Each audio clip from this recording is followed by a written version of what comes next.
In the main square at the entrance to the gate, a man read a name, Russell Raymond. He looked closely at the wooden data plate. The man raised an eyebrow skeptically, assessing the appearance of the owner of this sign.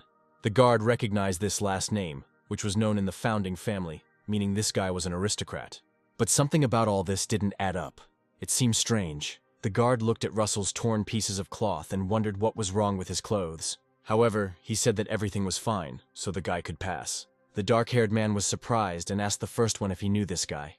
And the guard replied that the hero was from the founding family. Raymond, passing through the gate, heard the guard complaining about why he was dressed like that, including discussions about how his family was apparently not that important, and the guy probably came here to become a mercenary, which looked funny.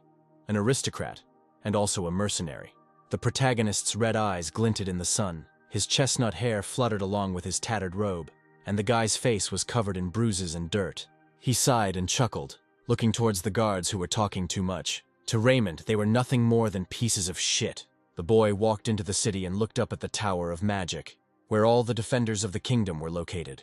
One day he also worked hard to get into it, so that the hero's family is not destroyed. After his father died in the war against the Empire, they had to flee the castle. Russell had to get into the Tower of Magic to get their lands back. The little boy turned around and screamed, calling for his mother, and there was chaos of fire and ash all around.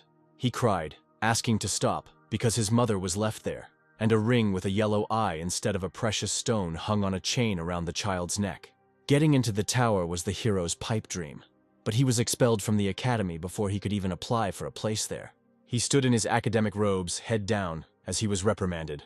The hero received 3 fails, which was the first such case in the history of the academy. The man said that Russell may be good in theory, but he can't even make it to the second round. Therefore, it would be difficult for him to withstand the narrowing of the mana veins, so he was offered to try himself in something else. Little Raymond clutched his shirt, his chest tightening at the mention of the constriction of his mana veins. He was born with thin and weak mana veins, could only take in so much and could not release it at all. For a magician, this is tantamount to a death sentence. However, during his career as a mercenary, Russell somehow managed to reach the second round. The guy smiled desperately, looking at his hands, realizing that he was still a third-rate magician. The white doors of the tower swung open. The man in white said that they had finished registering for temporary work today, so people could return. Naturally, this did not suit the people. The men began to be indignant that they had waited half a day. What were they supposed to do now? However, they had no choice, and Russell, who had also come here to register, thought about it. He heard someone say that the museum was looking for temporary mages, so he might as well go there. They were looking for First Circle mages to clean up. And the hero looked up at the magnificent building that had just been illuminated by the sun. Russell, who was too tired and probably hadn't eaten for a long time, with dark circles under his eyes, sighed heavily. He rummaged in his pockets and pulled out a small bag containing 1 gold coin. So he decided to look into the Great Museum, where visitors were given a tour, saying that their museum was the largest among all the kingdoms. The man said that they would be receiving aristocrats this week, so everything had to be perfect. Raymond watched intently as the man in white gloves used magic to unlock the doors. He told the people, including the protagonist, to remember the power of the wind when they used air purification. And if they damage anything, then they should be prepared for the consequences, which the man stated menacingly, turning over his shoulder. The hero thought, what difference does it make? All these exhibits are fakes anyway. The man is clearly being dramatic. However, the guy continued to walk along with everyone else, listening to this uninteresting story. Suddenly he stopped at one of the doors. This place looked familiar to him. The guy read the name on the sign. It said that this was a room with fantastic views. Suddenly, something vibrated in Russell's pocket, and a slight glow crept through his clothes. The guy noticed yellow flashes coming from his pocket. He stuck his hand in there, not understanding why it vibrated. That same ring with the dragon's eye literally sparkled. It was his mother's ring, which she passed on to her son. The hero looked up again at the sign hanging above the tightly closed doors. His body moved on its own. He pushed open those doors while the group of people he had come with to apply for the job walked ahead. The guy stepped forward as if fate itself was pulling him. The man immediately noticed that one person from the group was missing. He shouted his name, but the hero was already standing in the hall with the rarest exhibits. The vibration of the ring became stronger as he approached the dragon's bones. The boy asked the ring if it wanted to tell him something, asked his mother to tell him, as if she could communicate with him through it. Russell closed his eyes to concentrate, and this brought him back to memories of when he was little, and his mother had already been to this museum. Then the child held her hand and smiled joyfully at everything new he saw. But what struck him most was something outside this hall. Raymond's eyes opened suddenly. He followed the corner he had just remembered and found the exhibit there, kept behind strong glass. There, in the blue box, lay the ancient heart of a dragon. The guy looked at the ring, which sparkled again. It was more than a coincidence. Dragon hearts and a ring in the shape of a dragon's eye. The hero put the ring on his index finger and asked it why it was crying. He asked why his mother brought him here. And when Russell put the jewelry on, for some reason, it no longer vibrated. The exhibit, kept behind hard glass, lit up and there was silence all around. The boy had his back to the dragon's heart, so he didn't see it, but his ring flashed again. Then Raymond sighed, thinking that he must have imagined it. He wanted to say that he really was so pathetic, because many years had passed since the last time he saw his mother. Suddenly the ring began to glow in a way it had never glowed before, and electrical discharges appeared in the air, right around the guy's fingers and hand. The entire hall was illuminated by a bright light, and the sound of flapping wings was heard, followed by a voice saying that the heart and eye had met, so the second eye was opening. The dragon that appeared told Russell that he could become the stumbling block of the new mythology. Raymond looked helplessly but steadily at this winged creature that had decided to give him a second chance. That's when the hero realized that the world was not standing still, and he made a breach, and the long-awaited fate finally began. A system window appeared before his eyes with an inscription that the Divine Eye was checking the world's data. The system and Victor Russell Raymond's mission launched, and then silence and darkness, as if the world had never existed. Raymond was called, but he did not understand where the noise was coming from, and this voice sounded angry. But for some reason, he recognized it. The teacher coughed and sharply hit the student on the head with a thick book. The boy in the academic robe suddenly jumped up from his seat. The man said he knew Russell had excellent grades, but how could he have the guts to fall asleep in his class? Raymond couldn't utter a word. Professor Hubert was standing in front of him, but this couldn't be, because he was dead. The boy's eyes quickly darted to the side. The blonde guy sitting in front started to worry, saying out loud what was going on with Russell. Then the hero's gaze darted in the other direction. To his right sat the bullies, who were barely able to contain their laughter so as not to let it out to the entire class. The guy still didn't understand what was going on here. Then he lowered his head and saw that he was wearing an academy student's suit. He immediately grabbed his face, checking to see if it had changed. Russell looked ahead in fear, not believing it, because right now he was in the past. All these events had already happened. In the brightly lit classroom, he stood silently, trying to take in what was happening, while the teacher waited for some kind of explanation. The professor said it was unlike Russell, but he would still be punished, and the man ordered the student to get out. He pushed him out the door and slammed it behind him, causing the boy to almost trip. Raymond saw a yellow shadow of his real self, who was no longer there.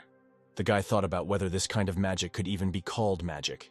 He remembered the dragon's instructions, which said that the hero would become a stumbling block for the new mythology, so he must behave appropriately. He was told for sure that this was a second chance, but the ring on his finger had disappeared somewhere. The boy was wondering if his mother had helped him, when suddenly the doors behind him opened. The professor was indignant, telling Russell that he usually did not fall asleep in class, and the hero obediently bowed and asked for forgiveness. Hubert said they would need to talk face to face, so have Russell come to his office after lunch. The young man replied that he understood, and the teacher went ahead, saying that he would wait. It had been a long time since Raymond had been in trouble, but he still enjoyed the circumstances, and he watched as his old teacher walked away down the corridor, his hands folded behind his back. Suddenly, Russell felt a strong pain in his head and was pulled to the floor. Someone shouted at him. He wanted to be indignant out of habit, asking like, what kind of fucking bastard did this? The bullies smirked, asking who the fuck was there. The short-haired blonde man swung his hand, yelling at Russell that the idiot was too relaxed. His wrist was suddenly intercepted, preventing him from making a strike. The guy with freckles made the remark only because the professors were watching. He looked at Russell and said that he told him to make notes for him, but Raymond started snoring. The hero couldn't believe his eyes. In front of him was the biggest bully from the past, Colma Frederica. Frederick told Russell that if he didn't want to die, he should follow him to the toilet. The young man smiled awkwardly, seeing how the group of guys went to the toilet. He remembered that this had happened to him before. Suddenly, a system window appeared in front of the hero, in which there was a task: to avoid bullying and teach these bullies a lesson. At the bottom, the reward was described. Russell thought it was an illusion and put his fingers through the blue window, and his hand went right through. However, this window did not disappear anywhere, and the young man hesitantly tried to convince himself that he was imagining it. His eyes froze when suddenly someone shouted at him, asking what he was doing and whether he was coming. Koma shouted if Russell knew that there was no point in running away since they were at the academy. And then he grinned widely, adding that if the guy was scared, he should try to run away. The hero's gaze was directed straight at this bully, as if he were a target. He didn't care about the mission. He wanted to teach these guys a lesson first. After years of living as a mercenary, this situation was a trifle. Unlike the bloodlust of those monsters that had to be killed at the risk of their lives, Russell found the guys already waiting for him in the restroom funny. Koma, smoking a pipe, teased the hero, saying that the bastard had finally deigned to come. Russell nodded in response, calling the freckled bully a bedbug. The blonde shouted that Raymond had gone crazy. He ran forward, swinging his fist hard, and shouted, "Does Russell really want to get it?" But the main character dodged, and the blow landed in the air. The blonde only had time to shift his gaze and notice Raymond's approaching face. Russell suddenly hit the guy in the stomach with his knee, drooling from the blonde's mouth, and he fell, flying back, causing the other bully to freeze. Brunner jumped up and started screaming, calling the hero a piece of fucking trash. But his attempts to stand up for his comrade were unsuccessful. Russell hit him in the face too. So the bully fell, hitting his head, and Frederick watched this with interest. He smirked at what was happening. And then he threw the pipe with tobacco aside, noting that Russell could not use magic, so he decided to learn cheap martial arts. He said that this was to be expected from a fallen family. Koma put a green glowing knuckle duster on his hand, saying that magic cannot be used within the academy building. He chuckled, continuing that Russell apparently didn't know that they were allowed to use small artifacts. The boy was in front of the hero's face in an instant, screaming for the brat to die. However, Russell stood still as the fist came flying towards him. The hero put his hand out and stopped the blow. Koma's arm, from his wrist to his shoulder, began to tremble with pain. Raymond pressed down on the bully's arm, literally twisting it backwards. A sharp pain pierced the guy, and he could not do anything, neither move nor strike again. Unable to bear it any longer, Frederick fell to his knees and bent over. He said that Russell had been outranked by his brothers, and even his family had turned a blind eye to a shit-eater like him, adding that if the enemy was strong, then you had to act slowly, and if he was weak, then mock him. The hero became furious and called the offender a pathetic nobody. Raymond's eyes glowed yellow, and the whites turned black as he asked how someone like Frederick dared mention his family. The freckled boy, seeing these eyes, was frightened. Cold drops of sweat ran down his face. Only now did he come to his senses and asked Russell to wait, to stop when he swung his fist. However, now it was the hero's turn to strike, and his fist landed next to Koma's temple. One blow was enough. Russell headed for the exit and finally told Frederick to behave well from now on. The red-haired offender was the only one who didn't lose consciousness, but he didn't have the strength to get up. The hero added that he should behave well, if only he wasn't tired of living. Russell walked down the corridor, and when he leaned against the wall, his legs could no longer support him. He closed his eyes, wondering if he had gone too far. His eyes were tired, his eyelids were sticking together, but his eye sockets had regained their usual color, and a system window appeared in front of the guy. From there, a lower magic stone that was being absorbed flew into his palm. Looking at the red ruby, the hero grimaced, wondering if they really wanted him to eat it. Russell sat on the floor and looked at the stone from different sides for some time. He thought that even savages did not eat stones. But at the thought that it might help, the young man brought it to his mouth. This could be as good an opportunity for him as going back in time.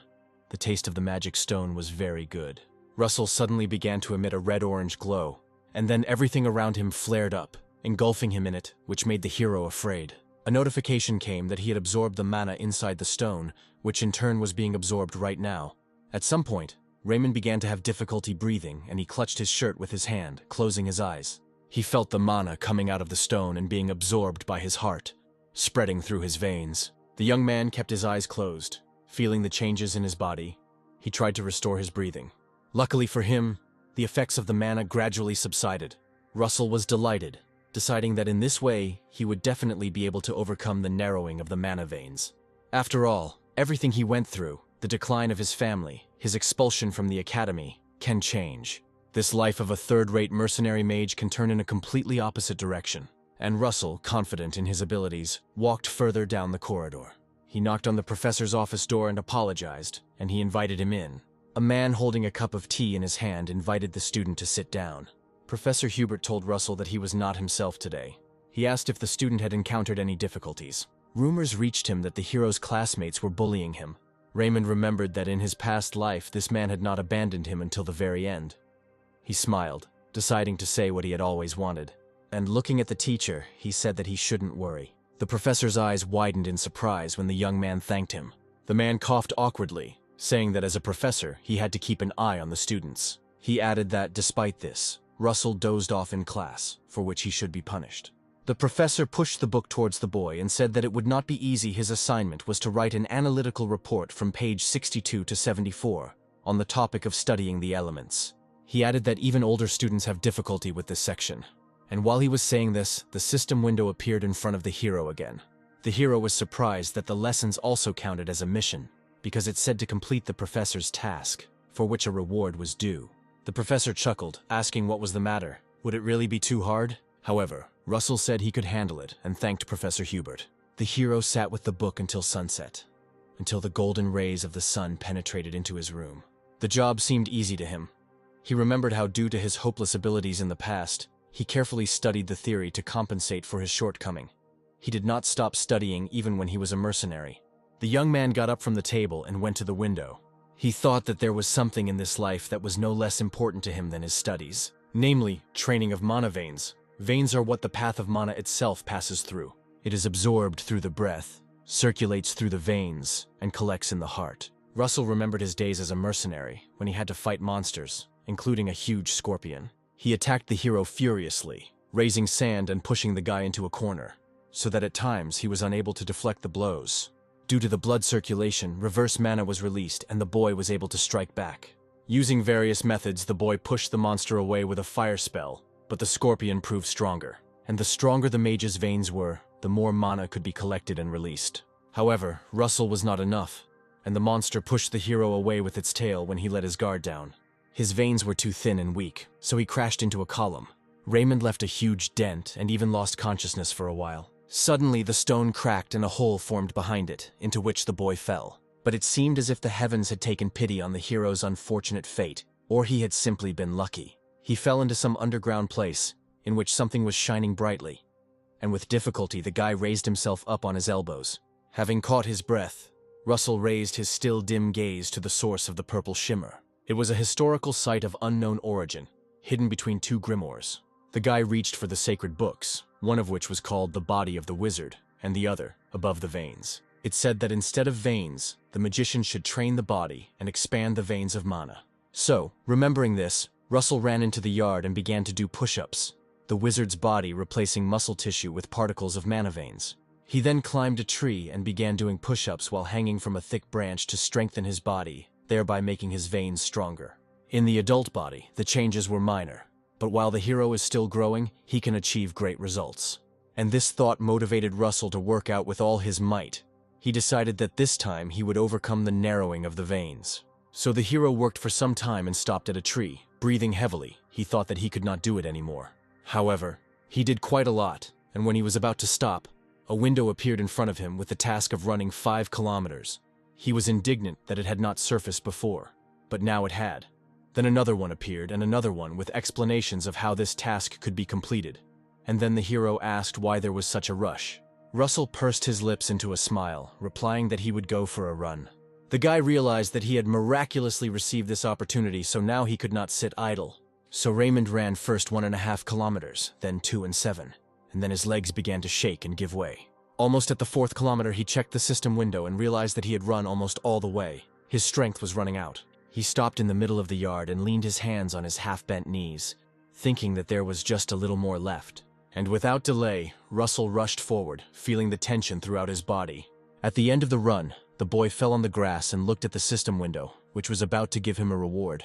The young man could not take a step. He smiled, not understanding how he was supposed to get back to the dorm, but he didn't know that he was being watched at that moment. The red-haired guy chuckled, telling himself that Russell Raymond was wasting his time. Professor Hubert could not believe that Russell had come to such a profound conclusion in his analysis, using only academic-level textbooks. He asked if Raymond had really prepared this report. The boy replied that yes, he could take an oath on mana to confirm this. Hearing this, the teacher looked at the student, thinking that he looked too confident to make such statements and even smile. The man replied that he was extremely pleased with the young man's work. And then the reward notification window popped up in front of the hero again. He realized that the higher his level of understanding, the more he would stop. The professor said that the student had worked hard and could go, but Russell was in no hurry. He turned to Hubert with a request, and the man looked questioningly at the student. It was so that Russell could use the professor's library. The teacher asked why he wanted it. He explained that the library for students should have enough books for the needs of the young man, and then Russell replied that he had already read them all. The professor leaned back in his chair and sighed, admitting that he was amazed. But even if the student was telling the truth, access to the professor's library was a different matter. The teacher said that he needed to test Raymond's knowledge. The hero smiled with understanding. Ultimately, Professor Hubert gave the hero too much work, and multiple system notifications told him that he had to do it. However, he understood that the better his understanding of theory, the stronger his magic. And Russell was determined that he must at any cost obtain knowledge from the professor's library. The young man uncorked a glass jar of water and took a few sips. He understood that it would be difficult, but since he had the opportunity to get a mana stone for completing the mission, he would kill 2 birds with 1 stone. While he was thinking about this in the shade of a tree, his name was called.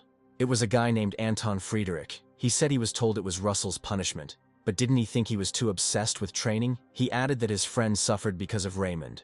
The hero asked what was the matter. Had he really come for revenge? The guy was surprised, ironically asking again whether he and revenge were compatible, and the red-haired man's entourage grinned. He told Russell to stop raving, because who would take revenge on trash like him? He stated that it would be enough for him to trample Raymond's work. Anton touched the guy with his shoulder, and turning around, said that they would see each other in class. One of the guys asked if Frederick was about to trample him, and Anton replied that there were no spectators. The hero immediately understood what lesson was being discussed. This is a class where grades are given based on sparring in matches, the study of magical combat. And this is the subject on which Russell was always humiliated. The guy couldn't believe that, like a fool, he had forgotten about this student. So Raymond decided to prepare well this time so as not to fall flat on his face. A mission to reach the second circle appeared in the system window, and the hero began to study hard. In addition to the theoretical material, he trained constantly and worked hard. He carried out Professor Hubert's orders to such an extent that he could not utter a word. Ultimately, Russell received a decent amount of mana stones for completing these missions. However, when he reached out his hand to them, he was afraid that he would be able to handle such a volume. There was fear and uncertainty in his eyes, so the young man closed his eyes to give himself time to prepare. And in a moment he began to bite off stone after stone, deciding to simply trust in the training he had been doing for so long. At first, nothing happened, but after a while the young man's shoulders were again engulfed in flames. This energy flared up with such force that it barely had time to dissipate. Raymond felt as if his whole body was on fire. The pupils of his eyes disappeared, and they began to be filled with a fiery glow. The young man's legs gave way. He thought that he had to do it faster. Russell covered his face with his hand, trying to concentrate to contain the flow of mana. He pressed his hand to his chest, feeling how his heart was pumping blood at a furious speed at that moment. The guy clenched his teeth tightly. His main goal was to turn this flow and create a new circle. Russell froze, thinking that if he didn't succeed, his heart would simply stop. He exhaled slowly, gradually taking control of this energy, because the guy had already decided everything. The hero closed his eyes and stretched his arms forward, as if embracing this magical flow. It grew with every second in the form of a magic ball, and just when Russell thought he would have it at any cost, a pillar of fiery power shot out from him, its beam passing through the window under the night sky.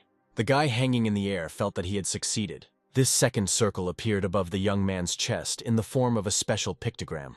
Russell's consciousness began to blur and his eyelids closed on their own, rolling his eyes back. The hero fell flat on the floor, arms spread out, fire discharges and smoke hovered around him. The power of magic was significantly increased. The professor couldn't believe that Russell had completed all his assignments.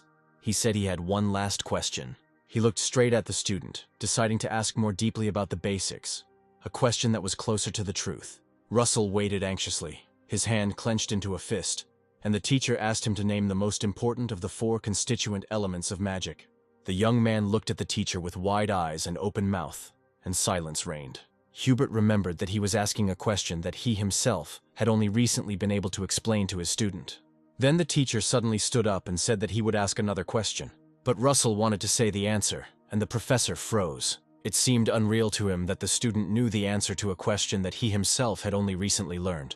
The hero looked into the professor's eyes and replied that it was a mental image. The professor adjusted his pince-nez and, hesitating slightly, asked why the student thought so. Then Russell looked at his palm and answered slowly and thoughtfully. He said that magic is the creation of something using mana, which is divided into 4 levels.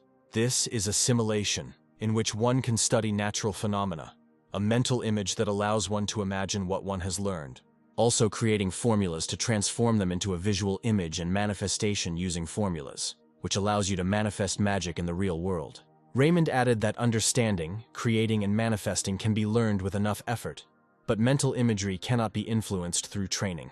Going beyond one's own limitations and achieving freedom of imagination through courage is what determines the level of mental imagery.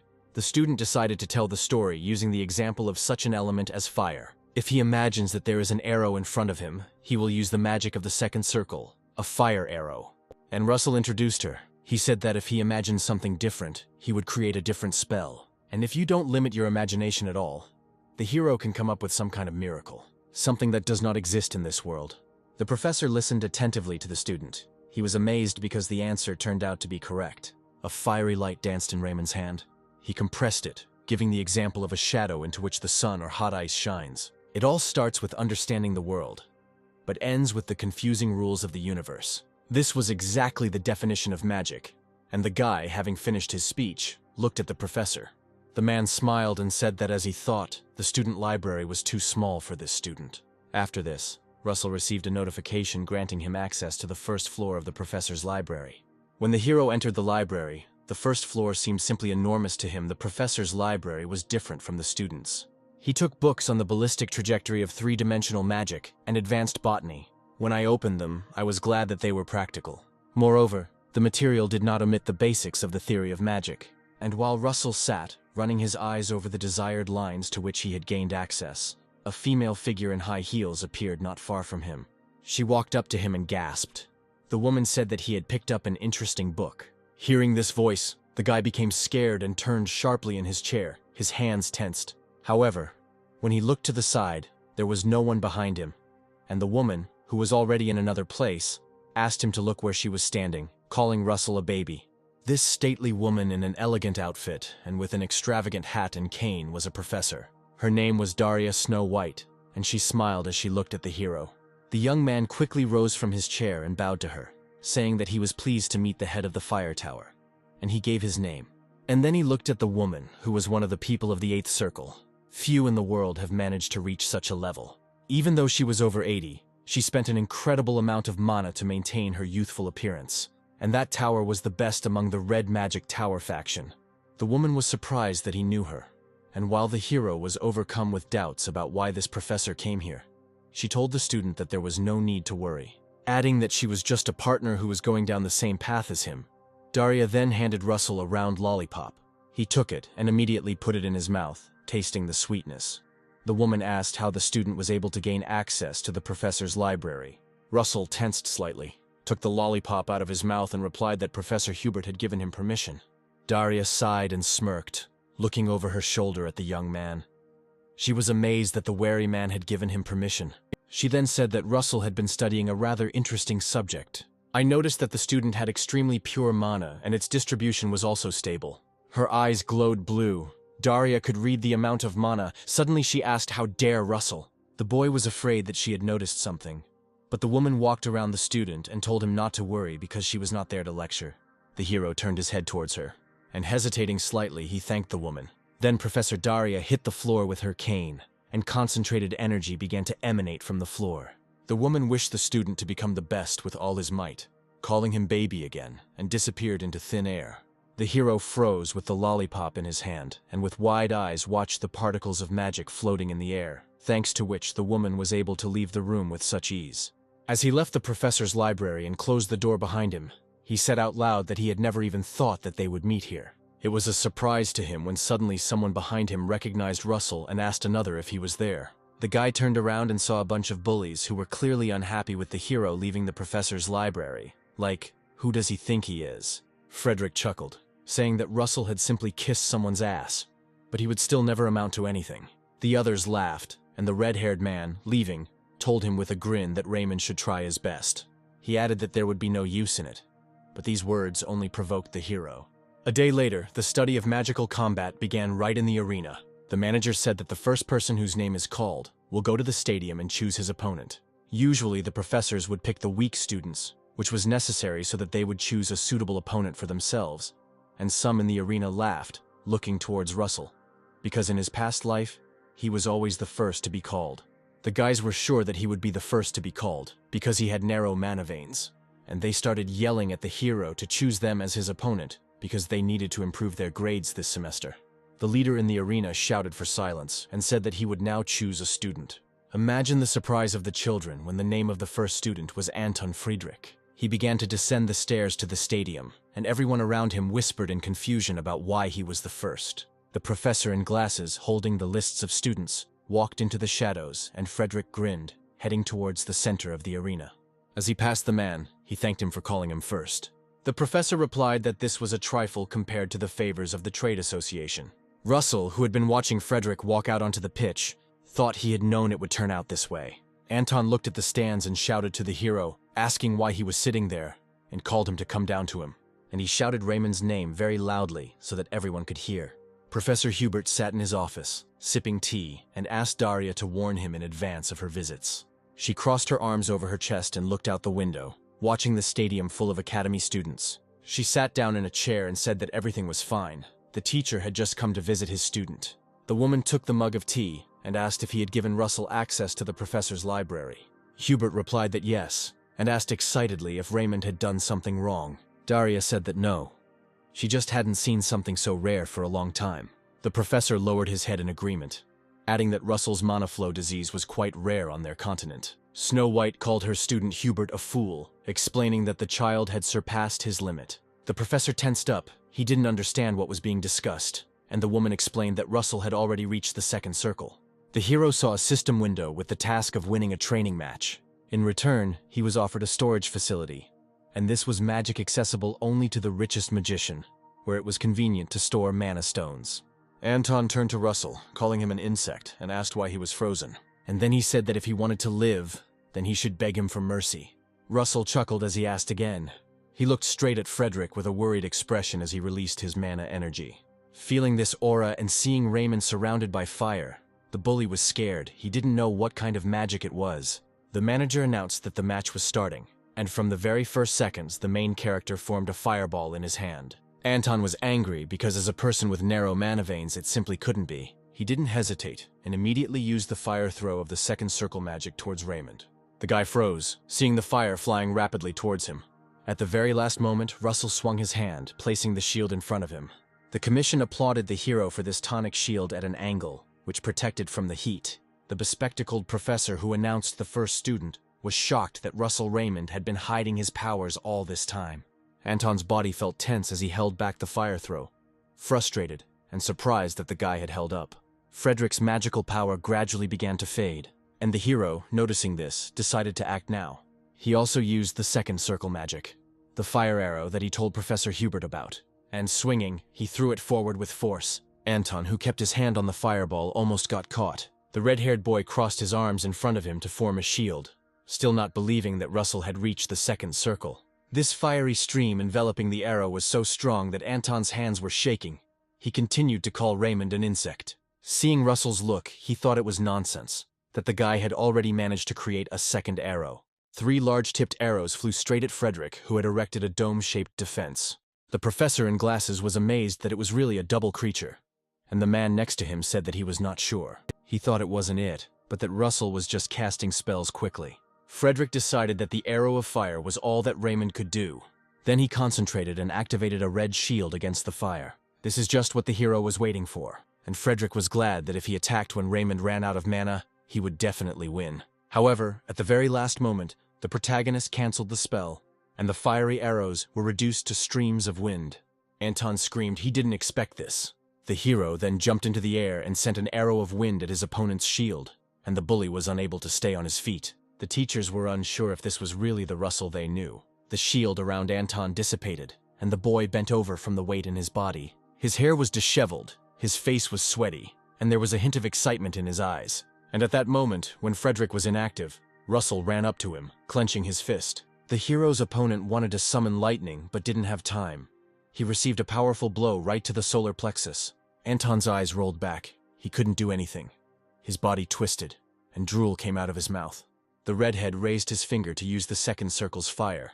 But Russell didn't let him do this and attacked again, hitting him in the face. The professor in glasses started shouting about whether this was magic and demanded that the fight be stopped immediately. But Professor Hubert was calm. He watched Raymond with a smile, asking the professor to take a closer look at what surrounded Russell's body. The man in glasses concentrated his vision on the main character's body.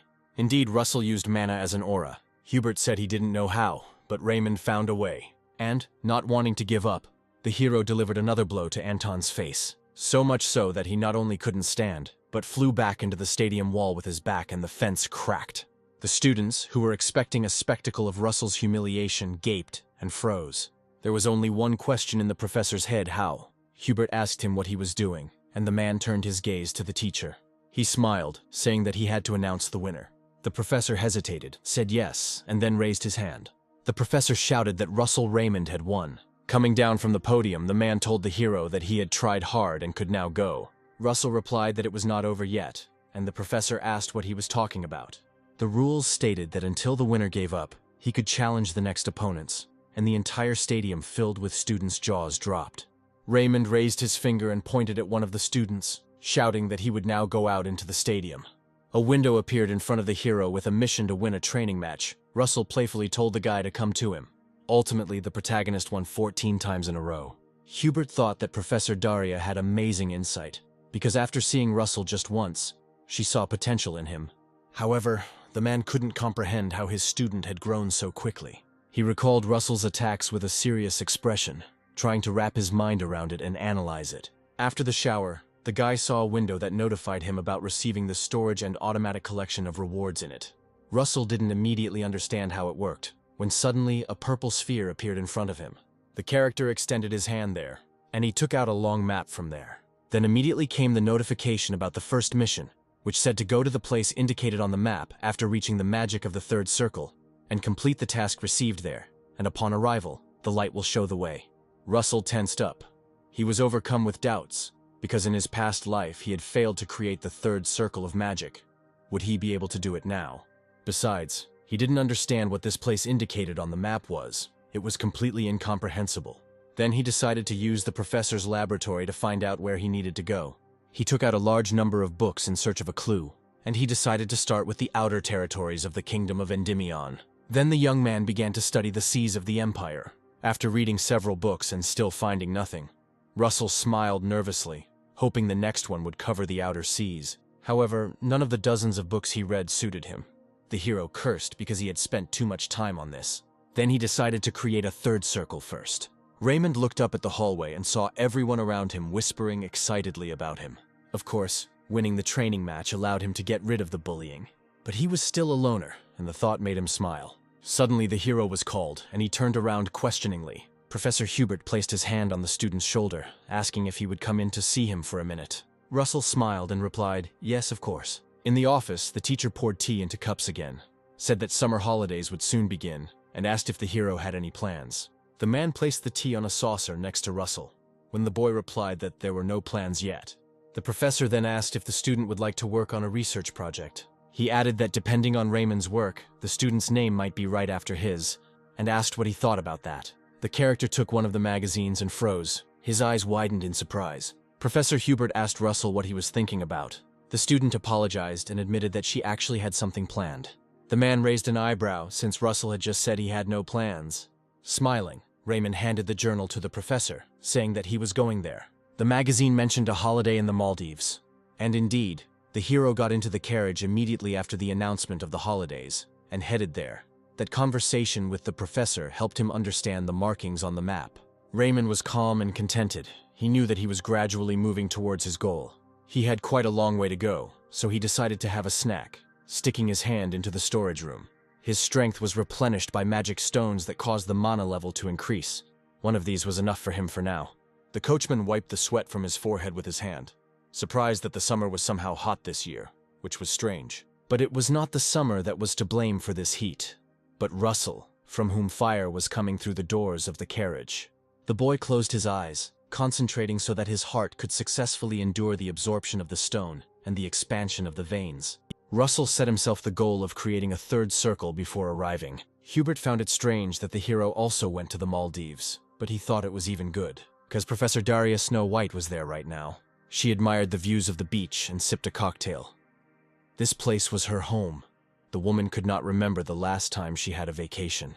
All the time she had to protect the empire and conduct research, and also teach students. Every year she organized special lessons, gathering all the students. He said that the numbers 9, 6, and 3 have special meaning for magicians. The students watched with interest and excitement as the professor demonstrated her skills to them.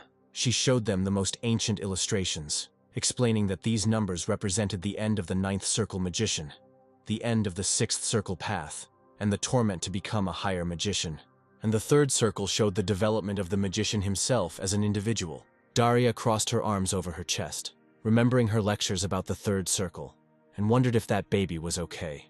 Namely, Russell Raymond, whom she met in the professor's library. When the carriage arrived at the place, the driver came to the door, telling the sir that he could get out, but the boy did not open the door.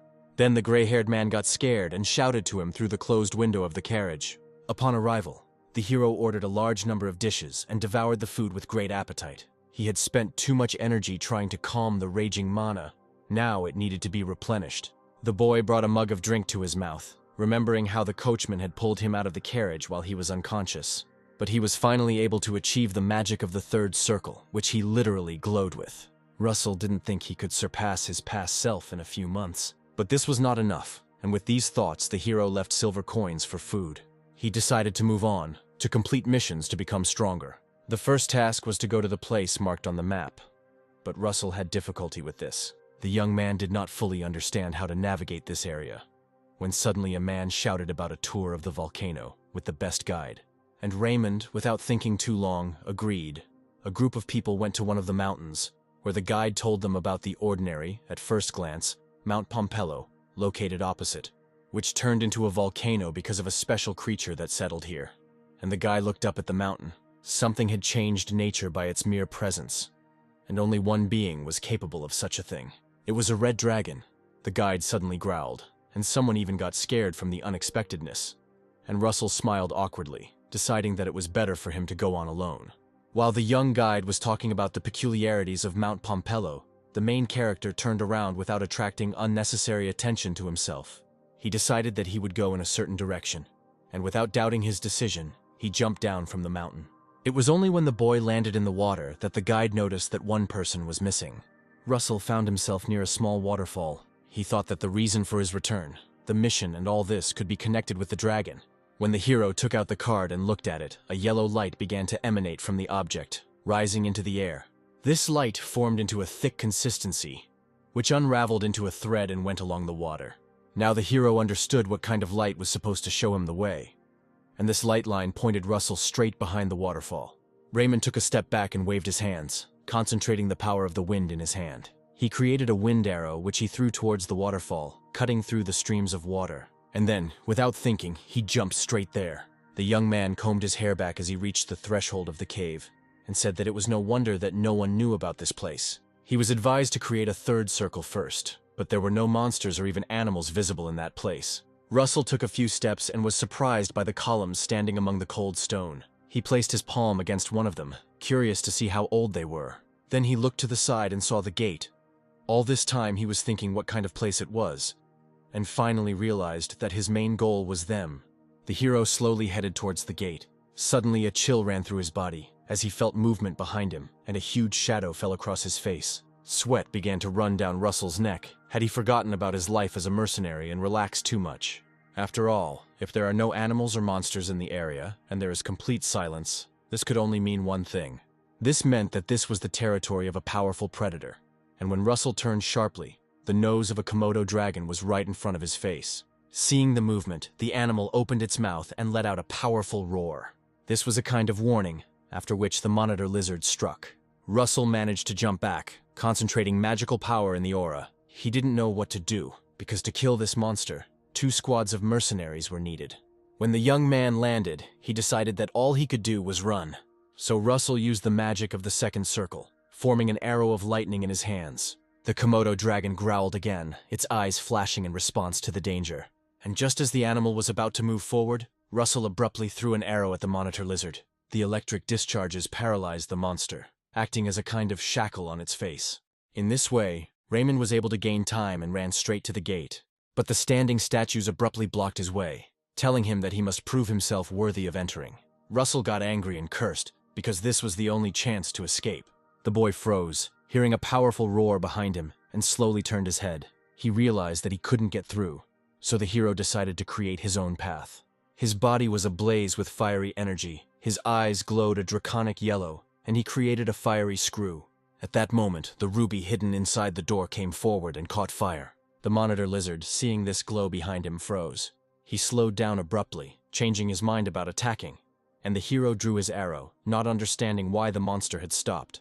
The monitor lizard rose to its full height on its hind legs, and Russell pointed his hand after the monster. A moment later, the monitor lizard landed on its paws and seemed to bow to the hero, bending its head in front of him. This shocked Russell even more. He took a slow step back, and the spears of the statues blocking the way to the gate parted. They told him that Raymond had proven his worth, and the ruby began to shine with a blinding light. When the hero turned around, everything around was filled with a white glow, blinding him. The guy grabbed his head, which was hurting. Russell was in no hurry to open his eyes. But when I did this, making sure that nothing was blinding my cornea, I saw my reflection on the ice. He sat on the icy floor, surrounded by golems, wondering where he was. He realized that just now it was teleportation magic, because moments ago he was in a cave. Russell looked back and saw a huge magical pipe suspended and chained. A red notification appeared in front of the guy with a mission to defeat all the ice golems and pass the trial of fire. The young man did not immediately understand what kind of golems were being discussed, until he heard characteristic sounds. He turned around abruptly and saw how the statues standing peacefully in the ice hall began to be covered with ice. Their eyes, as if activating, lit up red.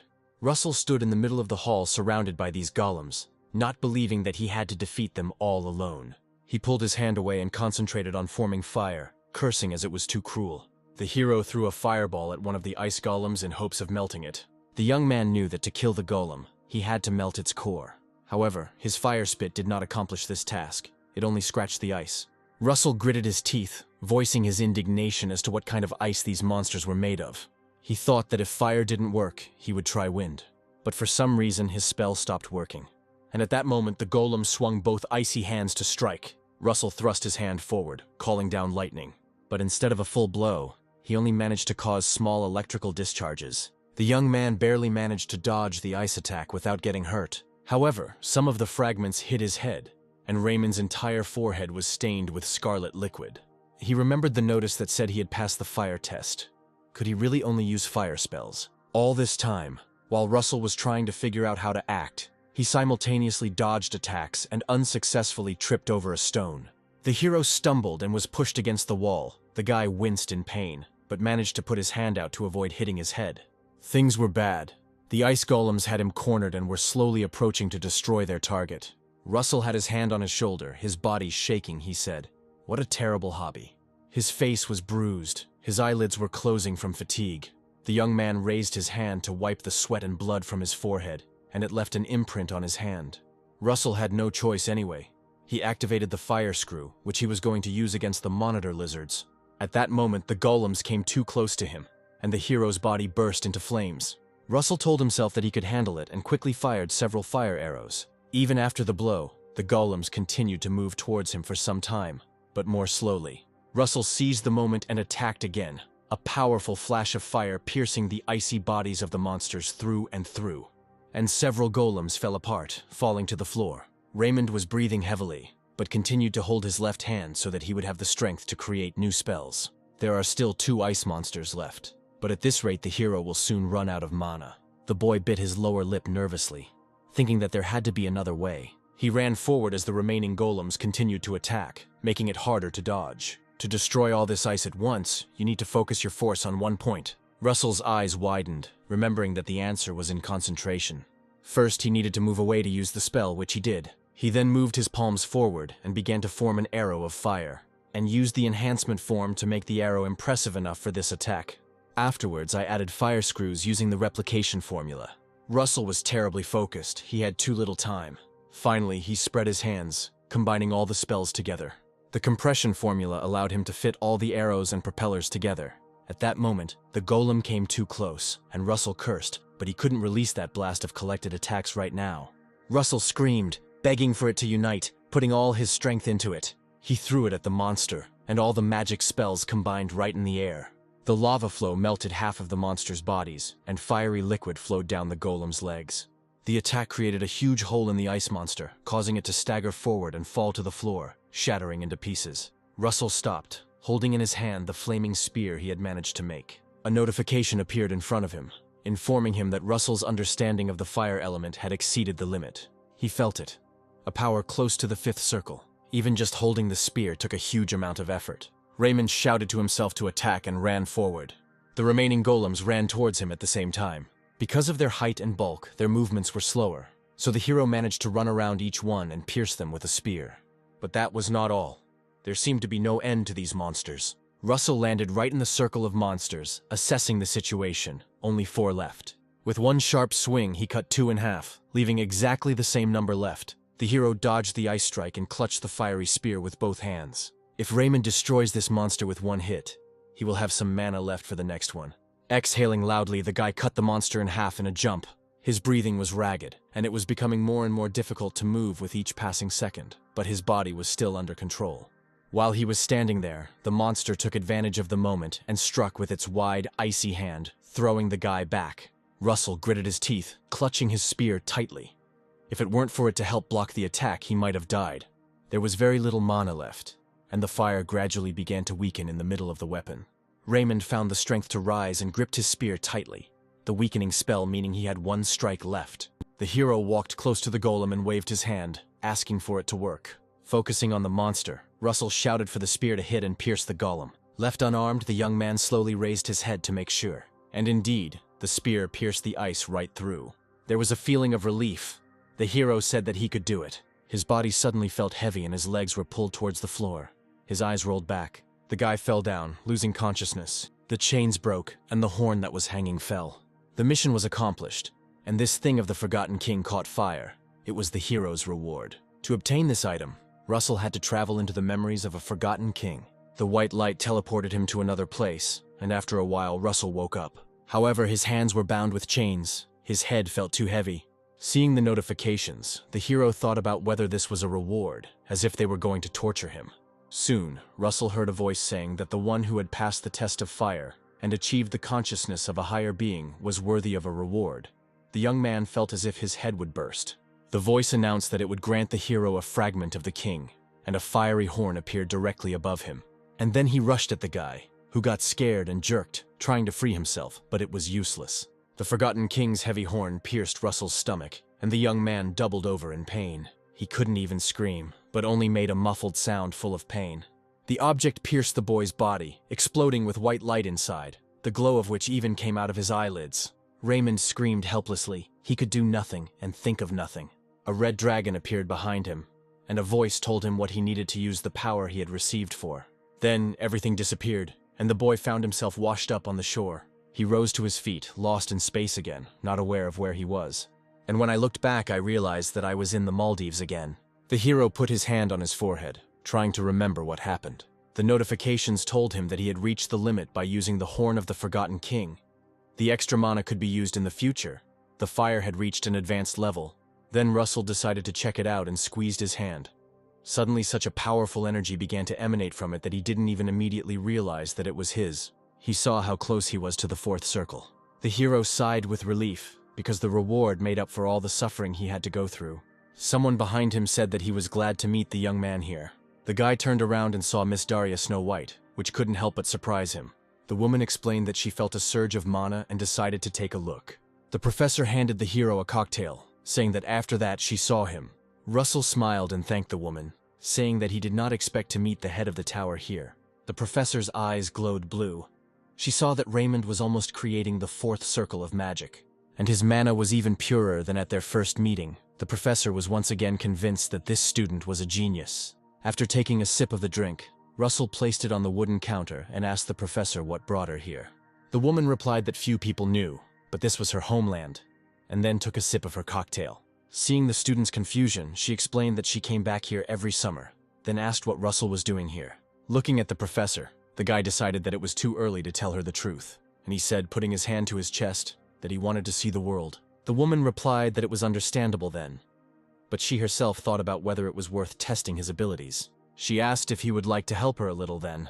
The hero didn't have time to answer, when suddenly the professor snapped her finger and a cloak appeared on the young man from Fire Magic.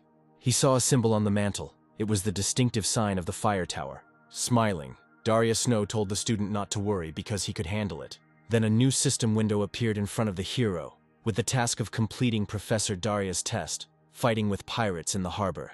She told him that in Endymion there was a strict ban on slavery. Slave ships are forbidden to dock on these lands. But unfortunately, there are those who violate these prohibitions. And this someone wants to drop anchor in the Maldives. The guy agreed, and at night they went to the ship in a small boat.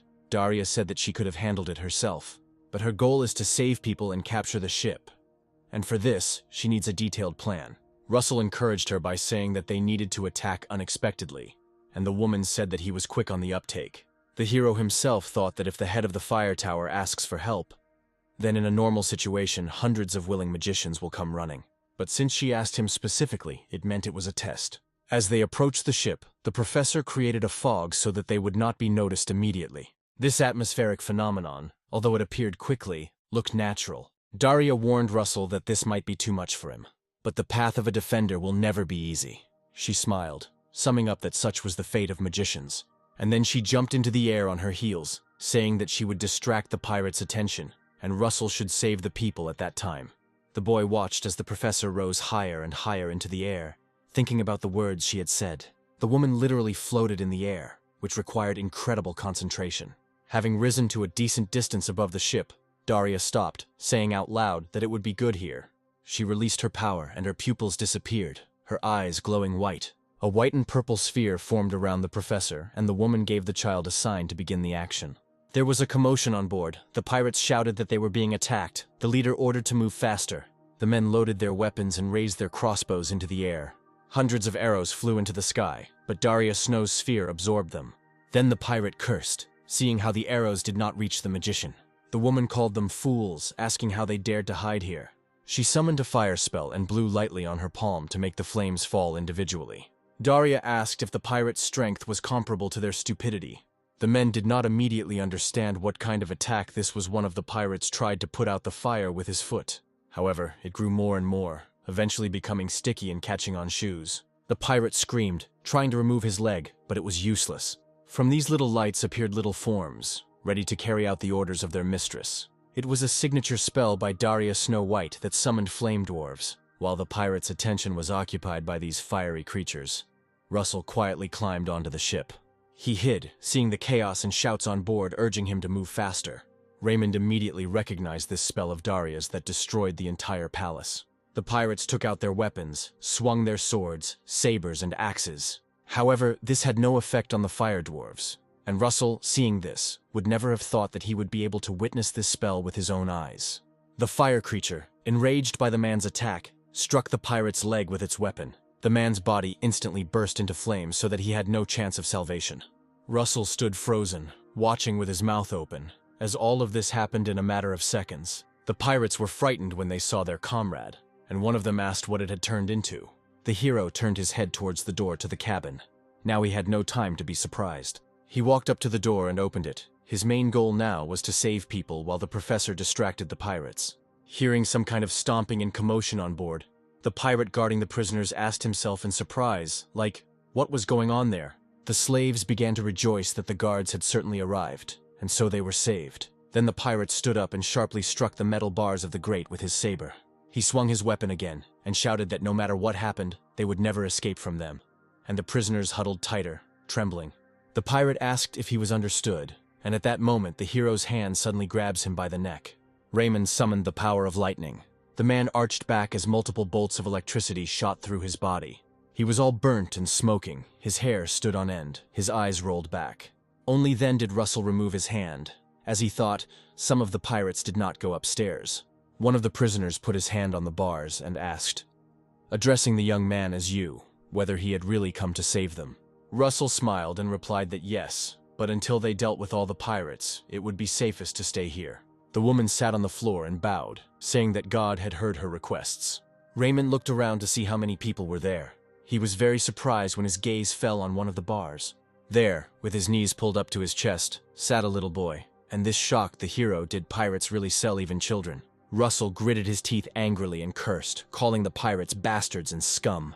He froze when he heard footsteps and men asking who was standing there. The pirates saw the young man and his comrade lying unconscious on the floor next to him. One of them thrust his saber forward, ordering them to catch this bastard, and the pirates simultaneously ran towards Raymond. The boy used lightning magic again, concentrating the power into an electric ball. He said that he would stop them. The magic of the second circle, chain lightning, allowed the pirates to be attacked and stunned at the same time. The cabin with the prisoners was filled with smoke coming from the people pierced by the discharges.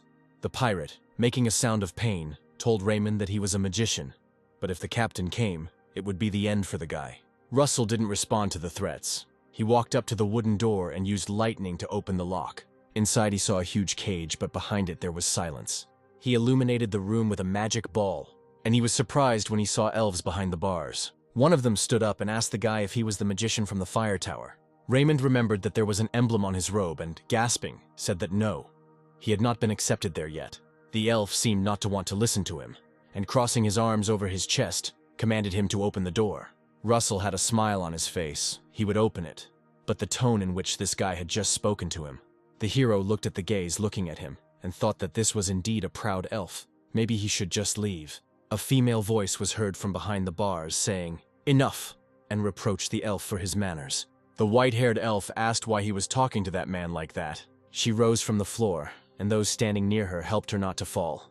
The girl said that the hero was an unusual person. The elf walked up to the grate, and, looking at Russell, said that his mana was as pure as the sunlight at sunset. And he himself smelled of perfume. She smiled at Raymond. The elf was indignant, asking what it meant that he was unusual.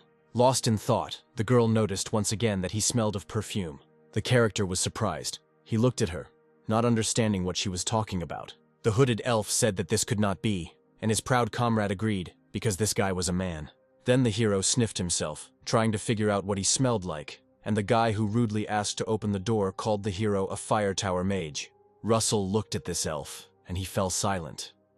It was obvious how difficult it was for him to enter into a dialogue based on his principles. However, he still bowed and politely asked Raymond to release them. Everyone repeated after him, bowed to Raymond and prayed for release. This left the hero dumbfounded, because elves were known for their pride. But this one changed after one word from this girl, which was a miracle. The elf bowed to the hero along with everyone else, and looking at her, Russell thought that she could be a high elf, or something even higher. The hero put his hand on the barn lock and began to melt it with fire magic. The girl turned to Russell, calling him guardian, and asked if he had defeated all the pirates and captains. Raymond was surprised when the conversation turned to captains. She explained that they were stronger than her warriors. At this time, one of them actually went down to the cabin and saw his brothers lying unconscious. This amused him and the man chuckled. Meanwhile, on board, the pirates continued to fight the fire, and their numbers became fewer and fewer. The captain watched this silently from the helm on deck, calling the fight with fire cute. He drew his broadsword from its sheath and cut down several dwarves in one motion. The fire, which his subordinates could not overcome, was significantly reduced. The man went down to the deck and was indignant. Did all the pirates really suffer so much just because of this? The pirates were delighted. They started shouting that this bitch, Daria Snow White, was finished, that they would tear her apart. A slight smile crossed the woman's lips. She wondered what kind of captain he was. She went down to the ship in a second and stepped onto the deck in her slippers. The pirates immediately turned to her. The professor stood on the railing, a powerful force emanating from her. Daria descended from the air to take a closer look at her opponent. The one-eyed captain chuckled as she closed the distance. The woman said that he seemed to be their leader. The pirate shouted that yes, he was the captain of this ship, Don Click. The professor noted that since he uses aura, it means he used to be a knight. So what is he doing here among the pirates? The captain burst out laughing, covering his face with his hand, and asked ironically whether knightly honor could feed one. And then he looked at her, shouting that the Click brothers were getting enough money from selling slaves. Daria was surprised that he mentioned brotherhood. She saw the captain's aura increase, and knew he was about to attack, so she didn't move when he appeared in front of her with a weapon in his hands. The woman did not dodge and allowed Don Click to swing his sword. Meanwhile, behind Russell, the wall suddenly cracked in 3 places. The elf shouted that it was dangerous, and the guy quickly turned around. The wooden wall of the cabin was broken through with a loud crash, and smoke rose into the room. Russell was thrown back against the bars, but he managed to put up a shield. Broken spears lay under his feet. The man chuckled that this young man was able to block his attack.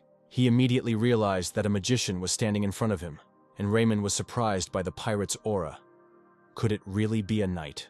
A notification about a difficult battle appeared in front of the hero, which spoke of the first fight with a swordsman who must be defeated, and the elf behind Russell told him to be careful, because the man in front of him is the vice captain of the ship. The man was provoked by this situation. He sighed, saying that the guy, although a magician, was just a child.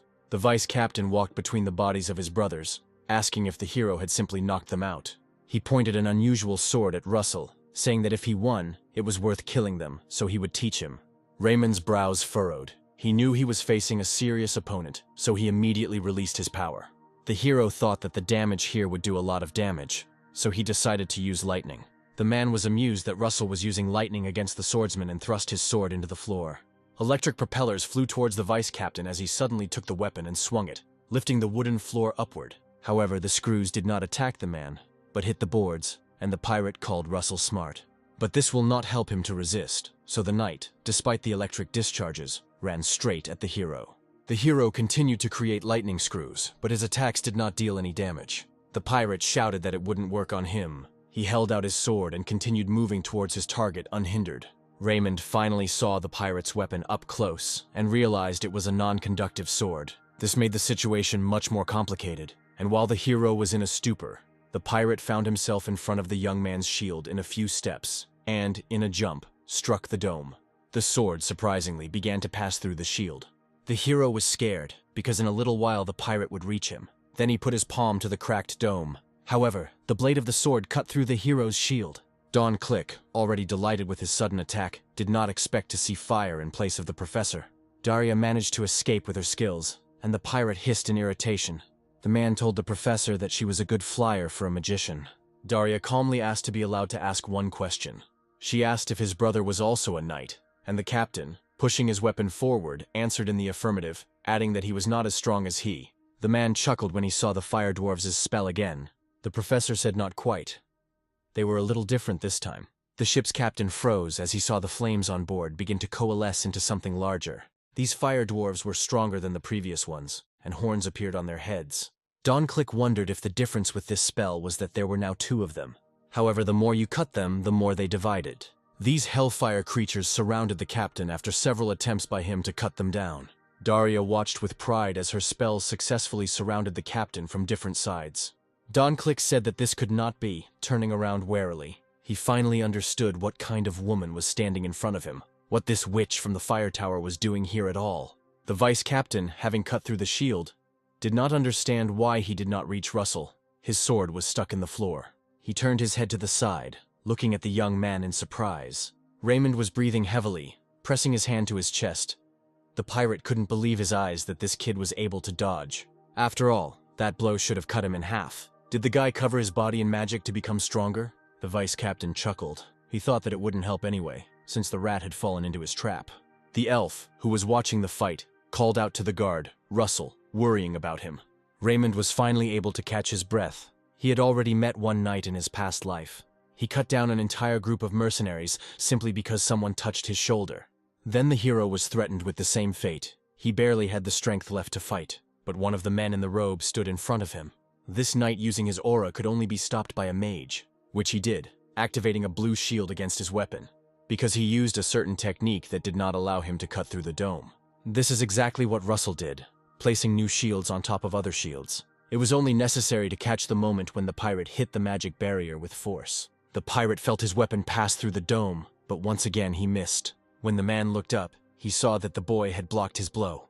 The moment the pirate lost his vigilance, Russell concentrated his energy into his hand, and he summoned an arrow of wind, throwing it straight at the captain's brother's armor.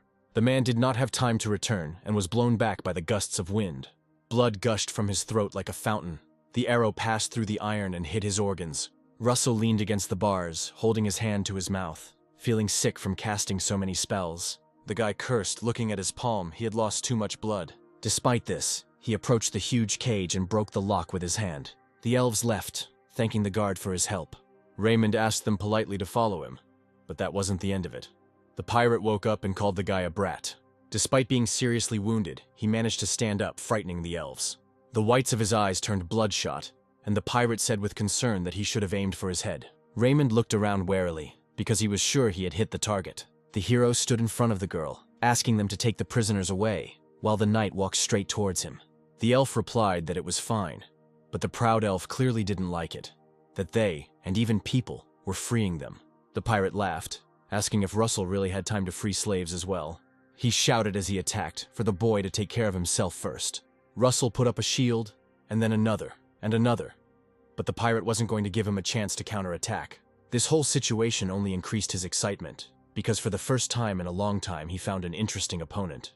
The pirate kept slashing at the dome with his non-conductive sword, leaving the hero unable to respond in any way, but he had to hold out. The elves ran around the cabin. The girl pointed her finger at the bars with people who needed help. They found 2 bunches of keys and managed to free some of the imprisoned slaves. Then they reached the helpless children and, holding them, led them out of this place. Upon leaving, the elf shouted to the guard that everything was safe. The pirate chuckled and asked the boy if he thought it made any difference. Russell replied that of course, and suddenly the whole room burst into flames. There was no indication that flames were leaking from the ship's side anywhere nearby. And only when the knight looked at the young magician did he understand. His yellow eyes and words about the hero going to destroy him left the pirate stunned. The vice captain felt the atmosphere change immediately after the prisoners left the cabin, and the pirate jumped back. Every vein in his face tensed at the mere thought that this kid was going to kill him. The man lunged forward to end this fight, as he pierced right through this shield. However, he was very much mistaken in this. Raymond no longer needed to hold the dome as before. The guy sighed, pulling out a fire weapon in his hands. The main character stood in a fighting stance, holding a fiery spear in his hands.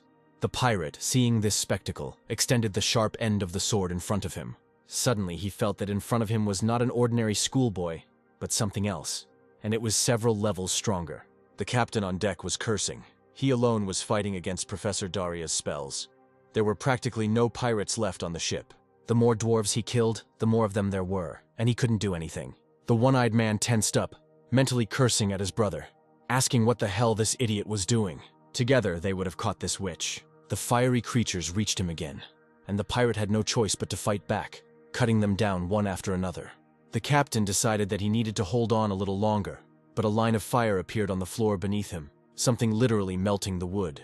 The man suddenly looked down, not understanding what this was. Could it really be Daria's new spell? The crack beneath his feet began to widen, and light began to shine from the cabin onto the ship. Within seconds, a powerful column of fiery energy rose into the air, so much so that even the ship staggered. The fire lifted the captain into the air, piercing his entire body. The man screamed that this couldn't be. Daria Snow was also surprised because it was not her doing. She turned her head back and saw the freed prisoners.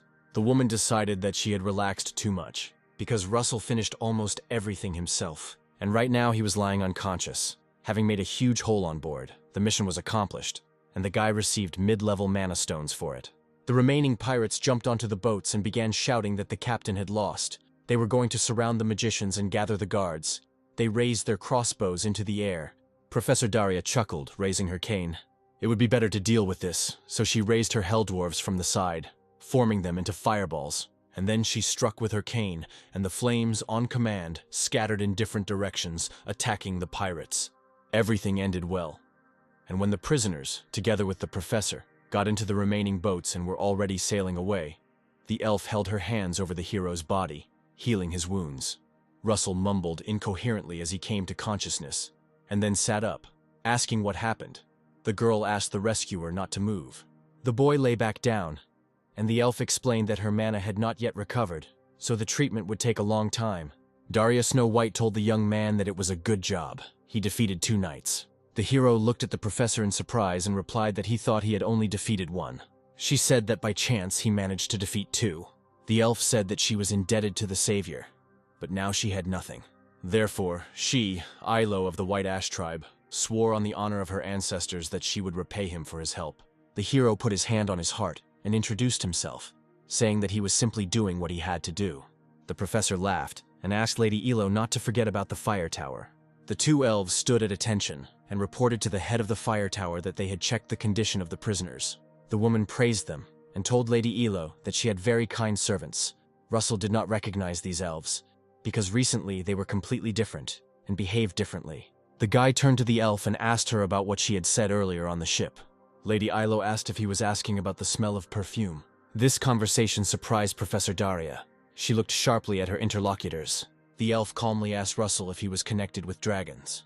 The guy was surprised and asked again. And then, after thinking, he replied that the blood of a green dragon flows in him, although only a little. The girl took the hero's hand and said that even this attracts spirits. She explained that she smelled a strong scent of perfume on him, so she thought the guy was somehow connected to dragons. Daria Snow White chuckled. Now that explained why Russell's strength had progressed so quickly. At this rate, he could become the one who turns the kingdom, no, the whole world upside down. Local knights helped the prisoners descend from the ship, and the elves who landed with the professor and her student pulled their hoods tighter so as not to attract attention. When Lady Elo followed their example, Professor Daria turned to her. The woman smiled, asking if the elves would hide until they restored their mana. The elf answered positively, and then the professor mentioned her estate, located nearby. She offered to let them stay there if they wanted, and Ilo could help Russell with his training. The girl replied that she would only be glad if she could repay her savior. The hero was surprised when the conversation turned to training, and Daria asked him if he really didn't want to. Russell smiled and replied that he wanted to, very much so, because this was specialized training from the head of the fire tower. The professor pointed to the stairs, saying that they would soon receive cargo there. The elves thanked her and followed the professor. Then Russell said that the next semester would soon begin. Then the professor told him not to worry, as Hubert would sort everything out. And they all got into the carriages, heading towards the estate. The mansion was simply enormous, with red flags on the roof, golden gates, and a wonderful courtyard. When the elves arrived with the others, even the hero appreciated the enormity of the building. The professor turned her head and said over her shoulder that they should make themselves at home. Soon everyone walked into the courtyard, Daria walking in front, Russell and Lady Ilo behind her. The elf said that this place was very beautiful and thanked the owner for her kindness. Russell suddenly stopped. This place in the yard seemed familiar to him. He was definitely near this fountain with his parents. The hero turned to the professor with the intention of asking something.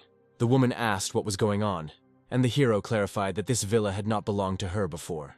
The professor said that he was right. This mansion used to belong to some mercenary association, and she bought it a few years ago. Raymond knew it. This villa used to belong to his family. The woman asked if Russell had any more questions, and the boy said no, smiling. The hero heard that this place was sold after the fall of his family. He didn't think that he would return here like this.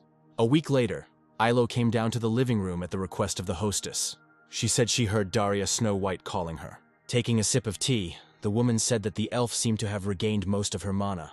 Ilo really did have a strong aura about her, and she said that it was all thanks to the tower leader. The woman decided to return to their previous conversation and asked if Ilo would help with Russell's training. Ilo asked if the professor meant training with spirits, and she was right. However, the elf did not see Russell here. She asked where he was. The woman laughed and replied that she had given him something to do. Meanwhile, the main character, screaming, fell from a high mountain. He splashed into the water and came up gasping. The guy straightened his hair back, sighing. He had failed to perform the technique correctly again. Before this, the professor asked him what he learned about the previous battle and what he missed in it. Russell replied that it was the distance between him and his opponent. The professor said that during a fight, distance is indeed very important for magicians. She looked at the student and told him to watch carefully. The woman took a step forward, and her right leg ended up in the air, concentrating the energy of fire within itself. Daria told Russell to imagine that he was compressing space. And after these words, her body completely turned into fire. It was the magic of space distortion that allowed the professor to jump over such a large distance over the cliff. She told him to try to move to that mountain as well. His goal was to learn how to use the so-called flash, because it will help him a lot in the future. Soon this lesson from Daria turned into a mission that he needed to complete. So the hero took action. He fell into the water and, breathing heavily, climbed back up the mountain. This flash did not depend on the level of the circle. To study it, Russell needed to understand the logic behind the spell. After he had rested a little, the guy took another step forward. However, he failed again, so the hero trained until sunset. And when he climbed the mountain once again, he said that this was spell training or endurance training. Russell closed his eyes, telling himself to focus, to think about the distortion of space. And when he took a step towards the cliff, his fiery power concentrated in his leg. Raymond gave himself over completely to this feeling and began to fall forward. He decided that he would now make a breakthrough, when suddenly a professor appeared on the mountain and called the guy by name. He became frightened. His concentration disappeared, and burning in his own flames, he began to fall backwards into the water. The professor smiled bitterly And the main character screamed, flying down in the air like a shot bird. In the evening, the professor told him that from today on, he would learn to make contracts with spirits, and that Elo will help him with this. The elf placed her palm on her chest, sincerely saying that she was glad that she could help Russell. The guy bowed to her and thanked her.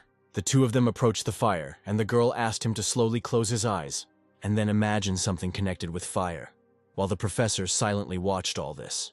Ilo said he could imagine the morning or midday sun, maybe burning wood. Russell imagined the fire itself, and his body seemed to merge with the fire. The elf was amazed by his pure mana. The girl said that she would enter Russell's mind and guide him. She walked up to the guy from behind and, leaning over, placed her hands on his shoulders.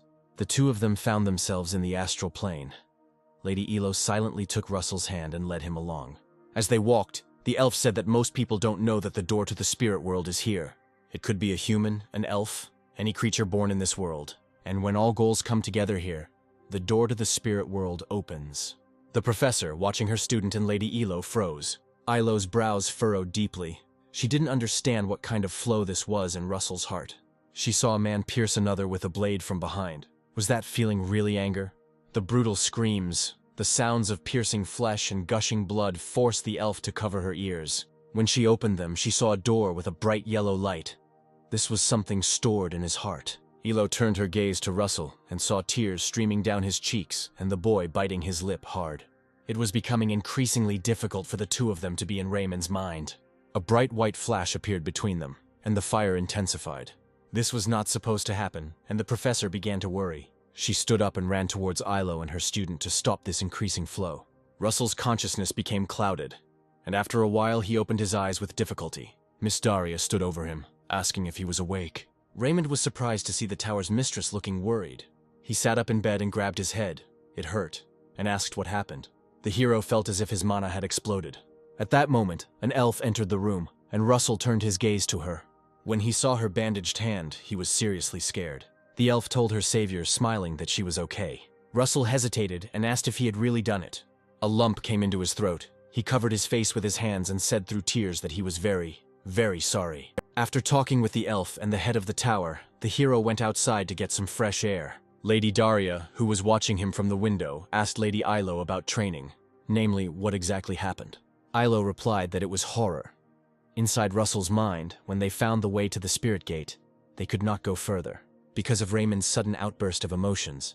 The professor thought about it, but the elf admitted that it looked like malice, or rather sadness. Such immense sadness that Elo wonders how Russell could hide it. In the morning, Professor Daria approached the hero in the garden. She said that he would start new training sessions from today. The guy bowed, already agreeing, when suddenly the professor said that it was cleaning. Russell looked up at the woman in surprise. Daria Snow White explained that he would be helping the servants with cleaning for 1 week, and at this time they and Lady Ilo will visit the capital. The elf bowed, saying that they would see each other in a week. Russell wished them to be more careful. The professor was quick to say that this assignment was not a punishment. Russell then decided that he would clean and practice the flash spell in his free time. However, Daria said that the boy was prohibited from using magic for a week, so the main character was left alone with one servant in the estate with a mop in his hands. He decided that he could train his body and ran down the hallway with a mop, washing the floor at the same time. Suddenly, he slipped on the water. The mop jumped out of his hands and flew into the air. The hero himself tried to brake, but began to fall backwards. On the way, he hit a vase of flowers and fell on his hips, when suddenly someone's shadow appeared behind him. The maid asked him who was cleaning at such a speed. She said that this vase was very dear to Miss Daria. Before leaving, the professor told him to simply obey the head maid in everything. She stood in front, and behind her was a whole staff of servants. The woman's features were sharp, which gave her a stern look, and her glasses made her look more like someone who was constantly on the lookout. So it was depressing that it was this woman who noticed Russell's failed attempt to clean the floors. The young man asked for forgiveness for the broken vase. The maid said that she knew that Russell couldn't use his magic for a week, so she handed him a white rag and asked him to obey her. Russell spent the next day wiping down dusty cabinets, drawers, and columns, and when he picked up the vase, the maid said that it was best to hold it from below. And when after that he started to wash the floor, she sarcastically asked if he really thought that there was no need to wipe behind the door. Raymond turned pale and asked for forgiveness. Then the maid asked him if he really couldn't see the spots. The main character fell off his feet from fatigue. He thought it was some kind of character training. because this woman in glasses was constantly standing over him and ordering him to do this and that. The maid informed Russell that it was dinner time and told him to follow her. The boy laughed awkwardly and replied that he would eat later. Then the woman looked at him over her shoulder and in a lower, more persuasive tone, told him to follow her. The smile on his face twitched and froze, and he had no choice but to agree. All the working staff in Daria's mansion ate lunch at the same time and together. The guy was surprised when he saw so many people. The old man sitting next to the hero asked his name, and the boy gave his name. The man was surprised to hear the young man's last name. The guy tensed up. Did this grandfather really know him? However, he suddenly called Russell handsome, emphasizing his black hair and red eyes. The maid supported the grandfather. She clapped her hands, saying that it was really very beautiful. Suddenly, a guy came up to him from behind and put his hands on Russell's shoulders, noticing that he was athletic, and asked if he could touch his biceps, which made the hero flinch. The guy hit the young man sharply on the back, saying he was joking, and everyone laughed. Russell also laughed awkwardly, although inside he was ready to cry, thinking that this was training, and he only needed to endure it for a week. All the following days he carried out orders, and even carried logs along with the others. Using magic, he would have finished quickly, but he had to work hard like normal people. Soon after work, they had a feast in the open air. Or, to be more precise, they relaxed with large wooden mugs of beer. As Russell lifted the drink to his lips and began to take sips, the older guy looked at him. And then he abruptly hit the hero's back with his palm again, causing all of Russell's beer to come back out. Wiping the remains of beer from his mouth, Raymond asked why he had hit him. The brown-eyed man replied that the young man was still a student, and at this rate he would lose all his muscles. The hero cursed in his mind, because he forgot that he was too young now. But his grandfather said that everything was fine, and he poured him more alcohol, saying that adults should teach him how to drink properly. He added that with such a look, it would be a sin not to have a drink, and the whole generation of young adults and old people looked at the setting sun. Suddenly they were told that there was another sin, and they turned towards the voice. The head maid explained that this sin consists in the fact that they drink without snacks. She laid out the dishes from the basket on the table, and the grandfather said a toast, welcoming the new member of the family. The woman in glasses saw how warmly the workers welcomed Russell into their circle, how they joked, laughed, and how the older guy put his arm around his shoulder. The days passed, Russell's cleaning continued, and one day he was washing the roof under the supervision of a maid. And after dinner, he lay in the garden right on the path. Then he pulled out weeds under the scorching sun and looked after the flowers, and had a delicious dinner with fragrant bread. One night he sat by the fountain and looked at the moon.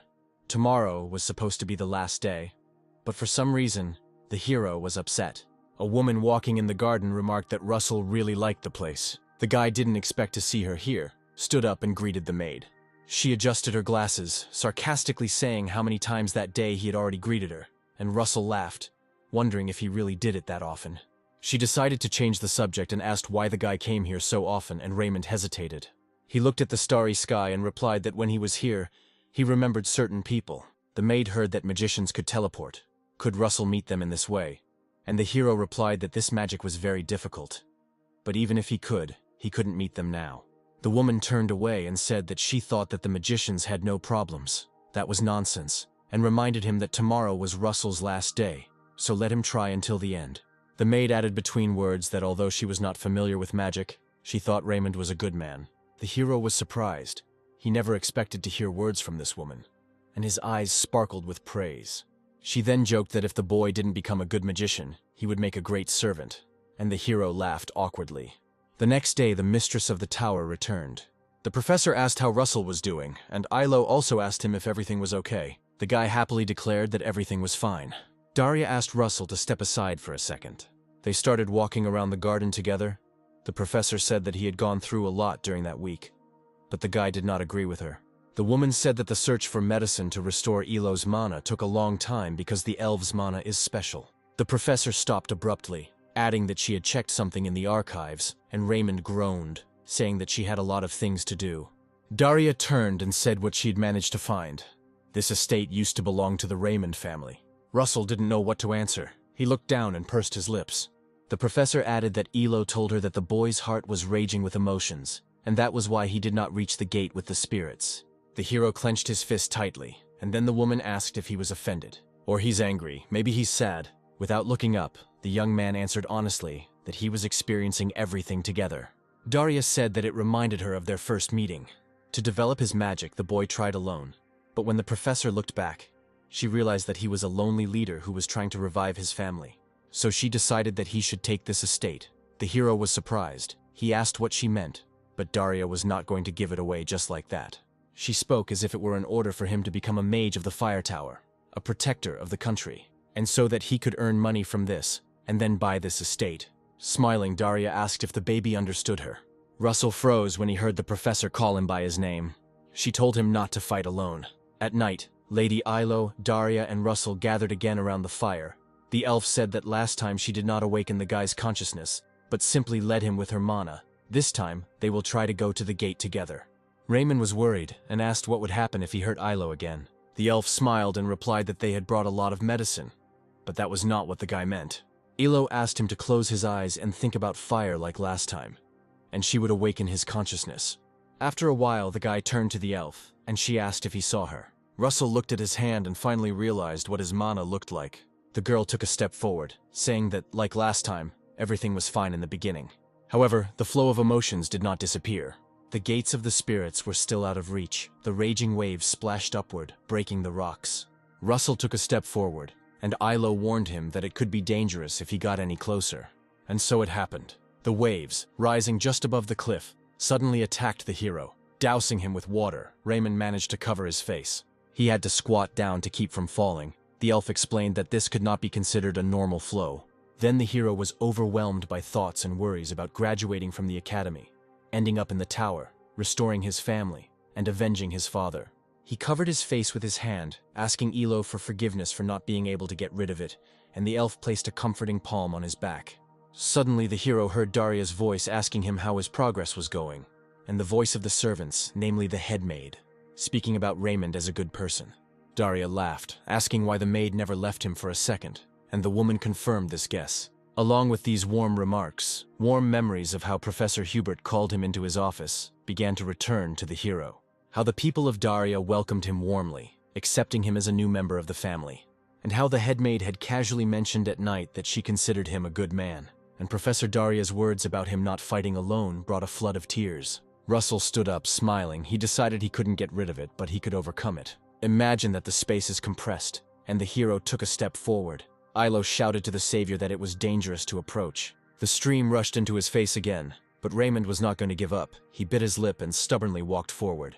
After all, even if he falls, he won't be alone. And with these thoughts, he took a step into the unknown, his firepower concentrated in his leg. Ilo, who had run after Russell, froze in amazement, fear giving way to wonder. Raymond managed to take advantage of the flash, and turning into fire, he flew over the gorge with a stormy flow of emotions. The flames scattered into the air, and Russell found himself at the gate. He turned to Ilo, and she told the savior that he had succeeded. Even though the guy crossed the stream, he didn't know what to do next. Ilo's voice told her to come to the door in front of him, which scared the boy. The elf asked if he was surprised, but they could speak because their mana was linked. She told him to put his hand in the gate, which he did, and a new task appeared for the hero to make a contract with the spirit. Russell froze and asked what he should do next. The elf said that the spirits would now choose, and the young man closed his eyes. No one knows what kind of spirit will emerge, but several have already flashed their eyes in the darkness, assessing Raymond. Ilo added that he might not be chosen. She folded her hands as if in prayer and asked Russell to simply keep his hand there and wait. Professor Daria saw that this time everything was going smoothly. She approached the student and silently watched him. Russell thought it was okay if it didn't work out. He wouldn't be too upset. As if reassuring himself, he waited for someone to touch his hand. He was happy with everything that had happened up to this point. And while he was thinking about it, a huge red dragon appeared on a magic circle next to him. This magical creature calmly closed its eyes and touched the tip of its nose to the hero's palm. And when Russell woke up, there was a little dragon sitting on his feet. He reached out to the hero, growling quietly. Ilo and the head of the tower laughed. The elf congratulated Raymond, and Daria said that this was not the only reason for joy. The hero saw the fourth circle light up on his chest, which was truly a joy, because he himself overcame this wall. And even the headmaid smiled. A notification appeared in front of Russell, stating that thanks to the spirit, he had reached the fourth circle, so additional rewards would be given out. The little dragon suddenly stood up and flew into the air. He lay down right on the protagonist's head, contentedly closing his eyes. The spirit was happy to have found Russell and showed its emotions through harmless growls. Ilo stroked the dragon and said that she didn't think it was an ordinary spirit, She took it off Russell's head, adding that they needed to come up with a suitable name for him. Russell took the small creature in his hands. The elf explained that only the name remained to conclude the contract. Daria supported the idea of giving a good name to this little dragon. The guy looked at the spirit and said that he was so red, even very red, and suddenly he called him Bacon, which shocked all the female representatives. Even the little dragon sighed heavily, and Russell laughed, saying he was joking. He looked at the spirit and, as if asking him, said, maybe he should call him Pepper. The dragon roared happily several times. He clearly liked this name. And Elo called this name cute. Daria also thought it was not bad. The hero agreed that Pepper suited him very well. The professor announced that to celebrate, they would begin real training tomorrow, and Elo would give a lesson on spirits. Russell happily replied that he was looking forward to it. The little dragon closed his eyes, and the hero greeted him, addressing him by name. A month later, it was finally time for the towers to choose their students. The teachers were curious about how many students would be chosen this year. The bald man said that it had already been decided. The judge from the White Tower had already arrived. Each tower was choosing a student to train for the entire semester. Next came the judge of the Yellow Tower, and the judge from the Spear Tower. The man next to the bald man said that they should help these students, and the second one agreed with him. The first one almost gave himself away when he said that he needed to help the students for his own sake, and then corrected himself by saying that it was for the good of the academy. Professor Hubert didn't like this. He hissed irritably, not understanding how these people could call themselves professors if they gave preference to a few talented students. Suddenly the door of the red carriage opened, and a fist from there grabbed the passage. It was the judge of the Fire Tower who had arrived. The students jumped and froze with their mouths open when they heard the judge's announcement. From there came out a man with long, fiery hair, known to all as Vermilion Olsen. Even Professor Hubert tensed up. He didn't expect to see this particular judge from the face of the Fire Tower. The red-haired man chuckled, saying that someone else hadn't arrived yet. Hubert was worried that if Judge Vermilion, it meant that the head of the tower did not want to choose Russell. Suddenly, fiery flashes appeared in the sky, rushing from house to house. The professor was worried that Russell had not arrived yet, but the main character was about to arrive. The Fire Tower judge felt movement behind him. He turned around abruptly, his hand tensing, but it turned out that it was just a student who got to the academy using a flash. Russell breathed a sigh of relief because he was almost late. Holding his hand to his chin, wiping away the sweat, the guy looked down. Vermilion Olsen was looking straight at him with a frown. The main character recognized him immediately. The judge said nothing and turned abruptly, heading towards the gates of the academy. He chuckled, deciding that it would be fun, since he loved breaking students like that. Before returning to the academy, Russell expressed his gratitude to everyone, and the hope that Elo would return home safely. The elf smiled and thanked the guy in return. Then he turned to the headmaid, and he promised to return to her. This request left the woman in a stupor. Russell added that he would own the place by then, asked her to take care of it, and the woman smiled, saying that she hoped so. The stay in this estate was short-lived, but the main character was incredibly grateful to everyone who helped him in any way. The professor asked Raymond if he was sure he didn't need the luggage, to which the boy replied that he did, and besides, if he didn't want to be late, he'd better go for a run. Daria said that she had one request for him. She handed the envelope to Russell and asked him to give the letter to Hubert. The hero replied that he would definitely deliver it.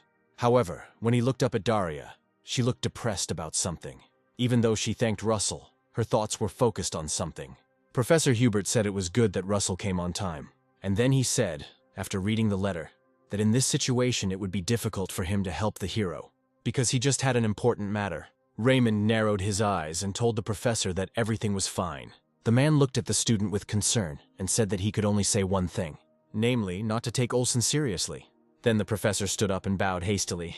He said that now Russell has to be the best, and he believes that the hero can do it. Raymond's eyes were full of determination. He said not to worry about it. The main character was faced with the task of showing an overwhelming advantage in skills and gaining recognition from the judges. The first stage was a written exam. It wasn't particularly difficult for Russell because the guy had failed it many times in his past life. There was only one thing to worry about the letter from the head of the tower to Professor Hubert. Because after him, the professor began to go away somewhere more often. At some point, he didn't even have time for his students. And soon, in the year he took leave, Professor Hubert died. Russell didn't know what exactly happened. It was most likely a dangerous mission, which was given to a powerful magician from the Fire Tower. And when the hero thought about it, he saw in the courtyard of the academy how a snake, having crept up to the nest, was crushing a small chick. Soon, the best result for the written exam was announced. Naturally, the name of Russell Raymond was mentioned. but many students did not believe it. Some were even jealous. However, the main character was concerned with other thoughts, whether he would be able to prevent the death of Professor Hubert. The students were informed that the second stage of selection for the towers would soon begin. Interviews students were to come in when their names were called. When it came to Russell, he confidently rose from his chair and walked forward, convincing himself that he had to do it and that he could. The doors opened and the protagonist walked along the blue carpet towards the judges of the towers. Russell already had confirmation that Wilson was not a judge in his past life. Therefore, the hero changed the future, so he must get into the fire tower and prevent the professor's death. He needed this man's recognition. To begin with, the student was advised that when the judge asked a question, Russell should give an oral answer, and the hero replied that he understood. So the test began. The judge from the White Tower began with the formula that the magician Oregon Gong created 300 years ago. The hero answered each question, then explained that in order to change the formula, it is necessary to apply the concept of cyclical use of materials. The interview questions were easier than the written exam, but there was a different challenge. Suddenly, the judges, one after another, began to concentrate their power into the aura, and together they created a furious flow of power and light. Russell's main challenge was to withstand the judge's mana. In his past life, the hero couldn't cope with this. But this time, everything was different, and the hero, without moving, continued to tell what would happen if you change the proportions of ingredients. The Yellow Tower judge called the disciple incredible because his face didn't even flinch in the mana storm. This provoked Olsen, and then he released his aura. The Fire Tower judge sat with his arms crossed over his chest, and the power of his mana was felt by everyone in the room, especially those sitting nearby. The flow was so oppressive that the hero had to clench his teeth and the veins on his face tensed. This will make the other judges feel bad. The Yellow Tower judge thought that Wilson was really crazy. At this rate, the student could die. But when the man turned his gaze to Russell, he couldn't believe his eyes. He was holding out, and even smiling. The judge from the Spear Tower sat tensely and said out loud that this was amazing. Even the new professors had a hard time. They felt sick. Their bodies were shaking. Their clothes were tight. The blonde judge chuckled, considering Russell to be a definite genius. System windows began to appear in front of the hero, notifying him of how one judge after another was giving their confessions. The Fire Tower judge was surprised that this guy could withstand his aura. Then he leaned forward and grinned, increasing the flow of his mana. The protagonist's hair flew back. The capillaries on his face became more and more prominent. But Russell still stood in place. Wilson even winced and frowned when he didn't see the expected reaction. However, he was interrupted by the judge from the Spear Tower, who placed his hand on the man's shoulder and said that it was enough. Other participants were waiting for them. Wilson chuckled and clicked his tongue in irritation. He replied that it was a pity, because the fun had only just begun, and while the judges were talking among themselves, Russell's hands were shaking. The professors also breathed a sigh of relief, not believing that they had survived. The White Tower judge, smiling at Russell, said that the student had done well and could go, and made a gesture to the boy, "Hurry up." When the hero walked out the door and the next one was called, his feet seemed to be nailed to the chair. The guy was breathing heavily. He thought he would pass out right there. His gaze slowly dropped to the system notification. The judge's approval was 9 out of 10. Russell smiled, tilting his head slightly to the side. Was it not enough for Wilson that he resisted his mana? He considered the judge difficult. After the interview, the guy from the White Tower asked if the mistress of the Fire Tower had her eye on Russell. The man from the Yellow Tower supported him, because everyone liked this student. Ash-haired asked Olsen if he was going to make Raymond his apprentice. The man slowly turned his head back and asked with furious eyes who said that. The woman immediately felt this oppressive atmosphere and raised her hands in front of her, trying to explain what she meant. The Fire Tower judge ignored this and silently walked on, and a tense silence reigned among the others as well. Olsen's thoughts brought him back to his memories. When the newcomers were ordered to defend themselves, they placed a large shield in front of themselves, but a hole appeared in the dome. The enemies were able to attack the defenders with ease. Press your foot to the ground and swing your sword. Vermilion stood among the piles of bodies and pools of blood, calling the dead weaklings. Tears streamed down his cheeks, for among the lifeless bodies were his allies. As the judge walked down the hallway, he thought that if Russell couldn't handle it, the others wouldn't either. And the next day the third stage began, which was called the treasure hunt. The man in the green robe said that in the forest, on Lushwalker Hill, the students would be looking for green mana stones, and rewards will be given for the number of stones and the speed of collection. Russell thought that everyone would try to steal the stones from each other. Suddenly, the students were ordered to line up, which they did. The main character asked himself the main question: would Olsen recognize him? Perhaps, if he passes the third test, the opinion of the judge of the fire tower will change. The judge announced the start of the test, and the students ran into the forest on command. Russell decided there was only one thing he could do now. As he moved away from the group of disciples, he found himself deep in the forest, wondering whether to summon the spirit now. He must have gotten bored, and the hero, placing his hands palms up, concentrated on the energy of the fire. A little dragon appeared in his arms. Russell asked Pepper for forgiveness for not seeing him for a long time, and explained that magic cannot be used in the academy. However, the little dragon was clearly not angry at his master. He smiled good-naturedly. Russell asked Pepper if he could help him as his hand reached for the vault. He took out a mana stone from there, and explained to the spirit that he should look for similar ones. The little dragon flew up to the stone and carefully examined it using its sense of smell. Russell had heard that spirits could sense even the slightest traces of mana. And it was true. Pepper had already found one and joyfully turned to his owner. The boy asked the spirit if they would look again then, and the dragon raised his head and nodded. After some time, Raymond came across a tree with a mark. Meanwhile, the man in the robe grabbed the man by the clothes and asked where the magician with whom he had exchanged was now. The man replied that he didn't know. He just sold him the ingredients for the ritual. This angered the man in the cloak. He asked the merchant if he knew that this ritual was pagan witchcraft. The man couldn't believe what he heard. He had never encountered anything like this. The professor pushed the man sharply against the wall, and he said that supporting cults is tantamount to royal treason.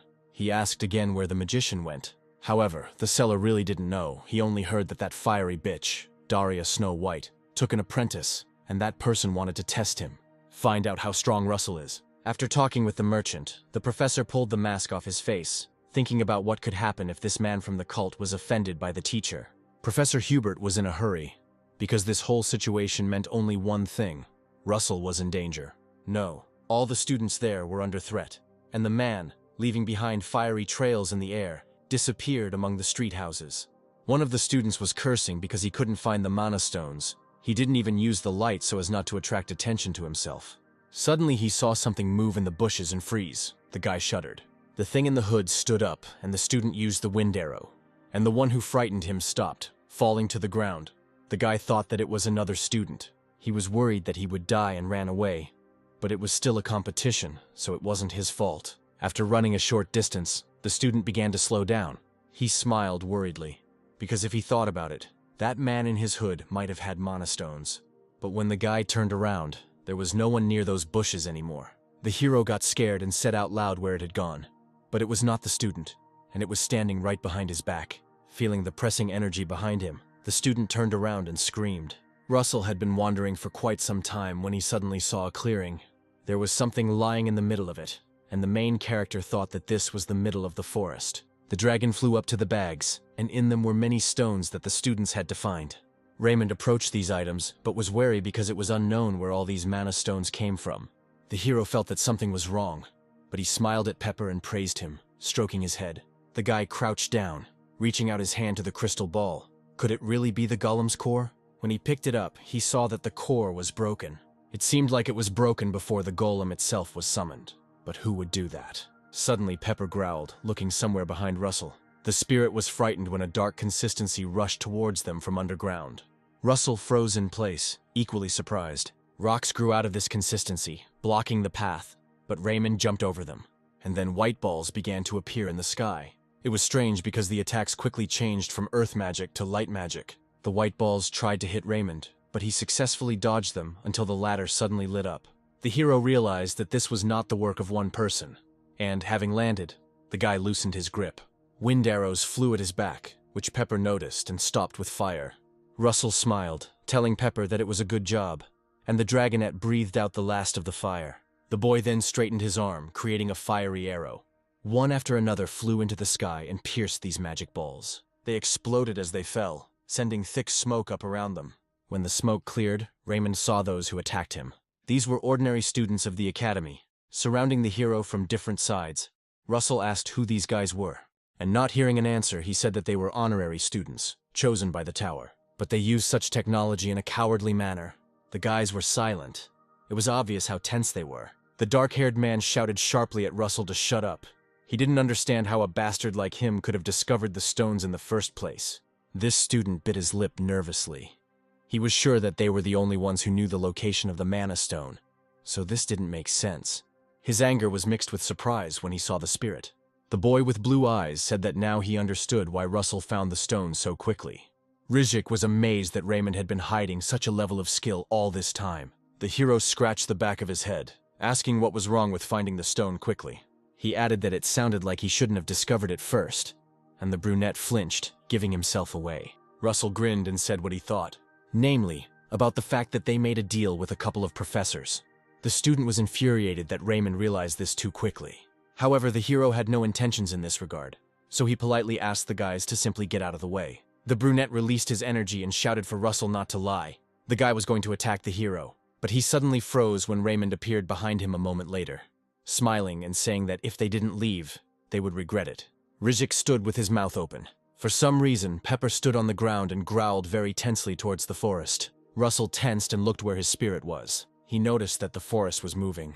The hero suddenly turned to the student and yelled at him, who asked, "What?" Russell asked if the professors who were helping them had told them that they would destroy the golem. The brunette replied that they didn't talk. The other guys came closer to the boys and admitted that they also found it strange. Raymond activated the power of the second circle magic in order to attack if necessary, because someone was actively approaching them. Even the crows, frightened, left the trees and flew up. This was something that Professor Hubert feared, and hurried to the academy to help the students. Even Russell didn't expect to see this. It was the undead. The guys immediately fell into a stupor. How could these ghouls even be in the place where the test was being conducted? They were terribly scared, because it was not just unlikely, but impossible. The brunette was shaking, but could not move from the spot. He told himself that he had to run away. The boys moved abruptly and were about to leave this clearing. However, it was already too late. They were surrounded. There was nowhere to run. The undead were everywhere. Russell didn't waste any time and, concentrating, erected a high wall of fire, protecting not only himself, but also the students who had just attacked him. The brunette glanced sideways at Russell, since the ability to use a firewall belonged to the fourth magic circle. The hero said that everyone would take one side and fight those who broke through the wall. The students looked at Russell in surprise and did not immediately answer, digesting the information. Then he shouted for them to answer. The boys all shuddered and said they agreed.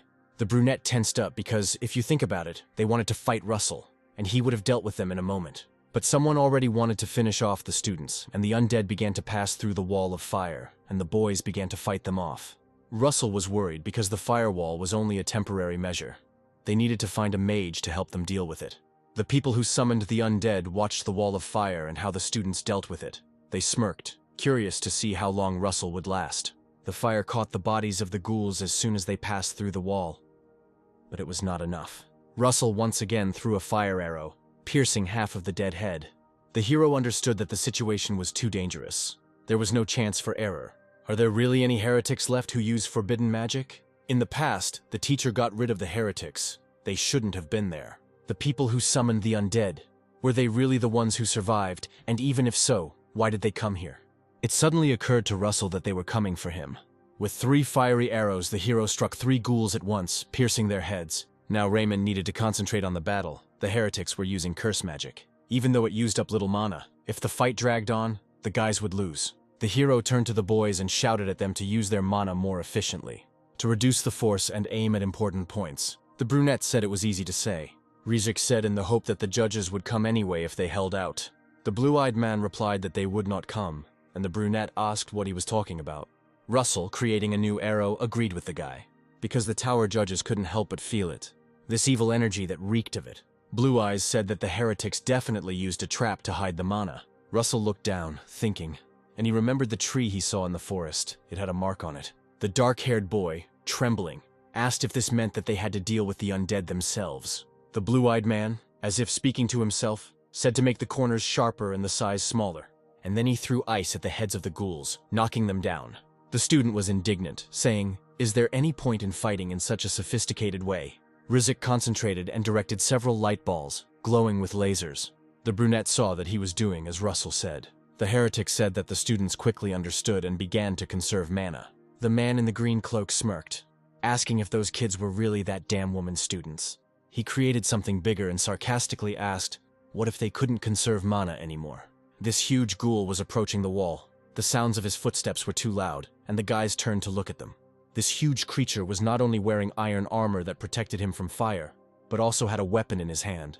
The undead opened its green mouth. Its eyes glowed, and unlike the other ghouls, it was on a completely different level. The boys were scared, but at the same time surprised by the troll. Blue Eyes quickly placed his hand on the ground, using the ice field, and the redhead pointed a powerful crystal laser at the troll. But these attacks did not cause any damage to the undead. The troll growled, looking at the boys. He raised his hands up, swinging his weapon. Rizek was dumbfounded, but Russell rushed in front of him. And while the troll swung his huge axe, Russell used the Fire Spear spell to its fullest, and he pierced the troll in the stomach. The undead stopped. Fire literally came out of the troll's mouth and eyes. The creature's weapon broke, and it began to burn quickly. Its core cracked in the hands of the heretics. They couldn't believe that Russell had defeated the troll with one blow. Blue Eyes looked at Russell and his spear. This magic was comparable in destructive power to the Fifth Circle. The guy doubted whether he and Raymond really studied together. The main character noticed how Pepper, having flown away, began to spin in a circle in the air. The accelerating dragon formed a red ring in the sky, and Russell grinned, realizing where the heretics had been hiding all this time. The hero began to swing his spear, directing a large flow of magic into it. This technique was called the Body of the Magician. Blue Eyes paused, trying to figure out what Russell was up to. The boy gripped the spear tightly. Russell gritted his teeth, his eyes rolling back, and with a powerful swing he threw the weapon into the forest, shouting that it was now his turn. The guy in the green robe shouted that they needed to dodge, and the man said as if it was a fact that they had been discovered, as if he was trying to convince himself of it. A fiery arrow flew through the air through the foliage straight towards its target. The heretic clasped his hands together, commanding the undead to block the attack. All the dead creatures on command rushed straight towards the flying blade. The fiery light illuminated their dark bodies. The man looked up to check if it had worked. However, the arrow flew further and was already too close to him, so the heretic covered himself with bones. There was a powerful explosion. Russell sat on his knees, looking ahead, and asked himself if he had hit the target. However, through the smoke and embers stood a lifeless body, held by the neck from behind. The heretic said that the woman had raised a monster, adding that they had kept it for the judges. The man didn't think he would come to use it on Raymond, and when the smoke cleared, the protagonist saw several students being grabbed by skeletons. The boys who fought with Russell were surrounded by the undead, each with a hostage. Professor Hubert ran as fast as he could, and when he arrived at the academy, the other teachers did not want to let him in because only judges were allowed into the room. However, the professor did not listen and entered anyway, shouting to the elder Olsen. Then the judge said that the mission was over. Suddenly, the professor shouted that the cult followers had begun to act, and that they attacked Russell, and the rest of the selection candidates are also in danger. Olsen's magic immediately came to the fore, and the judge asked gloomily how they dared to act under his nose. However, the heretics not only acted but also threatened, enjoying what was happening. The heretic said that if Russell moved a finger, he would kill all the hostages and turn them into his warriors. And the skeletons swung their swords, freezing in that position above the students. Raymond was silent, assessing the situation. The boys were gagged so that they could not create spells. The guy understood that he couldn't stop the heretic now, and even if it uses a flash, one click of the finger will be enough, so that the undead would kill everyone on his orders. Holding a green light in his hand, on which the lives of the students depended, the man told Russell not to resist and to come to him. The heretic called the hero a child of the fiery tower, which confirmed the hero's thought that they had come for him.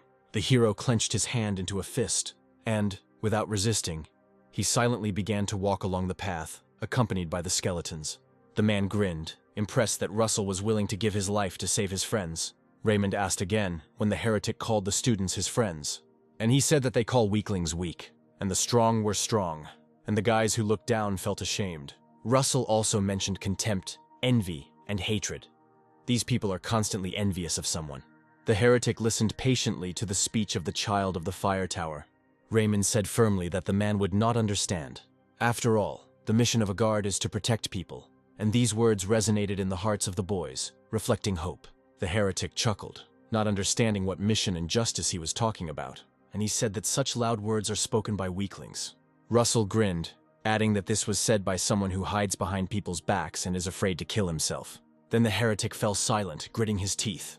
And then he decided that if that was the case, and if Russell wanted it, he would kill him with his own hands, and the skeleton standing behind the hero grabbed him. The undead placed the same cloth in the boy's mouth as the other students, so that he could not resist. The heretic spread his arms, looking worriedly at the child from the fire tower. A consistency of forbidden magic began to gather around the man. A blade appeared in the villain's hand. He said that he was sorry that he would not be able to hear Raymond's screams, but there was no choice. The man took a few steps towards the student, holding the blade tightly in his hand. And then Russell thought that there was magic that didn't require a spell. It could be used with the mind. He remembered the additional reward in the form of a ring that he had received for reaching the fourth circle. This cloud ring belonged to the magic of artifacts and could turn into a thundercloud, the power of which was revealed as the hero's strength grew. Right now, that ring was on Russell, and he stood motionless, but the first flashes of lightning were already appearing in the sky. The heretic triumphantly declared that the death of the child from the fire tower would be the beginning of their revenge. Suddenly the sky lit up and there were more and more bright lightning bolts. Russell's body began to electrify, and it was at that moment that the heretic looked up. Gripping the fabric tightly with his teeth, the boy, as if he himself was made of electrical discharges, mentally ordered the thunder hoof to crush them.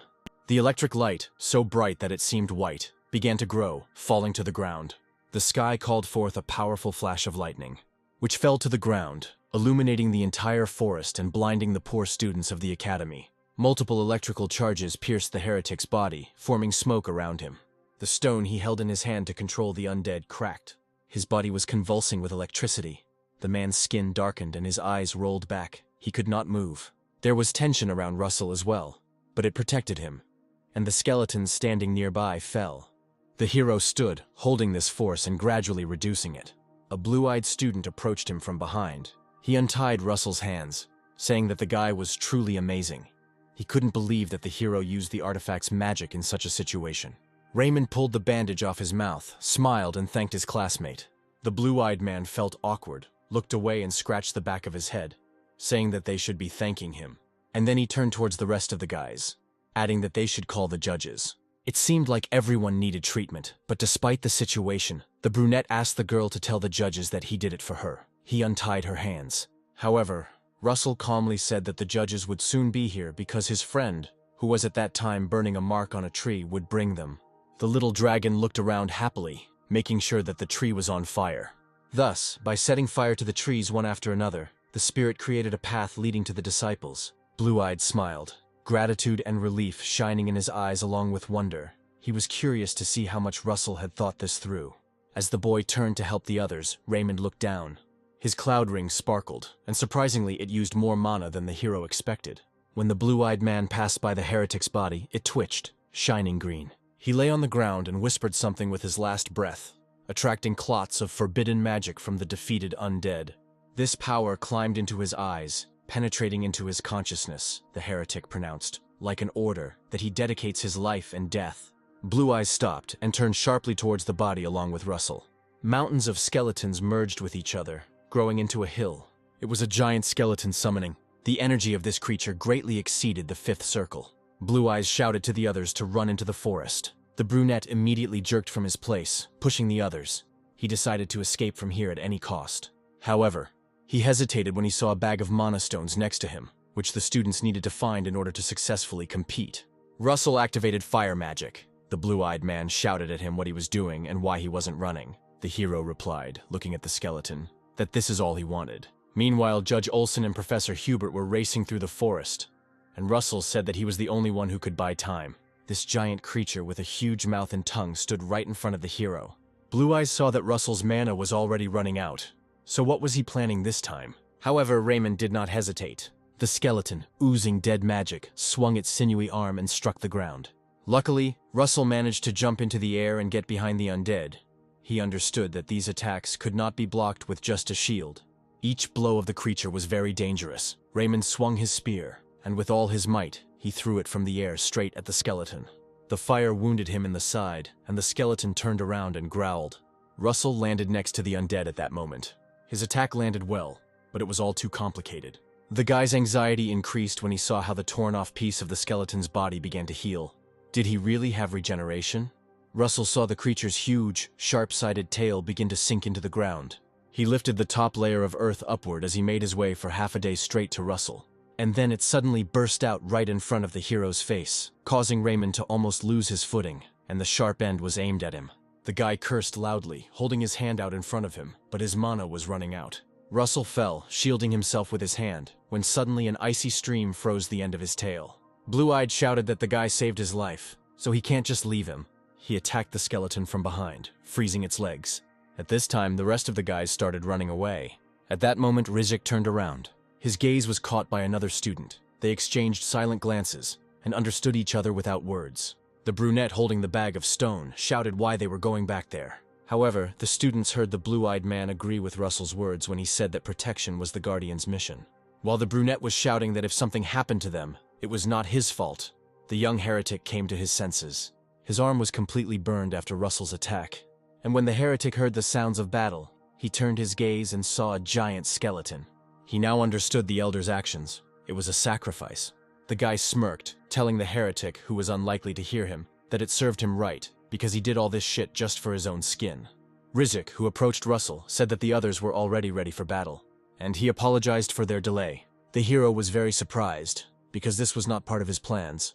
However, there was no way out, so he smiled. He created a flaming spear and shouted that since they wanted to fight together, he would not stop them. He threw his spear at the skeleton, shouting that if they wanted to live and win, they had to listen carefully to Russell. On Rizik's face, even though he decided to help, tension and fear were visible. The giant skeleton managed to escape from the block of ice.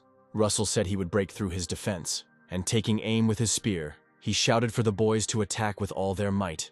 A powerful fire weapon flew straight at the undead's head. The skeleton could not move. Russell shouted to attack now, and ice spears and electric charges followed.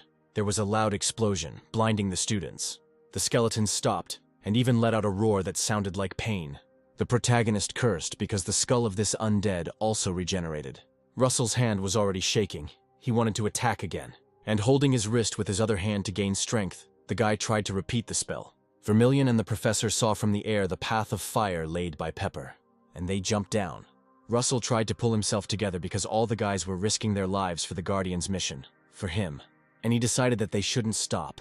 He wanted to protect them, so he activated the maximum power of the flaming spear.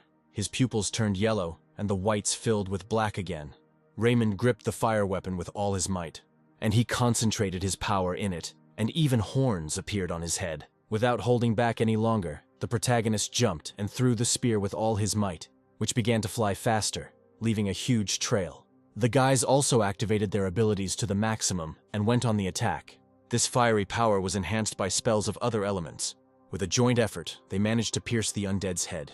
Half a minute ago, Olsen had already arrived at the scene of the fight. He was surprised and angry at the same time when he saw the giant skeleton.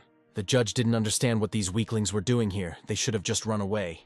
Olsen Vermilion believed that compassion was a weakness, and if one falls, the rest will follow him. A moment later, the flaming spear struck the skeleton. The wave of impact grew. Olsen froze in place. Even Professor Hubert managed to run up. At that moment, Vermilion realized something important. When I saw how the fire pierced through the undead, the judge realized that through compassion, if one stood up, everyone would be drawn to him. That someone was Russell, surrounded by the boys. The giant skeleton was knocked down, its head torn off, and the smoke around it was clearing. From the side of the skeleton's body appeared the one who had brought the sacrifice. He narrowed his green eyes. Things were bad for this heretic. The man said that this was not all, and began to collect the forbidden magic of the cult bit by bit. At that moment, Olsen turned his foot and stood in a stance, concentrating the force of the overheating in his hand. He held his hand, clenching it tightly into a fist. The heretic saw this growing power, and a second later, the judge of the fire tower threw the ball, shouting for this sinful creature to disappear. The flow of wind and light made the students cover their eyes, while others watched with their mouths open. This blow was precise, right on target, and fantastic in its power, such that it wiped out part of the forest in an instant. Russell told the judge that if he wanted to help, he should have come sooner.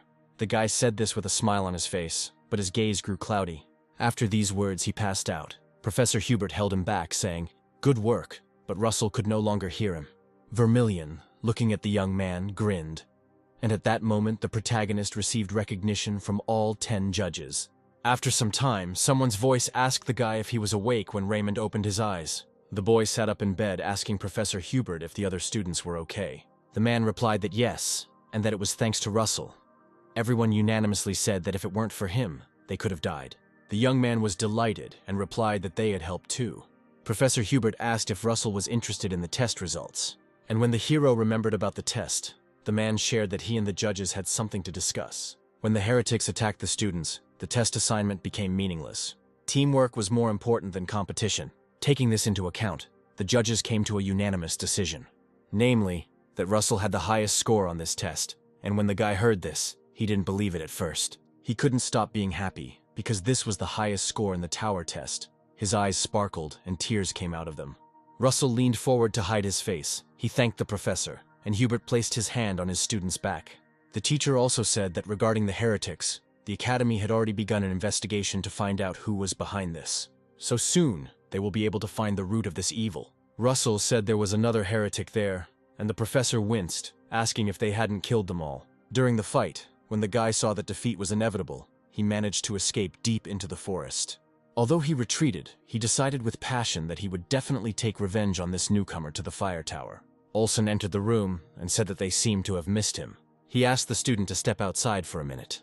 The professor stood up from his chair and blocked Raymond's path, saying that he needed to rest. However, the main character, smiling, said that everything was fine.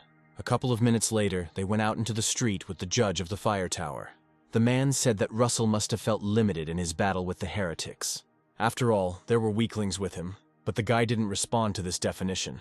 The judge shared that he thinks that sympathy is a weakness, and so far no one has convinced him otherwise. Russell agreed with Olsen. However, he added that the weak exist so that the strong can become even stronger, and so that they have the opportunity to protect those who are weaker. And those, thanks to the protection they receive, will also want to become stronger. Russell said no one will be left behind. Everyone will just take a step forward. Olsen chuckled, agreeing that it was a good answer.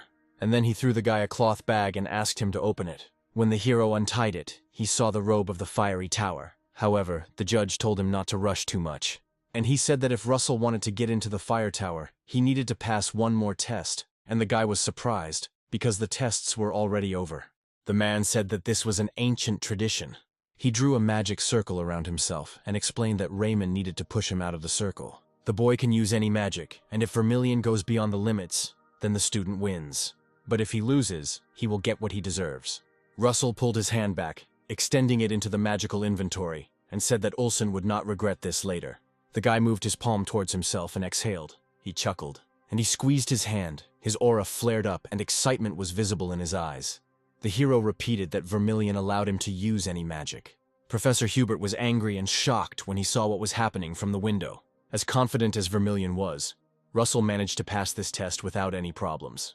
The referee's foot went outside the circle. The man grinned, because he was wearing protection higher than the 5th circle. And yet Raymond pushed him away. Professor Hubert walked quickly towards Olsen and indignantly asked him what he was doing. He screamed, asking why the elder was torturing Russell, since his body had not yet recovered. Olsen coughed, closing his eyes, and said that this was their ancient tradition. But the professor objected that only old people said that. The elder became angry at this statement and shouted back that this was necessary in order to discipline the student in advance, and Hubert replied that if he was disciplined more strongly, the entire academy would fall apart. The teacher sighed and put his hand on the hero's shoulder, asking for forgiveness for the judge of the fire tower. But the hero laughed, answering that everything was fine. Vermilion said that in any case, Russell passed the test, and only he alone. The main character, at the most unexpected moment, used a magical artifact. In addition to the main magic, Vermilion defended himself, blocking the attacks. Yet he didn't think Raymond would summon a spirit. The dragon that appeared opened its mouth, spewing fire, which was discouraging.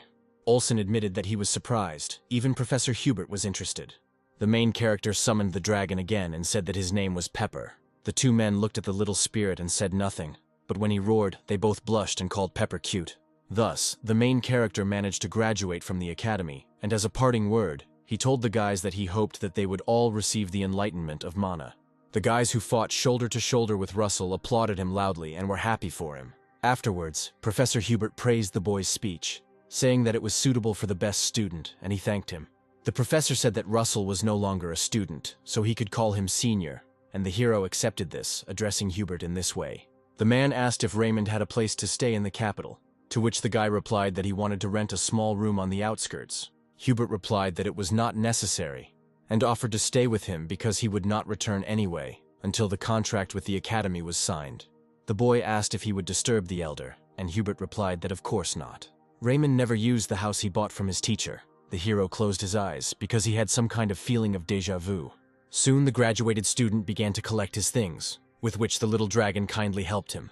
Russell received a notification congratulating him on his graduation from the academy and receiving special awards for it. The young man was surprised because it was the same card. Then a new task appeared. Find a point on the map and complete the mission. The hero smiled. He knew this place exactly. It was Kulil Island, a forbidden place where people do not land, because it is filled with magical beasts. It is a very dangerous place that can only be entered by those with the sixth circle. Russell was very interested in what this opportunity wanted from him. The guy studied the notification. Does it just want Raymond to become stronger? Or wants the guy to become stronger and do something? He recalled the torment he'd experienced when receiving the Horn of the Forgotten King. The hero sat on the bed and stroked the spirit, but he didn't yet know what exactly was required of him. The boy picked up the dragon and said that he needed to become stronger to protect the weak, and the spirit made a joyful sound. Soon Russell got into a carriage and quickly set off for the capital, but not alone. He was now accompanied by his mentor, Olson Vermillion, who asked if this was Russell's first time in the capital, but the boy replied that he had already been there. Then the man thought it was Russell Raymond. Of course he was there. The hero turned to the elder. He wanted to ask something. This concerned Professor Hubert's assignment. The guy asked if this was related to the heretic. And if not, then why did the professor return right during the heretic's attack? Vermillion chuckled, calling the boy smart. And he said that Russell was right. Hubert must find the Society of Heretics, although it was hard to call them a society. However, these people were engaged in forbidden magic and sacrifice. Russell said he wanted to help the professor. Olson asked if the hero really wanted to find the heretics. However, the man immediately realized that the guy was not bluffing, because he has a very confident look. Vermillion said loudly that a man must have big dreams, so he would talk to the master. The student thanked Olson. He added that this was only if Russell learned one spell before arriving in the capital, and the guy smiled awkwardly, thinking that Olson really liked bets. The man clenched his hand, demonstrating his strength, and said that this spell was called Overheating. This magic kills with one hit. However, it has its limitations. Vermillion asked Russell to imagine that he was drawing on his mana and shooting it like a slingshot. Asked if Russell could handle it. That night, the two of them stopped to spend the night, sat by the fire, and trained their powers of concentration. All this time, while they were traveling to the capital, the hero worked hard on this. His magical aura became noticeably stronger, and one day he tried to use this spell, which was successful. The mountain was deeply pierced. Then Russell exceeded Olson's expectations. Vermillion didn't think the guy would add his elemental magic to the overheating. The man wondered if he had ever seen someone so talented. Raymond said his hand was shaking. The elder said that the boy probably already understood that it takes a lot of mana, so he needs to be careful. After using it, he can be counterattacked. Then Russell asked if it was worth using it against strong opponents. Vermillion replied that not always, and advised him to remember that the best defense is a good offense. And you can meet a strong opponent at any moment. However, the strong are accustomed to underestimating those who are weaker than them, and eventually the moment comes when they weaken their defenses. Then the trump card in the sleeve will determine the outcome of the battle. Russell saw other people arrive with them. The guy with glasses extended his hand to the master, asking him to be more careful. The main character recognized the man offering his hand. The guy bowed to Professor Daria and thanked her. Because it was thanks to her that he was here. The woman congratulated him on entering the fire tower. The woman turned to the student, wanting to add something. She said that his arrival coincided with the master of the spear tower. His name was Melville Hemingway. The man raised his blue eyes to Daria, saying that he had been wondering why she had chosen this day, and he realized that she wanted to brag about her new student, which Daria did not deny, and the character blushed a little. The woman added that Russell had already become a hero who had defeated the heretics, and then she shot the master a glance, asking if he should reproach her for bragging about her student. All this time, Raymond was looking at the guy standing next to the master of the spear tower. The guy recognized him. It was Alan Page, who in a few years would become the youngest Sixth Circle, an incredible genius who helped Russell a lot in his past life. The guy didn't think that they would meet again like this. The master said that he simply couldn't help but brag. After all, objectively speaking, Alan is stronger. Olson propped his head up with his hand as he sat in the chair, smiling as he watched the conversation progress. As the two were at it again, Professor Daria, releasing mana, asked if Melville had forgotten that her student was younger, and the master replied that he had taken this into account when comparing them. Even though they laughed together, they still threw barbs at each other, and there was tension in the air. A clash of two forces from different towers. Alan suddenly put his hand on his teacher's shoulder and said that their master usually didn't behave like this. But when he is with Miss Daria, the child in him awakens, which Melville is outraged by. Alan leaned over, adding that the master simply missed his youth, and the man called him a scoundrel who was talking nonsense. The magician asked the teacher, hinting to him that he still needed to go to the palace, and the master came to his senses, chuckling. Alan approached Russell and apologized for his insolence at their first meeting. He extended his hand to the new member of the fire tower. The hero replied that everything was fine, accepting the handshake, and then Russell added that he was a little disappointed. After all, he thought he could show Alan his magic. Even Olsen was surprised by what he heard and stopped being in the clouds. The master burst out laughing, calling Raymond a daredevil. Then his eyes turned blue and he said he wondered where he got his confidence from. This force moved towards Russell and surrounded him in a wave, causing the protagonist's hair to blow back. Raymond didn't resist, but only looked with interest at the mana surrounding him. The master of the spear tower. The guy seemed to be in the ocean. The master chuckled. He would never have thought that something else would surprise him in this life. He stood up and addressed the master of the fire tower, and he offered Daria a bet, and the woman became interested. The bet was made over a period of 5 years, and Russell also listened attentively to Melville. Alan was surprised when the master said that if her student caught up with him during this time, he would give Daria one mythical relic. The master of the fire tower liked this arrangement. Russell looked ahead, remembering the artifacts that had existed since the forgotten times of myth. As far as he knew, even the weakest relics contained mana around the 7th circle. Then Daria suddenly said 3 years. She stood up and announced that if Russell did not catch up with his student within 3 years, she would give the master the magical relic. The man burst out laughing, saying that there was no turning back. Daria Snow White added that he could say goodbye to the relic in advance. The master turned and told his student to go, as that was enough of a greeting. Alan bowed to the fire tower master and said that it was time for them to go. When he and the master were going down the stairs, the guy asked if he could place a magical relic. Melville replied that of course, which astonished Alan. The master looked at his student and told him to try his best. The guy replied that it was okay, since he was older after all. And they both, as they went down, thought of Raymond. Olsen told Russell that he had gotten into trouble on his very first day, and Alan was not his friend, for which the hero asked for forgiveness. And he laughed awkwardly, wondering if he had really regressed. After this, Daria spoke with Russell about his desire to help find the cult members. She heard about it from Olsen, and the hero replied that it was so. Suddenly, the Magister said that it was very timely, because she had just received a report from the spies. They found traces of the cult members who attacked the academy. The woman told about Sudra, a neutral city, and that the heretic is trying to escape alone. Russell knew that Sudra was a so-called paradise for criminals, so he chose a good place to escape.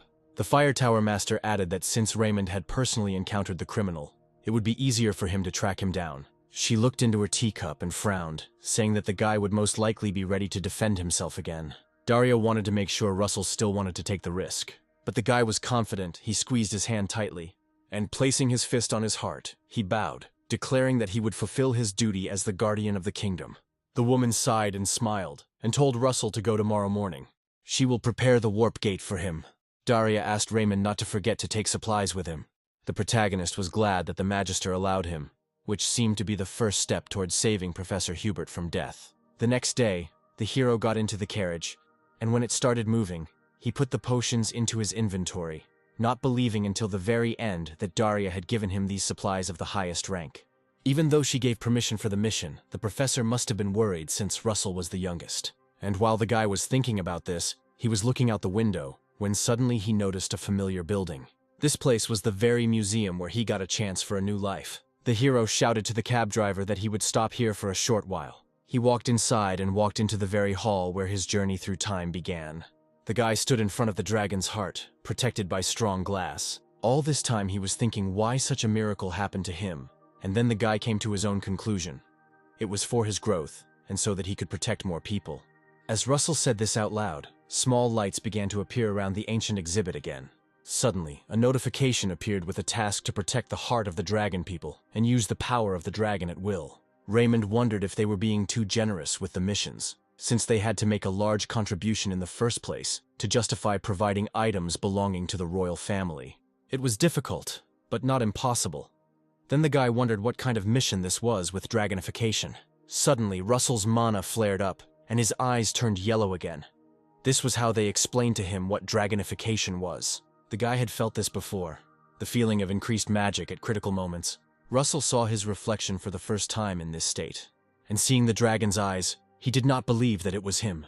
At sunset, he sat in the room and reasoned that the power most likely appeared during the test of fire. Russell stroked the dragon's belly, thinking what it would be like if he could just control it at will. He might be able to increase his power by adding superheat to his dragonification, and that could be a fatal blow close to the sixth circle. Raymond collapsed onto the bed, saying out loud that the problem was that he didn't know how to make it happen, because the power only manifested itself when he was in danger. The guy didn't have time to train because of the mission, and Pepper seemed to have an idea at that moment. He pulled his master by the leg of his trousers, but the young man did not react in any way. He lay there with his hair disheveled and wondered what he should do. The spirit was already starting to get angry at him, especially when Raymond said that it didn't matter how hard he concentrated because he couldn't just go and feel it. The dragon, in order to attract attention, opened its mouth and fired fire directly at Russell. And only after his hair stood on end and his skin turned black in places, the hero stood up, and Pepper growled discontentedly. The boy gasped, asking the spirit if he was really saying that he could help him. The little dragon closed his eyes and raised his paw up, waving it happily. The main character sat down more comfortably on the bed, and Pepper flew up and sat on his master's head. Russell closed his eyes, concentrated, and when he woke up, he found himself in a different place. He realized that he was in the spirit world, where he first met Pepper, and the flow of time here was not the same as outside, so it was an ideal place for magical training. However, Russell didn't have a sparring partner, and just as the boy was thinking about it, he noticed movement out of the corner of his eye. A huge red dragon appeared above him, bowing its head. Raymond looked up in fear, questioningly calling this powerful creature Pepper. The red dragon closed his eyes and growled softly, causing Russell to be surprised that it was his spirit, and stroked its nose. Raymond said that he was grateful to the dragon for helping him, but fighting him would be a bit weird. At that moment, others appeared opposite the hero with the spirit. The guy turned towards the spirits and grinned, saying that it seemed like he had worried for nothing. These mana-filled spirits walked straight towards the hero. The character stretched his arms forward, warming them up, and asked Pepper for a favor. One of the men, wearing a white bandana, told the captain that the heretics had fled the city, and another asked if they should go after them. The captain ordered everyone to gather on deck, and he asked Jackson to report to the tower that the situation had changed. The bartender gestured that he would carry out the order and asked the sir to be careful. The captain chuckled and told Jackson not to worry, because Daria's student will be arriving soon, and the captain won't let him take away his chance to lose. The men moved forward, their robes flapping. 3 days passed. Jackson looked at the magic ball, thinking that the disciple of the fire tower should come soon. Letters appeared on the ball with an urgent report from Sudra. The scouts of the fire tower had disappeared. The men in this city were clearly unhappy and asked what it was. Namely, what is this little guy doing here? It took Russell quite a long time to get to Sudra from the teleportation gate. About a week. But thanks to the training in the spirit world, it felt like a month had passed for Raymond. After all, time stood still there, and it was a great chance for the guy to hone his skills and learn new things. The main character activated dragonification several times, but when using it, some problems had to be solved. The countdown began as Russell deflected the magical spirit's attack. Following him, the guy was attacked by a heron. During the dragonification, a lot of energy was expended, so the hero's fiery spear disappeared at the most inopportune moment, and Russell was swept away by the wave, causing him to fall, cursing that he only had 15 seconds. He rose on trembling legs, resting his palm on his knee. The second problem was the recharge of this skill. After using it, Russell was defenseless, as if he had overheated. As Raymond was walking along Sudra, his path was blocked by a bat. The bald man asked the hero, calling him Little One, if he was really lost. He said he could help him, and Russell smiled silently. And then he gasped, replying, "What a coincidence." After a few blows, the man with the swollen face pointed out to Russell where a place called the Yellow Wyvern was. The 3 villagers bowed to him, wishing him luck. And now the men called Russell not Little Boy, but Sir. The hero thought they were idiots, but out loud he told them to get lost, smiling. Jackson, seeing the guest, greeted him. I asked him what he wanted, and the hero named a cocktail of a 37-year-old Drake and a 12-year-old Briggs. The man sitting next to him called Russell a psycho, and asked how he would drink a cocktail with 70%. In fact, you could die from this, and Raymond knew it, but it was the secret code to the fire tower. The bartender did not believe that this was the same student, because he was too young. Nevertheless, he poured Russell some alcohol and placed the glass on the counter. Jackson put a shield on Russell, and he explained that it was sound magic so that other visitors would not hear them. While pouring the drink, the bartender introduced himself. He was also a mage from the fire tower, working undercover in the Yellow Wyvern. Russell also introduced himself and asked the bartender to step aside for a minute. When they came out, the boy asked if the scout troop had disappeared 3 days ago, and Jackson confirmed it. and he said that the last thing they heard was that the scouts were heading into the desert ruins. They were under the leadership of the captain, and having taken cover, were waiting for his command. Russell asked if they were trapped, and the man said they were not the type to act recklessly. Then Raymond asked if the magician had a map to the desert ruins. Jackson was surprised, but Russell insisted that he had to save them. Then the man sighed. He explained that that place was not one to go to alone. Those ruins near the Empire were very dangerous. Raymond realized that the magician did not believe him, so he released his power. This oppressive aura enveloped the bartender when he started talking about reinforcements. The man could not continue speaking. Jackson looked up at Russell when he pointed out that he could go there himself. The young man demonstrated his abilities, and Jackson was sure that it was at least the fifth circle of magic, and the student controlled it so freely. The bartender found it hard to breathe. He put his hand on his chest, and then Russell's aura began to gradually fade. The man admitted that he had rushed his answer, and smiling awkwardly, he promised that he would show the guy the way to the ruins. Russell smiled back. Meanwhile, the heretic bowed, saying that they had left traces as they had been asked. The man with green eyes replied that it was great, because he could already smell the blood. Russell took another greedy sip of water, and if he had known this would happen, he would have trained in ice magic. Then he poured the water from the flask directly onto the robe covering his head, for it was damn hot in the ruins, and when he got to the right place, he was surprised by its size. It turned out to be larger than Russell expected. The guy ran around this room with a dome. There were many passages around, and they all led inside. And if it were just necessary to find the heretics, the hero would have blown up these ruins completely. He stopped to survey the situation. There could be hostages inside, so he'll have to go in. The young man looked at the entrance, thinking that they were probably strewn with traps. Then he decided to do it differently. He jumped onto a brick wall, then onto one tower, and then another. Russell chose the most unexpected route of appearance. From above, straight through the dome. And without thinking, he jumped sharply inside through the round hatch above. To avoid a painful fall, Raymond used wind magic to catch him. Luckily, there were no traps inside. The guy's attention was suddenly drawn to a fresco with a dragon. It also depicted a black-haired warrior with a huge sword. The guy became interested in who the people depicted in the fresco were fighting. But the second part of it was destroyed. Suddenly, laughter was heard from behind. The boy turned his head over his shoulder. He was waiting for this heretic. He came not alone, but with his warriors, and said that he could not believe that the boy from the academy followed him. And he added that since Russell came here himself, he wouldn't have to waste his energy looking for him.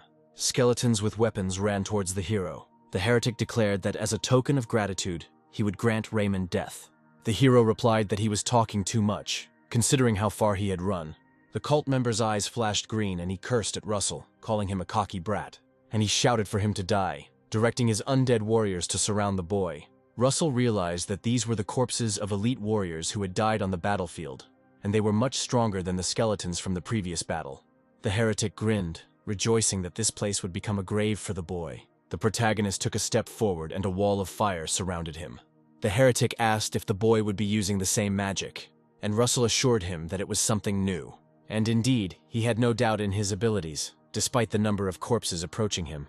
After all, he not only trained dragonification, but also expanded the firewall spell, and added a vector to its formula, combining the fire wave with the wall. The wall that Russell had erected suddenly began to expand, and in just a moment it reached the farthest undead warriors. The skeletons raised their swords to block the blow, but it was of no use. The fire captured each of them, filling the entire space under the dome. The heretic, who was watching this, shouted, "Did his army really die so easily?" Russell walked towards him from the smoke and embers with glowing red eyes, saying that here was the heretic. The member of the forbidden cult hid behind the wall. He was scared, trying to analyze what had just happened. But it didn't end there. A fiery eye appeared in front of the heretic, for Russell had used detection magic. The guy with the bandage on his face cursed, deciding that now was the time to run away. But Raymond, as if reading his thoughts, said that it was too late to run away. A second later, he was right in front of his face, swinging a burning fist. The hero hit the heretic, but he managed to jump back and fell to his knees, his head down. The situation was hopeless. Blood was flowing from his mouth.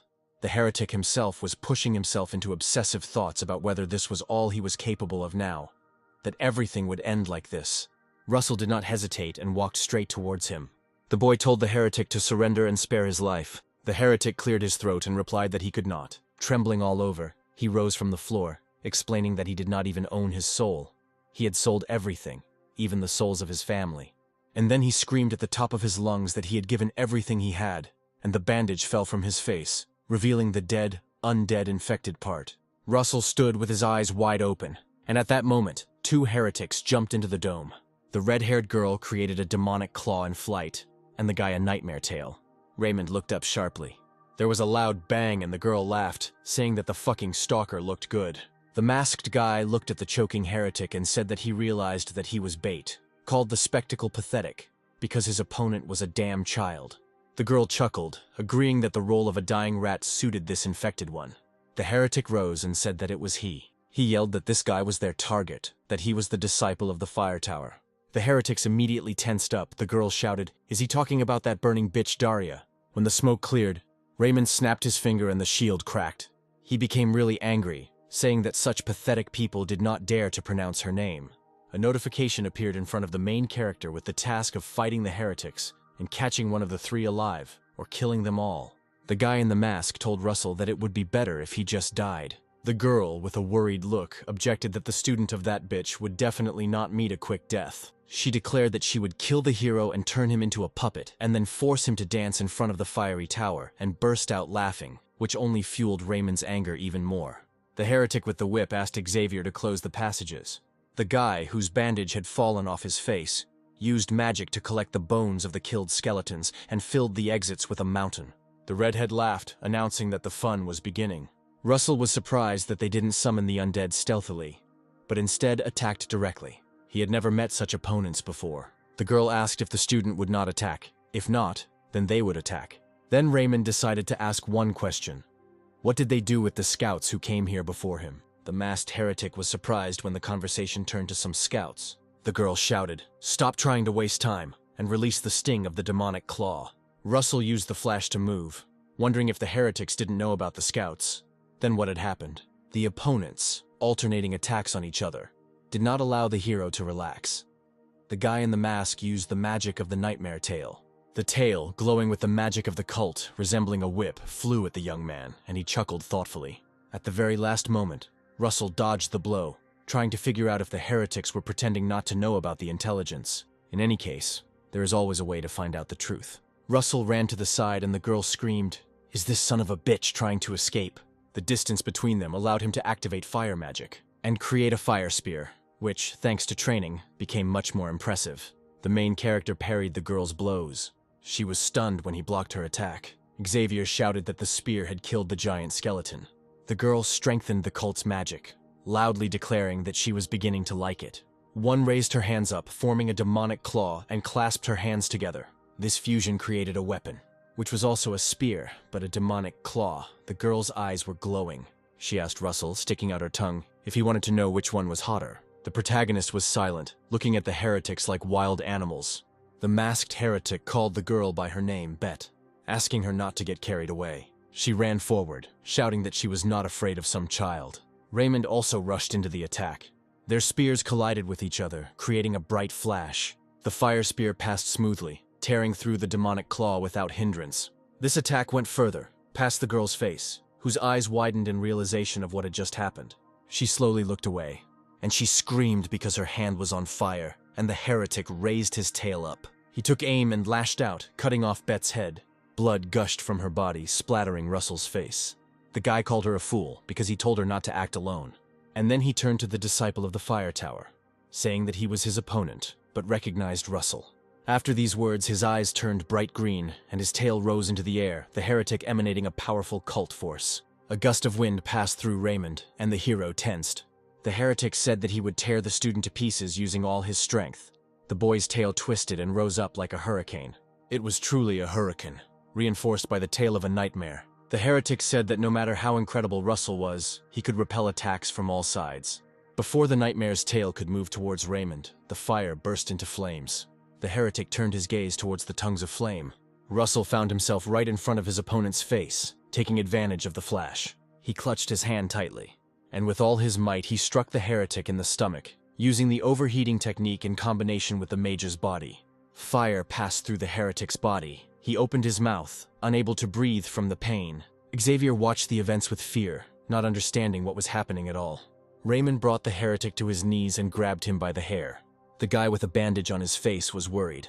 Like, are they really going to lose again?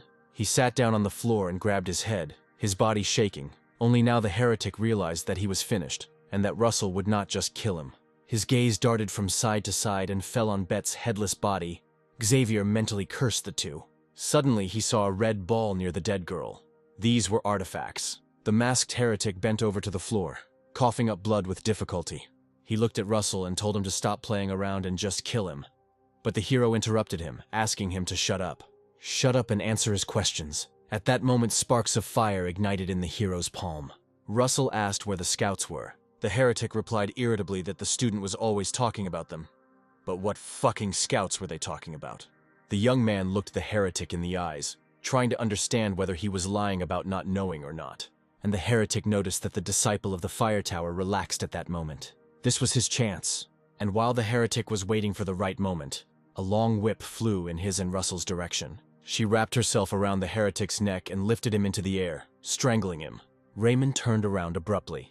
Xavier, his green eyes glowing, held the artifact above his head, swearing an oath, dedicating his life force, and his death here and now. Russell recognized this spell of sacrifice, and the guy, looking at the student, wondered whether his comrade really had the heart of a hellish giant in his hands. The whip pulled the heretic sharply along, tightening around his throat while he tried to free himself, cursing. But it was all in vain, and Xavier continued to dedicate the lives and vital energy of the others, their death as well. The heretic, crushed, screamed that he could not be initiated into this. But he was drawn towards the general mass, from where spikes emerged and pierced his body. Russell had to cover his face with his hands as a huge stream of mana hit him. A creature called Abomination has descended. The main character's mission has changed. Now the main goal is to kill the giant. The giant's eyes glowed purple as he raised his hands and looked at his meaty fingers and long claws. The Abomination growled loudly, asking the boy how dare he turn her into this. The creature's powers were concentrated in its long claws.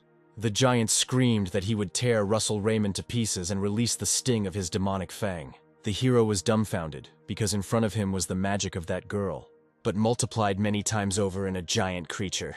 A multitude of purple stings flew at the guy. Now the situation has become really dangerous. The giant's attack broke through the dome, sending rocks flying and collapsing the room. But Russell's fire passed through, and the young man managed to jump out. The protagonist clutched his spear, calling Abomination a damn bastard, and the guy barely got out from under the rubble. Raymond cursed, and raising his head to the mountain of stones, said that the heretic could not withstand such force, and dug his own grave.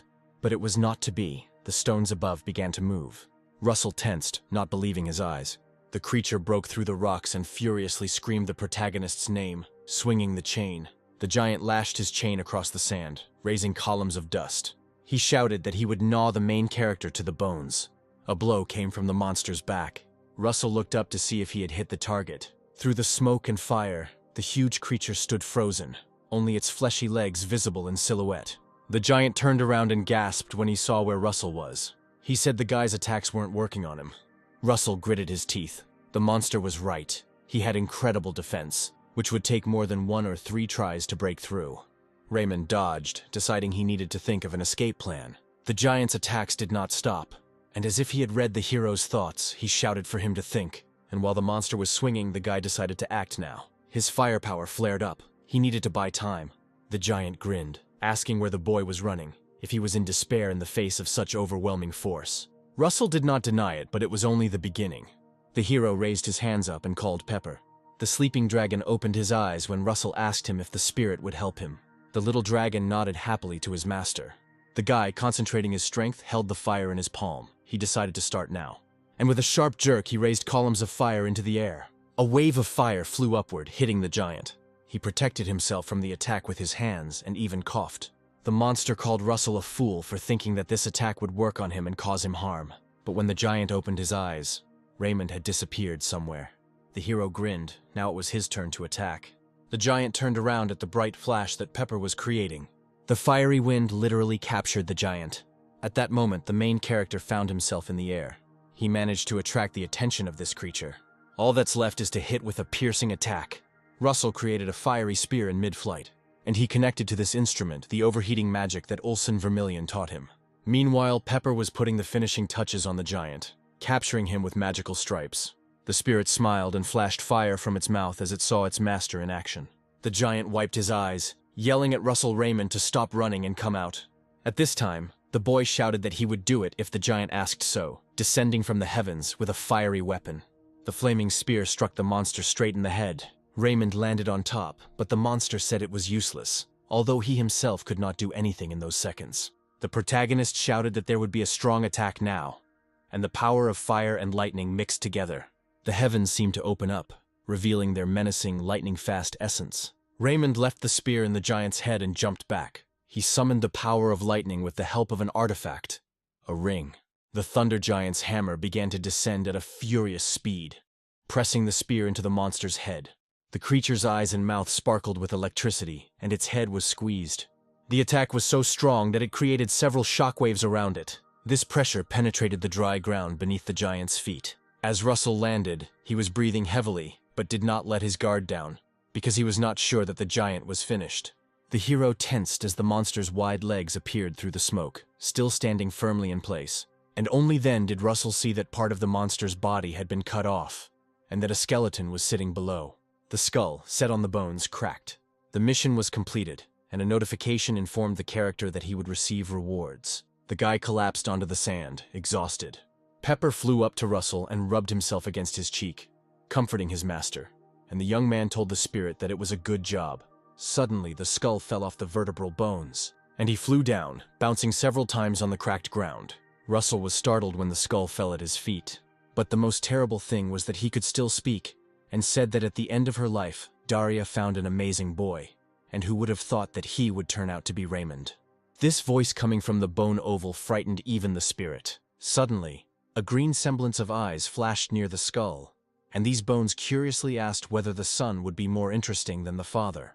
Russell's eyes widened when the skull mentioned his family. He picked it up and shouted, asking who he was. Skull replied that sooner or later the boy would find out if he knew what his father looked like in his last years. And after these words, the bone broke into pieces, and the green magic of the cult left the lifeless remains. The last words of these pieces were that Father Raymond had a fierce look then, and then it started to rain. It grew stronger, enveloping the hero's clothes and skin, who clenched his teeth tightly, fury attacking him. The guy was on his knees, screaming at the skull to tell him who he was, what kind of son of a bitch he was. The bone's last words about Russell's dead father awakened pain and intense anger in the young man, but no one gave answers to his questions. Tears of hurt and anger flowed from Russell's eyes, and Pepper pressed himself against his master's hands, trying to console him. So the guy sat for some time in front of the immobilized giant. This fleshy half of the severed body was soaking wet in the rain along with everything alive and was visible in the distance, especially for those who looked through a magnifying glass. The guy in the light robe and mask announced that they were finished, and, having put away the pipe, he ordered the report to be sent. Meanwhile, the 2nd Battalion of the Imperial Army was located in the 12th Desert. The battalion commander, Viscount Montmort, studied the report, which was written on paper, and he informed the others that as a result of the battle between the magician of Endymion and the heretics, the magician won. According to his report, the magician's power was higher than the 5th Circle, and, reporting this news, the commander slammed his fist on the table, and then he shouted to the intelligence officer, causing him to flinch. The commander yelled at him, asking why they hadn't noticed a mage of that level approaching their lands. The officer lowered his head and asked for forgiveness, explaining that there was no information about the movements of Endymion's mages. Another suggested that this mage might be new, since there was a rumor that a talented brat had recently been accepted into the fire tower. The officer laughed awkwardly, asking if that meant he was a recent graduate of the academy, so there was no need to worry until they took action. The commander called the officer a brat, indignant that the brat was already on his 5th lap, which meant that he could become their main force in the future. There was a tense silence, and the commander sighed heavily. The man covered his face with his hand and clutched the report in his hand. He cursed, saying that he didn't want to, but it seemed that he had no choice and would have to call that psycho. After the battle with the heretics, Raymond sat on the sand the next day drinking water. The words of that skull would not leave his head. Did the heretic really kill his father? However, now the hero needed to focus on the mission and find the scouts, and as quickly as possible, because Russell knew he was being followed, periodically seeing a glimmer of sunlight in the desert nearby. Raymond suggested that they were most likely spies for the Empire, and since they haven't attacked yet, it means they were ordered to simply observe. The guy got to his feet and saw a figure approaching in the distance. Because of the sun, it was difficult to see if it was a person, and he was also completely covered in white light. Raymond felt the magical power and quickly jumped to the side, activating the magician's body. The flash managed to hit the guy and wound his cheek. Due to the hasty actions and the energy spent on the battle with the heretics, the guy was unable to stay on his feet and fell face down in the sand. As he stood up, he suddenly realized what kind of aura he had just encountered. The hero received a notification about a clash with a formidable enemy and a warning that the guy had met an incredibly strong opponent, so the task was to escape from him without receiving injuries. He immediately recognized the enemy. It was Spandam with a sword on his shoulders, chuckling curiously with a grin. The guy smiled, saying that he was definitely aiming for the neck, and he added, surprised that there really was a mage above the 5th level here, referring to Raymond. Russell tensed, biting his lower lip hard because right in front of him was the Superman of the Empire, namely, the disciple of the great swordsman. But his most accurate description was elsewhere. The guy with scarlet eyes said that Russell would be fun to kill. Raymond said out loud the description of this man, Spandam, a serial killer. Spandam grinned, pleasantly surprised that the hero knew him. He released his aura, saying, "What a relief." Raymond watched the killer's every move closely, sensing an impending threat. The killer said that this way Russell would be able to accept all the pain that awaited him.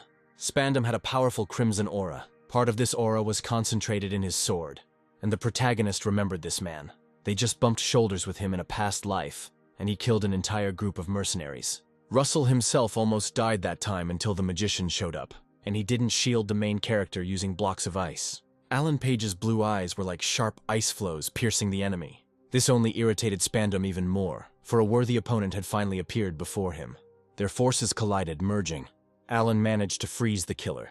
However, at that moment, despite the fact that Page was the strongest magician, he barely managed to do it. All in all, Russell really did have a formidable opponent in front of him. The assassin announced that he was about to begin and swung his sword, sending blood flying.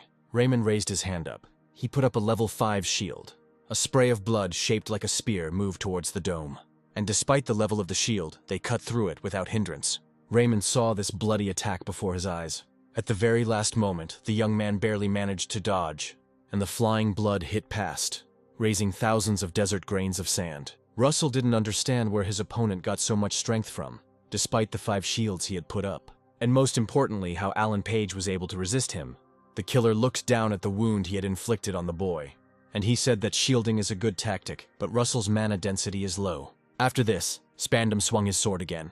Raymond was amused by his opponent's words. The crimson blades formed a cross in front of the young man, but he managed to recreate the flaming spear, and with a sharp blow he cut through the bloody attack. The killer froze, raising an eyebrow in surprise. He chuckled, asking what it was when he saw Russell. And he added that the magician was hiding quite a bit of power. Raymond waved his spear and asked if it was true, then how about him? After which he threw a fire weapon at the killer. Spandam looked at the fire spear, amazed that it did not change shape even after being thrown. He used the crimson trick, Volar Sane, to deflect the blow. The killer's eyes were shining. He said with excitement that after all, fights against magicians were always the most interesting. At the moment when Spandam parried the blow, Russell appeared next to him. He gripped the newly created fire spear tighter, and he struck harder and more forcefully. The killer dodged at the last moment, calling Russell a rat who could even use flash. Before he could land after the attack, Raymond noticed Spandam release a crimson attack. Blood spattered and rose into the air. The killer stuck out his tongue, saying that he hadn't had this much fun in a long time. Raymond failed to completely dodge the attack. His right leg was wounded. Blood dripped onto the hot sand, but the guy did not take his eyes off his opponent. Then Spandam told him that he would just wait. Russell wondered if the killer had enhanced his body using aura. This was far superior to the mage's body, and Raymond, gritting his teeth, cauterized the wound with fire, causing Spandam to grin. He tilted his head to the side, asking if all the people in the fire tower were so stubborn, if only such people were accepted there. Russell looked up and froze in place, unable to move. The hero sat on his knees, asking Spandam what he was talking about. The killer grinned even more, and he replied that a few days ago, he had fought with one of these people, and he had not given up until the very end. Hearing this, Russell stood up, realizing that they were talking about the missing scouts. Horror pierced him, turning into waves of anger, and with a worried look, the hero asked if this maniac had really done it. The guy just spread his arms with a smile on his face. In order to find the scouts, Russell wanted to escape after a small fight, because the main condition for receiving rewards for completing the mission was escape. But this news hit the hero so hard that anger only strengthened his aura. She rose from head to toe, Russell exuding this powerful force of fire. The hero decided that now was not the time to think about it. Spandam was amazed, asking if Raymond had hidden his powers in the fight with him. He released a crimson aura and said, "Let's see if Russell can do the same. Provided that his body will be torn to pieces." The main character decided to use all the powers he had, including the artifact. However, the ring had not yet recharged, so there was only one way left. Spandam had already raised his sword to attack. He used a combat technique with a mixture of crimson aura in the Raudal flow. Splashes of blood rose into the air in columns, approaching the guy. Russell stood his ground until the very end. The crimson aura was a centimeter away from engulfing the youth. And at that moment, Raymond fell into a state of dragonification. Spandam, seeing the flash of fire, wondered if Russell had really penetrated his attack. The fireball began to grow, gaining momentum. From this bright flash of fire, the main character jumped out with dragon-like burning eyes. At the same time, he created a fire spear. He had 10 seconds left. The killer grinned widely at the thought that this could be dangerous. It only turned him on even more. In an instant, the boy was in the air, pointing the tip of his fiery spear at Spandam. The fire spread across the desert, burning bright yellow, turning into red tongues of flame. Russell landed on one foot, and then he slowly rose. The killer appeared behind him and said that he didn't know what this guy had done. Then he brought down a crimson blow with his sword, but the hero put out his hand, blocking it. Spandam was amused that the boy had become stronger. Russell looked him straight in the eye, 9 seconds left. He swung his spear again, parrying the blows, and before the assassin could attack again, Russell swung the fire spear with all his might, so that his body was pulled after his weapon. The wave of this attack increased during the impact and exploded in the middle of the desert. Spandam dodged, 6 seconds left. The guy with long hair said that if the hero didn't even have that, then his powers were useless. The killer rose into the air, saying it was time to end this. Spandam turned around in a swing while in the air, and a crimson cyclonic typhoon surrounded him. He rushed down towards the hero, flying towards him like a comet.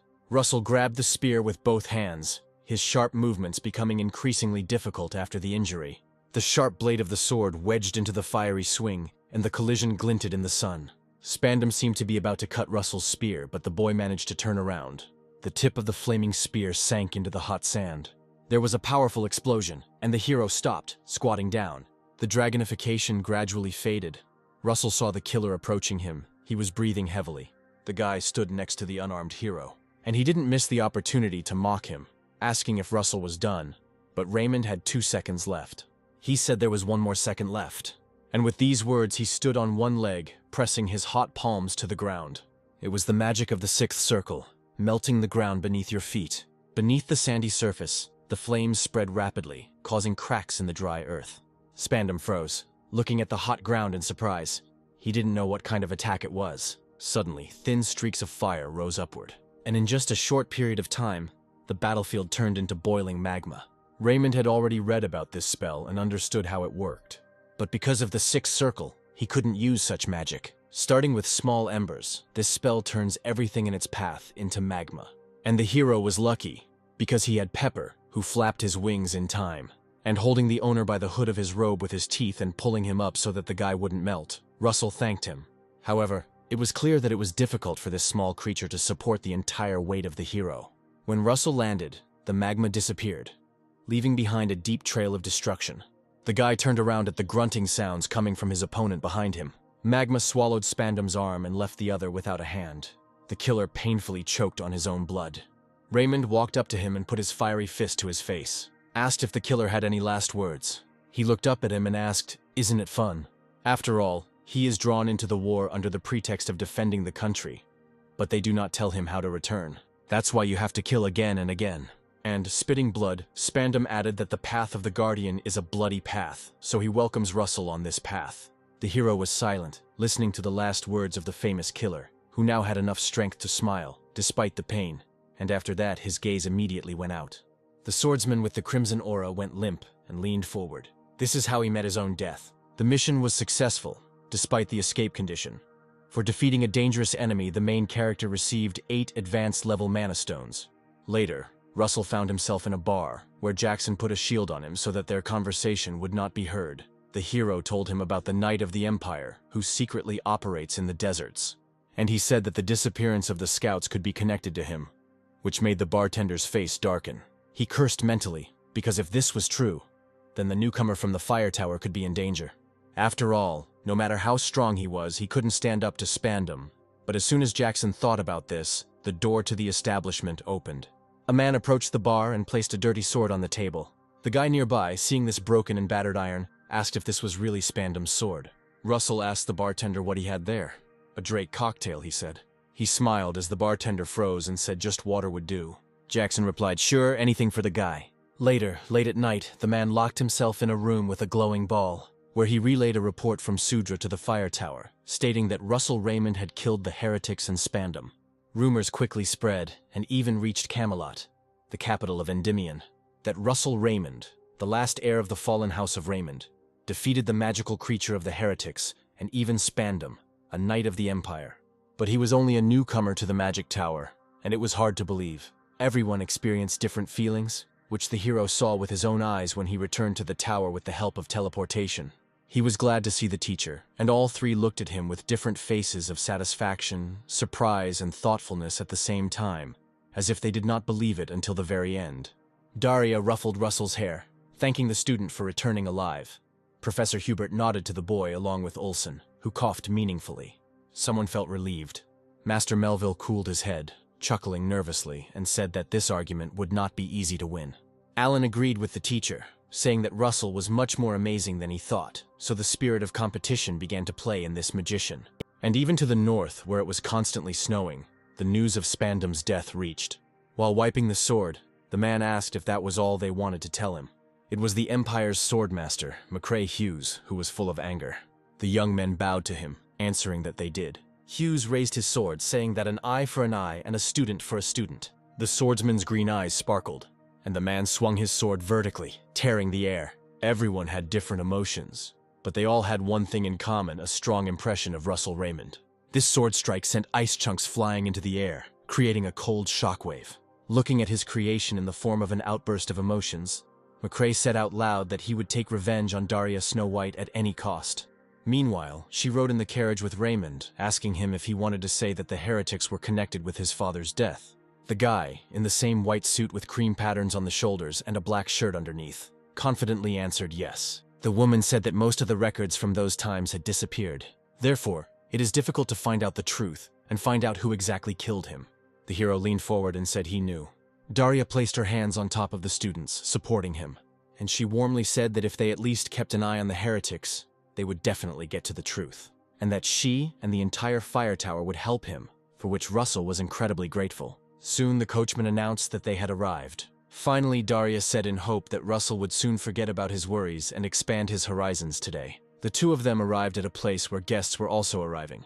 It was the Council of Magic Towers, a magical community that consists of over 20 magical towers of Endymion. And Russell managed to get here thanks to his victory over Spandam. 2 months ago, he received an invitation to this event as an assistant master, despite the fact that he was still a newbie. He was greeted warmly in the hall, recognized. Even the grandfather with the cane said that it was an honor for him. Raymond laughed amiably and thanked him. He was glad to meet the senior. The men raised their hands and said they would see each other soon. And then Daria turned her head towards the approaching figure. She told the man that she had not seen the master of the Yellow Tower for a long time, and she introduced him to her student. This master's name was Niccolo Machiavelli. He was the organizer of today's council meeting. The hero bowed politely and hesitated slightly as he greeted the organizer.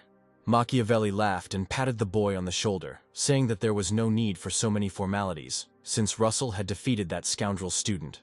The guy looked questioningly at the master, not knowing what kind of scoundrel he was talking about.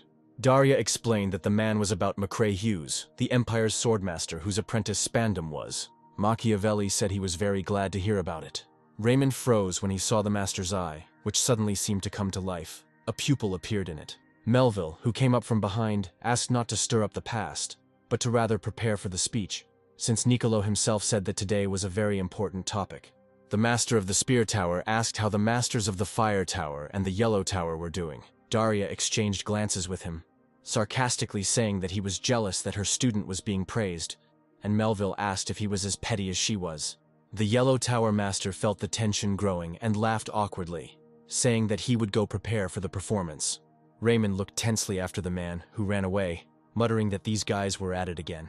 Melville decided to ask Daria if she had forgotten about the bet they had made, since the conversation had turned to it, and the professor replied that she had not. The man wanted to brag about what his dear student Alan Page had achieved, but the magician put his hands on the master's shoulders and asked the teacher to go to their places, thereby not allowing him to finish speaking. Melville called Alan a brat, resisting and shouting that he had not finished speaking. Seeing the guy literally dragging the Spear Tower master away, Raymond laughed heartily. Soon the master of the Yellow Tower announced the beginning of the meeting of the Magic Towers. He reported that today's agenda included studying the ruins on Mount Calvain. The ruins have remained since mythical times, but no traces of exploration have been found yet. In other words, there is a high chance that there may be relics there. This news surprised and delighted those present, because they could find an artifact that would change everything. This is why help is needed in this matter. The first master named was Sir Alan Page of the Spear Tower, and Sir Russell Raymond of the Fire Tower. The organizer would like to ask the two of them for assistance. The ladies and gentlemen agreed that this was a good idea because Raymond had already proven his skills. Magister Daria smiled proudly, thinking, of course, after all, this is her student. However, one person was against it, and the woman turned around. Geron, the Red Tower mage, arrived with his teacher, Master Blaine Trilogy. The atmosphere at the meeting immediately changed. Even the organizer became tense. The man asked if he could find out the reason, and Blaine Trilogy named Russell's father, Alex Raymond. That was the reason. The protagonist's eyes widened when his blood was mentioned. The master stated that the matter was in Alex Raymond's defeat. People were outraged, because how can one blame a son for his father's defeat? And besides, the war with the Empire was a long time ago. Blaine turned around and said with a grim face that this defeat cost the kingdom its best warriors, who gave their lives for the escapee. At this point, everyone fell silent, looked down and chuckled. Daria shouted that this was speculation, since there were no records left of that time. The master of the Red Tower agreed with the professor, but also added that he had been there. Daria and Raymond simultaneously showed the same emotion of surprise on their faces. The man smirked, saying that he saw Alex Raymond escape with his own eyes. That brazen expression looking straight at the protagonist felt like an attack, and Russell froze, hearing for the first time that his father had run away. Everyone knew that his father died during the war, but why was this man talking nonsense? And the master kept saying that the Raymond family was indebted to the kingdom. He waved his hand, asking how the youth would feel if they entrusted such an important mission to Russell. If Raymond were to participate in the cleanup, the Red Tower would not support the expedition, and this statement worried everyone. Those present were more on Russell's side, because he was a rising star, but leaving the Red Tower aside was not the way to go. The Yellow Tower master mentally noted how Blaine had animated the crowd with just a couple of phrases. Given his pedigree, this was not surprising. After all, Archduke Bismarck stood behind him, and Blaine Trilogy was the king's uncle's confidant, and the most influential person in these lands. Resisting him means hostility to the entire faction of the Archduke. The only ones here who aren't sucking up to him are the master from the Spear Tower, who called it nonsense. And the master of the Fire Tower, Daria Snow White, asks Melville not to interfere. Raymond suddenly said that he wanted to ask the master of the Red Tower something. Looking the man in the eye, he asked him whether he could be held accountable for his words. All eyes turned to Russell. The master did not understand what kind of responsibility he had to bear. Raymond stepped forward, adding that he was responsible for insulting the Raymond home. Daria put her hand on the guy's shoulder and said that now was not the time for this. Blaine chuckled, making a sarcastic comment about how this family's honor meant anything, and then making Russell Raymond grateful that Daria was his teacher. Otherwise, he would have torn out his tongue as an example to the other upstarts, and with these words, the door to the hall opened.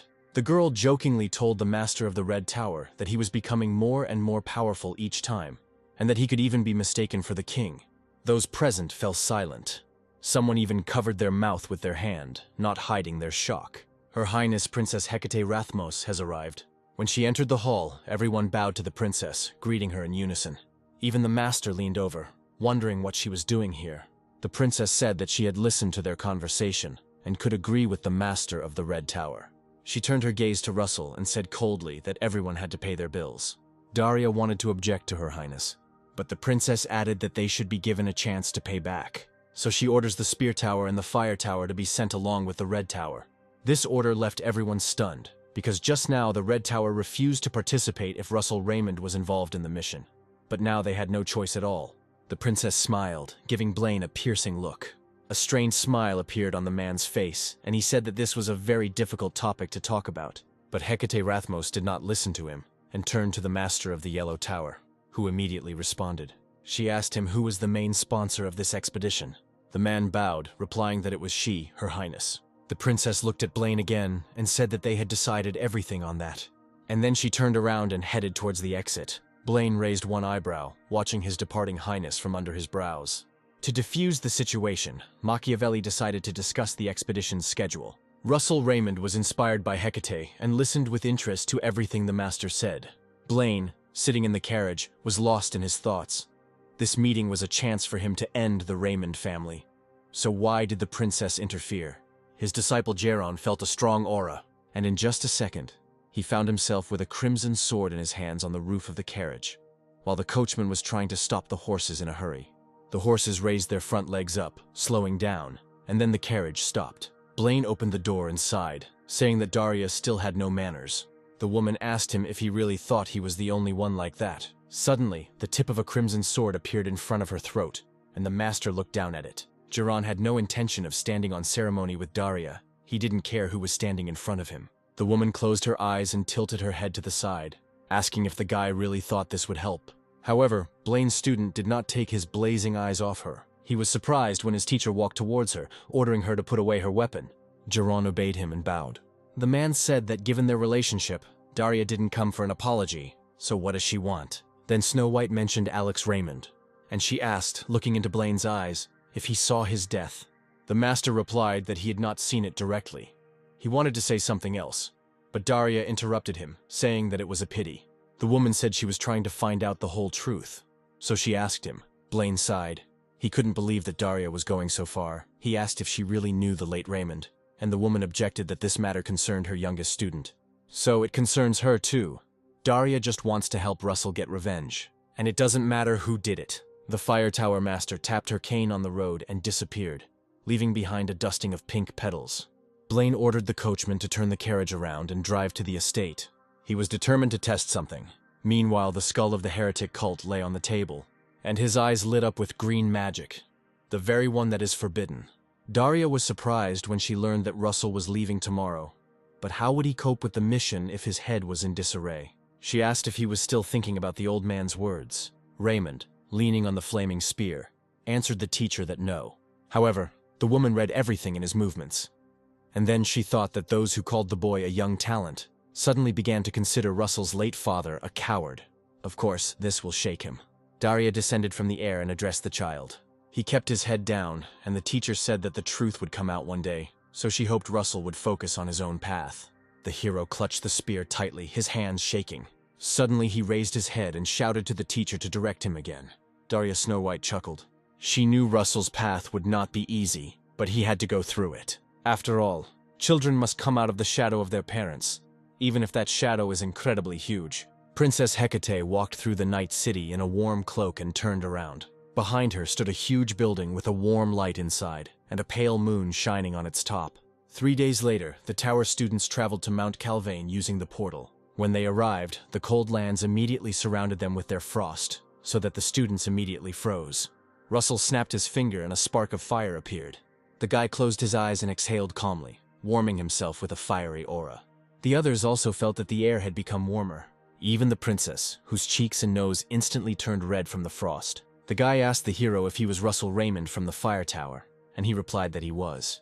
The boy said with a smile that they had been waiting for him, and suggested that they go. So they all set off together along the snowy path, while Russell looked back. Various flags hung here, starting with the Royal Yellow Tower. Then there was the Yellow Tower of Everil, and the Yellow Tower of Achaos. All earth magic experts have gathered here. The guy walking in front asked Russell if he wasn't impressive. They came to a blue wall that resembled ice, in which they could see their reflection. Russell was told that it was all made of mana crystals. Raymond placed his hand on the wall and noticed that they looked like mirrors. The guy said that this is where the name of the ruins comes from, the Temple of Mirrors. Soon a man introduced himself to Russell, holding out his hand for a handshake. His name was Spiegelman, who had come here from the Yellow Tower and was in charge of the expedition. The protagonist placed his hand on his chest, showing respect. He greeted the man and introduced himself as a student from the Fire Tower. Russell knew that Spiegelman was a skilled man who had risen from peasantry to become the elder of the Royal Yellow Tower, and was known as the archaeologist who had discovered the most ruins. The guy thought that maybe he could learn something from this man. He was pulled out of his thoughts by Alan Page, who saw the hero. The boys both called each other sir. Russell was pleasantly surprised that Page had already arrived. They shook hands, and Russell said he was glad to meet them. And then he questioningly called Alan a young genius and said that it was a little unfair. And Page, smiling, replied that he simply wanted to protect a relic from the era of the gods. The young genius adjusted his glasses and added that when the guard from the Red Tower arrived, they would discuss the duties of this mission. Spiegelman chuckled thoughtfully, arguing that it was good that the kingdom's young talents were protecting them. However, what could be in these ruins if they sent so many people? The man with the pince-nez closed his eyes, thinking that this might be too much. Suddenly there was a noise, and all three looked in that direction. The Earth Mages ran away from the building, not understanding what was happening. Right in front of them, a crystal guard emerged through a cloud of dust, growling menacingly. Spiegelman didn't expect to see a crystal golem here. Page immediately shouted to the others to run to safety. The golem roared, releasing dozens of sharp ice crystals from itself. The mages, who didn't have time to react, bent over painfully, and larger ice spears pierced their bodies. Spiegelman raised his hands, mentally cursing at the fact that the shields immediately fell. He pressed his palms to the ground, releasing yellow magic that cracked the earth. In front of him and the rest of the expedition, pointed hills rose up, and the golem began to attack straight into them.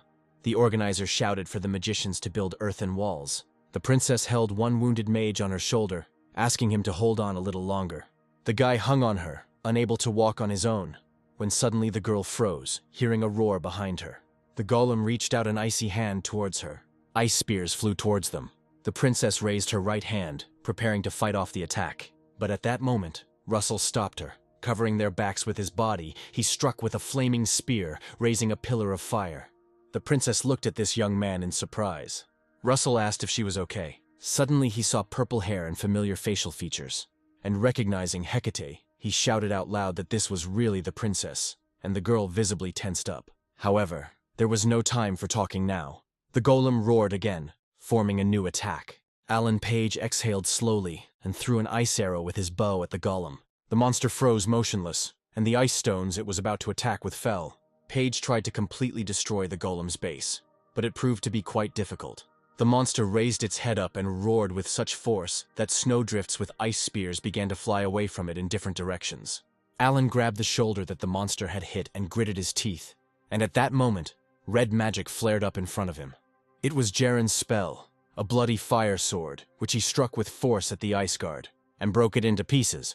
Jaren said he didn't think he was too late. The guy in the red cloak introduced himself, saying that he was a student from the Red Magic Tower.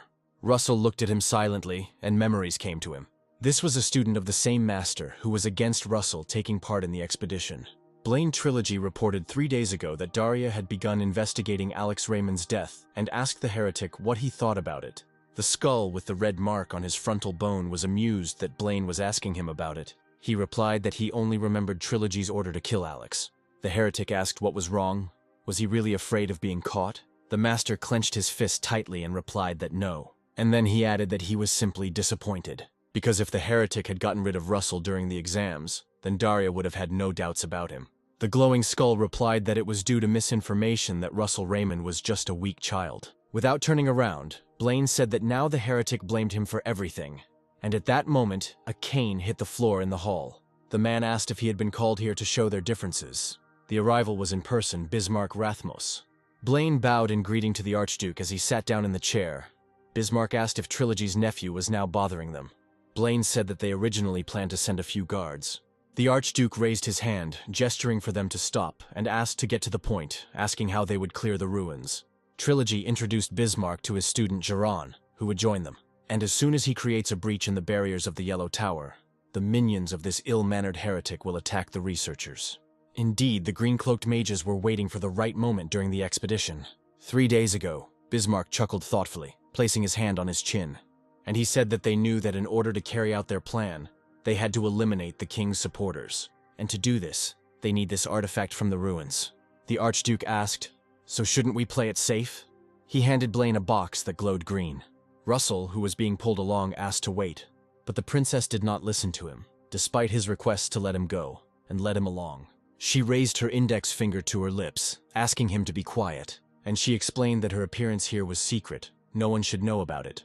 The girl gathered her hair into a ponytail, asking him to just forget about her and go his own way. although this is difficult to understand. Russell said that she must be very interested in these ruins, and if Russell were in her place, he would also really like to see them, because they are, after all, from the mythological era. And then he looked the princess straight in the eye and told her that she had nothing to worry about.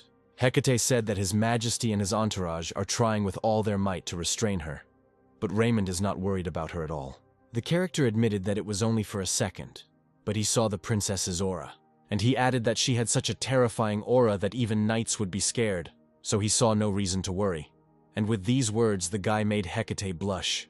The princess raised her hand and flicked Raymond's face. Russell froze with his hand on his head when Hecate said that it was time for her to go, and she finally suggested that the hero give it his all. As she left, she smiled, thinking that this student was a good person, but he was still a child. Only when the princess left did Raymond remember that he should have asked her for a dragon heart in exchange for his silence. Spiegelman held the yellow circle, shouting for everyone to keep moving together. Russell apologized to Alan for being late. He saw how 4 magicians standing together could not cope. The spells did not work at all. Paige explained that space disruption is one of the most powerful defensive spells, and when the yellow spear entered the blue shield, it seemed that it would work any minute. But he pushed the shield away from himself, simultaneously striking in different places. Spiegelman cursed, tearing off his jacket. He was angry that they had only just found the ruins, and now this. While everyone was trying to solve this problem, Geron stood to the side with his arms crossed over his chest. He decided that he needed to report this to the Archduke. At sunset, a way to break through the barrier appeared. Elder Alan Page reported this, saying that if they used the relic of the Spear Tower, they would be able to destroy it. Spiegelman didn't think they would give up the relic that easily, and Alan replied that that was exactly why he wanted to ask for it personally. Then the man took the student's hand and clasped it in his palms. He was delighted, and said that if Alan succeeded, then he, the head of the Yellow Tower, promised to repay him one day, to which Page replied that he would try to return as soon as possible. Before leaving, Alan bowed, saying that he was indebted to the 2 guys. Russell replied that this was not the case at all, that everything was fine, and Jaren's departure only played into his hands, because now only 1 battle mage remained in the ruins. Russell suggested to Jaren that they discuss the Night Watch queue. The guy in the red cloak grinned and said he would be the first, and then he turned around, adding that he was tired and would go to rest. Raymond found that smile creepy. At night, several Earth mages set up a barrier and settled down near the fire. They tensed as people in robes and animal masks appeared out of nowhere. Moreover, there was a knight in armor with them, and then the magician shouted for them to stop, because this place is under the protection of the Yellow Tower, but they had no idea who they were dealing with. And a moment later, their bodies were pierced by a red dagger. The most terrible thing is that this was not the work of uninvited guests, but of an ally, a student of the Red Tower. Geron walked up to the shield and began to weaken it, telling those who had come that the plan was changing. He explained that there was a space-breaking spell around the ruins. The shield opened and a small passage formed through it. When the mages entered the ruins unhindered, Geron said that Alan Page had gone to the Spear Tower in order to take the relic that could break through this barrier, and the guy in the black mask spread his arms, saying how much he liked the smell of burning corpses. Geron explained that in order to subdue Alan, they needed to take Spiegelman hostage. The masked man asked what about the newcomer from the fire tower, adding that kidnapping sounded too boring.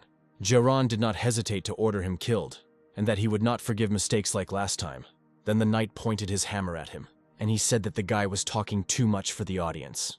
Jaren's gaze darkened. A red spear appeared behind him, and his aura grew stronger. But the man in the black mask placed his hand on the knight's hammer, reminding him that they were both on the same side. However, the knight seemed unwilling to make concessions, and called Jaren Sir Blaine's favorite, and then an illegitimate sissy, which immediately made the guy flare up with rage. He gripped the red sword tightly in his hands and swung it, and the man in the mask set up several portals, and the attack of the Red Tower disciple passed by. Jaren asked worriedly what the knight had just said, and he replied, "Oh my god, you can't even joke." The guy in the black mask suggested that the guy try to open up to the knight. While they were sorting things out, the heretics were finishing the spell with the huge red mark, and when they finished, hands with broken fingers began to rise from the ground. All these hands belonged to one giant creature. Turning around, the masked man decided to warn Geron that if everything doesn't go according to plan, then he shouldn't forget about that item from the Archduke. Before this, the boy had a conversation with the teacher. Blaine told him that when it was all over, Jaren would live on as a ghost until the Archduke became king, and also that no one would return from this expedition, and the guy hung his head looking at the ground. Jaren asked if he could use that item if things went badly. Trilogy looked at the guy carefully. He put his hand on his shoulder and asked if he wanted his confession, but Jaren remained silent. The man smiled a strange smile and said that he would believe that he would not lose at any cost. This is one of the reasons why the Red Tower disciple went for it. He watched everything go up in flames and said that he would certainly become a ghost. A ghost that brings fear and despair. Spiegelman kept thinking it was about Russell, but it turns out he wants to know about the many-horned dragon. The elder asked why this suddenly happened, and Russell shared that he saw the drawing, and it really caught his attention. Spiegelman admitted that even he doesn't know much about them. The guy lowered his head, already resigned. But the man suddenly said that he had heard of a similar creature. He was called the Divine Dragon King. Raymond was surprised that such creatures existed. Spiegelman said there aren't many records left about them, so they know very little. But it was said that they raised warriors to stand against great evil. Suddenly a pepper appeared, blazing with fire, growling at something. The man was very surprised that the Fire Tower disciple had already learned to summon the spirit. They both froze as the dragon jumped down, and he stood near the entrance to the tent, growling actively. Right behind this white cloth stood the monster summoned by the heretics, all bloated, with protruding veins. Russell and Spiegelman tensed as they heard his roar. The bloated creature held its breath, taking in air, and the tent was blown up, and everyone around was alarmed, shouting that they were being attacked. When the magicians came outside, not only a monster was waiting for them there, but also a knight. Then they joined forces to fight back. The knight in armor said that this was a pathetic attempt. The students froze, looking in horror at their opponent, to whom they had not caused any damage. Their magic was powerless here, and the knight raised his dark hammer, and then he hit the ground with it. Dark magic was released. A man in a black mask walked among the fire and hummed a melody to himself. He held his hands behind his head when suddenly he saw two magicians jump out at him. The boys crouched down to concentrate on the spell, and summoned earth arrows. The man in black made a portal with one hand and said that it irritated him. The portal grew larger, and the masked guy placed it in front of him, allowing the arrows to pass through it. The magicians froze in surprise, unaware that another one had appeared behind them. When they turned around, earthen arrows were already flying towards them. So, without putting in any effort, the guy in the black mask knocked down two at once and turned around, continuing to hum. He turned his head, wondering out loud where this old man Spiegelman was. Meanwhile, Russell managed to put up a shield. He asked if the elder was okay. Spiegelman was angry, indignant that these lunatics dared to invade here. When the attack stopped, they both walked out of the barrier, and on the way, Raymond saw the severed hand of the undead. And then he realized everything, because no one uses the undead except heretics. The elder turned to the guy. He asked him in fear if the heretics were really here. Russell apologized to his elder and explained that he needed to protect someone important. The hero jerked from his place, offering to meet at the entrance to the ruins. The man chuckled questioningly, and he asked if there was really someone more important than him here. While Russell rushed to help, Princess Hecate defended herself from the giant. She swung her mana-infused weapon. It looked like an ordinary tool, the first one that came to her hand. Hecate struck the undead and the giant fell to his knees. She didn't understand where they came from. The girl raised her hand, shouting that it was safe here, and called the magicians to her. The young men in robes ran towards the princess, but their path was blocked. Hecate looked around nervously. A knight in dark armor and a red mask stood right in front of the students. The girl jumped from her place, clutching the pickaxe tightly in her hand. She was sure that she would deal with him with one blow.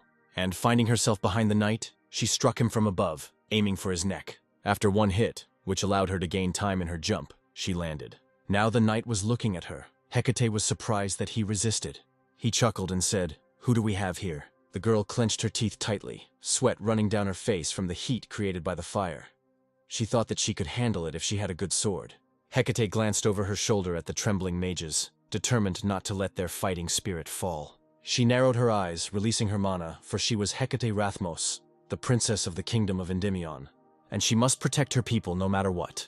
The girl got into a fighting stance, and the knight swung, saying that it would definitely be fun here.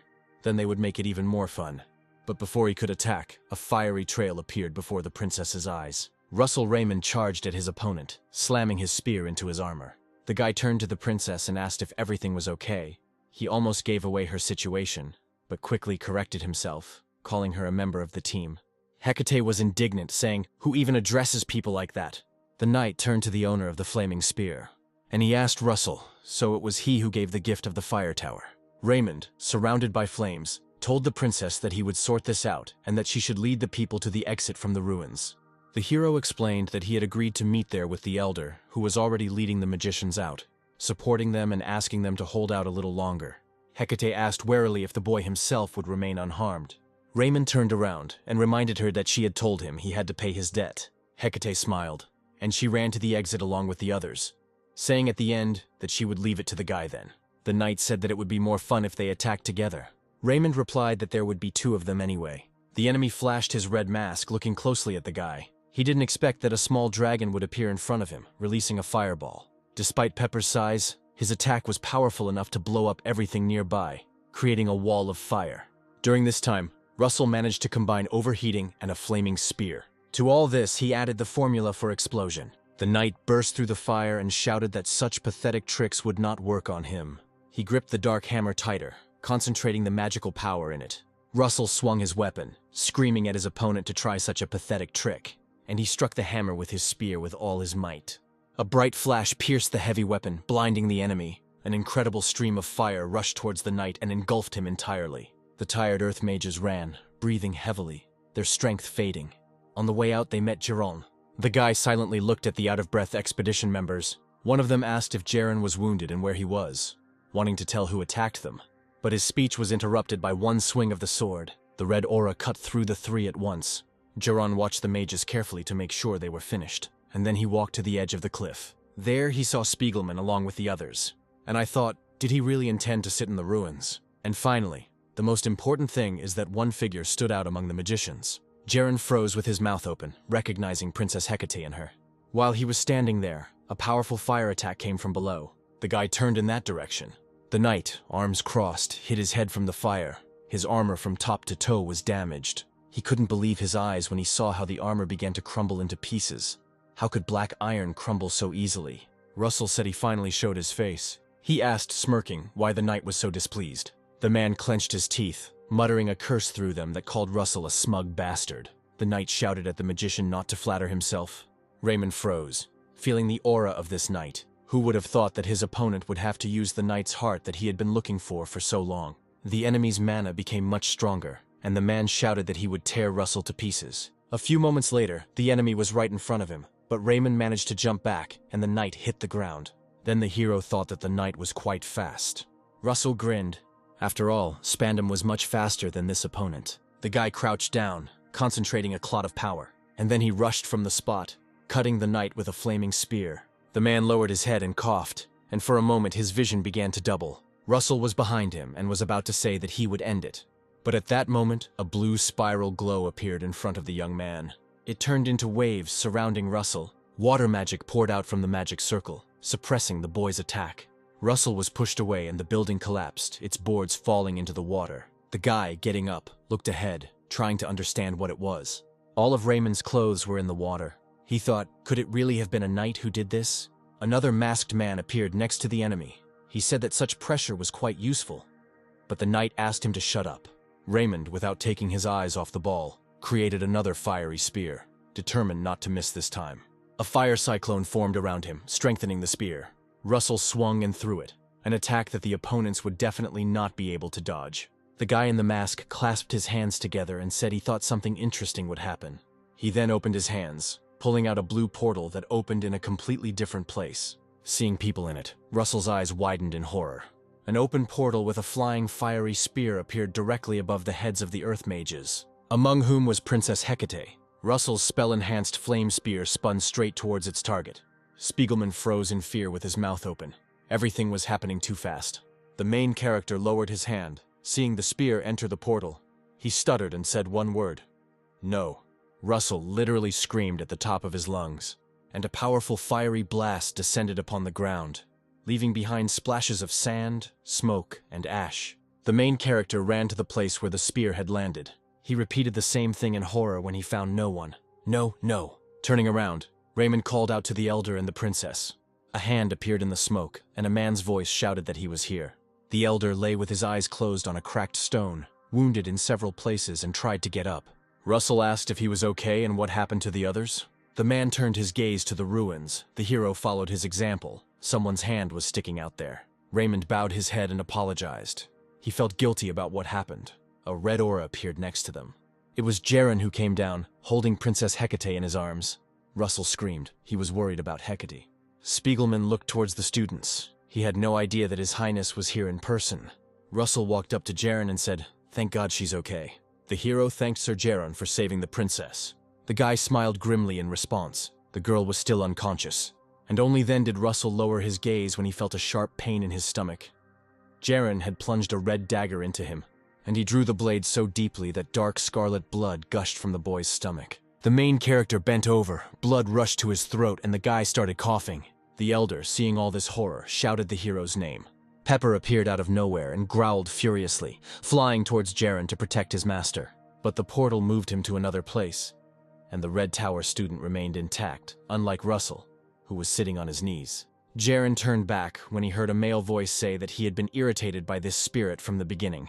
Behind the portal stood a guy in a black mask, and the others, the first one called the Little Dragon an insect. The protagonist's eyes grew cloudy. He had no strength at all to help the spirit.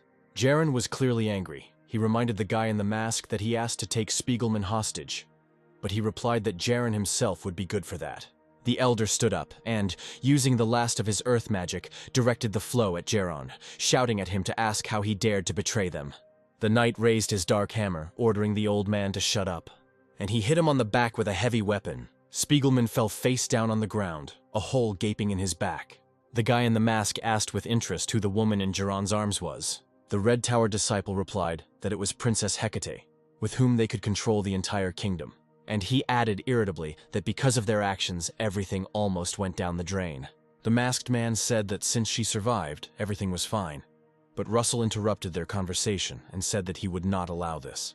The protagonist, holding his wounded stomach, rose from the ground and said that he would not let them leave. The Dark Knight stepped forward, saying that he would finish him. Raymond, pale from his injury, mentally activated his artifact ring, and with the help of this cloud ring, he summoned fog. The knight was already standing in front of him with his hammer raised. He was going to avenge his people. The guy in the mask froze, seeing how thick fog gradually began to envelop the area. The knight waved his weapon, grinning as he shouted for Russell to die. Raymond's eye flashed as he used dragonification. A flash of fire illuminated the knight's face. A pillar of fire rose into the sky. The guy in the mask wondered if this fog was really supposed to block their view. Behind him and Jaren, coughing and sounds of pain could be heard in the smoke and fog. When the smoke cleared, they saw their men lying motionless on the ground. The masked man now understood why the previous squad had lost. He felt it even through the fog, an incredible jump in the amount of mana. The guy created 8 identical portals standing in one place. He wondered what it was all about as he looked at Russell. At this time, the main character was piercing another heretic with a flaming spear. Horns appeared on Russell's head, and his eyes took on an inhuman shape. The masked heretic laughed, calling Raymond a real monster. Jaren at this time carefully placed the princess on the ground, thinking that if there were any survivors, the mission would fail. He created a dual spell, the Bloodfire Sword, and jumping into the air, he shouted at Russell Raymond to attack. The protagonist gritted his teeth. The dragonification was about to run out soon. With the last of his strength, Russell pulled out the fire spear, and he raised it up towards Jaren, who was flying towards him, deciding to bet everything on this attack. Their spells collided, there was an explosion, and Raymond fell to his knees. His body was shaking, blood rushing to his throat. The guy raised his head and saw a frozen, disarmed Jaren. Raymond's fire spear pierced his body, leaving a huge hole through it. The Red Tower disciple's body was pulled towards the ground. Russell looked over his shoulder at his masked opponent, who cursed and said he had simply passed out. The hero rose from the ground warily, wondering why this heretic was alive, since he had definitely pierced him with a spear. The guy in the mask put his hands on his hips and sighed loudly, catching his breath. He turned his red eyes to Russell, asking if he really thought that one person owned 2 hearts, calling the hero a simpleton. Green magic appeared in the air. The man in the mask said that that guy, by the way, is the same, and he pointed his finger to the side. There, he said, was a possessor of power capable of rivaling that of a dragon. Huge black wings, like those of a bat, spread out. At that moment, Raymond was truly shocked. Jaren's body, which had fallen dead, towered before him. It was the heart of the Chimera. This creature with long, hairy paws, tail, wings, and horns landed on the ground. Russell felt that there was so much mana coming from the enemy that it couldn't even be measured. The creature extended its hand forward, gathering the red mana together, and then he clenched his hand tightly into a fist. From a distance, he lifted the masked heretic into the air, holding him by the throat, and he asked if he had deliberately hidden his powers so that he would use the heart. Gasping for breath, the heretic replied that the boy himself wanted it. After all, he rose several circles thanks to the heart of the chimera. Besides, the heretic wouldn't let Russell lose so easily. Geron threw the heretic to the ground and said that he was right and he had gone out of order. And then he turned to Russell Raymond and said he would finish him first. From a distance, he grabbed the guy in a vice, and the hero could not resist him. Jaren grabbed Russell by the throat and said that he left a good impression. But in the end, he couldn't protect anyone. With these words, Jaren hit the ground with a red spell. The sharp blade collided with the blue shield. The creature told Russell that this was the end. The red blade broke through the barrier. The heretic watched as Jaren got into the swing of things, creating a crack in the spatial disruption barrier. Raymond held out his hand, clenched into a fist, and said that it was not over yet. Jaren chuckled, replying that it was clear and that he had changed his mind. And then he threw the hero away from himself, deciding to give him the death he deserved. The guy went through a spatial rift. He was literally being pulled in there, and Jaren was telling the hero to feel his soul being torn to pieces. Jaren screamed at him to die and spend the rest of his time regretting his weakness.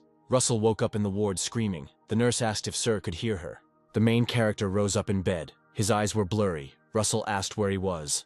When he began to actively look around, the girl replied that he was in the Camelot Infirmary. Raymond was surprised and asked what happened to the battle in the ruins, but the nurse did not understand what he was talking about. Russell grabbed the girl by the shoulders and shouted if the princess and the elder were okay. The sister did not understand what battle they were talking about. Another doctor ran into the room, asking the guy to calm down. The girl said that he ended up here because he suddenly passed out while cleaning the museum. Russell's eyes reflected fear and concern about what was happening. He asked what she was talking about. The guy was grabbed by the arms from both sides, taken for a violent patient, and the hero at that time thought in fear, like, could it be that he had returned to the time before the regression? He was sure that he was dead, and while he was thinking, his body was pulled together by a magical thread. The woman asked what the noise was, and asked the patient to calm down and come into her office. There she explained to him that he had lost consciousness in the museum and was exhibiting symptoms of hallucinations.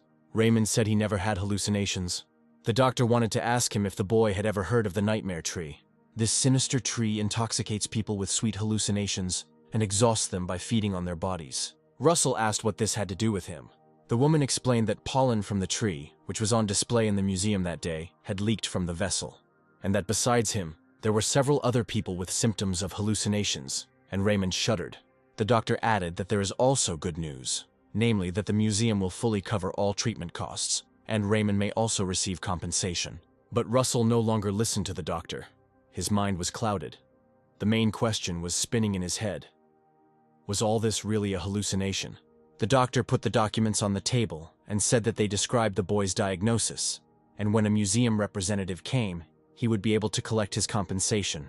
The woman leaned over the hero and said that now was the time to wake up from sleep. Raymond froze, not believing that he had dreamed at all. Straight from the hospital, the boy went to the tower, because Darius' teacher was real, so it couldn't be a dream. One of the guards shouted at Russell to stay where he was, but Raymond said that he had come to meet Miss Daria. He was sure that she would recognize him. The guards looked at each other. The younger one asked who this man was. The hero raised his face to the sky, mentally praying that this was not just a dream. Russell introduced himself and said that he was her student. The younger guard was surprised. The older one said that he had never heard his name, and he shouted that this guy was definitely crazy, so he needed to be driven out of here. Raymond squeezed his hand tightly. He rushed forward, intending to run through the gate, and shouted at them to let him see her just once. The man with the mustache grabbed the impudent fellow abruptly, and he pushed away. Russell fell backwards into a puddle. He was breathing heavily, and barely found the strength to get up when a carriage stopped in front of him. Professor Darius Snow White was sitting in it. The woman asked what was going on here. The guard bowed to the fire tower master and explained that this guy said he was her disciple. The woman was surprised and looked out of the window. Looking at Russell, she asked him if they knew each other. This question felt like a blow to the head, like a bolt from the blue, piercing the entire being of the protagonist. Russell looked down, concerned. He did not know what to say, and Miss Daria looked at this stranger from the carriage window. Not hearing a clear answer, she ordered the coachman to drive on, and the carriage moved off. It was raining heavily, so Russell decided to go to the museum itself, where it all started.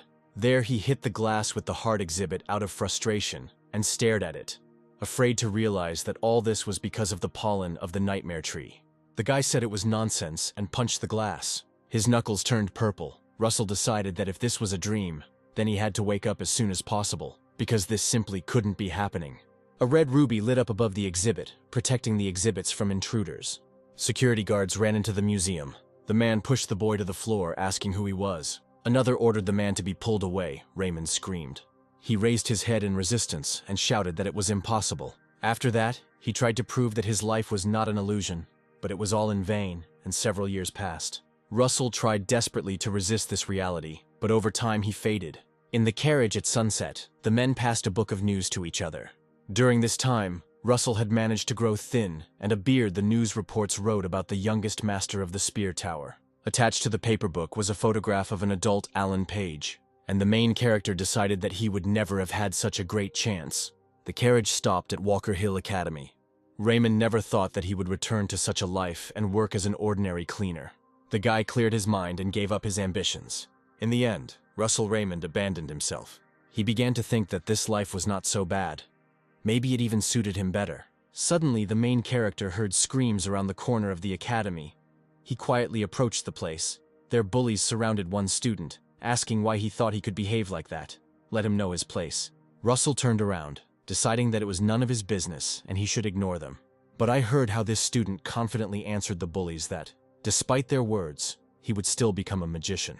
The red-haired man chuckled, saying, "What is this bastard talking about? Becoming a mage, and one with narrow mana passages at that," amused the bullies, and Russell suddenly froze, because he himself had narrow mana veins. The older student told the boy to remember the crimes of his family. While the boy was being held by others on both sides, the red-haired boy said that he would leave a mark on him that he would never forget. The bully approached this student and began to bring his fiery finger to his forehead. The young man closed his eyes tightly. He heard strange sounds, and when he opened his eyelids, he saw how all the bullies were lying face down on the academy path. The young man raised his head and saw a cleaner pretending to sweep. Raymond wondered out loud to himself, as if he was busy cleaning, why it was so dirty. The academy student froze, looking at the back of his savior with admiring eyes. Raymond took a bite of his sandwich and said that it was annoying him, and he turned on the bench, asking why this guy was following him. The young man laughed awkwardly and said that he was just reading a book, and that here he could concentrate well. Russell's gaze quickly shifted to the side. The bullies who had been following the student became frightened and screamed, hiding behind the corner when they made eye contact with the janitor. Raymond turned away and sighed. He asked the young man, since his mana passages were narrow. He added that he knew one such person who studied at this academy, and the young man asked what happened to him.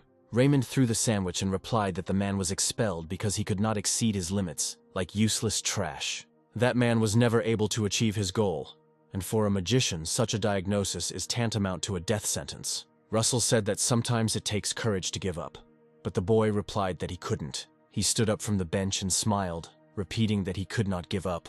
The student went off somewhere, and Russell watched him go, left alone with his thoughts. Suddenly, Raymond was called over.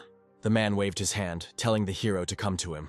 Russell asked the boss what was wrong, and the man told him to be careful, that it was better not to mess with this guy because there could be problems. But Raymond didn't understand what he was talking about. The man then explained that this boy was the son of a traitor who had been exiled by the master of the Red Tower. Meanwhile, the heretic cult flourished, and the skull declared that the world of the Guardians was coming to an end. He ordered the heretics to go to Walker Hill Academy and announce their return. Meanwhile, the young man was trying to create an ice ball. His whole hand was frozen, and it took a lot of his strength. Russell, who saw this, asked him why he wanted to become a magician so badly. The hero said, "Wouldn't it be easier to give up?" The blue-eyed youth lowered his head, admitting that he had made a promise. This promise was made to his mother. While they were talking, the same bullies approached them with a broom, a dagger, and gloves. The red-haired leader said that they were lucky last time. Raymond released his mana and told the young man standing next to him to watch carefully, because this is the only way for him to become a magician. The red-haired man stepped back. Raymond clenched his fist tightly, concentrating his strength in it, and struck. Then he taught the bullies a lesson. After that, he helped the young student train. He shouted at the boy to run faster, because his life depended on the distance from the enemy. Overload and Mage's Body is a magic that compensates for weak mana flows with a strong body. And unlike adults with a formed body, this technique is most effective for those who use it during physical growth. But Russell saw how this young magician progressed damn slowly. The young man fell to his knees, breathing heavily. And Raymond reminded him that he had made a promise, and that was all he could do. Later, they moved on to the practical application of combat magic. In the arena, the blue-eyed youth pinned his opponent to the wall and created an ice arrow. It was one of his first victories, like Russell's victories, which turned out to be just a dream.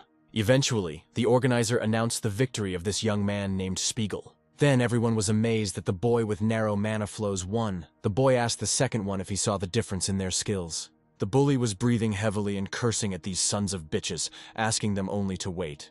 Young Spiegel turned to the stands. Then he thought that thanks to his uncle, who helped him, he became a second circle magician. Russell smiled as he looked at his student. Once again, Raymond was addressed by name. The red-haired man told him that they hadn't seen each other for a long time and called the hero Scum. Russell recognized these features of his school bully, Coma Frederick. This meeting did not turn out very well for the main character. The bald man apologized to Russell, but reminded him that he had told him not to mess with that student. Frederick added that it was because of Raymond that his son had disgraced himself so many times. Then, in the arena, when he was defeated by a mage with narrow mana veins, Russell chuckled when he learned that the guy was his son, and said it was no wonder he suffered from the same bullshit. Frederick squatted down and bowed his head over Raymond, saying that he didn't seem to understand the situation he was in now. And he added that if he used his connections, not only Russell would be kicked out of here, but also his beloved boy. Raymond chuckled again, hiding his eyes behind his long hair. And unable to restrain himself, he burst out laughing. He raised his head, asking again about his beloved boy, and he said he just had fun driving it. Soon Russell Raymond began to pack his things. Frederick Coma ordered him to get out of the academy. Russell froze as he was about to open the door. At that moment he thought of Spiegel. As the main character approached the gate, Spiegel saw him and asked where he was going. Russell replied that he was leaving here, and the young man immediately became upset and followed him, asking why. The hero gripped the handle of the suitcase tighter, and without answering questions, he quickly walked towards the exit. But Spiegel blocked his path and asked him to stop, asking again why Russell was leaving. The boy's eyebrows rose when he saw his teacher's face. Spiegel asked what was wrong with his face, and Russell answered his question with a question, ironically asking what he expected from someone like him. Does Spiegel really think that Russell is his teacher or something like that? And the young man turned pale at this question. Raymond nudged the guy in the shoulder and walked forward, and he told him not to deceive himself. Spiegel froze, and then tears began to flow from his eyes. The young man pursed his lip, lowering his head, and at that moment Coma Frederick shared that this is why he loves money and power. You can do whatever you want. Suddenly the cart rocked and Frederick was pushed forward. The heretics stopped the horses. Coma looked out of the window and asked irritably how they dared to block the path of the Frederick family. However, instead of answers to questions, a powerful explosion was heard at the scene. Russell heard and saw him, so he turned around. All the buildings were burning, and plumes of smoke were rising into the sky. The protagonist froze with his mouth wide open. The academy was ablaze. The heretic at the head said that this attack would mark the beginning of their entry into the world. He ordered to attack and bring terror along with despair. Also shed a sea of blood, and the heretics unquestioningly carried out his orders. The students of the academy tried to defend themselves and protect this place. An ice arrow flew at one of the attackers. The guy with the purple aura chuckled. He saw a very young mage holding his hand after an ice attack. The heretic said that one bug survived. Russell couldn't just let it go. He came back, and looking out from behind the wall, he saw Spiegel sitting among the fire. The heretic told him he was funny while the boy sat there trying to catch his breath. And Russell couldn't understand why Spiegel wasn't running. The attacker asked the student if he wasn't afraid of death, and Spiegel grinned, replying that he had bought enough time for the others to escape. Russell felt a tremendous magical power. Even professors couldn't cope with him. When the hero had a chance, he became the perfect guardian. But when he woke up, he lost all his strength. So what could he do in this situation? Russell thought he had to run, that there was no point in sacrificing himself. The magician smirked, telling that damn brat Spiegel to know his place. The young man replied that he knew everything, but his next words made Raymond stop. After all, he said that protecting people is the calling of a guardian. The main character was pierced by these words. The mage with a strong flow of mana said, pointing sharp daggers, that Spiegel's naivety was his undoing. However, before he could attack, his body was pierced by a cold weapon. Russell jumped out from around the corner, stabbing the mage with his sword. The heretic follower gritted his teeth and pushed Russell back with an attack. He was indignant, asking how these pathetic insects dared. At this time, Spiegel used the magic of the second circle, creating an ice spike. And while the magician was distracted by pulling out his sword, the young man threw this rod at him, and ice crystals formed on the magician's back. Spiegel was breathing heavily, but was creating another attack. And at that moment, Russell picked up someone's spear from the ground, and he ran with it in his hands towards the enemy. While the mage stood there, unable to move due to the young apprentice being frozen, Raymond pierced his neck with the sharp end. He squatted down and began to breathe heavily. Spiegel ran up to the hero. He sat down next to him, asked if he was okay, and then noticed that the bleeding had not stopped. Raymond told the boy to leave quickly because the rest of the bastards would be coming soon. The young man began to cry and said that he could not leave Russell. Then the main character put his hand on his shoulder, and he asked with certainty whether Spiegel wanted to say that his teacher was not capable of protecting even one student. The young man heard the word about apprenticeship as a recognition, after which Raymond told him that he must survive and become a guardian. Russell asked, smiling, if Spiegel could keep another promise. Crying, the young man placed his palms on the teacher's hand and promised that he would become a guard. Seeing the young man run away, Raymond thought that Spiegel had been like this from the very beginning, like a pipe dream that he abandoned. Because of this, Raymond hated this young man, and at the same time, because of this, he liked him. Spiegel turned around when he heard his teacher blocking the path of the mages attacking the academy. The heretic called Russell a piece of trash, on whom even the magic of the second circle was a pity to waste. Raymond smiled, thinking that thanks to Spiegel, he was able to move on with his life. This gave the hero motivation, and he jumped into the air with his spear as the heretics came running with attacks. The protagonist knew about magic, which can be learned by understanding the principles of magic circles. The first was the flash. The unexpected move allowed Russell to attack. The heretic held out his hand, releasing a green clot of magic from it. At that moment, Russell thought only about the fact that Spiegel must survive, and pitch darkness came. When Raymond opened his eyes, he was told that his time had come. The boy sat up and asked where he was, seeing that his body was a strange shape. The masked man standing over him asked if Russell was awake. The entity asked how the hero liked this world, and the guy answered that he had lost the dream he had strived for so much, but found it again and was able to protect it. Russell's eyes widened. He saw Spiegel smiling at him. The hero became frightened and asked if the young man had been unable to escape. Raymond ran towards the student, but the barrier didn't let him through. Russell dropped to his knees and pounded the barrier with his fists. Now he said that in the end he was unable to protect anything, but they told him that he was wrong. The entity named the hero Russell Raymond, heir to the power of dragons. Russell turned around and asked the tall creature who he was. The entity replied that he was the master of this callous world. The owner gasped, remembering that people called him something else. This place was called the Temple of Mirrors. Russell found himself in his former guise. The entity said that this place shows the deepest fears, and in the case of the main character, this is his own value. The creature made me wonder why the boy was given such powers, and does he deserve them? However, Russell himself found his answer to this question: to become a guardian and protect people. Raymond asked if the owner of the place wanted to say that it was just a test. The owner responded positively, and that Russell had passed the test. And he showed that he could become a guardian even without these powers, because he chose to protect someone by sacrificing himself. And Spiegel said that he would not forget about their promise. Russell placed his palm on the barrier and smiled. The entity explained that what the guy had in front of him was not just an illusion, but the courage that he had defended until now, and that he would have to defend once again. The owner thought that he could finally fulfill his oath, for the time of his heir had come, and the master of the Temple of Mirrors had taken off his mask. Now it was Russell's time to leave with the new light, and the hero received a notification about the restoration of his body and the absorption of the dragon's blood. At this time, Geron said that the guy left an indelible impression, and he asked if his name was Alan Page, and the guy, breathing heavily, asked the princess for forgiveness. The princess and the elder watched in horror as the remaining student of the Spear Academy barely stood on his feet. The masked boy admitted that he had heard about his genius. After all, he quickly got his bearings and acted well with such a meager amount of information. Who would have thought that he would use the artifact as bait to save the princess? While Geron was frozen at this moment, but it doesn't change anything. The masked man told Geron that if he had played enough, it was time to stop. And he, half in the form of a chimera, rose into the air. First, the barrier had to be destroyed. Geron flew up to the huge relic. Spiegelman screamed, because this was a relic from the Age of the Gods, and they were going to use it in this way. The princess gritted her teeth, wondering if there was nothing they could do about it. Geron decided what he would do once he got the treasure. Namely, that he will not give it to anyone, but will show the treasure to the world himself. And he will prove that he is better than Blaine, his teacher. Geron pointed the relic at the barrier and ordered it to release fire. The heavy pipe was about to hit the protective barrier, but at that moment, Russell extended his hand. The blow was so powerful that everything around was illuminated by a bright blue flash. But something went wrong. Everyone was horrified, because the relic of the era of the gods was unable to break through the protective barrier.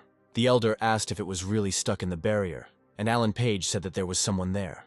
And indeed, Russell Raymond emerged from the barrier wearing the mask of the Master of the Temple of Mirrors. Jiran and the masked guy, noticing her, thought it was impossible. The main character, with a spear in his hand, jumped down, first starting to deal with the man in black. He got into a fighting stance and moved his hands to the side, concentrating magic into one point to create a portal. And when Russell swung his spear, the heretic erected a blue portal upward.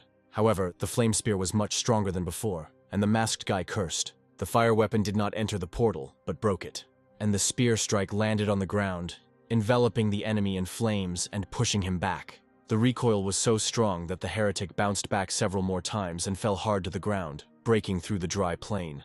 Jaren couldn't believe that Russell was able to break the portal. After this, the main character ran up to Spiegelman and the princess and freed them. Both of them didn't hear what Raymond said. Then he took off his mask and repeated that he was glad they were okay. Hecate didn't expect to see Russell Raymond underneath, and Spiegelman asked how the guy got there. Alan Page smiled, thinking that it would not be so easy for the teacher to win the bet. The princess extended her hand towards the hero, saying that she could not believe that he was alive. Russell took her hand in his. At that moment, Jiran rose into the air, a large amount of red aura emanating from him. Raymond told Hecate that they would talk about it later. Jaren said that this brat was getting on his nerves. With blazing eyes and a grim expression, he told Russell that his return would change nothing because he would kill him and take the artifact. After this, a red flash appeared in the mountains, which fell to the ground and created an explosion. The forces clashed, and Jaren aggressively claimed that the mask was his, while Russell asked if Blaine had planned all of this. Jaren yelled at the boy to shut up. A moment later, Raymond was no longer in front of him. He used a flash and appeared behind Jaren, saying that it was time to confess. Admit that Jaren is just a shadow of Blaine. And Russell struck with his spear, leaving behind a fiery streak across the sky. Explosions one after another covered the mountainous expanses, and Jiran and Russell went down. The guy in the form of a chimera strengthened the sword and said that the truth is simple, and it is that he is not his shadow. With these words, Jiran swung so that his body was pulled back along with the sword. The powerful blow of the red weapon left behind cracks. Russell remained silent, crossing his spears in front of him in defense. Jaren, smirking, stated that if he had this mask, Blaine himself would become his shadow, and he shouted that force could solve anything. He asked the hero that he knew this himself, but Russell remained silent, putting his hand into his magical inventory. From there, he took out a mask and brought it closer to his face, saying that strength is not the most important thing. A notification appeared in front of the hero that the mask improves thinking abilities and increases the effect of dragon blood. Using this mask allowed Russell to increase his dragonification to the second. Raymond told Jaren that courage was much more important. Jaren chuckled, and he shouted irritably that only a person who had never seen darkness could say such a thing. Raymond remained silent, but he still said that it was not so because he too was in the darkness. However, there was a difference between the two. It consisted of Russell following the light. During the conversation, the main character created a magical spear that was much superior to the fiery one. Jiran spread his wings and replied that this was nonsense. He rose into the air so that the sky even turned red and shouted for the hero to prove the truth of his words, to show him the light he was following. Raymond responded by pointing his spear at his opponent, and they both clashed again in battle. After this, both of them sank to the ground. Jiran was horrified, including in pain, when he saw his own severed hand lying in front of him. But why is that, when he even has the heart of a chimera? He wondered why, despite this, he couldn't beat Russell. Raymond told Jaren to surrender, but the guy wasn't going to and told Russell to shut up.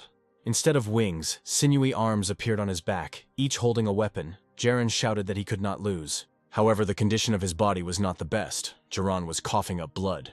A notification informed the hero that there were 10 seconds left until the end of the second dragonification. Russell said that this applies to him too. He can't lose either.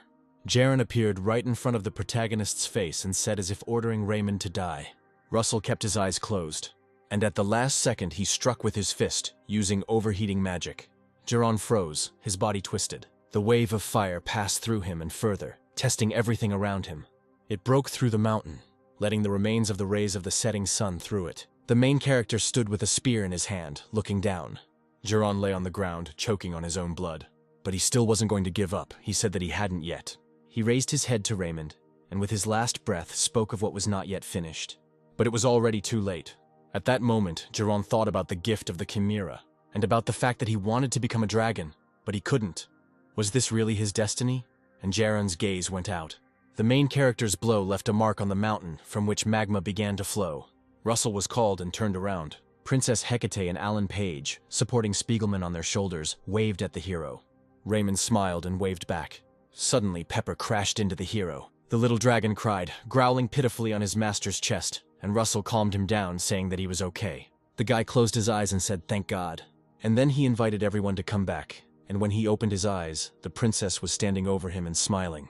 All three stood near the main character, not intending to leave him alone, and together they set off back to Endymion. After the battle, the heretic picked up Geron's hand from the ground, and he took her with him, entering the portal to report what had happened. Later, a high court was held in Endymion, the charge being that Geron, by conspiring with heretics, had created a threat to the security of the kingdom.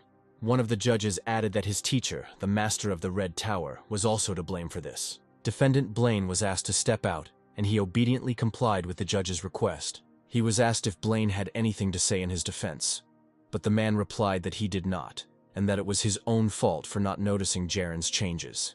He added that the student's sins fall on the teacher, and as the Master of the Tower he is obliged to bear responsibility.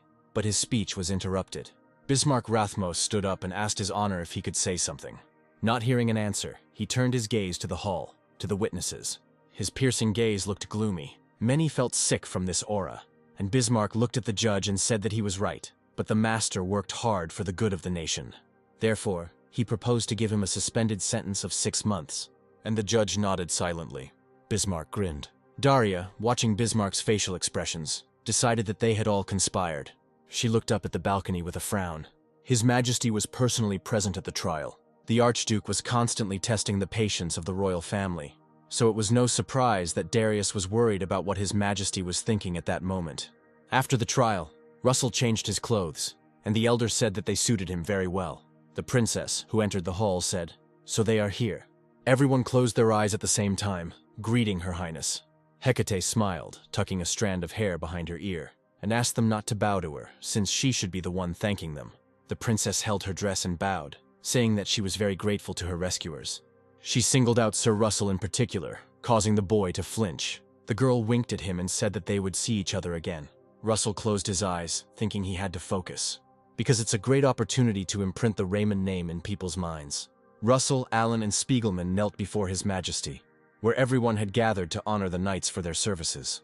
The king said that they had considered their combined achievements and decided to reward each one separately, the first being Spiegelman, the mage of the Yellow Tower, who had resisted the heretics who threatened the safety of the kingdom.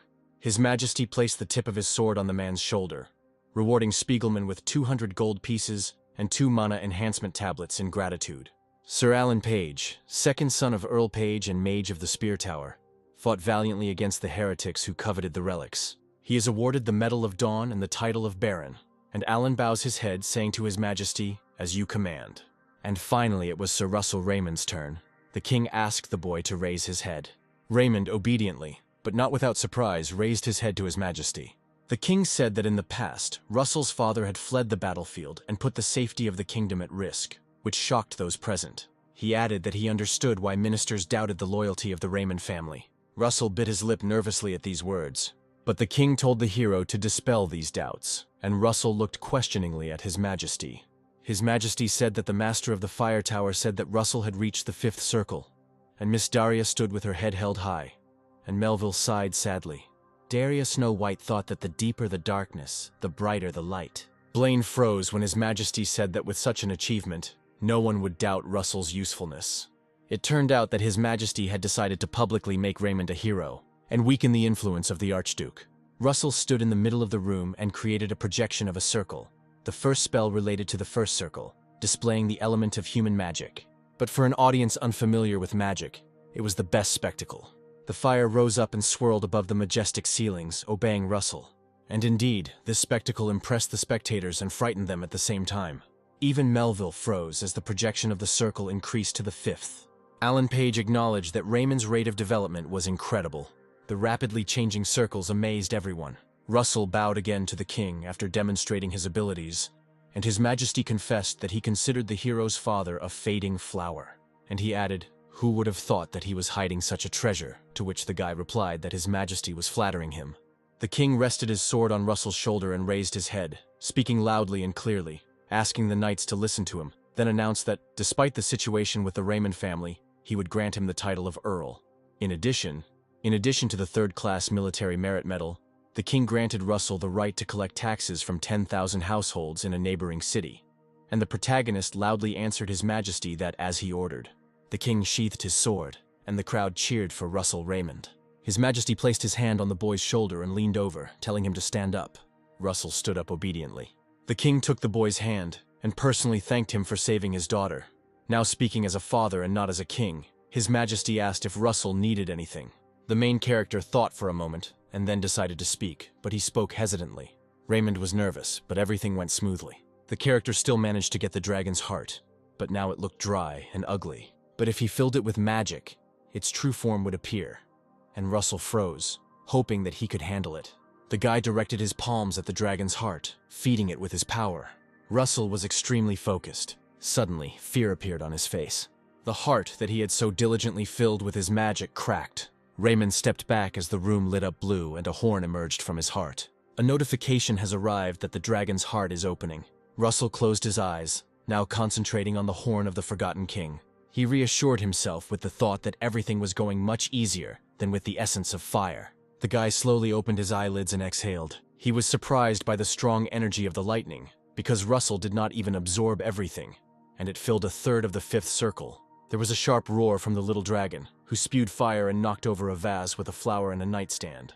This happened by accident, because Pepper became many times larger, and Russell stepped back. Raymond chuckled, asking the spirit if it had affected him too, and the dragon nodded in agreement. A second later, the spirit was near the window, his eyes glowing blue. The power of lightning accelerated the dragon. Pepper now moved freely, quickly, even in flashes. Russell was very scared, ran to the window and shouted after Pepper. The dragon immediately returned and almost knocked Russell over when he flew towards him. Pepper looked at the owner with an appraising glance, and the guy asked him, understanding the spirit's thought, if he wanted to take him. The dragon nodded, then placed his large paws on Russell's shoulders, and without any problems he lifted it up and took off. The main character got scared when Pepper started picking up speed. Raymond suddenly fell silent as they rose high into the sky and the beauty of the stars could be seen. The glittering canvas of the night spread out, it seemed, right under the guy's nose, and the moon could be reached with one's hand. Russell noticed that Pepper had not only grown bigger, but had also become a better flyer. The boy told Pepper that his size made him easier to spot, but the dragon growled soothingly that his master wouldn't worry about it. Suddenly, Russell was enveloped in a plume of fire, and the dragon's eyes turned orange. Large fiery wings covered the main character, and opening up, they joined his shoulder blades. Russell asked Pepper if these were wings made of spiritual fire, in which case he would call them soul wings. As he flew over Endymion, Raymond thought about how he now had these wings and the element of lightning, as well as the mana of the fifth circle. With such strength, he will be ready for any opponent. Hubert approached Daria and said that he heard that she had a task, and the Magister explained that she needed to escort Count Kimberly, an envoy from the Kingdom of Kiel. The Kiel Kingdom was weak, but they remained neutral due to their abundant production of mana stones. However, the Marquis Jorio Comanche, who supported the Empire, tried to seize land there. Not wanting to surrender to the Empire, Count Kimberly decided to enter into an alliance with the Masters. After changing his clothes and heading outside, Hubert sighed, knowing that the mission with the Kingdom of Kiel would not be easy. Suddenly Hubert was called. The man turned around and, seeing Russell, said that they hadn't seen each other for a long time, and the guy said that he was glad that the elder was okay. Russell asked if Hubert was going to the Kingdom of Kiel, and the man looked at the student with puzzlement and wondered how he knew about it. Raymond asked to be taken along, explaining that the teacher had given him permission. As far as the boy remembered, Hubert was supposed to die on this mission. The man looked questioningly at the hero, who was presented with a notification with the task of returning alive with Hubert. Russell thought he couldn't stop the man, so he would go with him. Soon the two were racing above the trees, Hubert in a jump, Russell with wings. After a while, Hubert announced that they were almost there. The man said how good it was that he took Russell with him, but he was still interested in why the boy wanted to join. The hero rushed forward, answering that he simply wanted new achievements. And besides, he had not yet been on a mission with Hubert. Russell said he would go ahead and check everything out. He knew that failure would lead to Hubert's death, and the Empire would begin to interfere in the affairs of the Kingdom of Kiel. Therefore, the Empire itself could be involved in his death.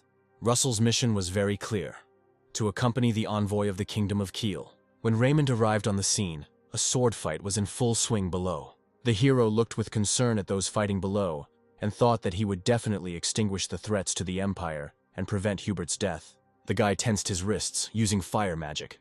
Russell's first act was to create a flaming cannon. The man by the carriage looked up at the sky when he felt the magic of the fifth circle. He thought excitedly about who this man was. However, Russell landed and walked up to the man along with Pepper, who had taken on a small form. The guy asked the stranger if he was Count Cyberly, and then introduced himself as a Fire Tower mage and explained that he had come to accompany him. The Count was delighted. He had no idea that this guy was Sir Russell. The man thanked him and told him that as soon as he left the castle, they began to pursue him.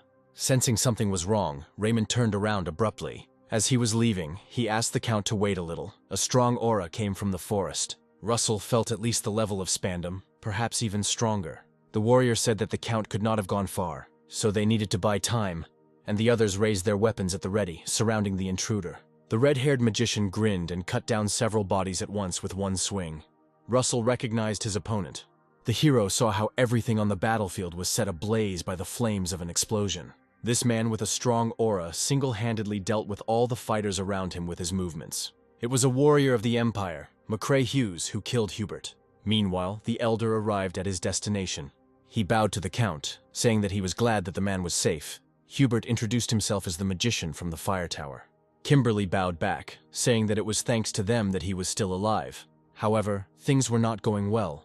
The rivals had gotten too close, but so far they had not managed to capture the Count. Hubert said that he had already found out everything, and it turned out that these were definitely the forces of the Empire. Russell noted that they didn't seem to be particularly hiding it. Therefore, they either don't need it, or the matter is too urgent to be distracted by secrecy, and the Count shuddered. Raymond turned around slowly, and he asked the princess if he was right. The girl who got out of the carriage took off her hood and said that Russell Raymond was really amazing, as they say, and she introduced herself as Princess Camilla from the Kingdom of Kiel. The Count revealed that the Marquis of Comanche wanted to gain more power by marrying his son to the princess. Professor Hubert raced through the forest with the Count on his back, listening carefully to how things were going. Cyberly said that with the support of the Empire, the Marquise could do anything. Soon the Count asked why Hubert was in such a hurry, since they had gotten rid of their pursuers. But the Fire Tower mage insisted that they had followed the Count from the fortress itself, so he was sure that there was another group behind them. Russell, with the princess in his arms, followed Hubert. But despite the fact that they had gotten away well and there were no signs of pursuit, the hero was tormented by a strange premonition. And it paid off. An attack came from behind, and Russell shouted for everyone to get down. The red aura almost hit the hero, but he managed to duck and it flew further towards the trees. Hubert told the Count to run faster and they would sort things out here. The Count and Princess of the Kingdom ran, and Russell and Hubert took a fighting stance. Hubert's face changed and became tense. After all, he saw this catastrophe in the face of the man, the best sword of the Empire. McCrae Hughes paused, saying out loud about the black hair and red eyes. The swordsman guessed that in front of him was Russell Raymond, about whom there had been rumors lately. Hughes had stated that he would make Russell pay for the death of his student. The man's gaze alone was filled with intense pressure, and the red notice with the task of surviving with Hubert after the battle with McCrae confirmed the danger. The swordsman did not stand on ceremony and created a crimson sword. Russell pressed his hand to the ground, causing an earthquake, and cast a double spell. The hero erected a defensive shield, but at the same time, spears from the solid ground appeared in front of McCrae, blocking his path. Hughes began to cut through the earthen wall. Seizing the moment, Professor Hubert raised his hand and squeezed her. The hard ground grabbed hold of the enemy's legs and shoulders, immobilizing him. Hubert shouted to Russell, and at that moment, Raymond rushed forward with a fiery spear straight towards Hughes. When they collided, they raised a plume of fire and smoke. After the attack, Russell jumped back and landed next to the professor. Hughes asked ironically if Russell had really learned a few tricks, calling him the damn bitch's apprentice. Raymond looked at his opponent in surprise as he surrounded his body with an aura. Hughes thrust the thick sword into the ground, and he said he would show Russell something more interesting. It was a fuchsia-colored sword that darted towards Hubert in crimson rings and grazed his stomach. This sword was created from the bones of a dragon, defiled with the blood of 10 mages. Hughes jumped and appeared in front of Russell, saying that it was the perfect weapon against mages. Raymond used his wings of fire and flew away, lifting Hubert into his arms. He rose above the ground, and Hughes, without raising his head, said that he was impressed. Russell noticed explosive rocks near the enemy. McCrae spread his arms, gathering the crimson aura from both sides, and shouted for Raymond to try and dodge it. The explosion caused the rocks to destroy everything quite well, and the hero thought that this would be enough to distract Hughes. The guy carefully sat the professor down near the stump, thanking Pepper for his help. McCrae asked grimly if Russell had decided to buy time for his buddies because he knew he couldn't beat him. Lost in thought, Raymond turned his gaze to Hubert, and he told him to run to the princess and the count when he gave the signal, while Russell himself would gain time. The professor placed his hand on Raymond's shoulder, and gritting his teeth in pain, sarcastically asked if Russell wanted him to run away and leave him here. But the boy smiled and asked to trust him, and then added that he would catch up with Hubert. Hughes, emitting a oppressive crimson aura, asked irritably if they were done chatting. Without answering, Russell activated the artifact ring, and he summoned chain lightning for them. The stones that were lying on the ground exploded, and at that moment Russell shouted, like, "Now!" Thus, the explosive stones further time for the professor to leave. However, Russell should not underestimate the enemy, and he knew this very well, even though the cloud ring caused a storm, piercing Hughes' body. At this time, Raymond took advantage of the second dragonification. The guy rose into the air on wings and released several magical spears from the sky. Russell decided to go all out in one attack. The attack was really strong, so even the wounded Hubert had to put up a shield to protect the Count and the Princess. Having landed, the guy didn't really know what had happened. He had already thought that the attack had worked. But how wrong he was, because McCrae dispelled his confidence with the words that now Russell was finished, even if he didn't even think about a peaceful death. The hero mentally cursed the fact that Hughes had endured this. McCrae was about to strike, but his own hand, stopped listening. The man called this sword damn. Russell heard a voice asking Hughes how he dared to try to hurt the Dragon Lord with their bones, something the protagonist had previously heard from the dragon's heart. This creature told McCrae that he was pathetic. Suddenly, a divine dragon king appeared before the main character, saying that he would give Russell strength for a while. The dragon said that Raymond should teach this scoundrel a lesson for insulting the dragons. The boy approached the divine king and said that he wanted to ask something. However, the king continued his speech, asking Russell to find dragons who would bind them, because the boy must become the leader and hope of the dragons remaining in this world. And the divine king disappeared, endowing the protagonist with his power. Raymond felt his body begin to emit an inexplicable energy. The guy squeezed his hand tightly. He didn't know for sure what the king was talking about, but now was the time to test his strength. McCrae Hughes screamed loudly, looking down at his hand. He leaned forward, his severed arm falling right in front of him.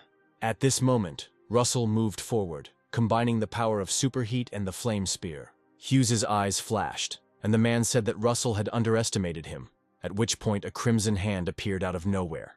McCrae said that he had lost his arm, but that did not change anything.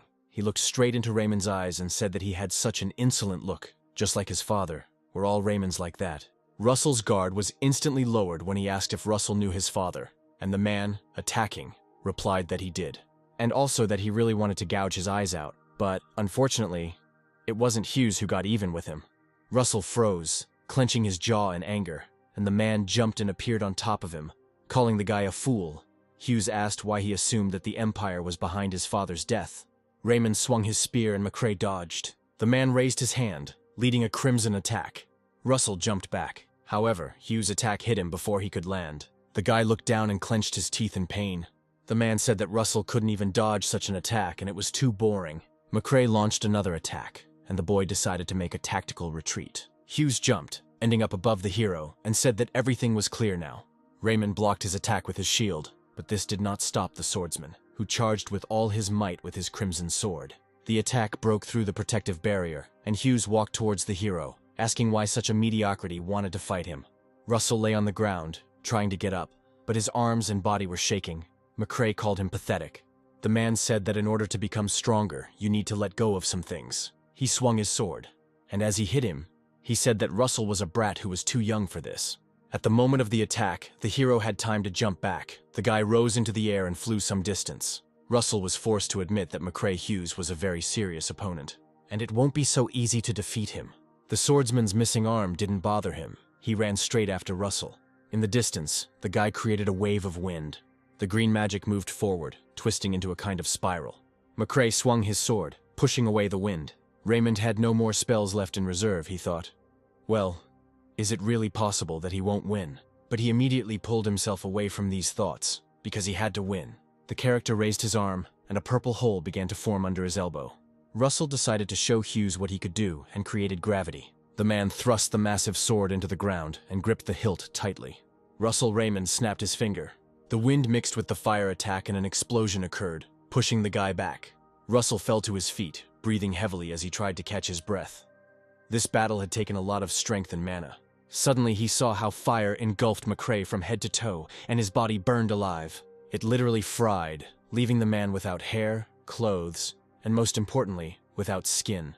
Finding the strength within himself, Hughes leapt forward with force and grabbed Russell with his crimson hand, digging into him with red claws, causing the boy to scream, squeezing his eyelids tightly. Hughes, who had completely lost his former appearance, asked Russell if he was trying to deceive him with his tricks. The man indicated that this was the end. Russell agreed and then summoned the electric giant, causing his body to glow blue.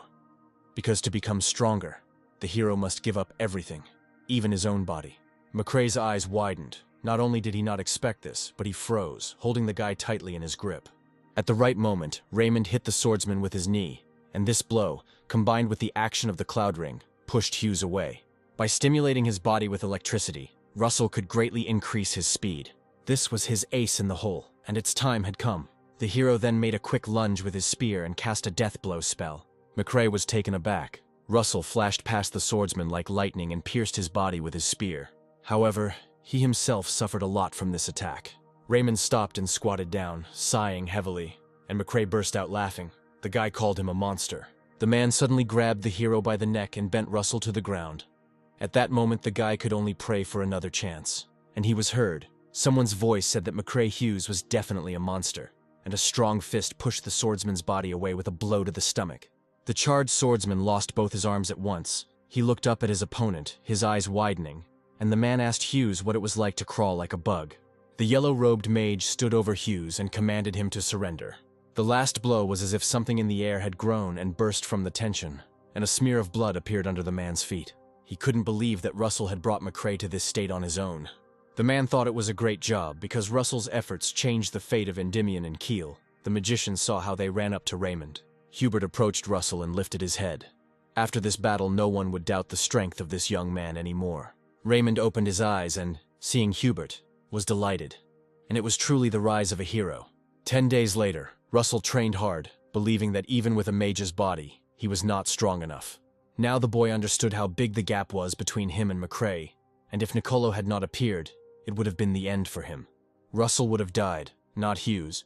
The hero thought he had become strong, but he still had a lot to go through. However, Russell was worried about what the Divine Dragon King had said back then, namely, how he would even find the rest, since the dragons were already extinct. Later they spoke with Hubert. Raymond shared that the Empire might not have been involved in his father's death. Russell said McCrae asked him why he was so sure they were to blame for his father's death. Hubert chuckled thoughtfully and said that he might have been provoking Russell, but it wouldn't hurt to be careful. So they were secretly investigating the matter in the fire tower. The professor added that the master was very worried, so it was good that Russell returned safe and sound. The man handed the hero an envelope and asked him to take it. The boy asked what it was, and Hubert told him about an invitation to a royal banquet. Everything at the banquet was elegant, from the decorations and food to the luxurious and elegant clothes and small talk. Russell suggested that because he always wore loose clothes, he could not get used to the tailcoat. Magister Daria approached Russell, and calling him Junior, said that he had once again done a great deed. And as her teacher and master of the tower, she simply could not be more pleased. They approached the master of the fire tower and said that they had not seen her for a long time. Russell turned his gaze. Daria was glad that Jillian had come after all, and asked how he was doing. The man said that he couldn't have missed the rumors about the new talent. Raymond recognized him and asked if he was Sir Jillian Person, and the man replied that it was good that the hero knew him. It would be much easier that way.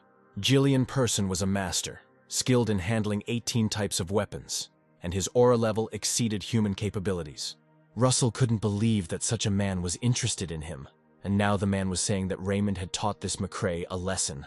Smiling, the hero replied that he was just lucky, but Jillian added that only the best are lucky. He said it was good that Russell got rid of that bastard because both he and the students were just trash. The guy heard such cruel words for the first time, not from mercenaries. Soon the man asked if Russell was training with a spear, because he had well-developed muscles, and the hero said that he had just started with the basics. Jillian took Russell's hand and covered it with his own, saying that the basics were important, but to become stronger, proper training was necessary. The man added that as soon as Russell was ready, he should come to him with this ring. The hero squeezed the hand with the ring and asked why Sir Jillian was so kind to him. The man asked again what he was talking about, and then told Russell to consider it as help in developing his talent, and Daria smiled. Person was a terrifying warrior, dressed in the attire of a nobleman, which Russell managed to notice, and then said that he would definitely come to him. The pleasant conversation was interrupted when the bright sun, ruler Endymion, was loudly announced. His Majesty the King walked next to his daughter. All those present at the banquet bowed to them. Princess Hecate noticed Russell as she passed by.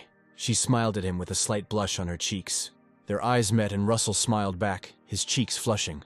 Soon, Russell, Raymond, and Hubert were down on one knee before His Majesty. The king said that they had made a huge contribution to their latest victory and alliance with the Kingdom of Kiel. Sir Hubert was rewarded with 500 gold pieces and 100 horses, and His Majesty granted the professor the right to collect taxes from 1,000 households in the south of Endymion. The king granted Sir Russell 3,000 gold pieces and 3 cities in the west of Endymion. Moreover, the king gave him the title of Count, which made the hero raise his head in surprise at His Majesty. The guy was provided with documents about the location of the cities. Russell was pleased. After all, this meant new territories, and this meant that the hero was one step closer to restoring his family. His Majesty announced that the official part was over, and suggested returning to the banquet. He raised his glass, saying it was time to enjoy the victory. And the dancing began. The princess sat in her chair and chuckled thoughtfully. The girl standing nearby asked Hecate what she was thinking about. Hecate pointed her finger at the crowd and replied that it was about this. The standing girl sighed, noting that Sir Russell had become quite popular, but he must learn to refuse. She asked if the princess wanted to invite him to dance, but Hecate said that she would wait first. The princess raised her index finger and said that one should not push too hard with young men, and patience is the lot of older men. The girl was surprised and asked how Princess Hecate knew about this, while Raymond asked for forgiveness from the ladies surrounding him, and he headed towards the princess. Russell extended his hand to Her Highness, and he asked if she would like to give him a dance. Hecate accepted Russell's invitation and, blushing, said to the girl, "See what I said." Princess Hecate and Russell Raymond walked out into the middle of the room and began to dance. She asked him if the guy wanted to ask something. Blushing even more, Raymond replied that she had told him that she would look after him, and the Count wanted to know why the princess had said that. The princess replied that it was because his abilities were amazing for his age, but there was another reason. Namely, his face, and the girl ran her hand over Russell's cheek, causing him to freeze. The hero did not fully understand what the princess meant, and Hecate repeated that she liked Russell's face. Raymond pulled away from the awkwardness that arose, but the princess grabbed him by the waist and said that she did not know if he understood. But women don't say that to people they're not interested in. Smiling, Hecate added that she was not the type of person who would demand an answer right away, but would simply hope that the answer would be positive. After the banquet, Russell sat by the fountain with a face as red as a lobster's, thinking about it. The guy knew what kind of character she had, but he didn't expect Hecate to say everything so harshly. Hecate Rathmos was the king's only blood daughter and was closest to the throne. Considering her situation, Russell's best option would be to agree. However, he has not yet sorted out his feelings. When the Count raised his head, he saw a figure approaching him. It was Sir Alan who asked forgiveness for having disturbed. The hero replied that he was simply thinking, and then the apprentice of the Spear Tower admitted that he wanted to discuss one proposal with Count Russell. Raymond was surprised and asked again, but Alan mentioned the bet. Alan Page hoped it would end soon. Daria wondered why this old man Melville was writing so many letters, but it was time to put an end to their bet. As he left after that conversation at the fountain, Page suggested talking to the teachers. Although Russell expected it to happen, he didn't think it would happen so quickly. Daria Snow White asked Raymond what he thought about it. The Count replied that they had originally made a bet for 3 years, but he didn't think there was any need to wait, and Daria grinned, deciding that she needed to meet Melville. The Colosseum was powered by the magic of the Sixth Circle. It was an arena surrounded by a magical barrier that could hold back even a strong owner of the aura. In his past life, Raymond only reached the Second Circle and never thought he would be here. Daria told them to start already. Despite his rival, Melville said, "Let's see how long you'll show off." Now the barrier was supported by 2 tower masters. Therefore, the students did not have to worry about their surroundings and could give it their all. Alan Page and Russell Raymond stood opposite each other, waiting for the show to begin. Russell knew Alan as a genius among all the magicians, but now they were about on the same level. And in a battle with an equal opponent, the most important thing was distance. Raymond released his aura at the same time as Alan, and they looked into each other's eyes. And Russell immediately ran forward, deciding that the distance needed to be reduced, and Paige jumped back. Alan had the feeling that his opponent was a knight and not a mage, for he was confident in his own resilience and destructive power. The Fire Tower's spells were more destructive than the Spear Tower, but Paige had something for that occasion. He let out a rain of icicles. Russell smirked. As expected, Sir Alan was instantly casting spells, but Raymond was no slouch and instantly summoned fire, raising it into the air. A rain of fire flew towards the Icy One. Daria smiled as she watched her student from the stands. Melville was impressed that Russell instantly copied Alan's spell. The collision of the two forces created a large amount of smoke, which gave Russell time to make a sudden leap. Now it was his turn. Raymond suddenly released a bolt of fire. Paige barely managed to jump back. Russell pursed his lip. Was it really true that Alan wasn't going to let him get close to him and continue using the flashes? So the Count decided to limit the enemy's movement. The hero raised his hands up and then brought them down sharply, leaning them against the ground to cause an earthquake. Paige was lifted into the air, his body tilting backwards due to his lack of balance. In a situation like this, even Alan will have a hard time keeping Russell at bay. The hero knew this, so he continued to press. Despite this, Alan remained calm, and he turned everything to his advantage by creating an ice field, and the entire arena was covered in ice. Russell chuckled. It was a pretty good move, freezing everything to stop the earthquake. Raymond thought of the enemy as a real monster, and Alan said that it was time to finish. He was creating a new spell. A rain of icicles rushed towards Russell, and the hero created a wall of fire. His hand froze. The Count didn't have time to notice how Alan froze his body, so that Russell couldn't move from the spot. Daria asked Melville if Paige was taught arcane magic in the Spear Tower, and the master replied that Alan would become the next master of the tower, so what's wrong? Alan raised his finger into the air, creating drops of water. He told Russell that he had really grown incredibly, and he would like to see more. Water drops were already rising next to the hero, and Alan added that the teacher was waiting, so he would have to postpone his wish until next time. The field of ice instantly turned into water. Russell froze, saying he didn't mean to show it that way. There was a powerful splash that reached almost to the dome. The hero's eyes turned black and scales appeared on his face. Within a second, Raymond had closed the distance between his opponent and was behind Alan's shoulder. Paige didn't understand what was happening. He just felt a furious aura and couldn't move. Daria Snow White stood with her mouth slightly open, because what her student used was a technique called Dragon Fear. Melville agreed, and said it was no wonder that he thought Russell was quite talented. Now everything became clear. Raymond inherited the powers of dragons, and his appearance was transformed into a hairy hand with claws and a long tail, not counting the horns and scales. Daria said that this was impossible, because her student's parents were ordinary people. Melville said it meant only one thing. Russell exuded such a powerful force that Alan's icy attacks felt more like a gentle breeze. The master of the Spear Tower said that among Russell's ancestors there was a high-ranking dragon. Otherwise, there is no explanation for where these powers came from. Alan's entire body trembled from this magic. But Russell wasn't the only one hiding his powers, and Paige was about to show it off by taking off his glasses. This spell was a large area spell, and now Alan could freeze an entire army. Russell watched the enemy's movements, creating a compacted spear. He thought that if he could break through the spell, he would win. Alan was about to finish too. Strong streams of wind and snow flew at the hero, lifting his cloak, stirring his hair, and simply making it difficult to move. Raymond was cold. This spell could freeze not only mana, but time itself. The Count smiled. He gripped his spear tighter, preparing to attack, while thinking that if it weren't for the battle with McCrae Hughes, it would have been difficult for him. Alan froze, not believing his eyes. Raymond jumped into the air with such a fast and sharp thrust that the ground beneath his feet broke. The hero got so close to the enemy that Alan didn't even have the opportunity to use the flash. There was an option to block the attack. But while he was thinking, Russell was acting, and his movements were faster than time itself. The sharp blade of the spear appeared right in front of Alan's eyes. Russell stood over him, pinning him to the ground. Paige exhaled loudly and smiled. As expected, he lost, and Russell, hearing his opponent admit defeat, smiled. Daria, once again convinced of her student's strength, turned away. Now she stood with her back to the arena, emitting a fiery aura. Then she turned to Melville and asked the old man if he had already prepared the relic, and the master tensely replied that this time he admitted defeat. As the Tower Master, he couldn't break his promise, so he opened his magic inventory to retrieve the relic. Daria said that she couldn't believe that Melville had finally broken up with her.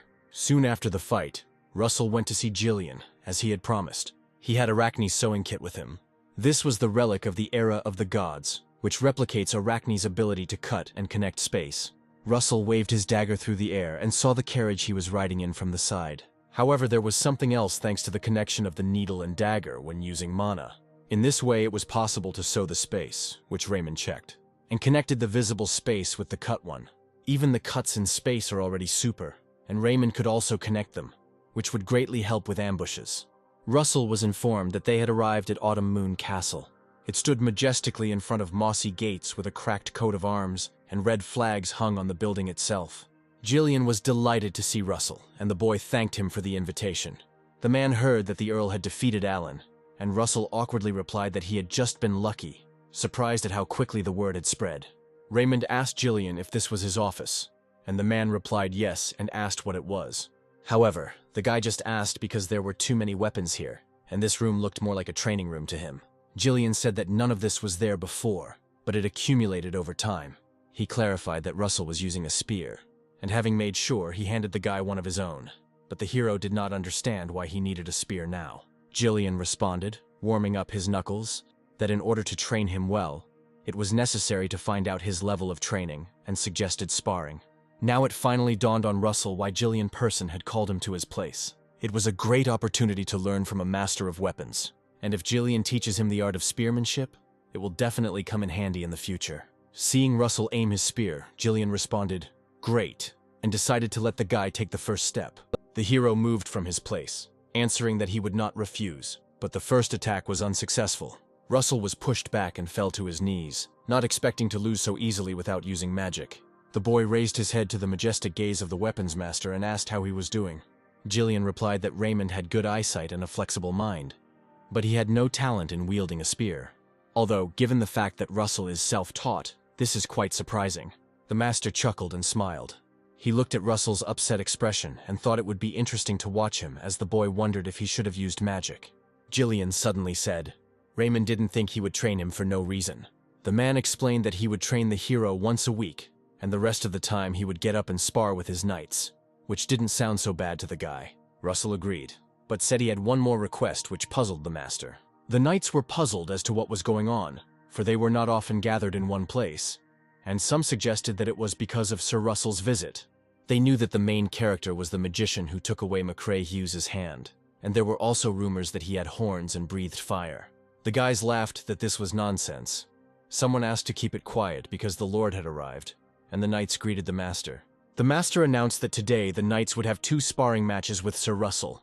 The first one will use magic and aura. The second one will not.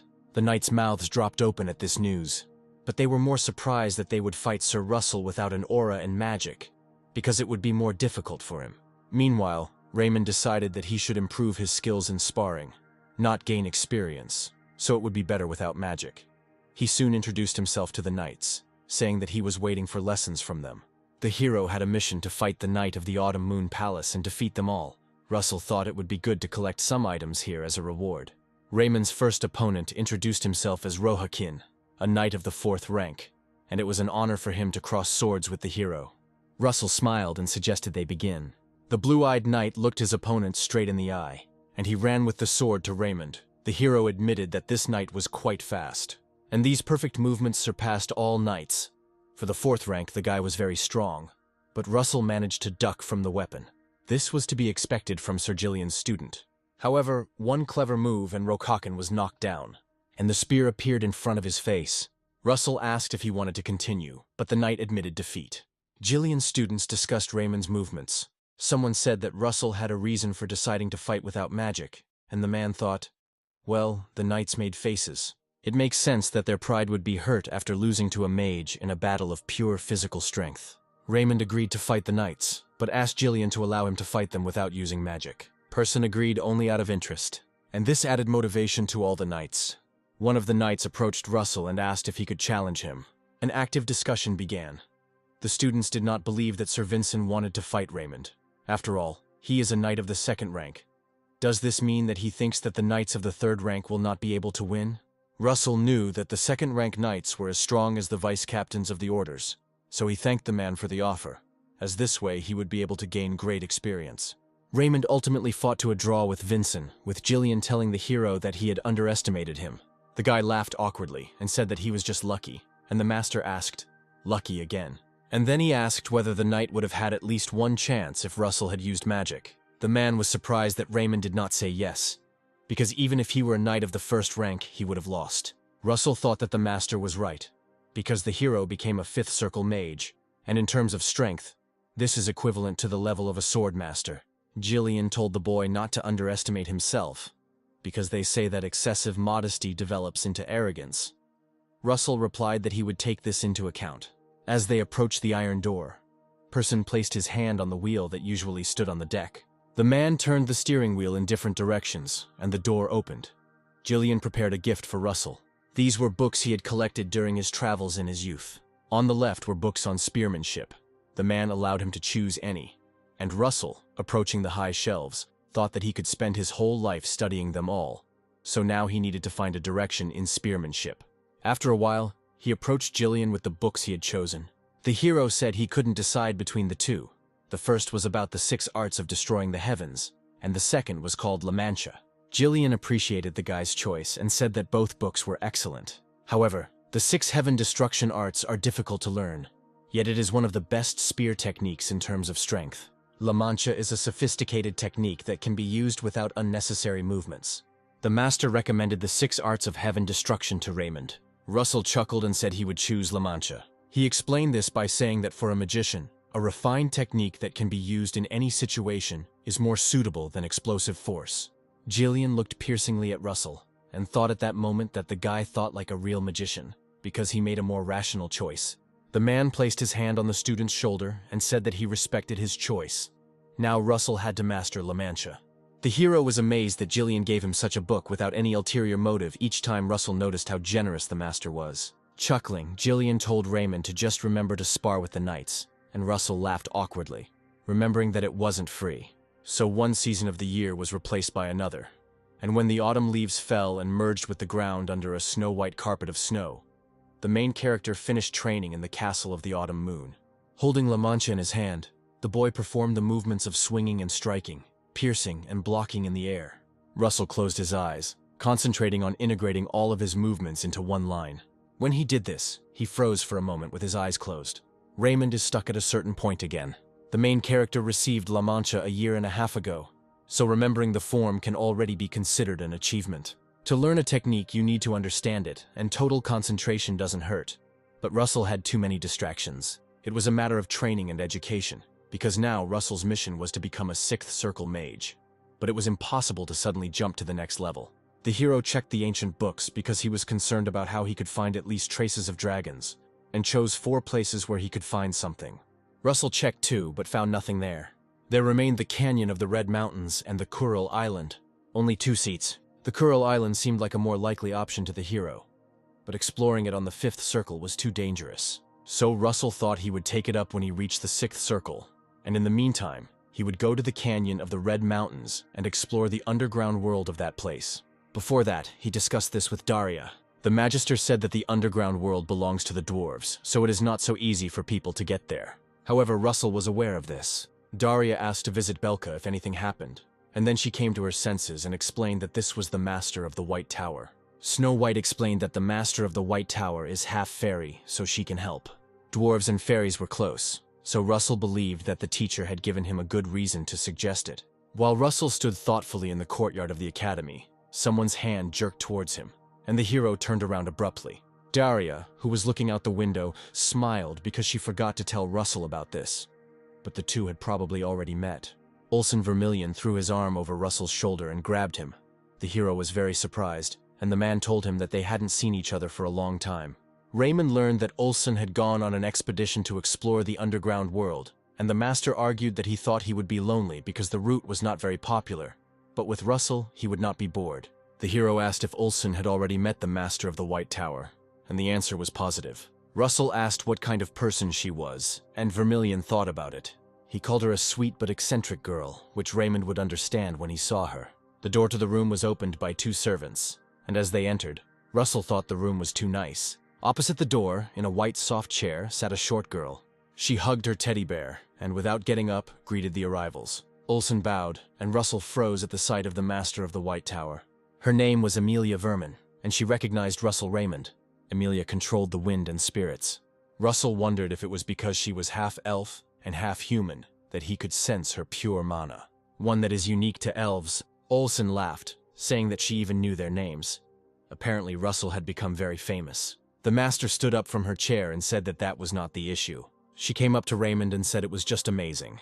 Amelia sniffed the guy, wondering where the man got such special mana from. She closed her eyes and chuckled, and then she looked at Russell and, smiling, guessed that he had made a contract with the spirit. The guy was surprised because no one had noticed this before. Amelia asked Raymond to summon his spirit. The guy asked why. The Magister explained that they would not be able to get to the underworld in the usual ways. You need to find a portal, and for this you need a map on which it is marked, or an artifact that will lead to it. Russell asked if the master meant that they needed a spirit if they didn't have any of the above, and Amelia confirmed his guess. The hero called Pepper, and he growled joyfully. Amelia said that he was cute and hugged the spirit, which even surprised Pepper.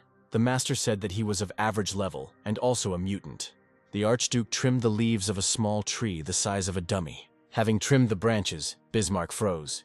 Over his shoulder he said that he thought the heretic had manners, unlike Hypnos. I asked Karen, the skull with the mark, what brought him here at such a late hour.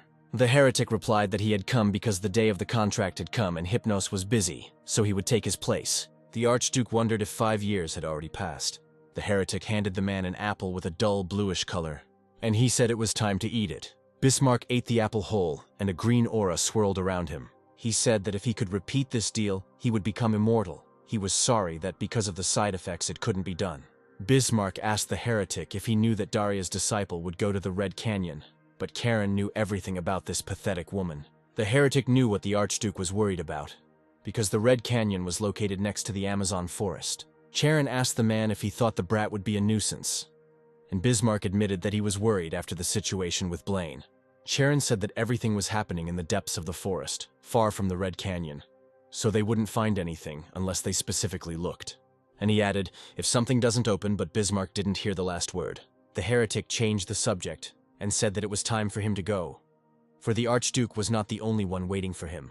Bismarck considered him a pathetic cultist who did not dare to speak to him like that. The man looked down, deciding what he would do first once he took the throne. He fell silent, his eyebrows furrowed, and his gaze grew sad. The tree he was tending had fallen and turned black, and the Archduke decided it was time to hurry. At parting, Amelia said that it was good that they met, because thanks to Russell they would easily find the underworld. With Pepper, they will be able to track down the spirit of the earth, the gnome, and find the entrance to the underworld. Russell later said it was all because of Perchik, not because of him. At this time, Olsen looked out the carriage window, and he said that they had arrived at the Red Canyon. Even from here, Russell could sense a mysterious power emanating from the stones. The hero smiled with the hope that in this place he could find something about dragons. Olsen shared his thoughts about going straight to the canyon so as not to waste time in the city, and asked what Russell thought about it. The hero agreed. When they got to the canyon, they stood in the middle and Russell said, "Let's get started." The guy released Pepper into the air and asked him to find traces of the gnome. The spirit flew high into the sky, his eyes sparkling. The dragon was rushing across the sky in different directions with zigzag movements, and Olsen did not think that Pepper would sense the spirit of the earth from such a height. However, Russell was sure that Pepper could do it, but at that moment Vermilion's attention was drawn to something else. The one-horned eagles flew towards Perchik, preparing to attack. Olsen concentrated the power of overheating in his hand and said that he would deal with them. But Russell said that he asked not to do this. The man was surprised, like, who asked? The hero replied that it was Pepper, and Olsen objected that these eagles are of an advanced level. They even hunt orcs. Imagine the surprise when the spirit itself cast fire from its mouth into one eagle, piercing its body right through. Russell smiled, saying that Pepper wanted to deal with them himself. The dragon took a deep breath and leaned forward, releasing a powerful barrage of fire, dealing with the two remaining birds. Pepper growled happily, and Olsen called him a daredevil. Suddenly, the spirit turned his gaze somewhere to the side, as if asking what was there. Then the dragon gave Russell an inviting bark, and the owner realized that Pepper seemed to have found the gnome. Olsen and Raymond followed the spirit. The man said that even at first glance there were more than 300 caves here. If they were to examine each one, they would lose all the time, and they would never enter the underworld, and it would be impossible to destroy everything here. And Russell just laughed. Pepper flew up to one of the dark caves and waved his paw. Olsen took out a glowing ball, and he threw him into a cave, which was unusual in his opinion. Russell also noted that there was no dampness or stalactites, which should be found in caves. Therefore, this cave is artificial, and if it was made to hide the entrance, then there must be traps here. Russell thought about it, and Olsen stroked his head, asking why the guy was so serious. Was he really not going to go because of the traps? The hero smiled, and looking at the master, he replied, "Of course not." He wanted to see what the dwarves had prepared. In the end, Olsen and Russell had to move very quickly and carefully. The master was already cursing at the number of traps. The guy counted about 15. The hero thought he could easily disarm the traps with magic, but he didn't expect that there would be mana suppression devices all over the cave. So Russell didn't really have much of a choice but to use dragonification. Suddenly the guy stopped, feeling mana. To be more precise, a barely noticeable trace. And Olsen, without stopping, asked Russell what he was doing, told the guy to run. The hero thought that if the mana suppression devices were not only installed here, there could be one reason for it. Russell used a flaming spear and held it in the air near one of the walls. The guy grinned, saying that they seemed to have found it. Behind the broken wall stood the very same teleportation gates to the underworld. However, no matter how advanced the technology the dwarves use, teleportation is impossible without mana. Therefore, there were no mana suppression devices near the gate. Vermilion praised Raymond, calling it a great job, which he would definitely put in his report. When they passed through the portal, they found themselves on a slope that offered a view from above. Olsen and Raymond saw a city spread out beneath the glowing stones. The hero thought that the cities of the underworld would be very small, but this one was the size of the capital Endymion. He looked down when someone told him that no one had come here for a long time. The dwarves asked, since it wasn't easy to find the portal, whether they found a map or made a contract with the spirit. The dwarf with a thick beard said that since they had come, they should be considered their guests. The black-haired man said that if they were going to the city, then they should follow them. The bearded dwarf said that the underground world was interesting from the inside. Russell was both surprised and delighted when he met the dwarves. The residents kindly told us about the luminescent stones in the ceiling, which were installed more than 1,000 years ago, and they still shine. They also showed mithril armor and alcohol made from the water of underground streams, and then Russell thought that the dwarves were telling more than leading. Olsen put his hand on the hero's shoulder, and he told him, bending down, that they had come here together, but their goals were different. Olsen had studied the strength training of the dwarves, and the man said that they would split up and meet here in 3 weeks. The guy wanted to go after Olsen, but the dwarf stopped him, asking where he was going. After all, they still had to go the other way to show so much, and the guy thanked them, saying that he couldn't wait. However, he did not regret going to listen about the household items and life of the dwarves, because they came to the statue of the Red Dragon. According to legend, the underworld was blessed by 2 dragons. The dwarf said that this was something to be proud of, because the silver dragon blessed them with steel, and the fire dragon gave them the blessing of fire. Russell thought about the place with the statue, because if there was a dragon there, there might be traces left. The dwarf said that it was built when a fire dragon gave them a blessing, and it was said that several thousand years ago the dragon himself stood there. Russell asked if strangers could approach the altar, and the man replied that he wanted to show it at the end, but the order was not so important. As they walked towards the altar, they passed workers busy making weapons. The dwarf said that the weapons in the underworld were on a completely different level. Even the weapons of the Kuril Islands were made by their ancestors. Russell noticed that there were many other races here besides the dwarves. The man said that most of them were from the Amazon forest. They were here for trade. Suddenly, a surprised voice called Russell a savior, and the guy turned around. Lady Elo stood smiling next to her servants. She said that she was very glad to see him again. The elf turned to them and asked, "So this man helped Ilo?" He introduced himself as Scan, an elder of the White Ash tribe. The hero did the same, and they shook hands. The elder was wondering all this time what kind of person helped Elo. He looked at this young man, and it seemed to him as if he was standing in front of a volcano. He was struck by the purity of Russell's mana. Russell asked Lady Ilo what brought her here. The elf replied that they were here to buy weapons. Smiling, the boy asked if something had happened to their tribe, because it was amazing that the peace-loving elves had come here for weapons. Elo sighed, and she said that the monsters from the forest became even more aggressive. She said that if her blood had awakened, this would not have happened.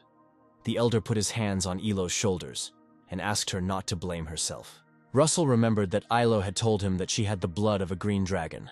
He asked if the White Ash tribe had any legends related to dragons. The girl asked her savior for forgiveness, because she didn't know about this. She asked how long Russell would stay in the underworld so she could let him know if she found anything. Raymond thanked the elf and shared that he would stay here for about 3 weeks. After talking with the elves, the dwarf led Russell to the altar of the fire dragon. Russell raised his head, examining the statue, but did not feel anything special. Perhaps he should check the silver dragon altar. The dwarf said that the silver dragon's altar was symmetrical to this one in terms of shape. It seemed to Raymond that the only difference was in the colors. While the guy thought that the silver dragon statue was the last clue here, the dwarf said that he would wait at the entrance, so Russell should take his time. The guy came closer to the altar, wondering if there was really nothing special here either. But when he touched the stone with his hand, the place lit up. A magical green circle appeared above the hero's hand. The dragon's eyes lit up and an inner voice told Russell that he had been waiting for him for a very long time. But fortunately, the boy came before he died. The statue filled with light and illuminated the area around it with a green flash. The dragon told the hero to follow the path, and then he would come to him, to their master, and to the source of all dragons. At the altar, Raymond received a green compass with an arrow pointing the way. This weak, almost pleading voice asked Russell to hurry. The main character rose into the air with a jerk, and like a comet, he rushed forward. He thought of the voice as speaking from a dying creature, but he supposed he had imagined it. However, he felt that he definitely had to hurry. The needle of the magic compass became shorter. Russell was approaching the right place. He hovered in the air, looking around. And finally I found it. The guy went down to the house and said out loud that a dragon wouldn't fit in such a place. Maybe it was a disguise. When Russell opened the door, he was right. Behind the door, what awaited him was not a low house, but a cave. There were huge gates in it. The guy thought that they were the first. Suddenly, Russell heard a pleasant voice greeting the future master of dragons. The wide doors opened before him, revealing white light behind them.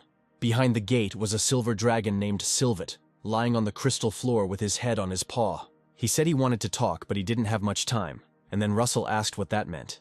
Sylvet said that time was only passing, and he was getting old, so it was time for him to rest forever. Russell was surprised by the calmness of the dragon, who so calmly met death. Could it be because these creatures live for 10,000 years? The dragon said that he was returning the power given to him by his previous master, and lowered the horn into Russell's hands, reducing his size. The hero was surprised that after lightning and fire, he also received a horn with the essence of wind. He wondered why this horn was called divine and not forgotten.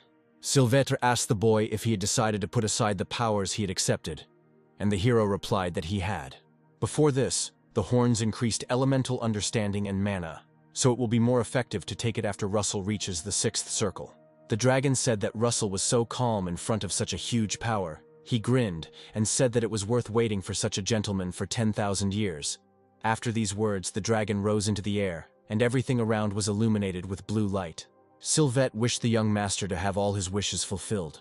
Raymond asked him to wait, because he had so many questions, but the dragon's body disappeared, and the mission continued. As the dragon dissolved, he said that he would leave his powers to a child of his kind. Russell didn't know what it meant then, but a beam of light flashed across the desert. He reached the underground city, and Lady Ilo, watching from the window, saw him.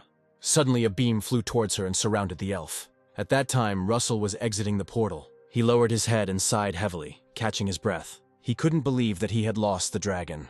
When the boy raised his head, he saw Lady Ilo. She stood with a hood pulled over her head, her eyes glowing and energy radiating from her body. Ilo removed her hood, calling herself a girl from the White Ash tribe. Russell was dumbfounded and asked what Ilo had on his head. Ilo, with elven ears and dragon horns, bowed to Russell, thereby greeting the Dragon Lord. She said this again, when suddenly her body swayed and her eyelids fell heavily. Lady Ilo lost consciousness, and Russell became afraid for the girl. Soon the protagonist understood everything. He did not expect that the silver dragon was talking about her then. Ilo lay in bed, breathing heavily, her face showing concern, while Raymond knew that her powers had not fully awakened. When she opened her eyes, Russell stood up from his chair and asked if she was awake yet. Ilo shot up from the bed and held out her hands, calling Russell her savior, and then he thought that if she didn't call him Dragon Lord, then everything was okay. Suddenly, a notification appeared in front of the hero, informing him that the elf in front of him was awakening as a second-generation dragon, but did not yet know about her mission, and when she did, she would have to make a choice between awakening fully or remaining an elf.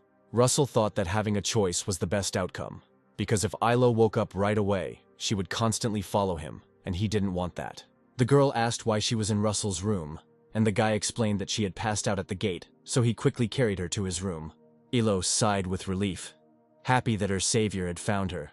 And Russell thought that it was too early to explain the rest to the elf. The girl said that this had never happened before. Perhaps it was the horns. She carefully touched them. Ilo shared that after the fall, a silver light fell on her, and she realized that the dragon's powers were awakening within her. The elf rose from her bed and explained that her companions were worried, so she would go. She smiled gratefully and placed her hand on her chest, telling her savior that they would see each other again. Ilo said that the blessing of the forest would be with Russell, and the hero blushed.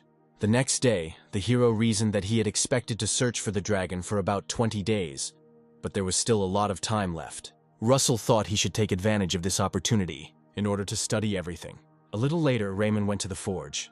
The dwarves asked why he was there, and Russell admitted that he had something he wanted to say. He reached into the magical inventory and asked if they could appraise something, and he took out a red stone from there. The dwarves were surprised by the pure mana emanating from it. They reasoned that it was not this stone that contained mana, but rather that the stone itself was dense mana, as if it were a dragon's heart. Russell froze at the last suggestion. The dark-haired dwarf said that the mana of this stone was too pure for the lower dragons, but the stone itself was too small for the heart of the higher ones. The bearded man asked Russell if he would mind leaving it with them until he returned, and the dwarves promised not to use it foolishly. At first, Raymond was hesitant, but ultimately decided to leave the stone to them, since there was no point in refusing. The dwarves were very happy, calling this a wise decision, and wanted to bring the Encyclopedia of Dragons in Russell's eyes. They were like mages who had just received funds for research. After this, one dwarf led Russell to the great library, saying that valuable knowledge should always be deep in the bowels of the earth. The librarian said that this usually doesn't happen, but since Russell has recommendations from the Meisters, he can study everything up to the 3rd level. He handed him a pass. Among the dwarves, who had many craftsmen, the best were called Meisters. Only 1 in 1,000 received this title. Russell laughed awkwardly and thanked the librarian. He didn't know that the 2 dwarves were Meisters. Even though the library was underground, there was a lot of space, and everything is not at all as they expected in the upper world. Russell had 19 days left before returning to the tower, and he decided to try to move to the 6th circle during this time. However, everything turned out to be not so simple. As he was leaving the library, he thought that perhaps it was still too early for him.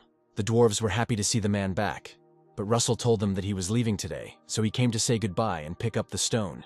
The dark-haired dwarf was upset that the hero was leaving already, asked if he had thought about staying a few more days. There were hot springs not far from the city. Russell, smiling, thought that the dwarves had not yet learned anything about the stone. They regretfully admitted that they had not found anything unusual, but that did not mean that they had not achieved anything. The dwarves learned that this mana stone was created unnaturally. Someone created it for a specific purpose. Russell asked why they thought so, and the dark-haired man said that alchemical reactions were similar to what they had seen. The man with the beard told Russell to listen to them and read the book. From the content they guessed something, and it seems that this stone is a magnum opus created by the destruction of something. Magnus opus was translated from Latin as excellent work. In alchemy, this is what they call masterpieces. Do the dwarves really think it is valuable as a philosopher's stone? The man with the beard said that it would be great to know what the stone was made of, but for now that was all they knew. Russell closed his eyes and replied that it was more than enough. He thanked the dwarves for their help. And he added that thanks to them, he learned how amazing the underground world was. The dwarves smiled and told Russell to come back at any time, that they would be waiting. Apparently, the material for the stone was a dragon's heart. Other magicians would be shocked by this.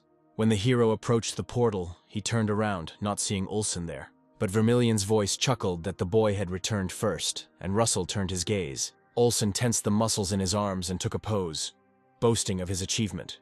He asked the Count how long he had waited. Raymond replied that no, and asked what was on the man's skin. Vermilion said that this oil was the secret of the dwarves' strength, and he would adapt it for humans when they returned. He said that he would do the same for Russell, so let him wait, and they both laughed. Olsen asked what the guy was thinking about, whether the research hadn't gone very well. The hero replied that not at all. On the contrary, he found what he was looking for. The man chuckled, saying that then Russell could only worry about one thing, namely the wall in front of the 6th circle, and from this precise hit on target, Raymond shuddered. He admitted that he sees her, but he can't get over it, and it's annoying. They say that 100 magicians see 100 different enlightenments, because it is a very delicate thing. Olsen thought that even good advice can do harm, so it is not customary among magicians to interfere. However, a couple of general phrases won't do anything, so Vermilion made up his mind. He asked Raymond if he had told him that he could lift about 680 kilograms, the first time the hero had heard about it. Vermilion added that he couldn't lift that much to begin with. He trained hard, and he put in even more effort. And one day he was able to do it. Vermilion believed that enlightenment in magic was the same. That is, if Russell worked hard every day, it would come. Looking at the elder, the hero agreed with him that he needed to be patient, because he himself had already grown up enough. Olsen told Russell to look at that sunset with admiration. After all, the sunsets in the Red Canyon were truly magical. The sunset light blurs the boundaries between sky and earth. And everything Russell understood and learned, the walls he built, all of it seemed to guide him to the great enlightenment that awaited beyond the wall. Suddenly, the boy realized that he was seeing his consciousness through mental projection, and everything he knew was contained in formulas. Russell released his fire magic, deciding to add formulas to the image of the red sunset. His eyes were shining and he raised his hand up, and he created a new spell. A falling sun. A bright yellow dome hovered over the head of the main character. Olsen grabbed Russell's palm, saying that this spell was very powerful. He lowered the boy's hand, asking if he had decided to set the entire canyon on fire. Olsen brought 2 fingers to the hero's forehead and, using magic, ordered him to sleep. The man grabbed Russell by the shoulders, amazed that he had only talked about enlightenment, but did not think it would come so quickly. Olsen grinned at the thought of the noise this would cause. After all, in front of him now stood the youngest 6th circle in history. Russell Raymond regained consciousness in the fiery tower. He recalled what had happened before he fell asleep and clenched his fist tightly, glad that he had finally become a 6th circle mage. Russell felt the mana in his veins in a completely different way than he had in the 5th circle. He also received a second golden mask as a reward. The first one helped to calculate attacks, and this one specialized in protecting against curses. Russell decided that this item would help him against the heretic's spells. Daria Snow White opened the door, glad that the child had returned. She wanted to ask about the underworld, but was taken aback, feeling the student's mana, and with complete wonder in her eyes, she asked if he had already overcome the wall. The hero awkwardly scratched the back of his head and replied that this expedition had been beneficial. Daria thought that only 6 months ago Russell mastered the 5th circle. Did she really underestimate his talent? She assumed it would take a few more years. The woman was incredibly proud of Russell. And she said that this was what was expected from her student. And the hero promised the teacher to move only forward. Daria smiled at the thought that old Melville would be furious when he found out. The teacher put her index finger to Raymond's face, and she decided to see with her own eyes what her student was capable of. They found themselves inside an area with raised walls. It reminded Russell of the day before the expedition in the ruins, when he had a hard time even against one giant. Daria replied that it sounded like he could easily handle it now. Then she decided to raise the difficulty to Raymond's level. The guy replied, shielding himself from the fire, that that was not what he meant. Fire surrounded the hero, and fire dwarves appeared before him. There were many of them, approximately several hundred. The woman said that it was too early to be surprised and used a transformation spell. From several dwarves, a giant fire king grew. Russell realized that if the teacher had gone this far, she wanted to see everything at once. The guy held out his palm, concentrating the power of fire in it. Daria grinned with a lollipop in her mouth. Raymond was about to respond in a manner befitting his teacher's expectations. The woman was surprised to see the attack spell. Russell looked at the teacher and smiled. He used the spell of his enlightenment and, gathering all the solar energy together, directed it at the giant. At first, there was a weak flash, and then, as if growing, the blazing sun exploded. The destructive power was too great. Russell thought he should be careful, because in a real fight, he would hit allies. Daria said it was no wonder Russell had grown so fast. She asked what he was thinking using mental projection, and the guy told her about the burning sunset. The woman froze, thoughts swarming in her head about how a mental projection could only be created once in a lifetime. Besides, it was an unfinished spell that needed some work, and Daria was curious about what would happen when Russell finished it. She giggled. Watching the student's process turned out to be a very interesting activity. Left alone with himself, Russell recalled his teacher's words about the speed of his spells, strength, and originality. Daria said that Raymond fits all the criteria, so she will submit an official request for a circle promotion. The teacher recognized the main character. Now the next stage has come. Russell took out the red mana stones and horn from his inventory, thinking that it was good that he had reported about the expedition in advance, because it will take some time to absorb all of this. He took the horn, which glowed green, and presented it to himself. Russell thrust it sharply into his chest, concentrating on absorbing it. The main character sat like that for more than a day. The absorption of the wind essence dragged on. The guy hovered above the bed, and the power of the dragon enveloped him. Russell exhaled slowly, sinking to the floor. The understanding of the wind element improved. But Raymond did not feel any changes, and his body became even lighter, perhaps due to the essence. Russell stood on his toes, and he suddenly struck the air. Even in one swing, there was a lot of power. So the hero thought that if he continued to strengthen his body, he would be able to fight even a knight of the second rank. Outside the door, Russell was informed that he had a guest. The main character was delighted, because the guest immediately after the expedition could be one person. She asked him about the journey to the underworld. Russell was tense and rather reserved. Hecate said, adjusting a strand of hair, that she was so interested that she immediately went to Russell. The boy told her to ask anything, be it the countless caves, the culture of the underworld, weapons, dwarves, but the princess interrupted him, saying that she would ask another question first. At that moment, a system window appeared in front of Raymond with the mission to answer the heart of the princess, who had long been waiting for the hero's answer. The time had come to give it. The girl asked, looking into the Count's eyes, whether he was thinking about her there. Russell blushed and mentally cursed the mission that had arisen, and asked the princess to stop teasing him. Hecate Rathmos took the cup of tea and said that Russell's reaction was funny because he was always so serious, so it was fun to tease him. She said that her efforts were not in vain. And even if it was in vain, she will not rush the hero with an answer, she will simply hope. The hero thought that after that ball at the banquet, Hecate constantly came to him and left letters. Russell pushed her away every time, saying he was busy. He felt depressed at the thought that he had simply been a coward all this time. Even the mission appeared to respond to feelings. And while the guy was thinking about it, the princess was surprised by the time on the clock.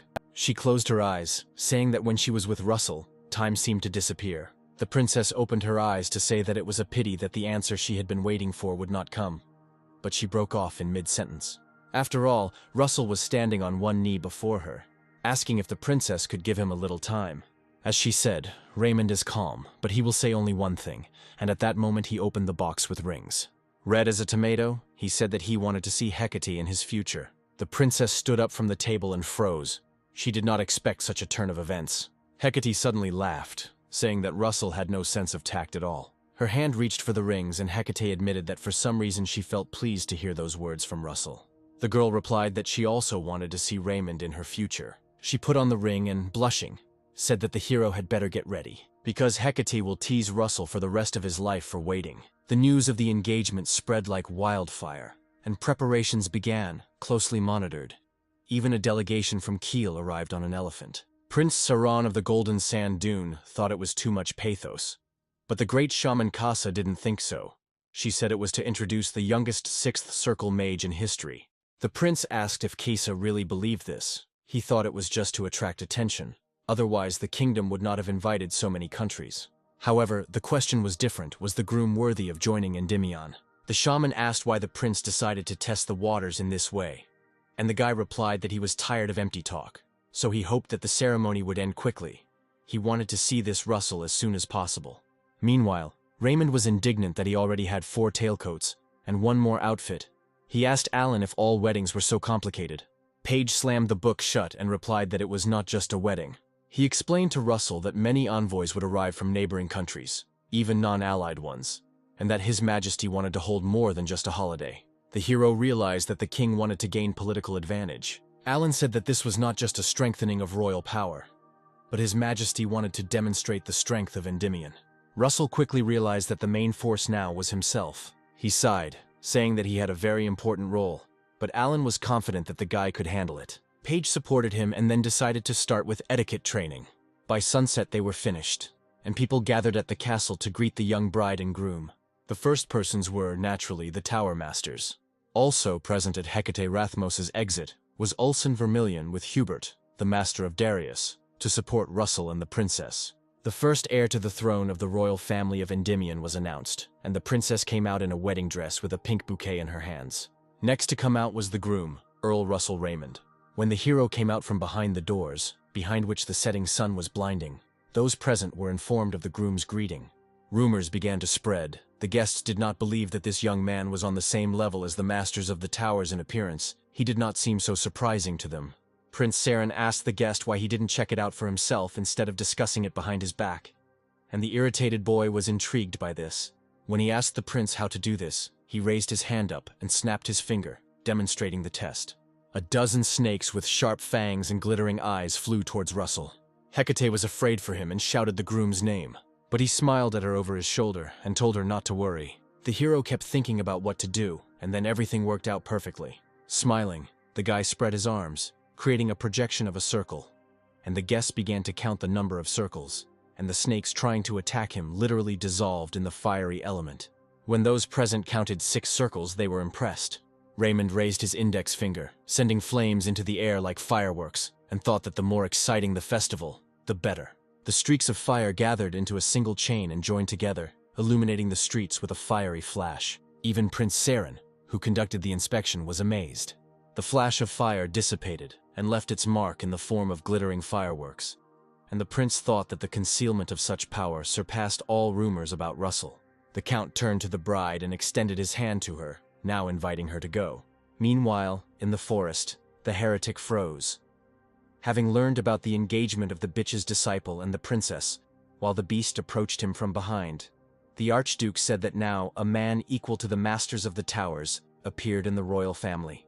The beast, with its tongue hanging out and its eyes furious, had already jumped towards the hooded man, stretching out its clawed hand.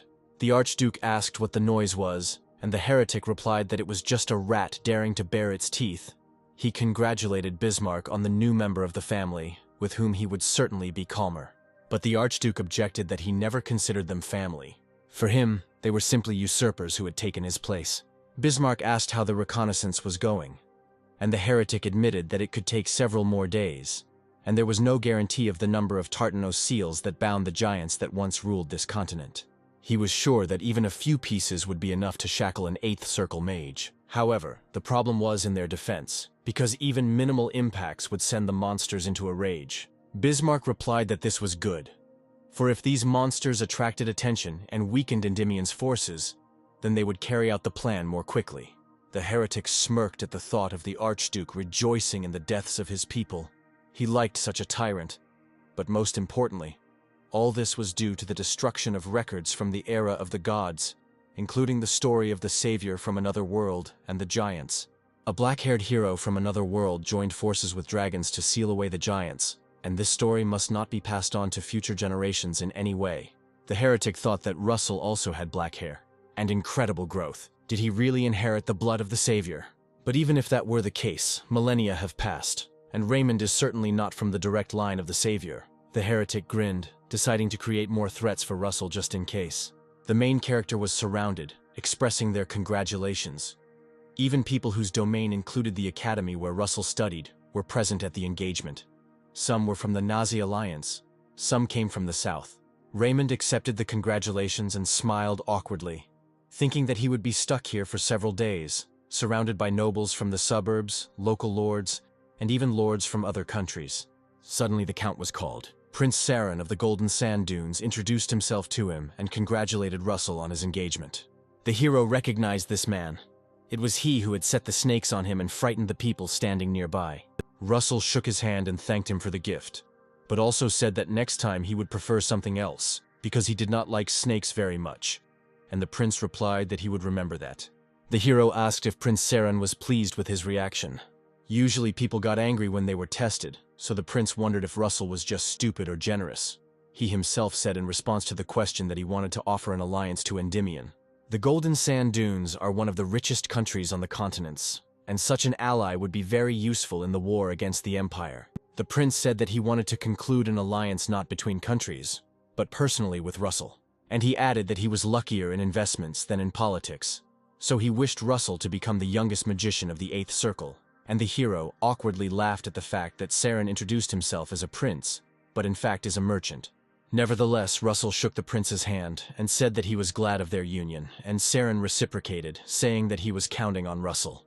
When it was all over, the main character fell back on the bed and sighed heavily. What had been happening had lasted for 3 whole days, and they seemed very long to him, so the count was not surprised by his fatigue. Princess Hecate entered the room and said with understanding that Russell was not used to such events. Raymond walked up to her and picked up a whole stack of papers, asking what they were. And Hecate replied that the engagement had caused a lot of work, and these were documents. The princess sat down in a chair, saying that she wanted to finish this and then come here. She blushed, and looking at Russell, said that she really wanted to see the groom, so she came with documents. The hero lowered his head with a bright crimson face and asked if she was teasing him again. And Hecate smiled, pleased with herself. Russell found an envelope with a wax seal and asked the bride what it was, because it was different from the others, and the princess replied that it was for him. Inside was a research request. Raymond was surprised, and Hecate shared that she did it for him so that he could leave the kingdom in peace. She asked if it really wasn't worth it, and the guy replied that no, that wasn't the point. He leaned down and put his arm around Hecate's shoulders from behind, thanking his bride for thinking of him. The girl said that Russell was so happy about this, although she could not have done otherwise. After all, he was so happy to share her duties, and she believed that this is why people get married, and she also mentioned that the ceremony was over. Hecate turned to Russell and took his chin in her fingers, telling him how tired she was. And she thought they should turn off the lights, and she asked Russell what he thought about that. But Raymond thought the same thing, and in a few moments they found themselves in the depths of the bed. The bride pressed her lips to Russell's, simultaneously placing her fingers on the buttons of his shirt. And the guy, responding to the kiss, squeezed the crimson fabric of the bed. In the Naze Alliance, in the Office of Hired Workers, a man said that they don't have such people. And the man asked him not to say that, because this is the largest office in Naza, so where could they go if they don't even have anything? The man said that they only had a few third circle mages, but the man insisted that only a fourth circle mage could fight off the pirates. The hooded man, hearing this, approached the counter and asked if they needed a fourth circle mage. When asked who he was, the man handed over a badge stating his name, Ridman Loyce, and his age, 38, a free laborer. The token also indicated that this was a fourth circle mago. The man placed his hand on the hood, asking to be allowed to introduce himself. Russell Raymond, disguised as Redman Loyce, reported that he was looking for a mission on Kulil Island. It worked, and that same day the protagonist found himself on board a ship heading out to sea. So far everything was calm, and Russell hoped that nothing would happen before they arrived on the island. A man called Ridman, holding the beer, he asked him not to stand aside, but to drink with them. But the blue-eyed youth timidly tried to explain to Carl that they should not drink during the mission. Carl Neumann, the fourth circle mage, said it was okay since they wouldn't get drunk. But Aiden Owl, standing nearby, doubted it very much. Laughing, Carl asked the third circle magician if he really thought it was just regular liquor. He used magic on beer to help him relax, and Aiden had no choice but to agree. The man asked what about Reedman and pushed a mug towards him. Russell didn't refuse and said that a cold beer never hurt. And Carl burst out laughing, calling Reedman a man. The main character did not expect to meet Aiden Owl here. In the future, he would make a breakthrough during his research, finding a way to increase the effectiveness of potions by 20%. However, he was sponsored by Archduke Bismarck, and he had to give the developments to the Empire, but this time Endymion will get them.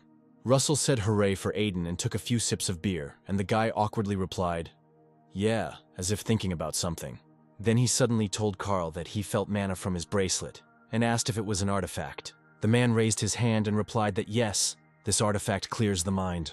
Afterwards, Carl said that since they had already drunk, they could now play cards, and he began shuffling the deck in one of his unusual ways, when suddenly there was a cry on board about pirates. Aiden flinched and Russell's eyes widened and he became wary, because there were 5 pirate ships heading straight towards them. A participant in the expedition ran out of the cabin and shouted to gather the magicians. Carl chuckled, asking how they could help if they were out cold. He said, clearly pleased that these idiots drank everything he poured for them. The man called for Aiden and Reedman, but no one answered. He looked at Carl and asked if he was in league with the pirates. Neumann replied that they should have checked his background better, but he was not going to delay it, and said that they should go to the pirate ship if they did not want to die. At that moment, Russell's ring sparkled. The giant's hammer of lightning appeared out of the clear sky and attacked the pirate ships. Carl turned around and asked in horror what kind of bastard did this, and Russell, having come to his senses, asked for forgiveness. And with a smirk on his face, he asked if he had really scared him. The man shouted, asking how Reedman could cast spells, and Russell just threw up his hands, pretending not to know. Seeing the guy's ring, the man shouted that he was using the artifact like a coward. Russell thought that this spell was too strong for a fourth circle mage, so he decided to use the artifact as an excuse. Raymond replied that Carl was right and threw a flame at him, which grew and enveloped the pirate's hand. Russell said that this was the power of his artifact, and the man, who had previously been confident that everything was going according to plan, began to cry, begging for mercy. But the hero was not going to do this, and the pirate bent over, groaning from the pain of his burnt body. The participant said that he did not believe that Carl was a pirate, asked Redman how he knew about it. The guy replied that everything became clear from Carl's artifact. He left a trail of mana to show other pirates where the ship was hiding. The participants shouted that the pirates were attacking, and the man looked around warily. At the same time, 4 kings dropped anchor on board. The man thought that there were too many pirates for a fourth circle magician. He would probably have to pay them. However, Redman told Sir that he would return soon, and that he should take care of Aiden. The organizer got scared and asked where the magician was going, and Russell, releasing his aura, replied that he was going to feed the fish. With one jerk, he rose into the air. Russell decided he would deal with them quickly. Hanging in the air, the main character created a rain of fire. The battle did not last long. The pirate ships sank under the water. After some time, Aiden Owl opened his eyes. He jumped up, asking Redman what happened to the pirates, while Lois sat studying the papers. Suddenly, Aiden felt sick. He clutched the collar of his clothes, and Redman told him that the guy should rest some more, because he poured some fire mana into him to get rid of the negative effects. Owl lay back down and apologized for being more attentive, but Redman replied that everything was fine. However, he wanted to ask if this was Aiden's research. Redman pointed to the roll of parchment. Aiden asked where Redman got it from, and Lois stood up, explaining that it had fallen out when he carried the boy here, and it was written on it about increasing the effectiveness of potions.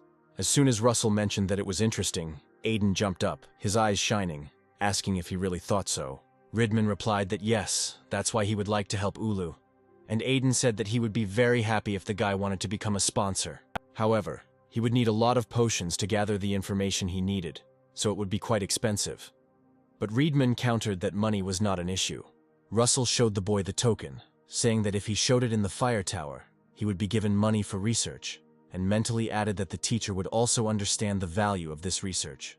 Aiden read the contents of the token and saw that it was written about the fire tower mage, Russell Raymond. As soon as the realization came to him, he jumped so much that his hair almost fell out, but Russell gestured for him to be quiet. Aiden asked why the hero looked like that. Raymond replied that he had reasons for his disguise, and Owl did not ask further questions. He suddenly fell silent, and after a while said that Russell was the first to see the value of his research. Aiden Owl placed his hand on his heart and promised that he would carry out all of Russell's orders. Russell stood at the bow of the ship and looked at the map, checking the island they were approaching. It was indeed Khalil. However, something on the map changed, and the hero chuckled thoughtfully. There used to be many dots on the map, but they disappeared, and words appeared asking Russell to go to the end of the River of Fire and rise above the place where the rivers of ice and fire join. This map was supposed to lead the hero somewhere, which is probably why it gave new directions. Russell thought about this place where the rivers of ice and fire met until the landing. When the ship docked, the organizer thanked Russell and Aiden for ensuring the ship arrived safely. Owl raised his hands up and said that he had done nothing. It was all Sir Redman. The guy almost misspoke and said the hero's real name, and Russell thought that Aiden was lying terribly. However, the man held out 2 bags filled with gold coins and said that this was the reward as he had promised, but it was a little more than they had agreed upon. The protagonist accepted the reward and shook the organizer's hand, wishing him luck on every journey. Aiden was sad that their journey had come to an end. He would have liked to learn something from Russell, but Raymond suddenly turned to him, causing Owl to flinch. Russell, hiding behind his hood, told the boy that they would meet next time in the fire tower. The boy soon discovered that, as expected for a country of beastmen, there were few people here. Looking around, he couldn't help but wonder if there would be more ferocious beastmen to come. Suddenly he noticed a monkey on the roof. He moved quite quickly. Russell turned away, wondering where to go, and this monkey noticed him. Then the hero decided that the bar was the best place to look for information. There, behind the bar, a ram greeted him and asked if the guy was alone. Russell left 1 gold coin and asked for a mug of cold beer. The ram was surprised and said that it was too much for 1 mug. The guy smiled and answered so that the bartender would consider the remainder to be payment for answering questions, and the ram, having accepted the coin, asked what questions the visitor had. Russell asked if there was a river of fire here, and the bartender replied that if the guest meant lava, there were several places. The guy took a sip of beer and asked about these places. The bartender said that Khalil Island appeared due to a volcanic eruption, but it has been quiet for centuries, so the guest should not worry. Russell then asked if there was a place where the ice river met the fire river.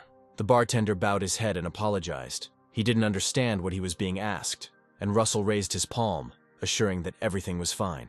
As he left the bar, he sighed heavily, realizing that he would have to walk a lot. To begin with, Russell decided to go to the center of the island. and his path began in the forest. The guy chuckled thoughtfully, placing his hand on his chin. Suddenly, someone asked him if he needed a guide. It was that same monkey. He offered 2 silver coins for an hour, said the guy wouldn't regret it. Russell thought, what bastards. When he saw a dozen eyes hidden behind the trees, this trap was too obvious for the hero. The guide said that among the local races, monkeys are the most united, so they know the area better than anyone else. And Russell, who was following the guide, said what sounded convincing, but asked where he was taking him. When the boy asked this question, the beastman shuddered, freezing in place. He turned around and laughed, replying, wherever the guy needs to go. Russell replied that it was strange. He didn't remember saying where he was going. The guy raised his head up, and he said that for just 2 silver coins there are a lot of guides here.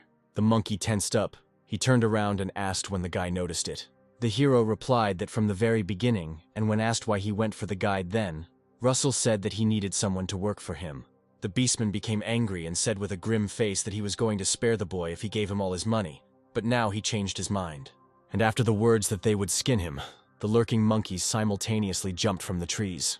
Russell tensed his hand, using the power of lightning. He asked if the guide really thought he would follow him without an ace up his sleeve. The beastman froze when he saw the magic and ordered everyone to retreat. Russell just said it would stink and released a chain of lightning. With one spell, he felled all the animals and the guide froze, saying that this could not be. Russell groaned, saying ironically that it seemed like all of the guide's friends were tired. He raised his hand with sparking discharges to the monkey's face and said that he had a couple of questions. And the guide had to answer them, and the beastman hiccuped loudly from fear. Raymond asked the monkey the same thing he had asked at the bar. He was interested in the place where the icy river intersects with the fiery one. The beastman, kneeling with his comrades, replied that he had never heard of such a place. Russell then asked him if he had lied when he said that the monkeys knew this area better than anyone else, and the guide hesitantly replied that no, but that this place was definitely not on the outer ring of the island. The hero asked if this place could be in the inner ring. The beastman lowered his head and honestly admitted that he did not know what was in the inner ring. Russell stood up from the fallen tree and said that he would have to go there. The guide was surprised. Then the guy asked if he really couldn't go there, but the reason for the surprise was different. The monkey said that he knew that the guy was strong, but the people living in the inner ring were not ordinary beastmen. They were quite hostile by nature. So if they found out about him, they would immediately attack. Sitting by the fire at night, the main character thought about these words. However, those the guide had warned about arrived too quickly, with the question of whether he was the stranger who was causing commotion on the island. Russell didn't sense any bloodlust in them. They just wanted to fight. Was that really the instincts of beastmen? The boy raised his head in surprise and asked if they wanted to fight him, and the beastman replied that he knew why they had come. The buffalo flexed his knuckles and told Russell to let him know when he was ready. The guy immediately replied that they were starting and created a green stream of energy. The beastman said that he liked Russell. He ran to the main character with the words that they would see what he was capable of. Raymond knew he couldn't stop the buffalo with a weak spell, so he needed to concentrate his mana as much as possible. When the guy was ready, he extended his palm forward and directed a stream of magic at the enemy. The shockwave swirled in the air like a spiral. The buffalo said, without slowing down, that it was not bad, but it would not push him away. He had already started to pass through the magic ring, saying that it was too low a level of magic. The buffalo wanted to say what kind of force he was using, but suddenly his hooves stopped. The shockwave did not allow the beastman to pass and pierced his body, forcing him to freeze. The buffalo himself howled in pain. The magic spiral uncoiled and pushed the enemy back. The remaining beastmen were shocked that this mage had knocked back the boss with one spell. They acknowledged the hero's strength, and approaching Russell, they joyfully asked to fight with them, and the guy raised his palms up, laughing awkwardly. But their boss wasn't about to give in. He stood up and told the two to shut up and step back. The buffalo's eyes sparkled. He said that they themselves could not cope with this magician. At this time, Russell thought, because this beastman did not receive damage, and from this spell, the bones should have broken. The beastman approached the protagonist, who was assessing the buffalo's body. Russell believed that it was made for battle, and if the buffalo knew how to use the aura, he would become a superhuman. The guy asked him if he should continue. The buffalo raised his head proudly and sighed, replying, "Of course." Or to be more precise, he would like to, but his body is covered in wounds, so he won't be able to fight. The beastman admitted that he had lost and called it a great battle, and he and Russell shook hands. Buffalo asked what brought the boy to the inner ring. For as far as he knew, people traded in the outer, and Russell told him what place he was looking for. The hero asked if the beastman had ever heard of such a thing, and the buffalo, crossing his arms, said that in 80 years he had never heard of such a thing. Russell closed his eyes, bitterly realizing that this place was definitely not easy to find. And in the underworld, everything had gone too smoothly. Suddenly, the Beastman said that maybe Russell would find something in the divine region, and the hero's eyes widened with curiosity. The buffalo told about the Holy Land where God lives. He himself had never been there, but he thought that this place could be there. Russell thought about the records he had seen that said the first king of the Beastmen, Fenrir, was half-dragon. He got this clue from the altar in the underworld, so he had enough reason to check everything here.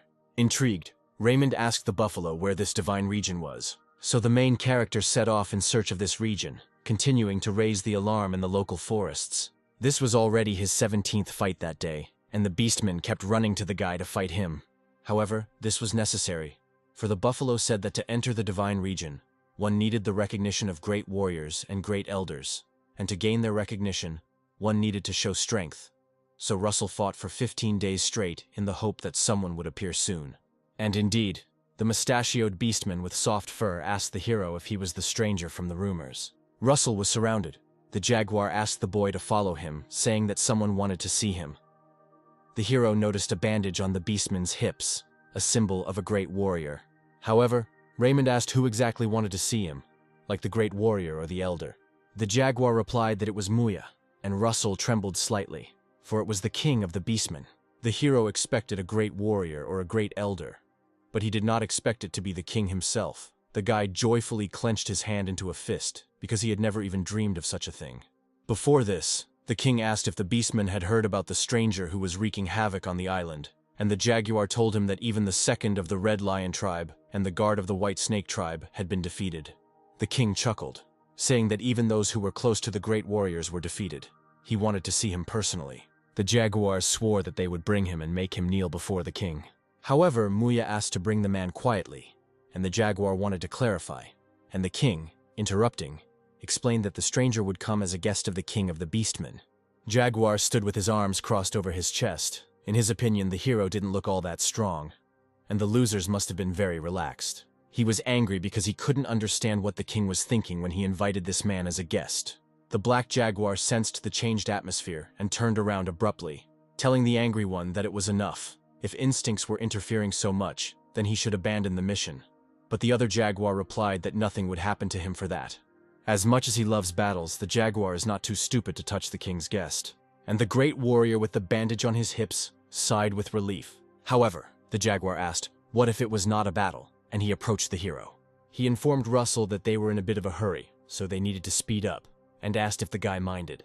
The hero replied that he could try. The jaguar stuck out his tongue slightly, and he suddenly jumped up, telling the man to then catch up. He flew quickly during the jumps, deciding to show the stranger the difference in levels. However, at that very moment, Russell found himself next to the Beastman, admiring his speed. The jaguar turned around warily, surprised that the man had caught up with him at maximum speed.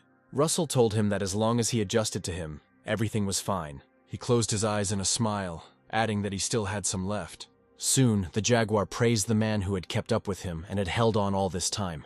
One of the Beastmen, out of breath, asked Russell if he was one of the fastest people, and the hero replied that there were about 30 like him in the kingdom, and on the continent there were about 100. This figure made the jaguar darken, saying that it was impossible. However, now Russell was not thinking about this, but about the city that was hidden in this forest. This is what one would expect from the capital of the Beastmen. Soon the main character was brought to the king's residence. Russell froze for a moment, feeling that the Beastmen here were at least at the level of the 4th circle in strength. Could these really be all the great warriors of the Kuril Island? The atmosphere in the royal residence was so thick that even the air seemed thicker to Russell. The boy stopped and released an aura, demonstrating the power of the 6th circle. The Beastmen found what they saw incredible, because this man could withstand the fighting spirit of hundreds of great warriors. There was a sharp knock on the wooden door, and a voice shouting that idiots should not interfere. A girl, Muya, appeared from behind the door, introducing herself to Russell as the king of the Beastmen.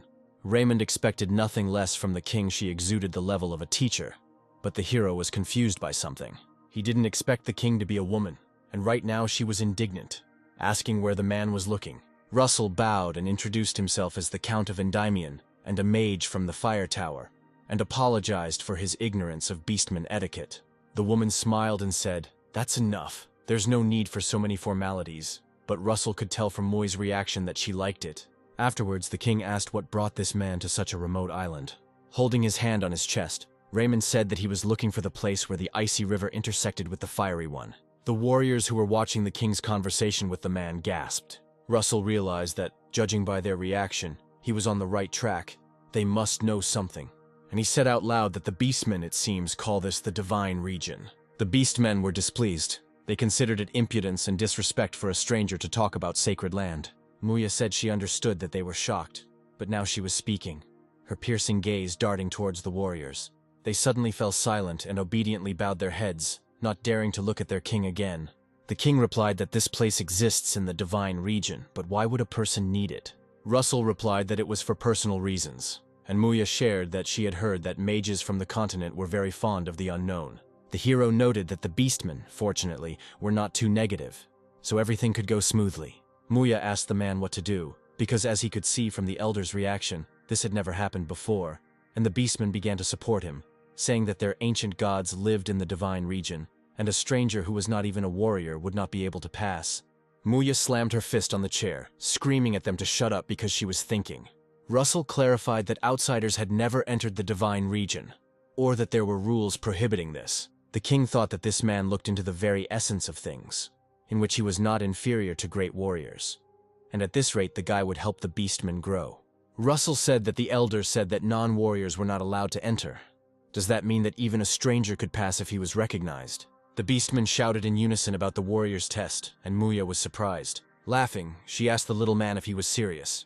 Russell, however, was determined, and he said that if this is the only way to get through, then of course he is confident. The rules of the test were simple. Survive in the canyon for 10 days. At the beginning, the hero will not be given anything. He must find everything he needs himself.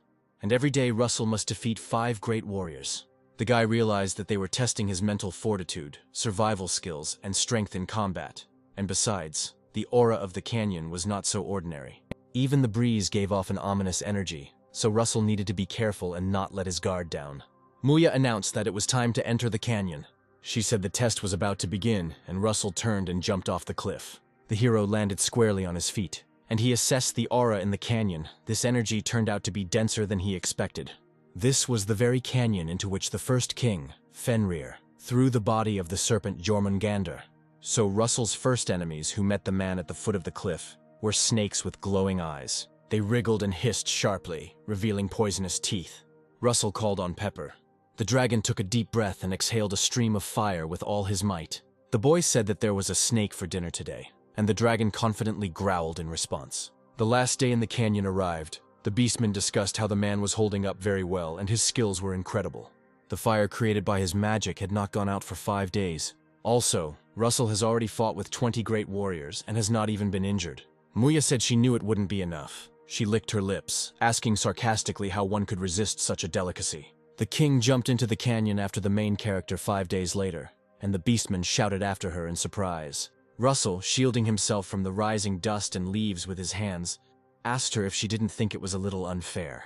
Muya said that her blood boiled at the sight of strong warriors. Besides, technically she is also a warrior of the beastman tribe.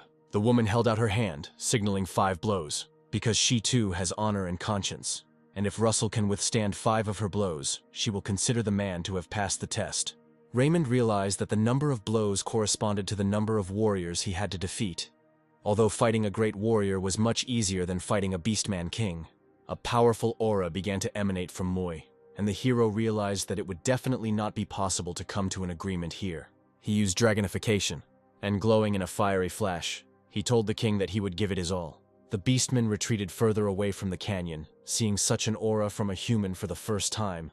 Could it be that this guy had been unusual all this time? Muya was surprised, and she asked if this was really the full power of a person. She moved forward, saying that it was good because it would be quick but very interesting. Russell remained where he was as he saw the king attack. A moment later, Muya was a few steps away from the guy, and he thought, could it really be already? The Beast King's gaze was full of excitement and thirst for battle. Russell managed to put up a barrier when Muya attacked with a spear, but the shield unfortunately broke, which was expected from the best of the beastmen. Even redirecting an attack is very difficult, not to mention a direct attack. The protagonist jumped back. To begin with, he decided to try to slow down her attacks. Standing against the wall, The boy created a magic spiral with the intention of buying time, while Muya, squatting, laughed. She picked up a piece of earth lying in the canyon with her fingers and said it was fun. Very fun. As the waves headed towards her, the king suddenly lifted the earth and covered herself with it. Russell almost went crazy when he saw her tear up the ground to throw him away, but Muya said that the last attack was interesting, so she would count it. The guy said it was crazy to think he had to do it 3 more times. Muya jerked from her place and jumped forward. Russell gripped his spear tighter. The king swung her fist straight at the man's solar plexus, but he blocked it with his spear. Clutching the magic weapon, the protagonist called out to Pepper, who appeared behind his shoulder. The dragon rose into the air and breathed fire at Muya with all his might, but it had no effect on her. She roundhouse kicked the man, sending Russell flying backwards, and crashed into the canyon wall with his back. A blue slit appeared behind the king. Using a dagger, the main character cut through space. Suddenly, the giant's hammer came out from there, but Muya grinned excitedly and stretched out her hand. The king struck the hammer with her fist. The magic item flew up, rose above the canyon in the sky, and spun several times. After it began to fall down, the king of the beastmen intercepted the hammer with her hand, saying that this was not bad. She grabbed Russell's hammer more tightly, and together with it, made a jump towards the main character. The boy extended his hand, concentrating the power of the sparks in his fingers. Russell used mental projection, remembering a bright sunset, and the falling sun began to swirl in the air. Muya slowed down before the attack, and she swung the giant hammer with all her might. Russell Raymond pointed the flaming spear towards the Beastman King. Boiling clots of magma, surrounded by a fiery whirlwind, began to fall downwards. The bright flash from the collision illuminated not only the entire canyon, but also the forest in which the city and the inner ring stood, hidden from prying eyes. This attack took a lot of strength from the hero because it was the peak of his power. Muya walked up to Russell and cursed, saying that she wanted to play some more, but unfortunately she couldn't continue. The woman squatted down next to the man and said it was fun. So Russell passed the test, but the boy heard the last words. His eyelids suddenly became heavy and his head was pulled toward the ground, but he was not left in the canyon. When the boy woke up, he let out a frightened groan, breathing heavily. Pepper pressed his face to his master's cheek with frozen tears in his eyes. He was worried about Russell, and the guy was surprised when he saw the spirit. Muya, who appeared, said that this little one didn't even feel tired and didn't leave Russell's side. The boy stood up when the king arrived, and then suddenly froze. The woman stood with a dark green cloth on her hips and half tied with bandages. Raymond quickly covered himself with pepper so as not to look at the woman's body. Muya just wanted to show the burn that Russell left, and the hero, blushing, hugged the dragon to himself. But the queen approached him and put her hand on the spirit. She grabbed Pepper and threw him up, showing the burn on her shoulder, and the guy raised his hands up, trying not to look. Raymond still glanced at the king's shoulder and raised his eyebrows regretfully. The woman didn't think Russell could use such a spell with a spear. If she had been a little slower, the burns would have been worse. And then the boy realized that the last spell had worked.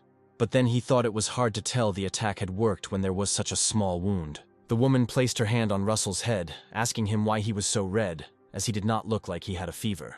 She also asked if he wanted to mate with her, and the question sounded like Russell had been hit on the head. Muya licked her lips, asking if she should then call Russell a man and not a stranger. The hero mumbled for the king to listen to him, but the woman hovered over him, saying that if it was Russell's seed, she would be glad to accept it. Russell felt a very dense energy from the Beastman King. However, he still found the strength to put his palm in front of the king, thereby stopping her, and apologized. The hero said that he already has a beloved who is waiting for him. Muya smirked and stepped back, saying that she wasn't going to do it unwillingly. However, that was not all. She was one of those who liked to stretch out delicious food, and Russell, in order to change the subject, asked if he could now enter the divine region. The woman replied that no one would resist after what they saw yesterday, and some might even envy Russell's strength. The boy asked when he could go there, and Muya said that as soon as the body recovered, then he looked down at the bandaged torso. According to the doctor, it would take at least 2 months to recover. But such a long treatment was not part of the main character's plans. Russell held the Beastman King on his shoulder, and she couldn't believe how he was able to recover in just 3 weeks. Was he really a monster? And the guy replied that he didn't think she could say that, considering her powers. The hero was grateful to the woman for being his guide, but he still asked if she had anything to do, since she was the king.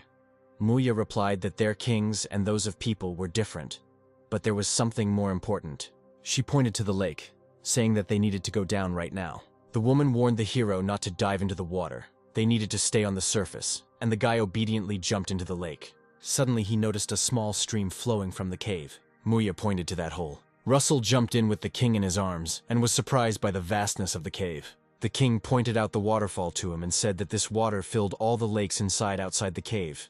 It came from the divine region. To enter the divine region, one must pass through a stream of water.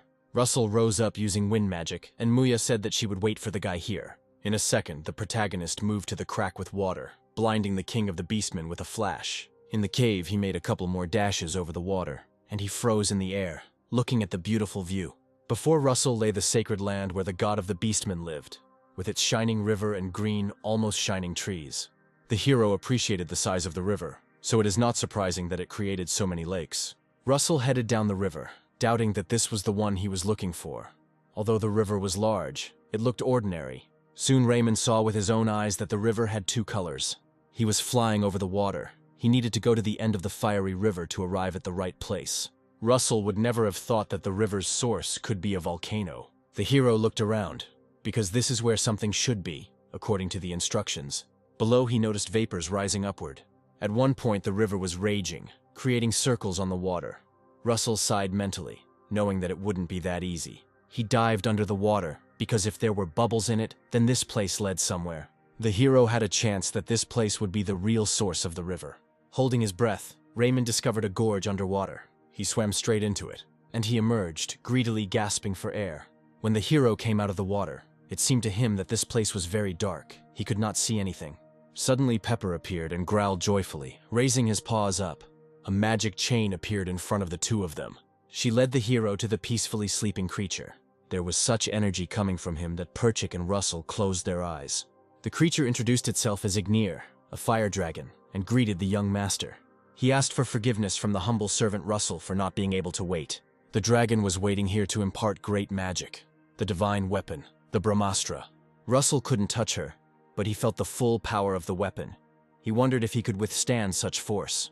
Raymond noticed a system window appearing with a task to purify the will of Fenrir, the first king of the Beastmen, which reacts to the divine weapon Brahmastra. The hero chuckled, and at that moment the will itself appeared in the form of a white wolf. The beast growled, spreading white wings behind its back. Raymond could not have imagined that the embodiment of Fenrir's will would be so impressive. Russell bared his teeth, convincing himself that it was just a monster and not a divine beast, and the dragon told the hero to go ahead.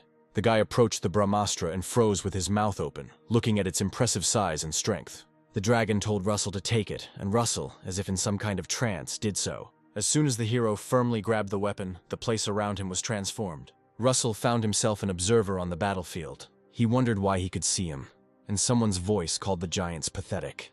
This man in black clothes and long hair was heading towards them. The woman with dragonification said that today she would destroy the giants. The first green giant with one eye ran towards her, telling the woman to get out of the way. Russell flinched. After all, this woman looked at him and smiled. Could she really see him? The battle began. This woman had scales that looked like they were made of obsidian, horns that create a crown. Russell finally realized who this woman was. She commanded the power of the 6 gods who left this land, and the power of her horns to make weapons appear. She was a divine dragon king holding a Brahmastra in her hand. A new divine weapon has been created that can kill even God. The hero lunged forward with the Brahmastra, like the Dragon King, with the accompanying words that this would help him in the future. And the piercing Brahmastra will become a torch that burns enemy beasts and giants. This weapon pierced the form of Fenrir's will. It was created by will, but Russell still couldn't believe that it had killed the first king of the Beastmen in one blow. In terms of strength, it was about the 8th circle, perhaps even the 9th. Fenrir's will changed, acquiring a half-human form that bowed to Russell, and he, the heir to the blood of dragons, wanted to ask for help. The heir handed the hero a glowing object and asked him to pass it on to his children.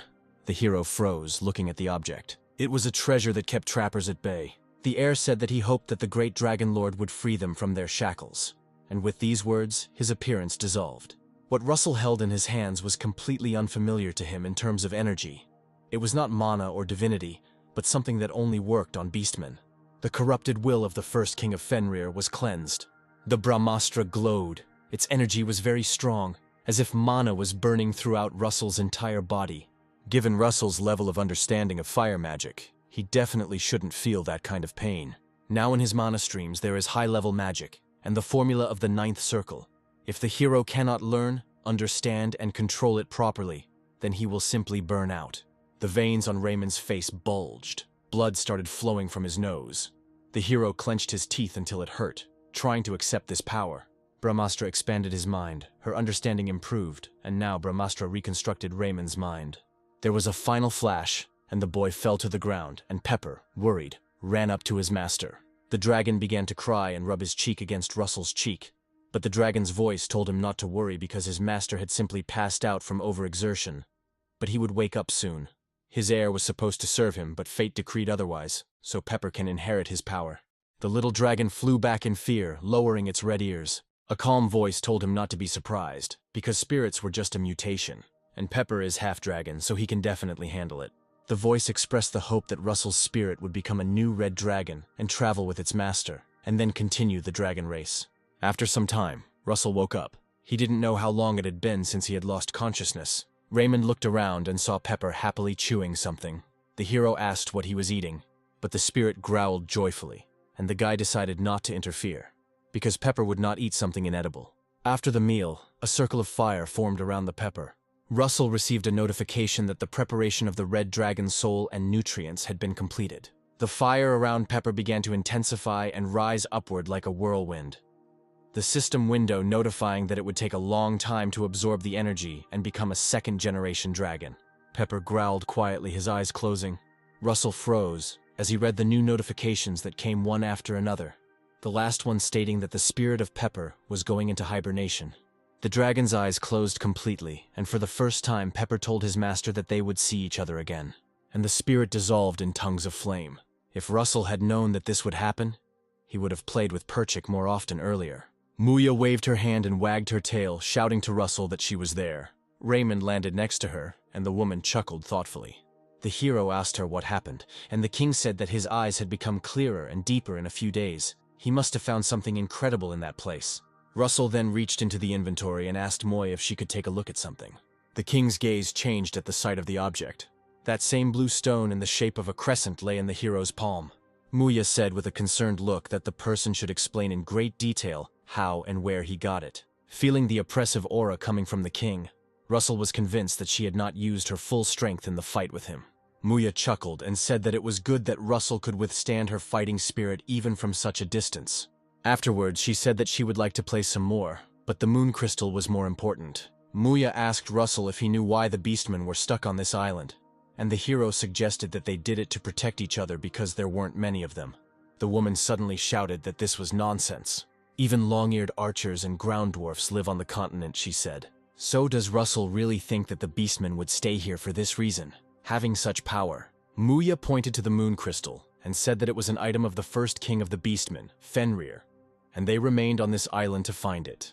Now Russell understood what the dragon was talking about, and yet he asked why the beastmen were so eager to find him. Muya asked if the hero knew about beastification, and the hero replied that it was an ability that increased overall strength by awakening a beast in the blood. Russell asked if it was somehow connected. The king said that on the night of the full moon they can use lunar beastification, which is 3 times stronger than normal, but it can only be used during the full moon. However, with the moon crystal, the beastmen will be able to use moon beastification at any time and in any place. The moon crystal fell back after Muya threw it into the air and it glowed. The woman clicked her tongue, scratching her ear, and said that the moonlight stored by the stone had apparently run out, so it was Russell's turn to speak. She asked where he found the moon crystal. After Muya learned that the guy had dived into an underground river to find out where the red color came from. The king, of course, had heard rumors that the magicians were crazy, but she said that this was too much. She guessed that Fenrir's remains were there, and the moon crystal too. Russell didn't tell Muya that it was the embodiment of will, so as not to complicate things. The woman chuckled at the thought that Fenrir had the moon crystal all this time, and Russell was supposed to convey his will to the beastmen. Muya leaned towards the hero and hugged him tightly, so that Raymond almost choked. The king called it a good job for a man. Blushing, she said that she was ready to reward him generously, if only he would say so. And if he wants, she can accept his seed. Russell became gloomy when talking about this, and replied that he would probably refuse. Suddenly it dawned on him. He smiled when he said he knew what he needed. After these words, they landed, and the king of the beastmen attacked the hero with such force that he crashed his back into the stone. Russell closed his eyes. Muya asked why he was breathing so hard since she had just started. It was so hard for Raymond that he even wondered if it was worth asking to train with him every day. Muya approached him and told him to pull himself together. And if Russell showed his weak side, he would be quickly eaten. Besides, with such endurance, he would not satisfy the one who was waiting for him. A fire blazed behind the protagonist, and he told the king not to worry about it, because he still has plenty of strength. Russell stood up and used the magic death spear spell multiplied by 5. Muya liked this approach. The woman waited until the spears descended lower so that she could parry the blow when they collided. The training lasted until sunset. Russell sat by the palm trees and tried to catch his breath after such a monster. The guy wondered if it was possible to fight Muya without dragonification. The king approached him, asking teasingly if he was already exhausted. She crossed her arms over her chest and asked if he wanted to transform like last time. Russell replied that he wanted to train the basics, and if he transformed, then the training would be useless. In response to which Muya turned away and said that this was his problem. She was not interested. However, there was still something in the interests of the Beastmen King. Muya approached Russell with a request. Muya said that since they had found the moon crystal, she was going to leave the Beastmen Island for a few years, because she wanted to become a bridge to the rest of the world. Russell thought about it and asked what was required of him, because if she wanted part of Endymion's territory, then it was impossible. Muya immediately became indignant, asking if he really thought she was so shameless. She only needed a small area for the Beastmen to live in, but even that was unconscionable, and only now did it dawn on Raymond. He rose from the sand and asked if this meant that they wanted to join Endymion. The hero understood everything correctly. Muya was ready to bow to their king. The woman listed that they could help in territorial conflicts and wars. For the guy, this was very unexpected. He seriously thought about it, because the king of the Beastmen himself was ready to bow, which in itself is madness. Soon, a meeting was held in Endymion's palace on this matter. The Minister of Finance put forward a very logical question, namely, where they would find land for them all if there were more than 200,000 beastmen on the island. The Minister of Defense countered that if even half joined during the war, they would have another 100,000 soldiers, and that could not be ignored. As Russell expected, opinions were divided. The king, after the circus had started, ordered it to stop, because they don't have enough information to constructively assess the situation. The man leaned over in his chair and turned to the princess's future husband. He wanted to hear Russell's opinion, since he was the one who had personally seen the beastmen. Raymond raised his head and, placing his hand on his chest, replied, "Yes, Your Majesty." He said that most beastmen are quite aggressive, but their culture is not much different from human culture. Therefore, they need to find a place for them, and if in the end the kingdom gets a strong army, then it will only be a plus. The king replied that they need to calculate everything again. Jillian Person turned to the hero and asked how strong the Beastman King was. Russell didn't know how to describe it, so he decided to take into account the fact that he was fighting her. Hecate's face immediately changed when the conversation turned to the woman. Raymond said appraisingly that she was 3 levels above McCrae Hughes, and Jillian's face twitched, wondering if this woman was really that strong.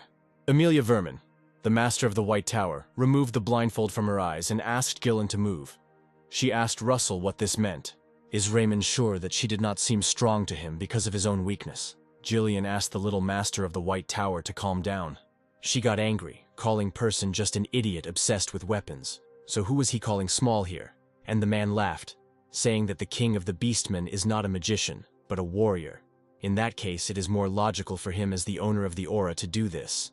Amelia clicked her tongue in irritation, and Jillian turned to Russell.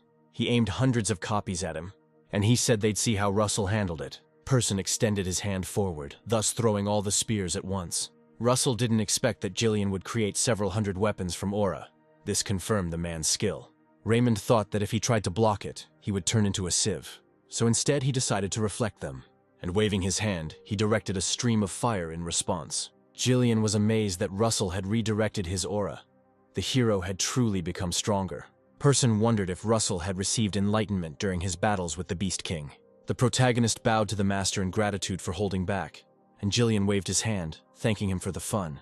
The weapon master bowed before His Majesty, apologizing for making such a fuss, and also adding that Russell's assessment could be trusted, judging by his skills. The king, resting his cheek on his hand, said that all that remained was to find out her true purpose, namely, whether her intentions were serious or whether this woman had something in mind.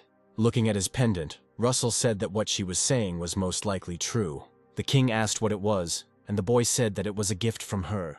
This necklace was made from a king's tusk. There was some discussion among people about whether this did not show the sincerity of her intentions. Russell shared his time on the Kuril Island and what the Beast King was like. The king clapped his hands and said that now they had more information, but they would discuss it later. This was only the first meeting, but if nothing happened, they would get 200,000 beastmen. The king said that if it works, it will be a great achievement for Russell Raymond. The hero bowed to his majesty and replied that he was simply lucky to come across the beastmen and get close to them. The boy didn't do it for recognition, but the king insisted that an achievement was an achievement anyway. The king hereby granted Sir Russell Raymond the title of Earl of the Morning Star, and he would also allow him to take one item from the imperial treasury. The king hoped that the protagonist would continue to shine like a star, as his title suggests. All the items in the imperial treasury were worth 1 billion gold each, and the beastmen hadn't done anything yet, so the reward for Russell was too generous. Russell wondered if it was possible that the king had given him the reward for nothing. Teacher Daria called out to the boy and asked him to come to the hall after the meeting, because His Majesty wants to discuss something urgent with the two of them. Russell said he was holding a woman's jade hairpin, which is used to hold hair in place. Hecate read about this. It seems that these hairpins help against weak poisons. However, she did not understand why the groom bought it, and Russell replied that he thought it would suit the princess. Hecate accepted the hairpin, saying that she was happier with his words than with the gift itself. Afterwards, she admitted that she didn't know how to use it, asked if Russell could help, and he agreed. While the hero was collecting his bride's hair, she mentioned his address to the king of the beastmen as a woman, and the princess was interested in whether this was true. Hecate asked how Russell was connected to her, and from this unexpected question, the hero dropped the hairpin from his hands. Raymond was surprised, and replied that he had already explained everything. They had just fought, and nothing more. The princess reached for the hairpin and said that it was strange. She stood up from her chair and walked over to Russell, who recoiled. Hecate grabbed the groom's necklace with a pin and pulled the thread, asking if this was all. Then why did she give him this, and one made from her own tusk? Russell tensed, and in that moment he thought he was finished. The hero did not expect Hecate to be jealous. He felt a strange feeling, but he liked it. And while he thought about their conversation, his face turned crimson. During the conversation, the king entered the chambers saying that he was still waiting for Hecate and Russell. He noticed that something was wrong and asked what the tense atmosphere was, so the hero was lucky that the king was in the right place at the right time. However, he brought shocking news. The king said he had reviewed reports on the seizure of the Raymond estate, and he discovered that the document transferring their estate to the treasury was falsified. That is, the Raymond estate was taken away unnecessarily. The king was angered by this, and when Russell himself heard about it from him, he was no less surprised. The king bowed and asked for forgiveness, saying that it was his fault, so he could only apologize to Russell, but the hero asked to raise His Majesty's head. Russell bit his lip nervously, remembering McCrae's words, calling him a fool for thinking that the Empire was to blame for his father's death, since the false documents had reached the king, which meant that the culprit was in Endymion. The boy clenched his fist tightly, realizing that McCrae Hag's words were true. A gentle hand slowly slid towards the hero's wrist. Hecate sympathized with what happened and wanted to support her fiancé. Russell blushed and sighed quietly, letting off steam. The king said that it was not enough to make up for all the damage, but he handed the Earl a parcel tied with a red rope, saying that it would help Russell. The bundle itself provided access to the 6th floor of the Louvrium Museum. Russell also planned to visit the Imperial Treasury after the museum. Most people thought that the 5th floor of the Louvrium was the last one, but in fact, there was another one. The 6th floor contained records of magic from the masters themselves and their history. One could only enter there with the king's permission, and when Russell opened the package, it lit up, and the hero was enveloped in a blue glow. It was teleportation magic. The guy was surprised that it teleported him to some other place, and it was worth it. It was incredible because there were thousands of books in this place. The hero could have been in this place for about 48 hours, and during this time it is simply physically impossible to read everything. In addition, magic did not work in this place, which made the task more difficult. Russell first decided to look at the titles and choose which book to read. Raymond chuckled as he looked at Erwan Rugen's book titled The Roar of the Earth Dragon. The author was the master of the Yellow Tower 400 years ago. The guy leafed through it and said out loud for the umpteenth time that it was simply incredible. Erwan transformed the earthquake of the 5th circle into the magic of the 7th. The master collected the magic emanating from the earth, focused it on the surface, and he released everything in the form of a fan. Russell received a notification that his understanding of advanced earth magic had reached its limit, But then came a task: to overcome the limit of understanding of advanced earth magic to the level of a master. The rewards indicated traces of an earth dragon. Raymond was happy about this mission, because he kept thinking about how he could find the rest of the dragons, except for the fire and silver ones. But everything turned out to be much simpler. However, the question of how to raise the understanding of earth magic to the level of a master remained open. Russell looked around, asking himself if he really had no other choice but to learn everything. Soon, the hero collected a large number of books describing earth magic, research, and practice, and sighed heavily, because simple memorization does not increase understanding. Russell thought about the fact that he had been allowed to take out one book. He kept wondering which one he should take until he noticed something interesting: a statue of a magician holding a book in his hands. Russell flew up to the statue because he was curious why the book was there and not on the shelves. The book was indeed unusual. It was called Transcendental Dream, and the author was the founding mage. The founding magician was the first man of the Raymond line, Luther Raymond, and the Transcendental Dream was his magic. Russell looked back at the statue that depicted the hero's ancestor. The boy lowered his head, thinking that perhaps Luther had foreseen all of this. Soon, Russell's time on the 6th floor came to an end, and teleportation magic transported the hero back. On the 5th floor, Daria was waiting for him, and she said that the student had arrived just in time. She turned around, guessing that Russell hadn't slept for over 48 hours, judging by his face. Although Daria always said that resting properly was as important as training, had the student really grown up a bit and already started to ignore the teacher. The master of the fire tower didn't want to scold the hero, but he left her no choice. Suddenly, Snow White recognized the book that Russell was holding. The hero was surprised that the teacher knew her. The woman said that the Transcendental Dream goes beyond human limits and reflects the very essence of magic, also going beyond this world. And if the legends are to be believed, the founding mage turned into a huge tsunami in the very center of a raging sea. They also said that he became lightning in a pouring rain. Considering that such ideas were brought to reality by one person, this magic was very valuable. Russell smiled that even the teacher thought the book was valuable, which meant Luther Raymond really was incredible. Daria crossed her arms over her chest and sighed heavily, breaking her student out of his thoughts. She said that she would not stop Russell if he wanted to study it, but warned the student to be careful, because it was not just 8th circle magic.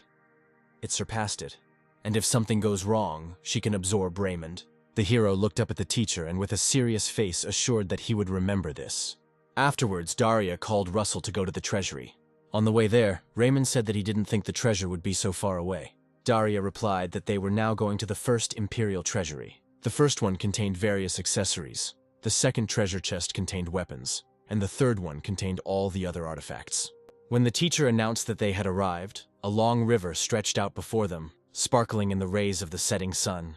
Daria, raising her cane, told Raymond to open his eyes wider and watch carefully what would happen. She struck the magic cane, saying that she would show the student a rare sight, and one after another, many magic circles began to appear on the ground, going towards the water. Their glow was reflected in the hero's eyes, and he said that it was very beautiful. It was a magical cipher consisting of dozens and hundreds of magical traps. If Russell had come here alone, he wouldn't have been able to even enter. Daria put away her cane as the river seemed to split in half, revealing hidden steps. The woman said that Russell could only take one item from here, just like from the museum. Russell was about to say that he understood, when suddenly his artifact ring began to sparkle. At the last word, the guy almost screamed when he saw how electric discharges were spreading from his hand in different directions. He did not understand what was happening. The cloud ring itself released lightning, something that had never happened before, and this manifestation was different from its abilities in battle, as if the ring had met an old friend. Daria turned around and assumed that the second part of Russell's ring was kept here. The hero didn't even know that it was a double artifact. Usually artifacts are separate objects that perform their functions, but there are also artifacts that require a second half to reveal their full power, like the protagonist's golden mask. Russell revealed that most of the artifacts he received as mission rewards had a second part. Suddenly the glow of the ring intensified, and this electric light pointed to a wooden door. Daria was surprised that the artifact itself showed the way. Russell himself became curious about what kind of artifact was there, since the ring was so desperately reaching out to him. Behind the closed door there was a room with artifacts protected by glass, like in a museum. There the ring led the hero to Cloud Jade, but the boy did not know what it was. Daria said that this artifact can control the weather. There are less than 10 mages on the entire continent who can do this because the climate is very difficult to control. and it is very difficult to learn this magic. The teacher said that, of course, weather control is a good advantage, but the risks are also high. The spell takes quite a long time to create, and the mana costs are huge. Russell had felt something similar when he held the Brahmastra. He thought that perhaps it would be better to take something other than Cloud Jade, but the ring continued to sparkle, not calming down. Then Russell decided that he would take the second part of the artifact anyway. And as soon as the guy touched the jade, a white haze began to reach the ring, Russell thought. Maybe the ring was absorbing the second part. The ring acquired a new appearance, a pattern in the form of clouds, and the system window notified that Russell received a fragment of the wing of a cloud dragon, which controls the climate and clouds, is a mutant among lightning dragons. Russell stood there with his mouth wide open in shock. In theory, lightning is a subtype of fire magic, and since it's not a primary element, lightning mages are rare and more highly valued. And here is magic that is a subtype of lightning, and Russell didn't even know what to compare it to. The true power of Cloud Jade was not in controlling the weather. It was much more incredible, and Russell felt it when he closed his eyes. Teacher Daria asked the student if he had any ideas on how to use it. The hero replied that he thought so. Then the woman suggested going, because she was already interested in what the artifact was capable of, having united with its other half. As they reached the top, Russell warned that he was starting. He closed his eyes and created a form of movement from the cloud ring. One of the hero's feet began to rise smoothly, and suddenly Russell pushed off the ground, leaving behind a trail of wind and lightning. Daria was happy to see the magic of flight, and then asked Russell if it was just a jump. But Raymond no longer heard the teacher. He rose high into the sky and flew swiftly near the clouds. It was amazing that he rose so high in just one jump. Russell looked down, wondering if it was the fog on his feet. However, there was something more important. It wasn't limited to one jump. It was even better than flight magic because it was faster and Russell didn't have to slow down when turning. But there was still a problem, namely, the high consumption of mana, so the main character was already starting to get tired. After that, he wanted to test the abilities of the transformed artifact. It was the control of the weather shape, and Daria could see the storm cloud with her own eyes. The teacher told Russell that with such strength he could destroy a small castle. But the hero's eyes were already rolling after the second use of the artifact, and Russell was pulled down. Before Daria could say that he didn't have enough mana for this, Russell fell into the water like a stone. After that, they returned to the Magic Academy. Russell changed his clothes and stretched his shoulders as he walked. His whole body ached, so it was decided that for now the hero would only use the Cloud Ring when absolutely necessary.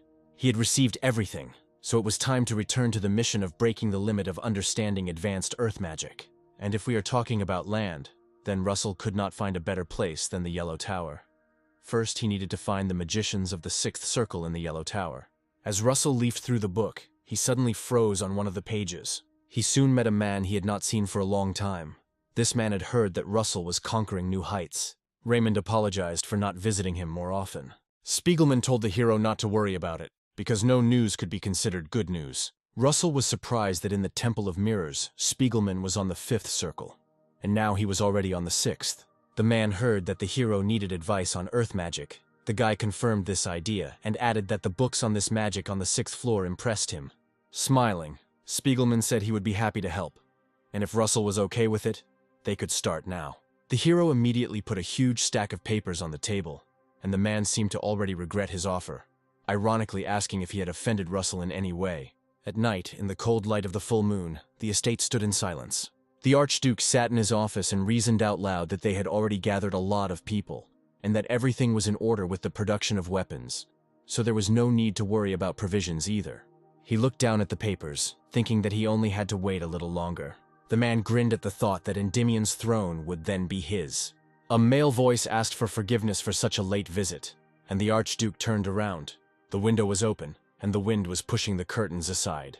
Bismarck saw green eyes and thought it was Karen. The Archduke was extremely wary. The masked man, sitting on the railing, said that this seemed to be their first personal meeting.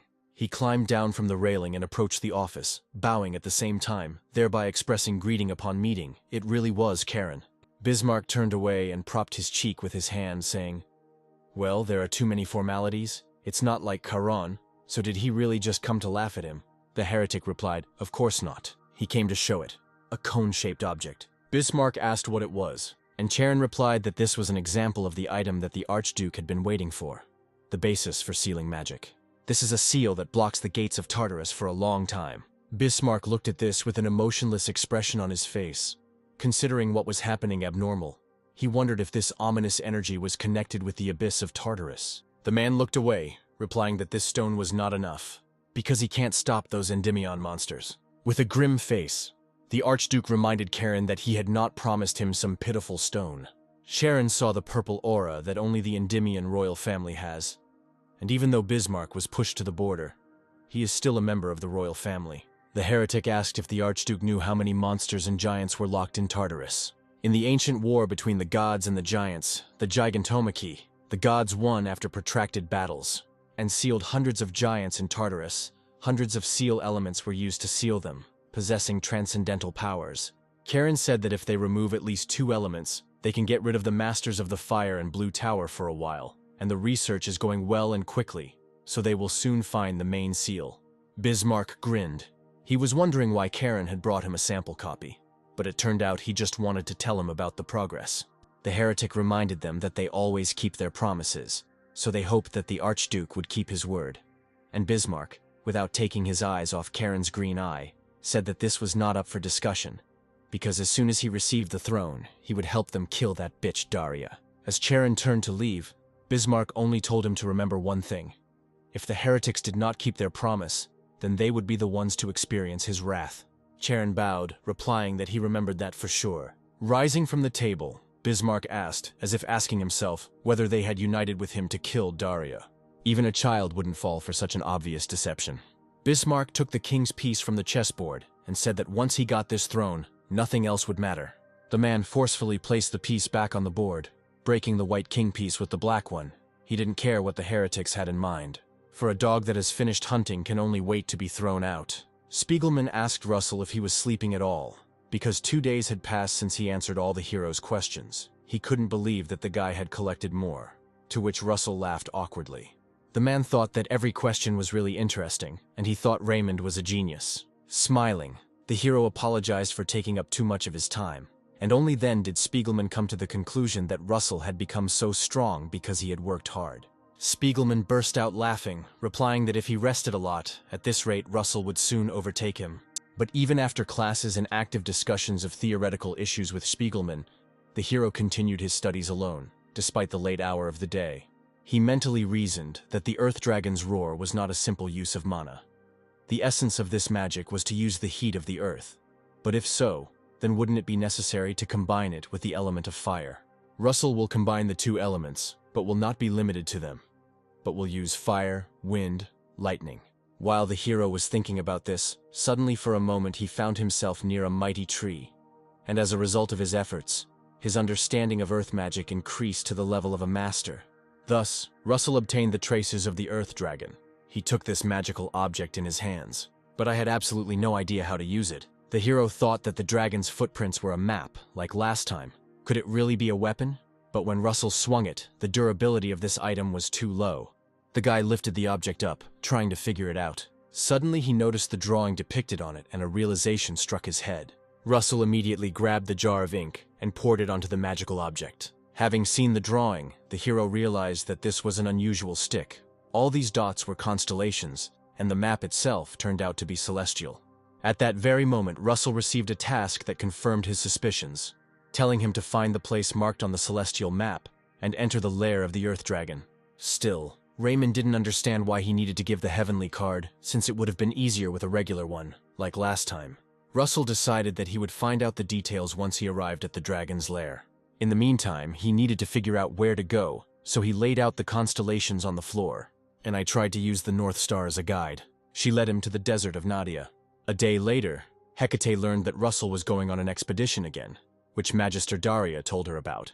The hero plaintively asked his bride for forgiveness, and she said that, as she said, she is not a narrow-minded girl and understands that he will have to leave. Hecate is just worried about her fiancé, although she did not think that she would behave like this. The girl folded her hands and expressed the hope that Russell would take this into account and would send her messages sometimes. Raymond suddenly leaned close to the princess and kissed her tenderly on the cheek, promising that he would definitely do it. The sun in the desert was really hot. Russell thought it was a good thing he had joined the traders as Hecate had advised, as that was how he got the camel. Now the hero understood why he was given a sky map, because every time the terrain here changes due to the quicksand, The woman, covered in white, told Russell that if he was hot, they could give him a robe, adding that it might seem like the length would make him hotter, but it wouldn't. The hero smiled and thanked for the concern, and replied that he was fine. Suddenly he felt some vibrations in the sands, but it was not from the surface, but as if something huge was moving underground. Russell's feeling did not fail him. The traders immediately began to shout when they saw the Korkoi appear. Someone shouted that if they fought him, he would kill them all, so they had to run if they valued their lives. Russell was surprised that the traders called sandworms Horkoi. The man asked the hero what he was looking at there, told him to run quickly, but Russell asked the merchants to stay close to him, and then they would be safe. This was a great opportunity for Raymond to test his magic, namely, the original spell on the 6th floor of the library, which was created by Engale Gloman 200 years ago. Russell pressed his hands to the burning sands and released a desert flower from the depths. Jorhoi arched his back and let out a heavy cry. Some of the traders stopped and even got off their camels, admiring Russell's magic. They already thought that they were finished. One of them became curious as to who this magician was. However, things were bad. The green liquid flew at the poor animal and knocked it down onto the hot sand. The merchant shouted that there was poison in the camel's blood. Russell glanced over his shoulder and cursed. He used a quick sand spell, and in the end, I was able to cope with this situation. A woman approached Russell. She wanted to introduce herself to their savior. Her name was Anne Mashrin from the Cuthbert Trade Association. The protagonist introduced himself in response, giving a fictitious name, Richard. They shook hands, and Anne said that thanks to him they would be able to continue trading, so the woman would like to repay him, asked what Richard needed. After some thought, the hero asked if he could take one camel. Anne was surprised, and Russell explained that he was going in a different direction, so they would have to split up here. At night, in front of the Count of the Morning Star, the constellations were arranged in all their glory on the dark canvas. Russell wondered whether it was necessary to navigate by them. The hero took out a heavenly map, and her blue glow rose to the sky, showing the way as soon as Russell approached the lair. With a push, the boy rose into the sky using the cloud ring. He wasn't sure if this was the right place. There was nothing but sand around. Russell chuckled at the irony of it all, as that meant he would have to go underground again. Without wasting a minute, the protagonist flew down like a meteor, breaking through the upper layers of the desert terrain. He rushed forward, simultaneously digging tunnels underneath himself with fire magic. Soon, a crack in the harder ground appeared under a ton of sand. Russell dug there and landed in a place where there was marble instead of sand, which surprised him. The hero got up from the floor and asked Pepper to add fire. Suddenly he remembered that the dragon was in hibernation. Russell scratched his head, thinking. He wondered when he would finally be able to see his spirit. The Count took out the map again, and he raised it in front of him, seeming to have found the right place. Scorpions ran out of the darkness towards Russell. The place was teeming with them. Besides the monsters, the hero was worried that the place might collapse. These ruins were very large, and there were plenty of monsters, despite the depth. Russell was restrained in his attacks, keeping in mind that if these ruins were restored, much could be learned. Spiegelman would be happy. The battle against the huge monitor lizard took some time. Russell sighed and looked around, realizing that there were no more passages, so he must be at the very bottom. The structure here was the same as in the rest of the ruins. However, Raymond never expected to see a teleportation gate here. He rose into the air, wondering how to activate them. It seems that pushing or pulling them is pointless. Russell noticed a round hole in the gate. Suddenly he shuddered and froze, as if it had dawned on him.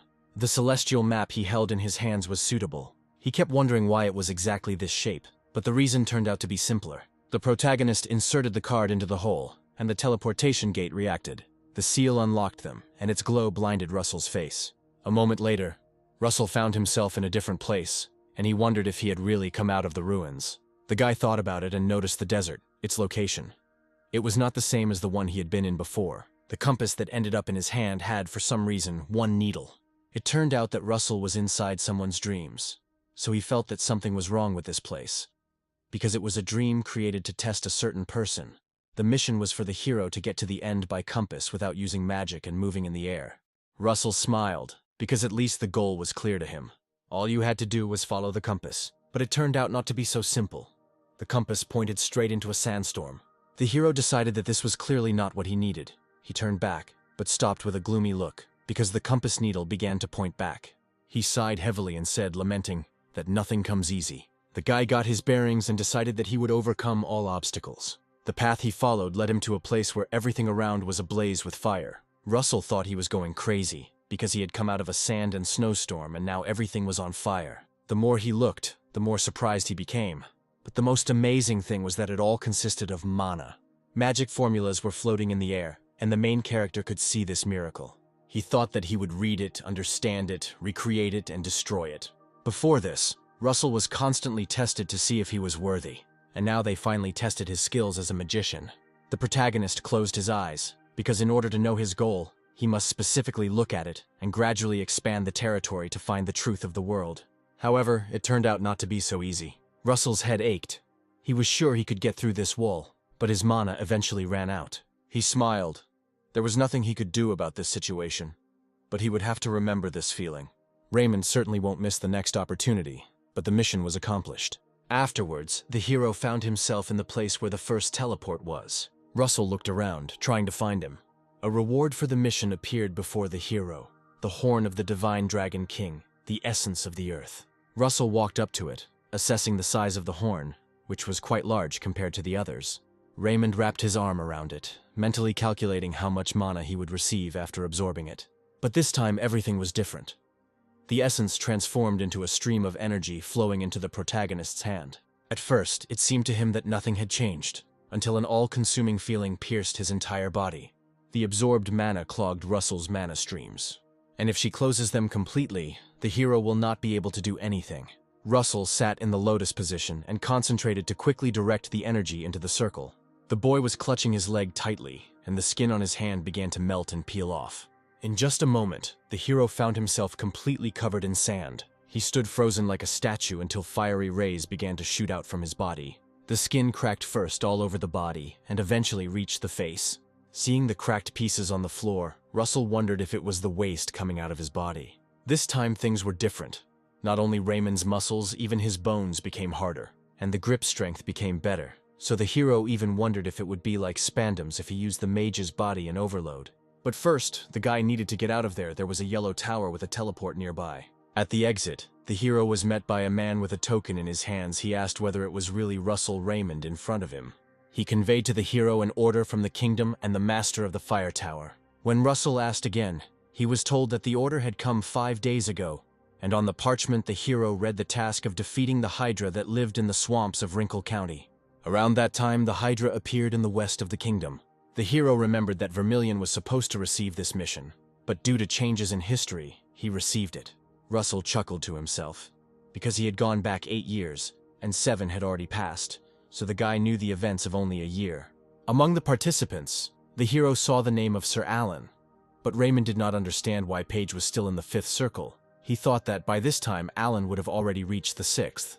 In the kingdom, the mages, who had received the king's order to kill the Hydra, welcomed Count Wrinkle. The Count couldn't believe that the genius magician summoned by the master of the Blue Tower, Alan Page, had come to him. Now he could definitely rest easy. Alan replied that he was just support and that the mission was led by Sir Russell Raymond. The Earl was surprised, but he had heard about the Earl of the Morning Star. Wrinkle asked where he was, and Page said that they had been sent from different places, but that the Count should not worry.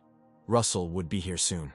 Meanwhile, Page asked if the Count knew where the Hydra's nest was, and the man wearily replied that it was in the swamps beyond the fields. Alan decided to ask if she had ever attacked first, and the Count, looking away, sharply replied that she had not. Page didn't know what to do. They had to wait for the mission leader, but that would only slow it down. After some hesitation, Alan came to the conclusion that he needed to at least scout out the area. Sir Page wanted to say something, when suddenly he was interrupted by the cries of people informing the Count that the Hydra was already here. This multi-headed creature was enraged and ready to attack. The Count was shocked, because the Hydra had never been here before. He asked what was going on. Page immediately rushed from his place and shouted to the Count that they would deal with the Hydra, and he should evacuate the people. The mission participants stood up to defend the kingdom. Alan turned to the mages and suggested that they attack the Hydra at the same time before it was too late. Page knew that he couldn't handle this creature alone now. He opened his eyes wide, concentrating on the target, because now there was a chance to defeat the monster if Page united with the others. However, even joint efforts did not work here, Alan cursed. The Hydra became even more angry and began to move towards the mages, whom it had not seen before. Alan ordered everyone to retreat back. Page felt the destructive power of this creature and understood perfectly well that if something went wrong, then everyone in the castle would be in danger. He directed the attack at the Hydra with the idea that they should avoid unnecessary casualties. Russell hurried as fast as he could, and as soon as he reached the nearest mountain, from where the castle was visible, things were bad. A clot of oppressive energy had gathered around the kingdom. The castle walls were badly damaged, and the warrior discussed with the Count what had happened to the Hydra. It turned out that after returning from the swamps, it had done nothing. The warrior said that Sir Alan was badly wounded during the attack. Wrinkle asked how he was now, and the man said that while defending the castle walls, he was open to attack. Alan barely survived it and is now in serious condition. The Count said that they must do everything possible to save Alan. The warrior promised that they would try. The knight in the helmet ran to the Count to inform him that they had arrived at the castle, and even in such a situation the commander reproached his ward for his manners. However, when they learned that the Count of the Morning Star had arrived, they shuddered at the same time as Wrinkle. Count Russell Raymond was already there. With a sigh, the protagonist rose to the height of the castle with one push, finding himself directly above the Count and the commander. The guy put his hand on his chest and respectfully introduced himself to the Count, saying that he was pleased to meet him. After Russell had been shown into Alan's chambers, he asked how long ago this had happened to Sir, and the Earl replied that it was the second day. Raymond turned to Alan and looked at him again. He couldn't believe what had happened, because Paige had simply inhaled poison, and something like this had happened to him. Any other ordinary person would have died long ago. Russell asked how many heads the Hydra had, 8 or 9, but the Count said there were 5. Raymond realized that with so many heads, the Hydra was only recently born. So why did it have such a strong poison? The hero extended his palm to Alan to sort out what had happened. The commander and the Count, wearing masks, rushed towards Russell to stop him, because it was dangerous. Suddenly they stopped, a flash of fire engulfing Alan's bed. Russell burned out the poison with fire, indicating that the hero was at the Tower Master level. The boy held Alan's hand and closed his eyes, concentrating. He needed to know the origin of the poison in order to deal with it. Raymond's warmth cleansed Alan's body, and while this was happening, Russell found the source of the infection. The hero was surprised to sense signs of a dragon in the poison that had struck Paige. Russell had a new mission: to drive away the Hydra that was destroying the country of Wrinkle and solve its mystery. The reward was some secret of the Hydra, which made the guy nervous. The Count asked the hero what was the matter, and Russell replied that everything was fine. He had found a way to cure Sir Alan. And he added that there was a possibility that they could also be poisoned during treatment, so he asked the Count and the commander to leave the room. To get rid of poison, you usually need either an antidote or healing magic with a divine effect. But Russell could burn the poison or push it out of the body, but that would only work with normal poisons. In this case, the hero had to simultaneously burn and push out the poison. Raymond knew that there would be a lot of resistance when pushing it out, and even if he succeeded, there was a chance that Alan would be poisoned again due to the persistence of the poison. The treatment might take a while, but Russell had no choice. After that, he would help Alan with his mana flows. He just had to repeat the process, and what had been done was already giving its result. Raymond could already feel Sir Alan's old energy. Suddenly a smile appeared on the hero's face, for Alan Page had received initiation during his treatment, and they found themselves together in Alan's mind. Russell congratulated Page on becoming a Sixth Circle mage, whatever the reason. Opening his blue eyes, Alan said that he owed his life again to Sir Russell. He bowed his head to the hero and thanked him, but Russell objected because the people of Wrinkle were alive only because of him, so he, as the head of the operation, should be grateful. A discussion soon took place, at which the Earl expressed his joy at Sir Alan's being well. Page apologized for making the Count worry, and the man raised his palms and asked him not to talk like that.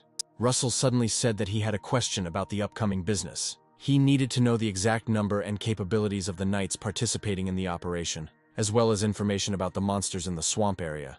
The Count said that they had 30 knights and 500 ordinary warriors, but unfortunately, not a single one at the expert level.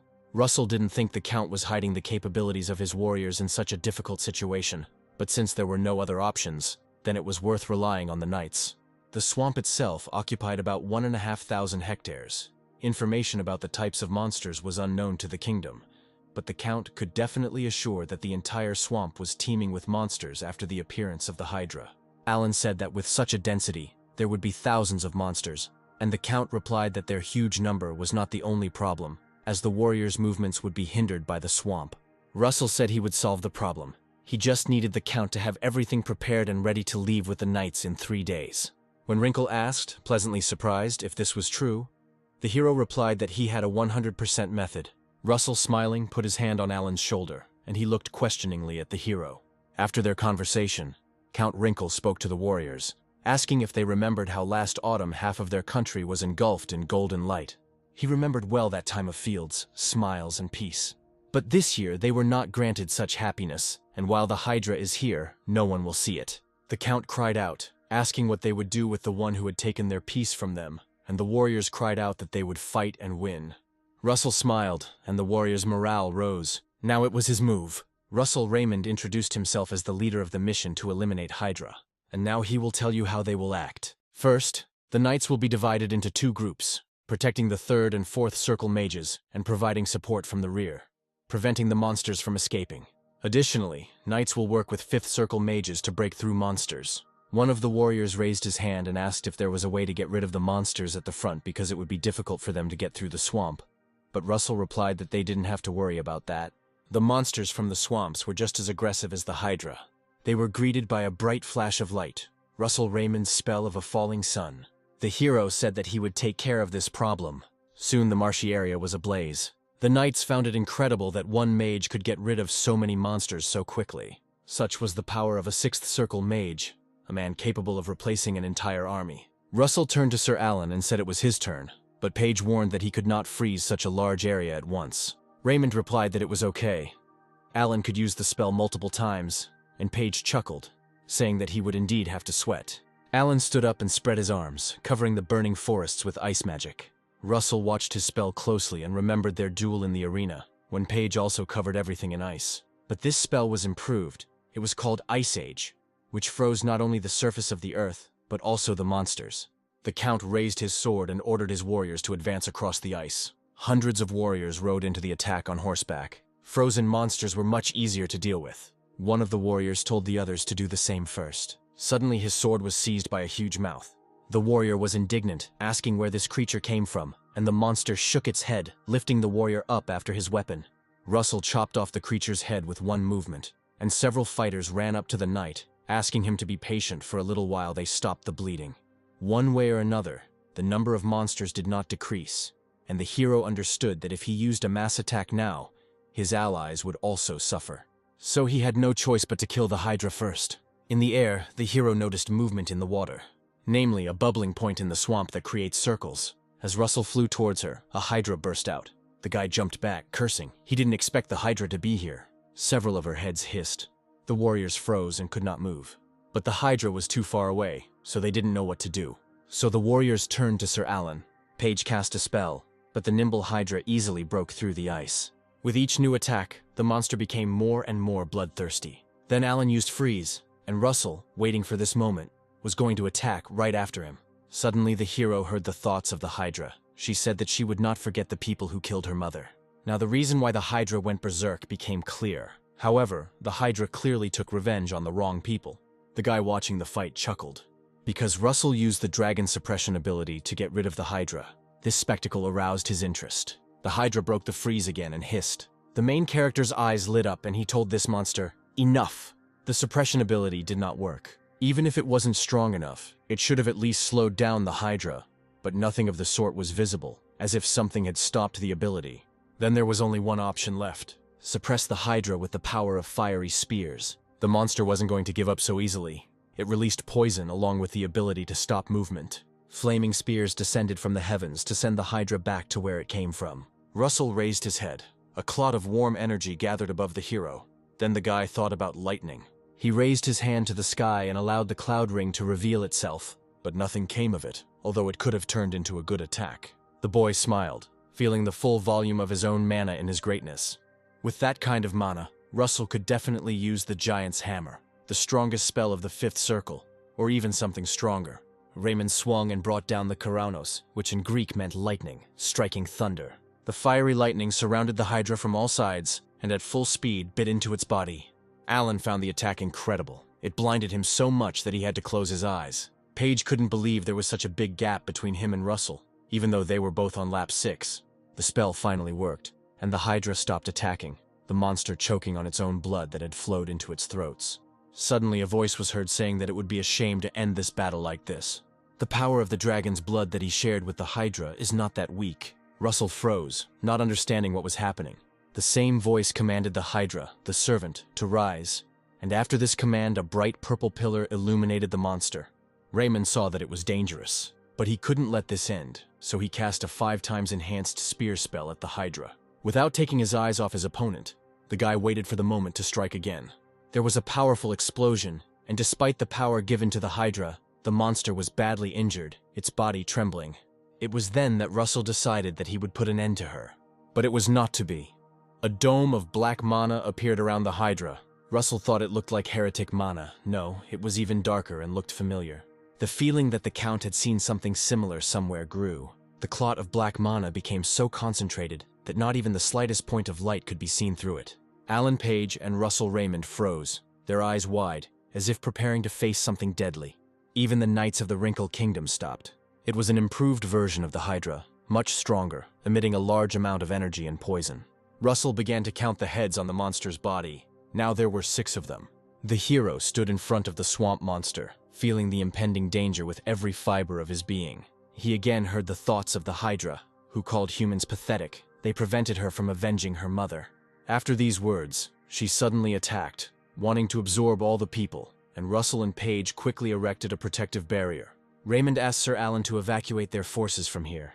The Hydra rushed after the main character, who at that time was thinking about what to do next, because the Hydra that Vermilion defeated had 5 heads. Since she had a 6th head, it means that history was changed due to some intervention. It could have been due to Russell himself, or for some other reason. Turning around, Russell directed a wind attack at the monster, but she didn't even leave a scratch on the Hydra. So it's good that Raymond decided to evacuate people. The guy thought that it was unlikely that anyone would notice the dragonification here, but he had to be careful, so the hero used it partially.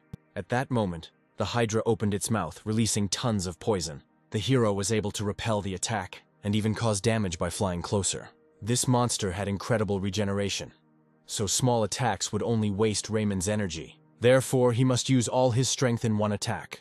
Russell covered the flaming spear with his aura, and he gave a sharp push in the air. In the process, the Hydra hit the guy's stomach with its tail, cutting the skin in the air. Russell was pushed back and landed next to the monster, determined to finish this no matter what. La Mancha joined the flaming spear.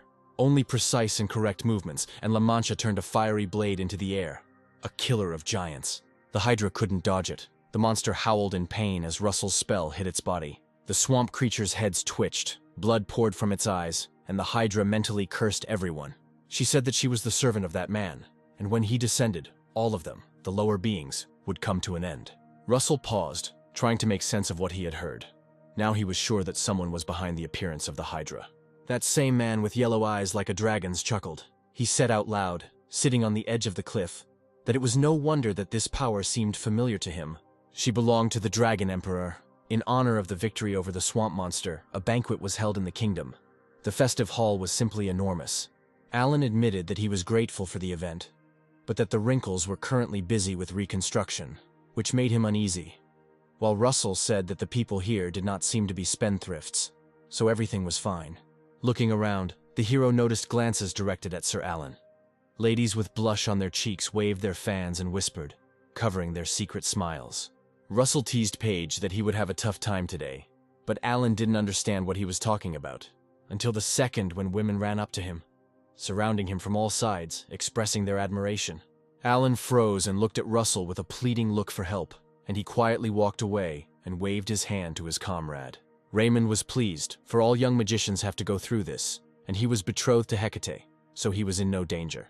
The guy thought that he hadn't written her letters for a long time, so he definitely needed to contact his bride tomorrow. Suddenly, Russell's body felt like it was covered in needles, and he stopped, feeling a familiar energy. Then he suddenly raised his head up, and a hooded man was watching him on the balcony, propping his cheek up with his hand. He did not hide his strength, and smiling, looked Russell straight in the eyes with his dragon ones. Russell was enveloped in this black aura from head to toe, causing a feeling of anxiety and fear. However, the unexpected guest did not linger long, so as not to attract attention to himself. He turned away and went to the door leading to the balcony. Raymond clutched his hand tightly, watching where the man was going. He followed him, and when they were alone on the balcony, the hero said he would ask one question. Standing in front of the hooded man, Russell asked him if he was a dragon. This energy was the same as what Raymond felt in the battle. The power of the dragon could cause the Hydra to grow. The stranger, with hair as black as night, chuckled and smiled. Black wings appeared behind his back. The boy rose into the air, demonstrating his strength, and replied that he had been called that for some time. They looked into each other's eyes for a moment. The dragon with hidden interest, Russell with wariness. The man with wings turned around abruptly. He said he would like to talk more, but it seemed there were strangers here. The dragon flew into the sky and told Russell that they would meet again very soon.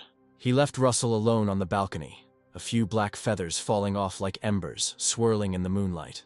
The hero immediately wondered if he was once called a dragon, does that mean that he is not one now? Russell was sure that this man was definitely connected to the Hydra, but why did he do it? The forest was quiet but restless, so much so that even the birds had left their favorite tree branches. There, among the dense foliage on the path, a fiery black portal appeared, from which the dragon emerged. He turned to someone, asking if he had not understood what he had told him. These dragon eyes could see clearly in the dark. The guy reached out into the darkness and grabbed the man by the throat, lifting him off the ground. He reminded him that he had told him not to look for him. Without taking his eyes off the character, he asked if Hypnos really wanted to die. The man gasped and replied that there was little time left. So when was the dragon going to act? The guy exhaled loudly with a grin, and he called it absurd. In the voice of a dragon, he asked Hypnos since when someone like him began giving him orders. Zillion Register was a corrupted dragon, so he had a human appearance and inhuman strength. Hypnos asked if Register really wanted to betray that man. Zillion chuckled. And unable to contain himself, he burst out laughing, throwing Genos into the bush. He replied that he was not interested in their stupid plans, so let him remember his words. Namely, that just because half of Register's body became his servant, they all do not become his masters. Resting in horror, Hypnos said that he would regret this, and without continuing the dialogue, the man took off, leaving behind dark green energy. Zillion turned around, calling the protagonist's name. Addressing the sun as if it were Russell himself, Register asked if he could free him from this. Russell Raymond soon arrived at Guinevere's palace. The princess asked to let him in. Hecate, who had been reading the newspaper, greeted the groom. The hero bowed and, having introduced himself as expected, greeted the bride in return. Russell suddenly blushed when he saw himself on the front pages of the newspaper. Hecate, noticing his confusion, said that it was drawn quite well, but she thought that Russell looked better in real life. And Hecate's servant, laughing, expressed agreement with the princess's opinion. The princess asked, putting down the newspaper, why Russell wanted to meet today. The protagonist smiled awkwardly, and holding his hands out in front of him like a little guilty boy, said that he would be leaving the capital in a few days. Hecate crossed her arms over her chest and turned away, saying that Russell was always leaving. She knew that he had important business, but he was gone for a long time. So did he really want to leave again? And the count replied that nothing of the sort. He just wanted to visit Raymond County. Hecate asked if he was talking about the 3 cities that were entrusted to him, and the hero answered positively. Blushing, the princess said that it was not far from the capital, so he didn't have to warn her. Seeing her smile, Raymond knelt down in front of his bride and asked if she would like to go with him, if she didn't mind. Hecate was very surprised, and the very next day, they set off together to the metropolis of Westel. The local market sold spices straight from the south, capital honey candies and dragon sweets. Hecate asked what Russell said about wanting to meet the mayor at night, and the hero replied that it was the only time they were both free. Then the bride took the hero by the arm and suggested that they see the sights of the city, just the 2 of them for now. Russell noticed the cart racing down the middle of the street at full speed. He grabbed Hecate abruptly and stepped aside, hugging his woman tightly, and at the same time apologized. Her Highness was called out to by the crowd. The princess went out into the city, so the royal guards would not leave her alone. They were worried. But the count gestured that everything was fine. Raymond allowed them to secretly guard her so she wouldn't notice. But they were attracting too much attention, so the hero asked Hecate if everything was okay. The princess turned away and replied that everything was fine. She was thinking about something. She asked where they were going, and Russell replied that he would like to visit Westel Academy if that was okay with her. Hecate said that if he wanted it, then she agreed. So they walked along the street arm in arm. The princess asked who graduated from this academy. Russell said about the master of the Yellow Tower, Nicolo. In the great forest, an elf with a drawn bowstring told the others that they would not go any further and would stay here. Lately the monsters have become more and more ferocious, but today they are completely wild. The young elf moved to the same tree as the captain. The man asked how things were going at the front. The elf said that a very thick fog had appeared there. It had never been there before. He even talked to the spirits. but they didn't know what the reason was. The captain said that the fog that instilled fear in the spirits looked ominous. The tree suddenly shook, and the elf ducked before the captain could even say that it was better to retreat. The elves began to shout about an ambush. The monsters began to attack. A fire broke out in the elven village. Explosions were heard everywhere, so the inhabitants had no choice but to take their children and run from the monsters. With bows and arrows in hand, the women prayed for the north wind to protect them. Everywhere there were screams and pitiful groans, requests for salvation.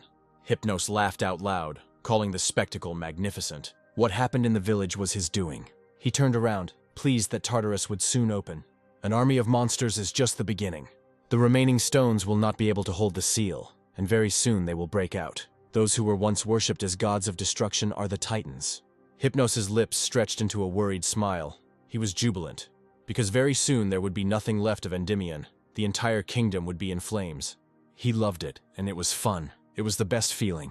Princess Hecate and Russell stood on the balcony of the academy, and the hero thought that the time had almost come, namely, a new beginning of his life. Russell was in almost the same time he was in when he returned. Now he won't know what the future holds for him. This means that he will not be able to gain an advantage. The hero thought about what he should do now and how to move into the unknown future. Hecate asked Russell what he was thinking about. Smiling, the guy replied that it was nothing like that. He was just remembering the whole path he had taken and wondering if he could continue in the same spirit. The princess asked him if he knew why the emperor had given these lands to him, but Raymond did not think about it. Hecate said that it is important to have a lot of resources and strength, but the essence of true power is in people. The academy brings together many talented people, and the emperor wants the Raymond family to rise again. Hecate placed her hand on the groom's cheek and asked if he was worried about the future. She said that it was not worth it, because she would always be with him. And the count, touched, rubbed his cheek against the bride's hand. He leaned towards her and kissed her, holding his bride tightly to him, and she put her arm around Russell's neck, and their lips merged in mutuality. Meanwhile, the out-of-breath envoy climbed the stairs of the academy. He opened the balcony doors, interrupting the engaged couple from their kiss, and announced that Sir Russell had an urgent letter from the imperial palace. The hero became excited and asked what was there, taking the letter in his hands. What was written did not bode well. Hecate asked what was written there, and the count replied that all mages at the tower master level and owners of expert level aura must immediately report to the imperial court. Russell was worried that a war had started. Raymond turned around and told his bride that he thought something terrible had happened, so they should return to the palace and get the horses harnessed right away. The princess said not to worry about her because Russell had to go urgently, but the hero did not understand how he could leave her here alone. Hecate said with firm conviction that the safety of the kingdom was more important than his love for her. Now the people needed Russell. Upset, the count said that he was then leaving Hecate. Without waiting for an answer, he stood on the railing and with a sharp push flew over the metropolis like a green flash.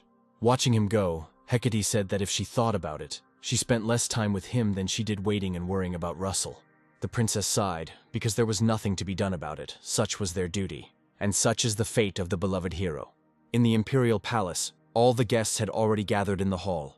Russell barely made it in time, but he understood that this was very serious. For with all the people that have been gathered, it would be easy to destroy a small country. With Master of the Spear Tower Melville and his apprentice Alan Page, with the Master of the Yellow and White Towers, and also the Master of Weapons, Gillian Person and his knights. His Majesty asked everyone to sit down as the assembled people began to greet him, in order to skip the formalities because the situation was urgent. The Emperor sat down in a chair and said that everyone had been called because of an unprecedented event. He believed that it would be better explained by people who personally witnessed what happened, so His Majesty arranged this special meeting.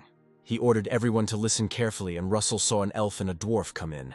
They were clearly worried. The elf introduced himself as the first defender of the Blue Wisteria tribe, Azulan. He greeted Emperor Endymion. The dwarf introduced himself as Matters the Underground. He also greeted the Emperor. Everyone was surprised that these two creatures had visited together. The Great Forest and the Underworld were in the north. Everyone was worried about what had happened there. The Emperor asked to show everyone what they saw. The dwarf turned on the projector, saying that it was a new development of the underground world. It could show the pictures that it recorded. Seeing the furious, huge monsters, everyone in the hall tensed up. Vermilion said there were at least 1,000 of them. Russell felt something was wrong. Azulan said that due to an unexpected attack by a large number of monsters, the elves and fairies were forced to leave the Great Forest. The dwarf added that the monsters even made their way into the Red Canyon, and they did not know how it happened. Russell raised his hand to address His Majesty, and the Emperor allowed the Count to speak. Raymond said that something was wrong here. There were too many monsters, and even if all the monsters from the Great Forest were collected, there would not be fewer of them. Melville asked if Russell meant to say that someone was creating them. Daria suggested that it could have been to open a portal to another dimension. Emilia said that the appearance of monsters is also a problem. She shone a beam of light on the mouth of one of them and said that this species had been extinct for a long time. The elf and the dwarf knelt before the Emperor and asked for help for the Great Forest and the underworld in such a difficult moment. His Majesty, calling them friends, asked them to stand up. The Emperor said that it was almost impossible to calculate the exact number of monsters. They don't know where they came from, and if left unattended, the damage can be much greater. The Emperor issued an order to help everyone in the Great Forest and the underworld and not let any monster get close to Endymion. At the same time, the hall exclaimed agreement. Russell thought that his luck had run out after the regression, and now he had to rely on what he had received. Daria Snow White said that she wants to take part in the upcoming war, but she is ordered to defend the kingdom along with the Blue Tower, so the three of them will go to the battlefield. Hubert told the Magister that everything was fine, and Vermilion assured her that she could rely on them to kill any monsters that came their way. Daria sighed, replying that she knew what the three of them were capable of. But on the battlefield, even one arrow in a blind spot could end a life, so she couldn't help but worry. Especially about Russell, because it will be his first time in the war. Daria asked him to be very careful, because it will be completely different from his previous fights. Raymond promised to be careful, but he thought that after all, in his past life, he had been on the battlefield countless times. The woman smiled, and at that moment she remembered him. If that boy had lived, he would have definitely grown up to be as brave as Russell. And at that moment Daria's hand trembled. Vermilion and Hubert watched as the teacher said goodbye to his student. It was special for the two of them. Russell asked what was wrong, and Daria removed her hand, saying she was just thinking. She looked at her students and told them to come back safe and sound. They were her favorites, and all three promised to return. Niccolo Machiavelli, the master of the Yellow Tower, was listed as the leader of the squad, and he greeted the mages of the Fire Tower when they arrived. Vermilion asked if everyone was already there, and Niccolo replied that they were only waiting for the mages from the Blue and White Towers. They were delayed due to the restrictions of the teleportation gates. Russell noticed Azulan and approached him. The elf asked Sir Russell what was the matter. The hero asked if he happened to know Ilo from the White Ash tribe. Azulan's hands, which were preparing a spear, immediately froze. He asked how Russell knew about her. The elf stood up and took Raymond's hand, saying that he must be the man who saved Ilo and his tribe. So it was no wonder that there was a strong spirit presence around Russell. The hero did not expect such friendliness. He said that Azulan seemed to know Ilo well, and he replied that of course, she was a guardian. Russell was surprised by this. Because the guards protect not only their tribes, but all elves, it turns out that Ilo has already achieved such a title. Russell wondered if this had anything to do with the awakening of the dragon powers. The hero asked if Ilo was okay, but Azulan didn't know because the elf had been fighting at the front before they arrived. This meant that 5 days ago, Ilo was definitely safe. Now it was necessary to quickly find her and help her. While they were talking, the mage of the Blue Tower, Alan Page, the mage of the White Tower, Oliva, and the master of the same tower, Amelia Mervyn, arrived. Russell couldn't believe that half of the Empire's forces had gathered here. He couldn't even imagine that they could lose with such a composition. Niccolo said they didn't have much time, so he would quickly bring everyone up to speed. They confirmed that the fairy forces retreated and changed location. There is a high probability that the monsters are superior to them in strength. Matters and Azulan became angry upon hearing this. Emilia said that the 5th and 7th detachments would arrive in at least 10 days. Due to the large number of the army, it was moving slowly. Niccolo set a goal, to lead the monsters into the Great Forest before the infantry arrived. A day's journey to the border, and another 2 days to the Allied outpost, and the magicians would arrive in 3 days. When the master asked if they could handle it, everyone answered in unison that there was no need to even ask, and rushed forward. Tower masters and high-level mages raced all day long without a break. Emilia sensed something was wrong, and she told everyone to stop. She could smell blood, and the further they walked, the stronger it became. Niccolo said that there seemed to be some problems here, but they were still far from the post. The master decided that here they would have to split up. The mages from the Fire Tower would go with him, and the rest would go around the mountain. Vermilion said, "Go ahead," and Russell and Hubert accepted the order. They jumped up, and as they were flying, A growl was heard somewhere. It was impossible not to hear it. And Vermilion said that it was coming from behind the mountain. 3 magicians from the fire tower climbed the mountain. From a bird's eye view, one could see what was happening in the distance. A huge army of monsters was moving towards them. The elves shouted for the others to throw rocks at the monsters and hold on. The girls, with bows in their hands and blood on their clothes, pulled the bowstrings like strings, aiming at heads. The dwarves cursed, shouting for the monsters to die. They would crush their skulls to do so. Russell nervously scratched his chin. The army of Hydra monsters couldn't even be compared to this. There were many more of them than the hero had ever seen. Nicolo flew into a rage. When he saw this army, he immediately jumped off the cliff with such force that he broke the stones under his feet. With his power, the master of the Yellow Tower tore pieces out of the rock and raised them into the air. He then threw stones at the monsters, shouting for them to go to hell. Vermilion said the wind had changed. It was Amelia who controlled the wind. It concentrated in one area, lighting up the sky above the monsters. And spinning into a spiral, he descended to the ground, tearing off the limbs of the army of evil creatures. It was the power of the combined efforts of the Tower Masters. Vermilion said with a smirk that those two were taking up all the attention so they couldn't just stand by. Russell said with a grin on his lips that he was just starting. Casting the most powerful 6th circle spell on the mountain was just the thing. Being out of reach of the monsters allowed the hero to concentrate and direct all his strength into the falling sun. The dwarf pointed to the mountain, happily announcing that Endymion's mages had arrived, and Azalan and Modders were able to bring help. With one wave of his hand, the protagonist released control and allowed the sun to sink down, telling them all to die. The monsters raised their heads to the sun in fear, and its bright flash pierced their retinas, penetrating every centimeter of their bodies. There was a powerful explosion, like the eruption of a dormant volcano on a busy island. But a large number of monsters is not the worst thing that happened in the Great Forest. A bright purple flash rose high into the sky, like the one when the Hydra rose with renewed strength and 6 heads. A giant with at least 14 eyes appeared in the forest. His body was so sinewy that his muscles resembled large roots of 100 trees fused together. The attack against the monsters continued. Alan Page created an ice field and froze them, and then the master threw spears of earth at the creatures.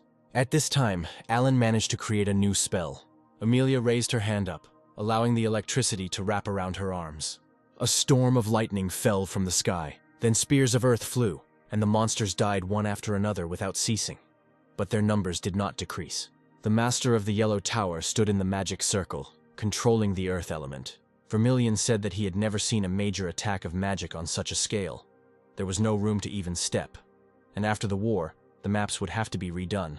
But the problem remained the same. The number of monsters hasn't decreased much, and if you continue large-scale attacks with different elements, they can also injure allies. The line between allies and enemies was truly erased. It was no longer possible to attack with mass attacks. Vermilion and Hubert jumped down from the mountain and called out to Nicolo. They said that from now on, attacks over a large area are prohibited. Therefore, from this moment on, the magicians enter into close combat. Nicolo lunged, and he shouted for everyone to attack. Russell knew that the battle would be protracted, so he needed to use mana efficiently, and only use dragonification as a last resort, and also combine mana with mental energy, and transform it into peace. The combined forces sparked with an electric white stream, cutting through the body of the giant monster. Amelia and Nicolo attacked next. Alan used his sharp thrust to freeze 3 monsters at once. Evil creatures burned in every element at the same time. The special arrows were already at the ready. One such arrow made a hole in the huge monster. Attack after attack, movement after movement. Her strength was running out. Oliva was bleeding and breathing heavily, but she continued to fight because the fate of everyone depended on it. The wind blades, like a good blade, cut through the limbs of the large creature. Oliva didn't notice how a monster crept up on her from behind. She froze, but a second later the skull with the burning eyes was split. Russell asked if the woman was okay, and Oliva thanked the hero. She said that no matter how many of them were killed, their numbers did not decrease, and asked where they came from. Looking at Oliva, Russell realized that they couldn't hold out at this rate. Something had to be done. Suddenly they shouted about the sun. The dwarf pointed to the sky, saying that the sun was rising. Another dwarf, smiling, said to hold on a little longer. The elf prayed to the wind spirit to lend them strength. Vermilion, standing side by side with Hubert, asked him what they were talking about, what the sun had to do with it, and the professor said that these monsters were not undead, so the sun should not affect them. However, the monster that stood close to Hubert turned away from him, reacting to the first rays of the sun. So, Despite their rage and desire to tear everything to pieces, the creatures turned and ran back into the forest. Russell was surprised by their retreat. Was the sun really the weakness of these monsters? Emilia asked what was going on. Nicolo himself didn't know. However, now the magicians could at least rest. Many had no strength left. Sounds of pain and the elf's soothing voice could be heard, saying that he would heal now. The elf, seeing the heroes of Endymion, thanked them. She was the representative of the elves. Arain, the woman, said that thanks to them they were able to survive this night. The dwarf Eitri added that the dwarves would never forget this. They were truly grateful. And Curvo, the leader of the Wing tribe, said that as long as their tribe had feathers, they would remember today. Smiling, Nicolo said that they were only helping their allies. That was natural. But more importantly, something was wrong here. The monsters grew stronger and attacked at night, then weakened and retreated at dawn. Another strange thing is that they did not go in all directions, but deliberately attacked the fairies. It's like they have hatred towards them. So they would attack again tonight. And Vermilion suggested attacking during the day while the monsters were weak. But they told him that it was impossible. The dwarf said there were a little over 5,000 of them, but less than half could fight. Emilia said that they had no choice but to wait for reinforcements. Nicolo loudly announced that the first thing to do was to take away the wounded, reorganize the front, and gather for a council. Everyone agreed. Arain asked the hero if he was by any chance Sir Russell Raymond. The guy was surprised. The woman introduced herself as the head of the White Ash tribe and one of the leaders of the elves. She was also Elo's mother. And indeed, they were similar. Arain bowed, saying that they usually treated those who helped them with the deepest respect. But given the current situation, she asked to forgive their lack of hospitality. Russell replied that everything was fine, but what was more important was where Ilo was now. The woman sighed and said her daughter's name tenderly. Arain said that Ilo was here a few days ago, and when she learned about a group of stragglers, she immediately went to help them. Many fairies were unable to join them due to the unexpected attacks of the monsters, and some were separated during the retreat. Russell said he hoped Ilo was safe, but Arain said not to worry because her daughter was strong. Until sunset, the elves and other fighters sat, recovering their strength from their wounds. Nicolo was very surprised when he learned that Arain was the elf Menor. Menor is the highest leader of the elves of all tribes. This position appeared after the High Elves, and was so rare that in the last century there were only 5 such elves. Then Russell thought that it was no wonder that Arian had such an aura. Nicolo admitted that he never thought he would meet a man in his life. Emilia was also glad to meet her. Russell smiled because Emilia, although an elf, lived among humans, so she was not used to speaking formally with elves. Arain bowed and said that she, too, did not know the intricacies of human etiquette. So it was all right. The master of the White Tower could speak as she pleased. Nicolo decided to explain Endymion's battle strategy. The first stage being the organization of the siege. There are 60,000 people in the army. That should be enough to surround the monsters. Afterwards, Emilia said that the second stage is to destroy the monsters in the surrounding area. When she said that they would throw them back into the great forest, Arain and Curvo shuddered. Menor asked if the battlefield would not be in the Red Canyon, but in the Great Forest. Russell understood her feelings, because the Great Forest was not just a home for them, but a sacred land blessed by their gods. A battle of this scale would lead to serious destruction. It may take decades for the forest to recover, and given the size of the Great Forest, it may take hundreds. Nicolo replied that Endymion would help in restoring the forest and evacuating the fairies.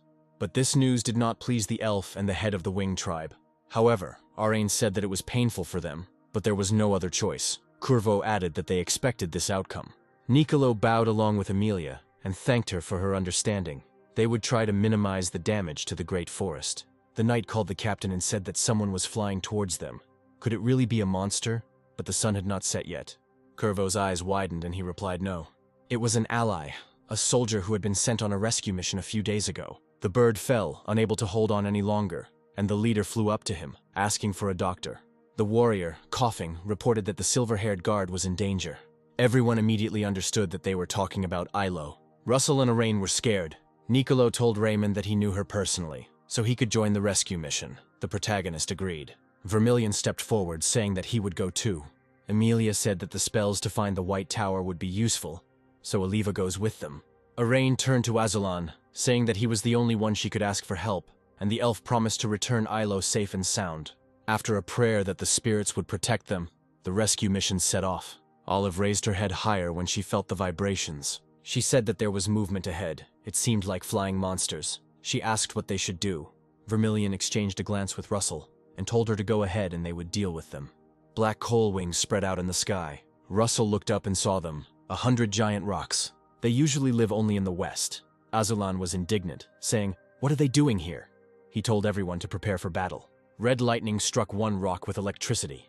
Electric discharges wrapped around the protagonist, obeying his will. The bird was pierced by a chain explosion spell, affecting other monsters nearby. Oliva was surprised that Russell dealt with them so quickly. They should have been on the same level, but the difference between her and Raymond was simply astonishing. Behind the woman and the hero, there was a heavy sigh and an explosion. Olsen said he couldn't leave everything to Russell. He rose into the air and dropped his magic fist onto the ground. Russell smiled, because you couldn't tell from Vermilion whether he was a mage or a warrior, given his explosive attacks. However, such a bright explosion attracted too much attention. A flock of birds of prey flew onto the battlefield. Russell suggested that Olsen finish them off quickly, but at that moment arrows flew at the rocks. The elves asked to leave the monsters to them. They will catch up with the magicians as soon as they finish. Olsen shouted that they were counting on them and would see each other soon. Vermilion shouted at them to push forward as hard as they could. Russell sped up and thought about Ilo as he flew, hoping she would be safe. Meanwhile, the monster tried to break through the barrier with its fang. The elves worked together to maintain the protective wall, and then the monsters decided to attack at the same time. Everyone was already running out of mana. Ilo was worried whether they would be able to hold out until dawn. They could only hope for reinforcements. One of the monsters hit the barrier with its face and broke through it. And then all the protection shattered into pieces, and a toothy mouth appeared above the elf. Ilo, pulling the bowstring, asked Eurus, the spirit of the wind, to grant her his power, and she loosened her wrist, releasing an arrow of wind. By this time, Endymion's mages were still searching, and suddenly Oliva found it. She felt a clash of energy behind the mountain, and Olsen suggested speeding up. Russell hoped they weren't too late. Fireworks exploded in the sky, lighting up the night, and fell to the ground in a torrential rain, cutting into the skin of the monsters. Ilo ordered to use this chance to build a barrier, but already in another place they were screaming for help. The monsters broke through the barrier there too. Ilo pulled the bowstring again, asking the wind god for help. As she begged, an image of Russell appeared in her mind. The elf blushed, embarrassed that she thought about him at such a moment. Russell erected a wall of fire. She lit up and rose up right in front of Ilo. The elf was delighted, because I saw the one I was just thinking about. Russell Raymond. Vermilion shouted to the hero that he would clear the way. Olsen used the Flame Fist spell. Russell thanked him, and Ilo called the hero to follow her. The hero asked if the elf was okay, and she replied that she was and didn't even know how to thank him. Looking around, Raymond replied that he was just doing his job as a mage of the allied state, and that once the elves were ready, they should erect a barrier because they had to break through the monsters before there were more of them. Ilo said that if they went now, the children wouldn't be able to catch up with them. As the barrier was being erected, Olsen ran into the remaining gap after Oliva, at which point Russell told the elf not to worry. He asked Oliva if she could help, and the woman replied that she was there for just that reason. Oliva casts a spell on the entire tribe, so the elves will be able to run quickly without feeling tired. Ilo was surprised. Her body seemed so light to her, and the reinforcements led by Azulan arrived just in time. Ilo approached Azulan and said that she was very glad to see him again. The elf replied that he was glad that Lady Ilo was safe. Olsen announced that Oliva and the elves would be in the center, Russell on the left, and Ilo next to Azulan on the right, while he himself would take the front, and then they would break through the monsters. Ilo turned around and ordered everyone to raise the barriers. Now the forces were united again. Everything around sparkled and burned in fire. Russell shouted that they were almost there, so they needed to hold on a little longer. Olsen said that he knew Russell was tired, but he should try to save his mana, because when they got to the canyon, they would have to sweat a lot to unite with their allies. The hero understood and accepted. Suddenly both magicians froze, looking forward. Nicolo screamed for these creatures to die. He would crush their heads. The master gave the order not to let them into the fortress. This was Nicolo's ability. He built a fortress overnight. At such a pace it is difficult to call him a man. Hubert smiled and told the captain to take a look. The rescue team and the elves returned. The master was glad that they had succeeded, and Arayan finally saw her daughter. Nicolo said that the way must be opened for the allies. He pressed his hands to the stone of the fortress and erected a protective wall. Vermilion appreciated how Nicolo had prepared everything and told Russell that they would break through in one powerful attack, asked if the guy was ready, but the hero had long been ready. And they both screamed at the same time. Vermilion summoning a flaming fist, Russell a cannon. A huge wave of fire was born under the influence of two magicians of the fire tower and fell down. Then Russell and Olsen rushed forward, Vermilion saying that they needed to go straight ahead. There was still a little left. At this moment, the walls of the fortress opened. Everyone started to rejoice because they had successfully made it inside.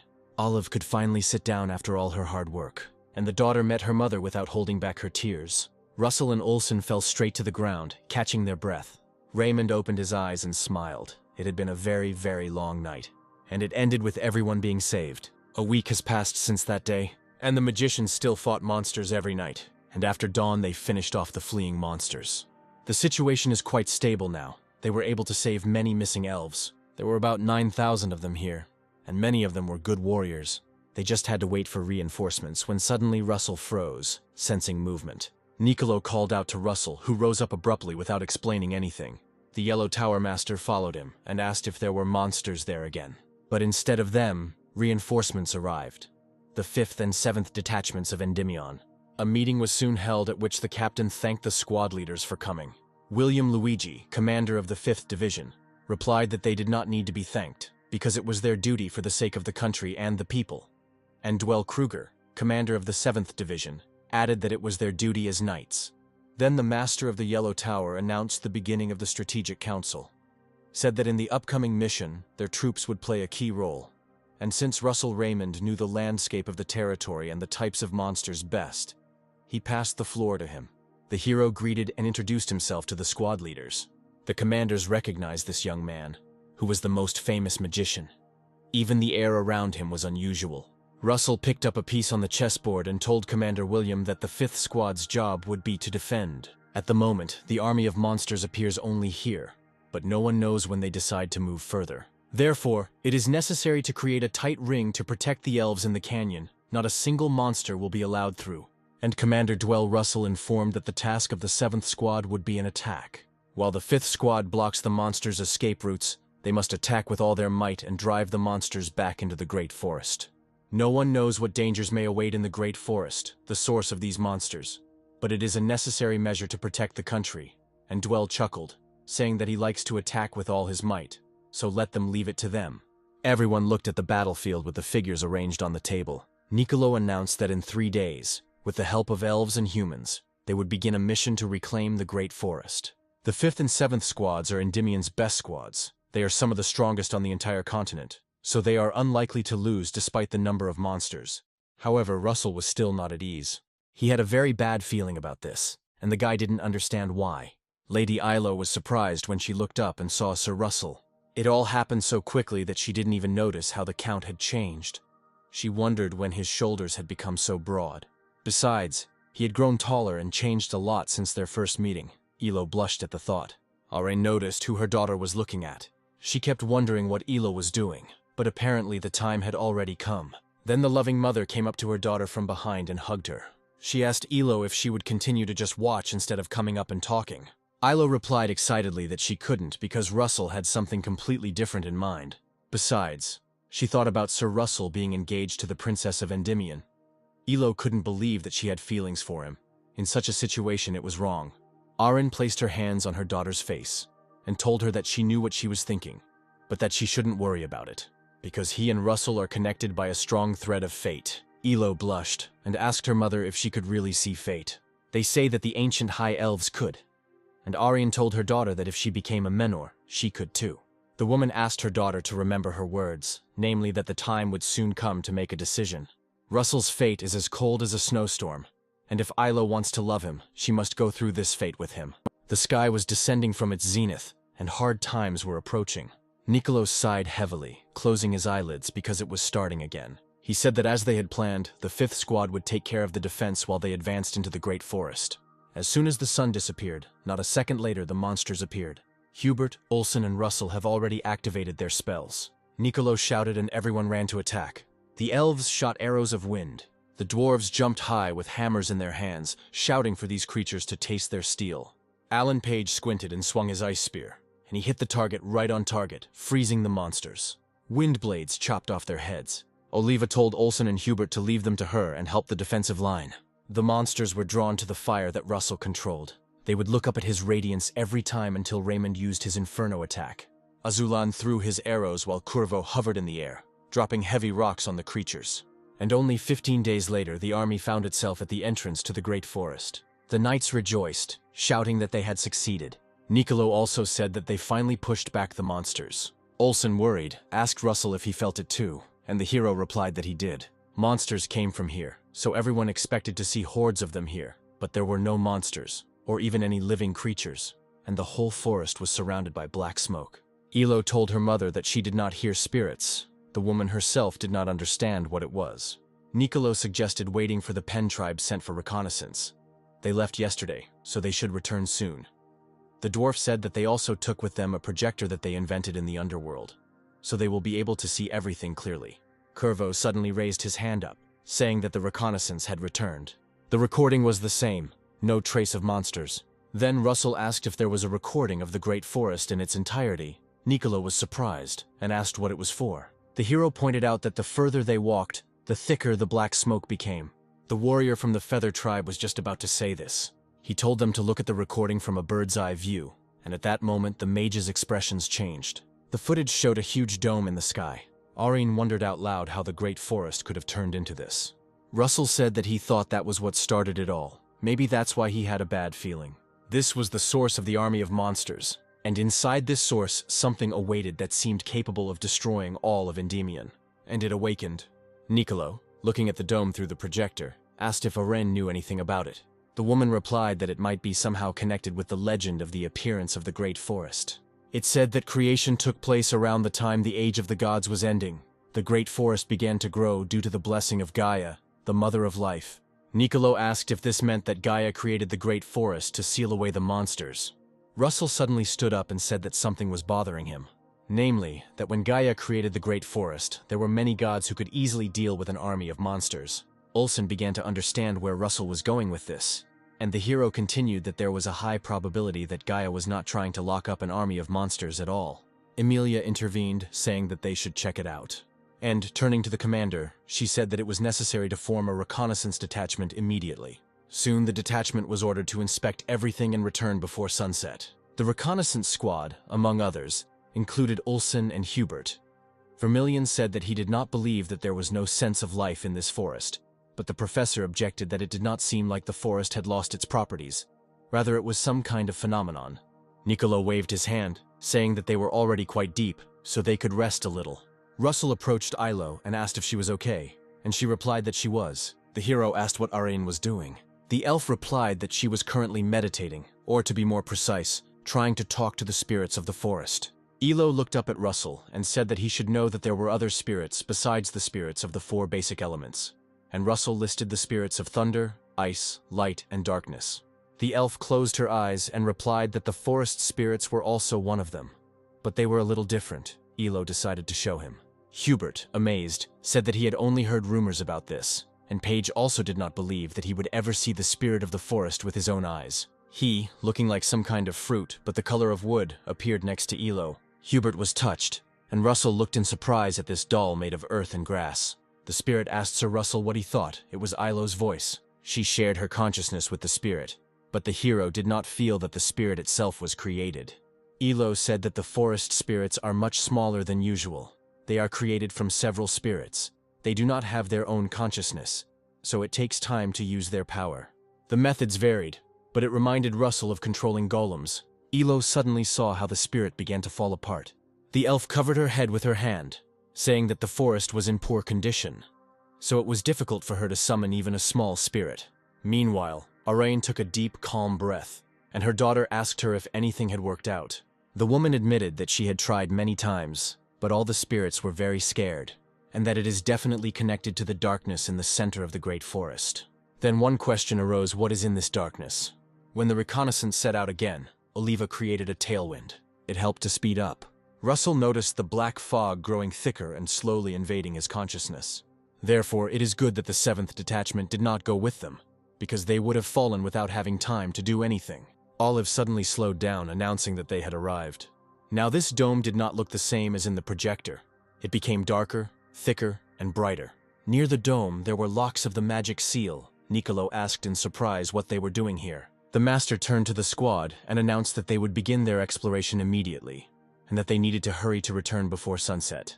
There was a tremor coming from the ground, and Nicolo, placing his palms on the ground, said that it was coming from the darkness.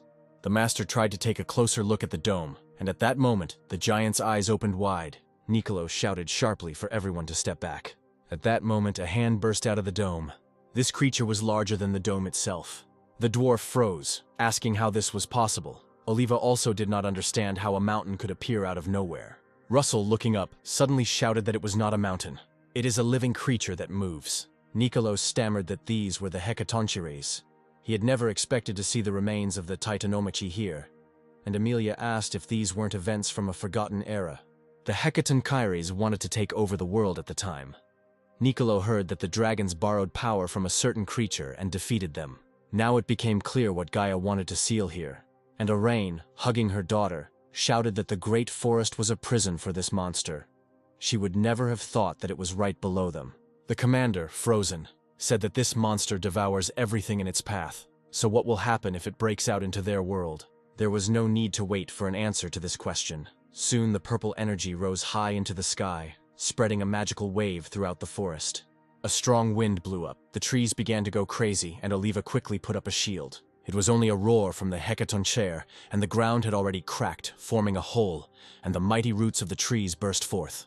Elo, struggling to hold the shield, told her mother that she felt monstrous malice in his roar. But Arin replied that it was not malice, but a desire to kill all living things. Russell shouted that they had to stop him, and do it right here. They have no right to lose. At the same time, the heretic who observed this called it incredible. He couldn't even imagine that it would be a Hecatonchire and not a Titan who would be here. Hypnos howled with pleasure, saying that this was the second coming of God, something incredibly beautiful. Suddenly there was a chuckle. A voice said that this was what he had dreamed of. Hypnos did not expect to see Karen here, who was disappointed that the heretic was not happy to meet him after so much time, because he even prepared a gift for Hypnos. The heretic couldn't help but smile madly when he saw the key to the magic seal. Karen said that it was much stronger than the one used on Tartarus. Karen said for Hypnos to bless the Almighty and him, of course. Enjoying the view, the heretic asked Hypnos if he even knew whose seal he was removing, and the man replied that it was the seal of the Hecatonchires, a race that lived before the Titanomachy. Karen replied that Hypnos seemed to know not everything about them, and said that the name of this creature was Briareus, who was the general of the vanguard of the Hecatonchires race, and that once because of him, the gods were on the verge of defeat. And now the students of this limited bitch have big problems. Hypnos said that he would tell that bitch about the death of her students, and Karen, grinning, replied that he was really looking forward to this moment. But let him not forget that any mistake will cost not only his life. The seal has been removed.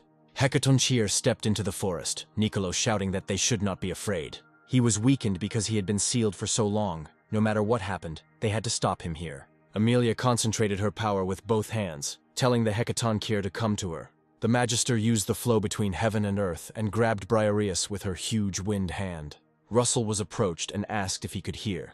Amelia wrapped magical loops around the giant's arm to restrain him, but he easily broke the bonds and struck. Oliva ran up to the Master of the White Tower, but Amelia said that she was fine.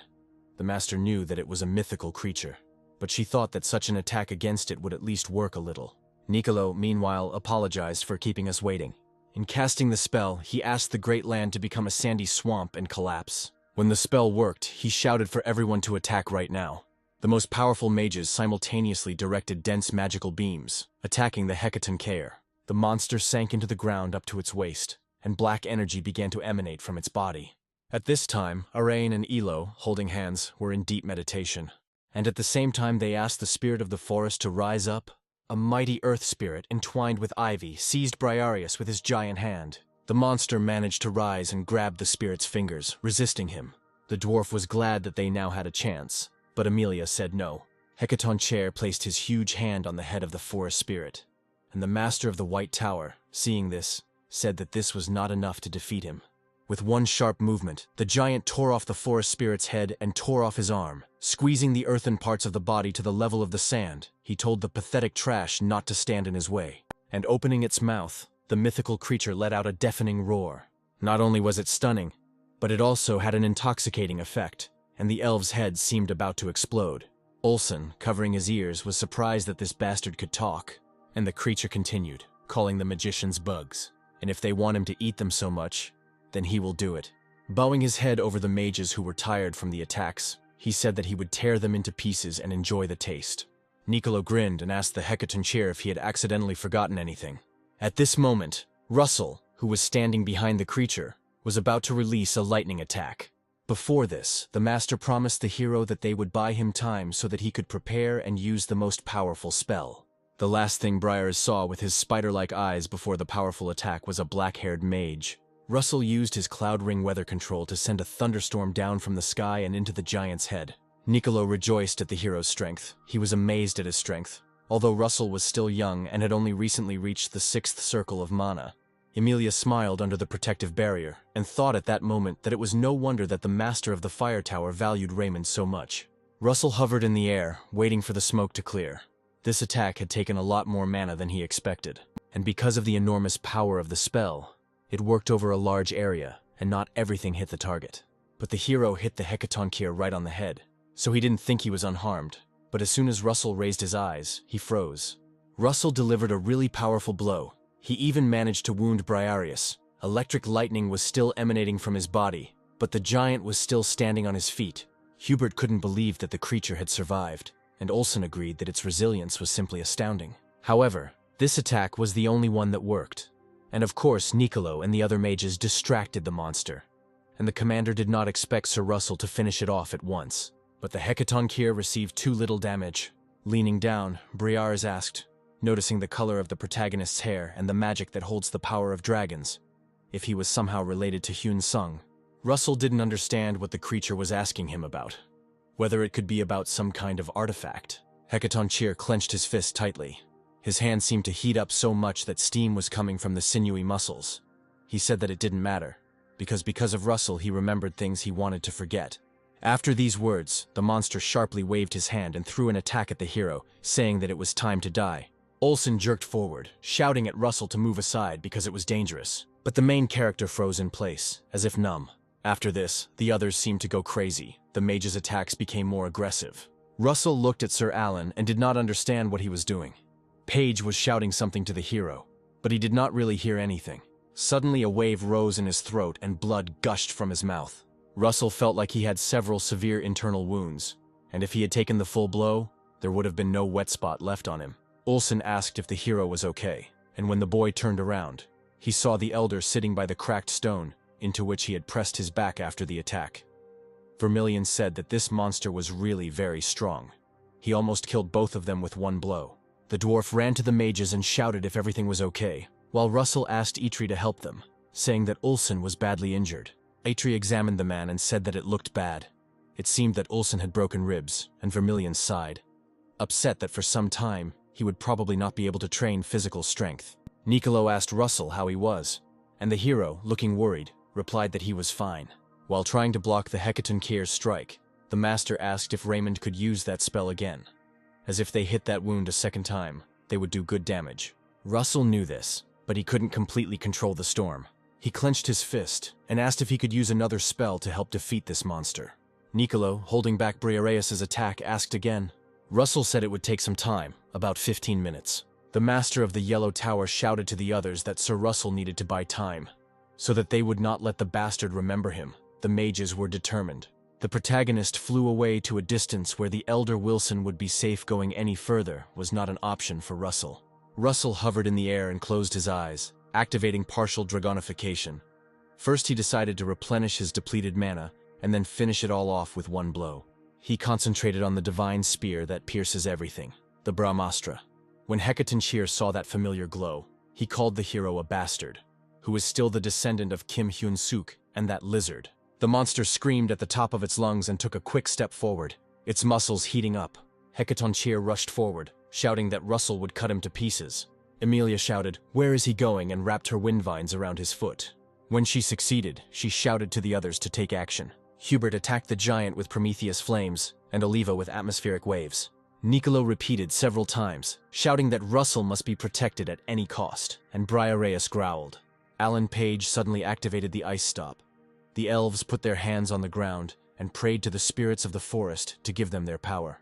Giant roots rose from the ground into the air and wrapped around the Hecatoncheir's body, slowing his pace.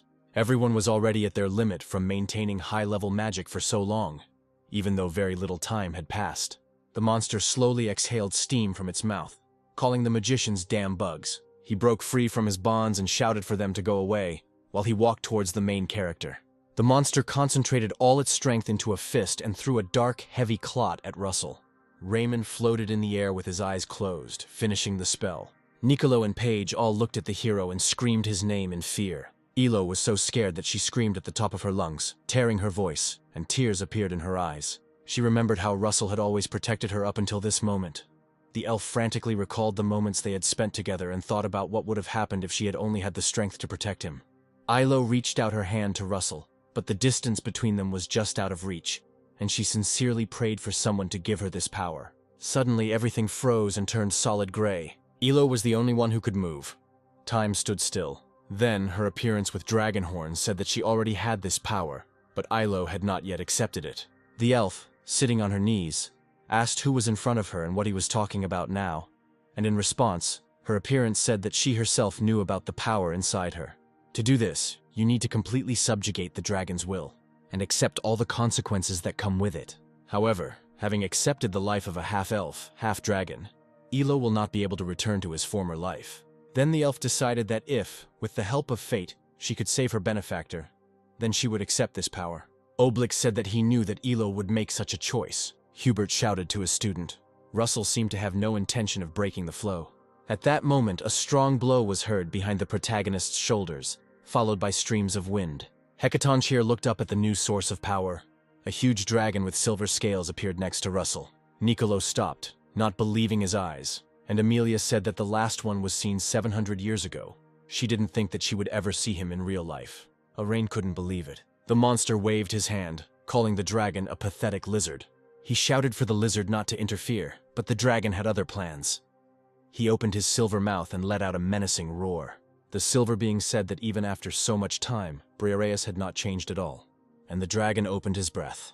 A bright beam attacked the monster's body, but the Hecatoncheir said that she too had become greatly weakened.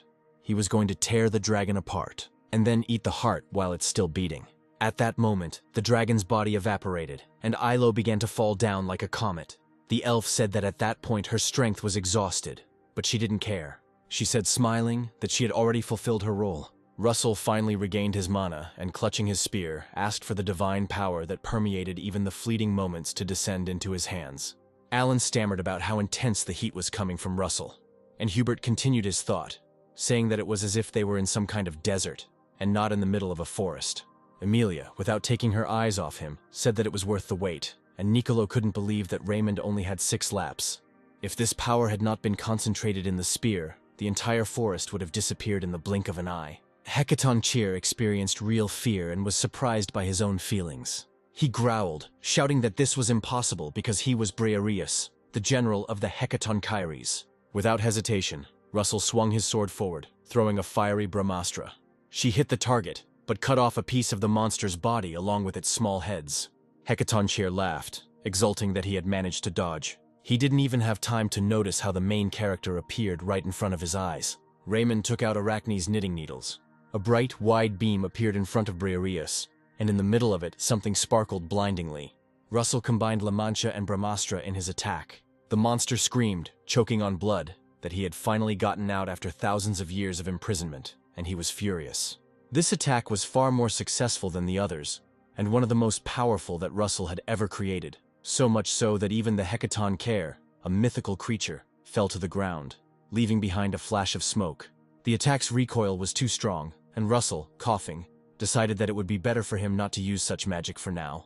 The main character's head started spinning, and he, unable to control himself, fell head over heels.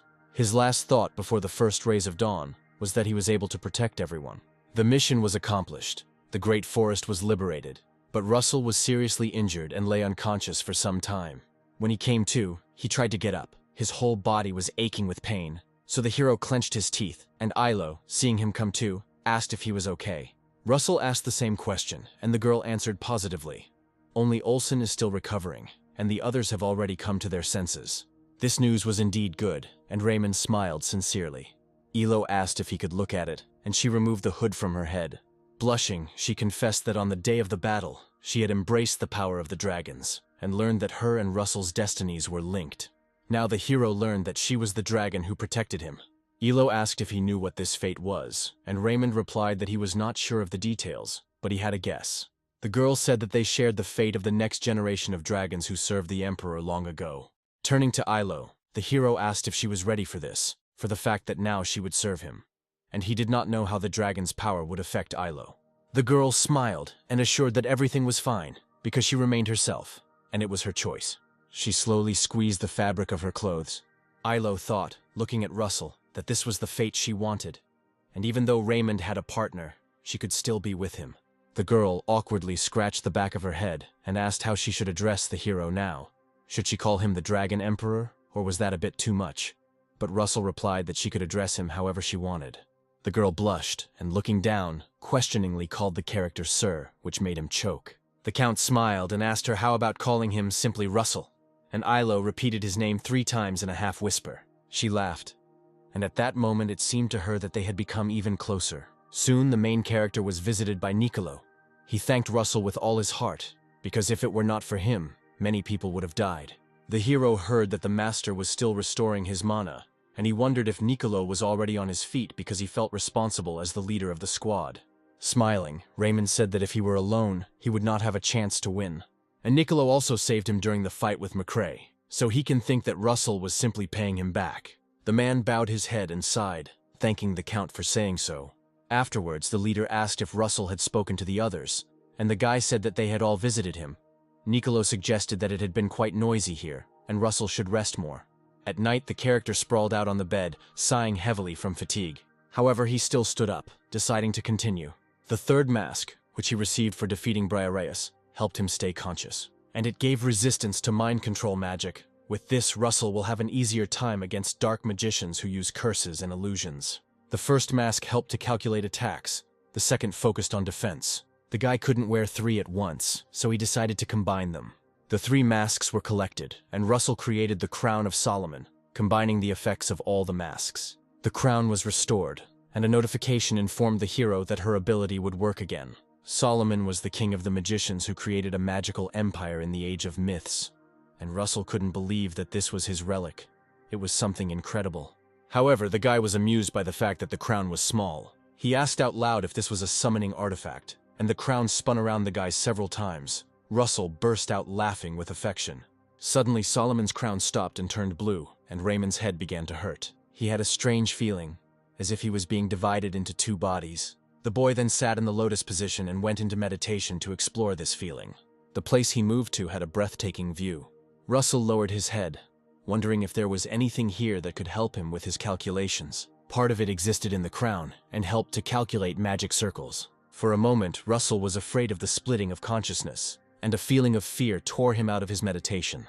A system notification informed the hero that the inner consciousness was depleted, and some functions of the crown were unavailable. The guy thought about it, and came to the conclusion that the crown did not contain his consciousness, but preserved it, and if his mind was affected by the curse, Russell would be able to recover thanks to the crown. Raymond smiled, thinking that he should learn more about the uses, but the artifact pleased him. As soon as the Count regained his strength, he began training again. The attack of the rain of fire arrows was executed perfectly. Hubert said it was amazing that Russell had recovered in 10 days, and Paige noted that the hero had improved his mana usage and spell casting. Olsen laughed, replying that this was to be expected from Russell, all because he trains regularly. The elder offered Raymond to fight him if he had already recovered, and suggested not to use magic so that Olsen could restore his body. The hero replied that he did not mind, but was not sure that it would help. Then Vermilion made a sharp lunge to the side and struck with his fist. The man said his bones were a little creaky, but he thought it would be better if he gave Russell a good beating. Suddenly their attention was drawn to the ringing of a bell. It seemed like something had happened. But if most of the monsters had been defeated, then what could have happened? Olsen and Russell took to the air for reconnaissance. Outside the walls they saw an ambassador with a red flag, which meant an urgent message. Vermilion tensed up and said out loud, were they really attacked by the bastards from the Empire? Niccolo said this was a national emergency. Namely, Archduke Bismarck revealed his secret ambitions. Olsen wondered if the leader really wanted to say that Bismarck had betrayed Endymion, and this guess turned out to be true. 5 magical towers, including Heatmore and Cargo, along with the 13th and 21st squads, help him besiege the capital. Heatmore, master of the Red Tower, Blaine Trilogy, mocked Russell's father and his line, and now it turns out that he is related to the Archduke. The hero thought about what would have happened if the teacher had not stopped him then. Remembering Daria, Raymond suddenly shouted, asking, "Isn't the teacher and master of the Blue Tower in the capital?" The answer shocked everyone in its worst form. They disappeared. Niccolo said that they were both missing. Vermilion slammed his fist on the table and cursed. He couldn't believe that something like this had happened in his absence. Russell said that the teacher certainly had not lost to them, for if she had, they would have announced it to demoralize their forces. Amelia agreed with the hero that the Archduke had simply pulled some kind of trick. The most he could do was keep them somewhere far away from the capital. Russell said fearfully that if they were aiming for the throne, then they needed to take care of the king and princess. And Niccolo said that Sir Gillian Person was now with the king. The royal knights were guarding the princess, but if the enemy was at the level of the Tower Masters, she might be in danger. Russell froze with a worried look on his face. He couldn't bear the thought that something could happen to Hecate. The knight abruptly told the 7th squad that they were leaving immediately. He was ready to cut down the enemies. Niccolo asked him to calm down. He understood the knight's feelings, but even if he left right now, he would not be able to arrive in time. Then the leader turned to Hubert and asked what was the fastest way to get to the capital. Hubert thought for a moment and replied that it would be great to use the teleportation gate, but there was a high probability that it would be impossible because the enemy had probably done something to it to delay reinforcements. Niccolo said that in that case, all they could do was to pass through the Red Canyon as quickly as possible, get to the magic tower closer to the capital and teleport from there. And that would take at least a day, so they couldn't waste time. They needed to move now. Russell asked the leader if he could return to the capital first. The man excitedly asked if the hero knew of another way. Raymond explained that he had a ring made of a pair of Eros and Soul, and the owner of the Eros ring could teleport to the Soul ring. Amelia suddenly said that she understood, but it would be better if one of the masters used it. The hero apologized and explained that only he could use it, since the ring is bound to the first owner. Then Niccolo put his hands on Russell's shoulders and said that Sir Gillian would be with the king, and he would leave the princess to him. The count promised to protect Hecate at the cost of his life. And without delay, Raymond activated the ring. There was chaos in the kingdom near the western gate.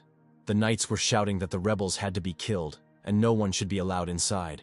The captain ordered the wounded to be taken to shelter and to maintain formation, and also carry more bandages. Sir Thompson lay bleeding on the ground and made sounds of pain and was asked to endure despite the pain.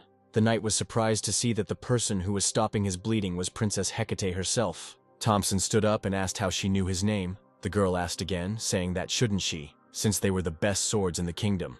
Suddenly there was an explosion. The knights shouted to the princess that the western gates had fallen. They were going to stop the traitors even at the cost of their own lives. A second later there was another explosion. The guy in the red cloak asked why he should be here if there was no one strong here. Arcarium Ergo was the first apprentice of the Red Tower's master, Blaine Trilogy. He greeted the princess, and she shouted at Arcarium to shut up. The man was surprised, asking if she would even call him sir, to which Hecate replied that only respected people were called sir. The princess took out her sword and shouted that he, as a traitor, did not deserve this. Seeing Hecate's weapon, he recognized it as Arendite, given to him by the lake fairy. The sacred sword that had slain the fire dragon Arcarium did not expect to find a royal relic here. He considered himself very lucky. Both knights stood up to defend Hecate, saying that they would detain him and that she should leave. The man grinned, saying that this was the end of the princess. At that moment, a fiery attack with explosions struck. A multitude of fiery spears flew straight at Hecate. She mentally apologized to her beloved, and she held the weapon out in front of her, hoping that it would be with Russell in the next life. Another explosion rang out, blowing up everything at its epicenter. Arcarium suddenly noticed how the space in that area became distorted. Now the fire dwarves stood in front of the princess and the knights, ready to protect. Everyone thought that this was the spell of the master of the fire tower. Ergo shouted that this was impossible, since the master had definitely dealt with her. However, this spell did not belong to Daria, and Hecate realized this when a familiar voice asked Hecate for forgiveness for being late. Raymond flew up to the bride and hugged her around the waist. Hecate was glad of his arrival. Ergo was nervous. He didn't know how this guy managed to summon the teleportation gate, but the Red Tower had suffered too much shame because of him. And since things turned out this way, Arcarium decided that he would bring the mage's head to the Archduke. Raymond asked what Arcarium had done to his teacher, and the traitor was still amazed that he was being addressed without formality. He asked if they really had such a close relationship that he would tell the boy about it. Angrily, Ergo declared that he would deal with this brat and let the others capture the princess. He didn't care whether she survived or not. And after these words, the mages of the Red Tower rushed forward. Raymond saw that they were all 3rd and 4th circle mages. The hero turned around and told everyone to stand behind the summoned monsters. The protagonist gave the order to the fire dwarves to burn the traitors. Ergo shouted at Russell, indignant at how he dared to turn away during a fight. He was too self-confident. But Raymond thought of nothing else but the need to take Hecate away from the traitor. Arcarium's words were an empty sound for him. In a second, the hero found himself in front of the traitor and swung his fist, using a shock blow. Ergo quickly put up a protective barrier. But the shield cracked from one blow. The Red Tower mage asked the shameless bastard what kind of pathetic tricks these were. Arcarium swore to turn Russell to dust, and they simultaneously summoned a fiery explosion. 2 explosive fire attacks collided with each other. Russell experienced this incredible spell-casting speed and destructive power, while understanding that Ergo is not a superhuman, but at the level of the Tower Master, he is a force to be reckoned with. At the same time, the Red Tower mage noticed that the hero was quickly creating spells, but he lacked power. He must have missed something in the formula to increase the speed. Arcarium smirked, deciding that he would then overwhelm Raymond with firepower. The grin turned into a concerned one as the traitor created his own spell, a duet of red vipers. Sweat poured down Russell's face. He realized the seriousness of this spell. Following him, Ergo waved his hand, directing the vipers towards the Count. Hecate screamed the groom's name in fear. Meanwhile, the heretic told Daria that her student, of whom she was so proud, was hindering them quite a bit. However, Briareus was just bait. She and Melville had been his target from the start. Smiling, Hypnos expressed his hope that the masters would have fun watching Endymion burn and their students die. Even though Raymond had put up a protective barrier, the damage was still too much. Does that mean the attack was not only magically strong but also physically strong? At that moment, he thought that another good plan was over. Her Majesty was urged to leave quickly, because it was too dangerous for her here. But she was thinking about Russell. The magicians of the Red Tower noticed that the princess was trying to escape and rushed after her. Russell was confident that the Royal Knights would be able to deal with Arcarium's minions. Ergo was amused by the situation and told Russell that he would see how long he could hold out. The traitor to the kingdom once again directed his attack towards the protagonist's protective barrier. He thought Raymond was a fool who wouldn't survive if he defended himself like that. But Russell knew what he was doing. The Count raised his head up and spread his arms, creating a magical spear of death while maintaining the barrier. Arcarium's expression noticeably changed at the thought that the magician had been holding back all this time. And as soon as he loosened his grip, the protagonist made a sharp dash forward with the fiery spear. With one crushing movement, he pierced the traitor with the flaming weapon. Blood gushed from Ergo's mouth. Arcarium fell to his knees and stood there with the spear in his chest, saying out loud that Russell had pretended to lose while he was preparing for a counterattack, and he had weakened his defenses due to his overconfidence, which led to his defeat. There was an explosion behind Raymond, and the hero thought that if Ergo had kept a cool head, everything could have ended differently. The battle continued. The Red Tower's mages tried to get to the princess, but the fire dwarves and knights did not allow this to happen. The Count ran to the entrance of the kingdom and, opening the door, shouted out the name of the princess. The red-cloaked mages tensed up, asking what he was doing here, if something had happened to the master. Russell chuckled as he cast a fire spell. The hero's attack pierced several mages at once, and Russell replied that they could ask Ergo about it personally. Russell turned around, asking if the princess was okay, when Hecate suddenly threw herself into his arms. She said that he looked wounded and was worried if he was okay, but the groom assured her that everything was fine. Hecate didn't even know what could have happened if it weren't for him. Russell saved her life. The girl placed her hand on her beloved's cheek and asked if this was the power of the ring he had given her. Russell answered positively, but added that he could not give her the power because he had little mana left. They both turned to the window after the deafening explosions. Hecate said that the king was there. Raymond said there was no need to worry, as he had Sir Gillian with him, and he seemed to be coping quite well. Now they need to regroup, because as soon as the enemies find out that Arcarium has lost, they will retreat. Then Hecate placed the sword before her, and closing her eyes, commanded the sacred Arundite to grant the valor of the founding king to all the vassals. At that very moment, the wounded felt their fatigue disappear as if by magic. Russell had already shouted for Hecate to stop, but it was too late. The princess began to fall, since the sword Arundite by its nature distributes the owner's powers to allies if he is ordered. Hecate clenched her teeth tightly, feeling weak throughout her body. She opened her tired eyelids and said that this was all she could do to help now. Russell took his bride's hand, worried about her condition, and the wounded shouted that they would glorify their princess and show their loyalty to the royal family of Rathmos. Suddenly, the man's voice said that he was wondering why Arcarium was taking so long with one girl, and now it turns out there are uninvited guests. The knight shouted for everyone to step back, and Russell scooped the princess up in his arms and lifted himself off the floor. Blaine threw the burning sword, commanding the spell to dissipate. Ragna's loyal blade pierced the royal wall. Trilogy chuckled as he told Sir Russell that it had been a long time since they had seen each other. The master realized that the mage had an unusual barrier, since it withstood his attack. He couldn't believe that Russell had created it so quickly. The hero, holding the barrier with his last strength, thought that Trilogy had incredible strength, since he destroyed the palace with one attack. The man looked away, saying that he couldn't see Arcarium. Apparently Russell had defeated him.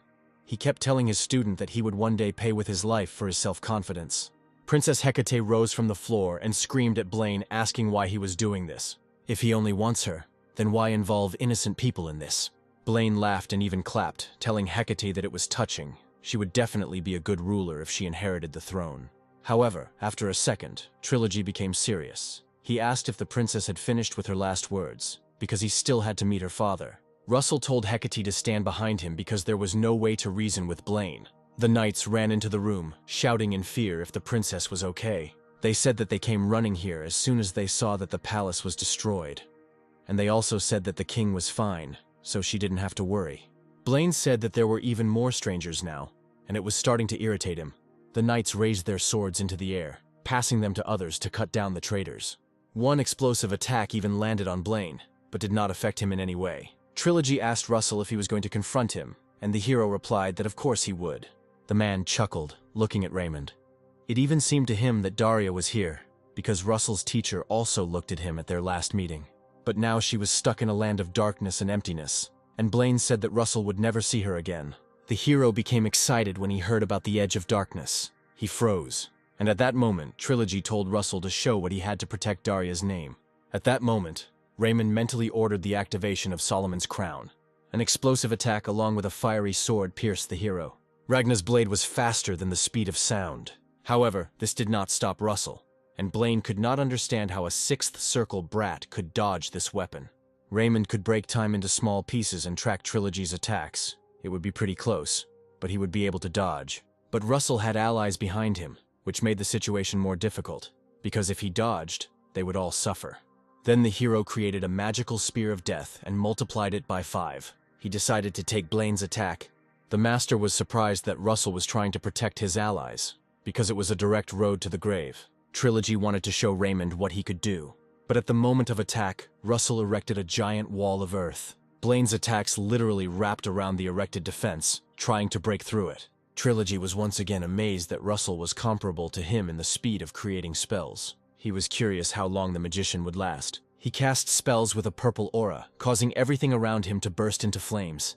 The hero was still standing on his feet. Blaine said that Russell was so good that he would have even taken him on as his student if Daria hadn't beaten him to it. Russell glared at his incredibly fast and strong opponent, who was on a completely different level than Arcarium. Hecate couldn't stand it any longer and ran to Russell. At the most necessary moment, his beloved was nearby, and the Count was able to lean on her while clots of blood were rising in his throat. Blaine called this scene touching, that he would make sure that the graves of his lovers were nearby, and Hecate told the traitor to shut up. But Trilogy wasn't going to stop there. The magic around him grew stronger.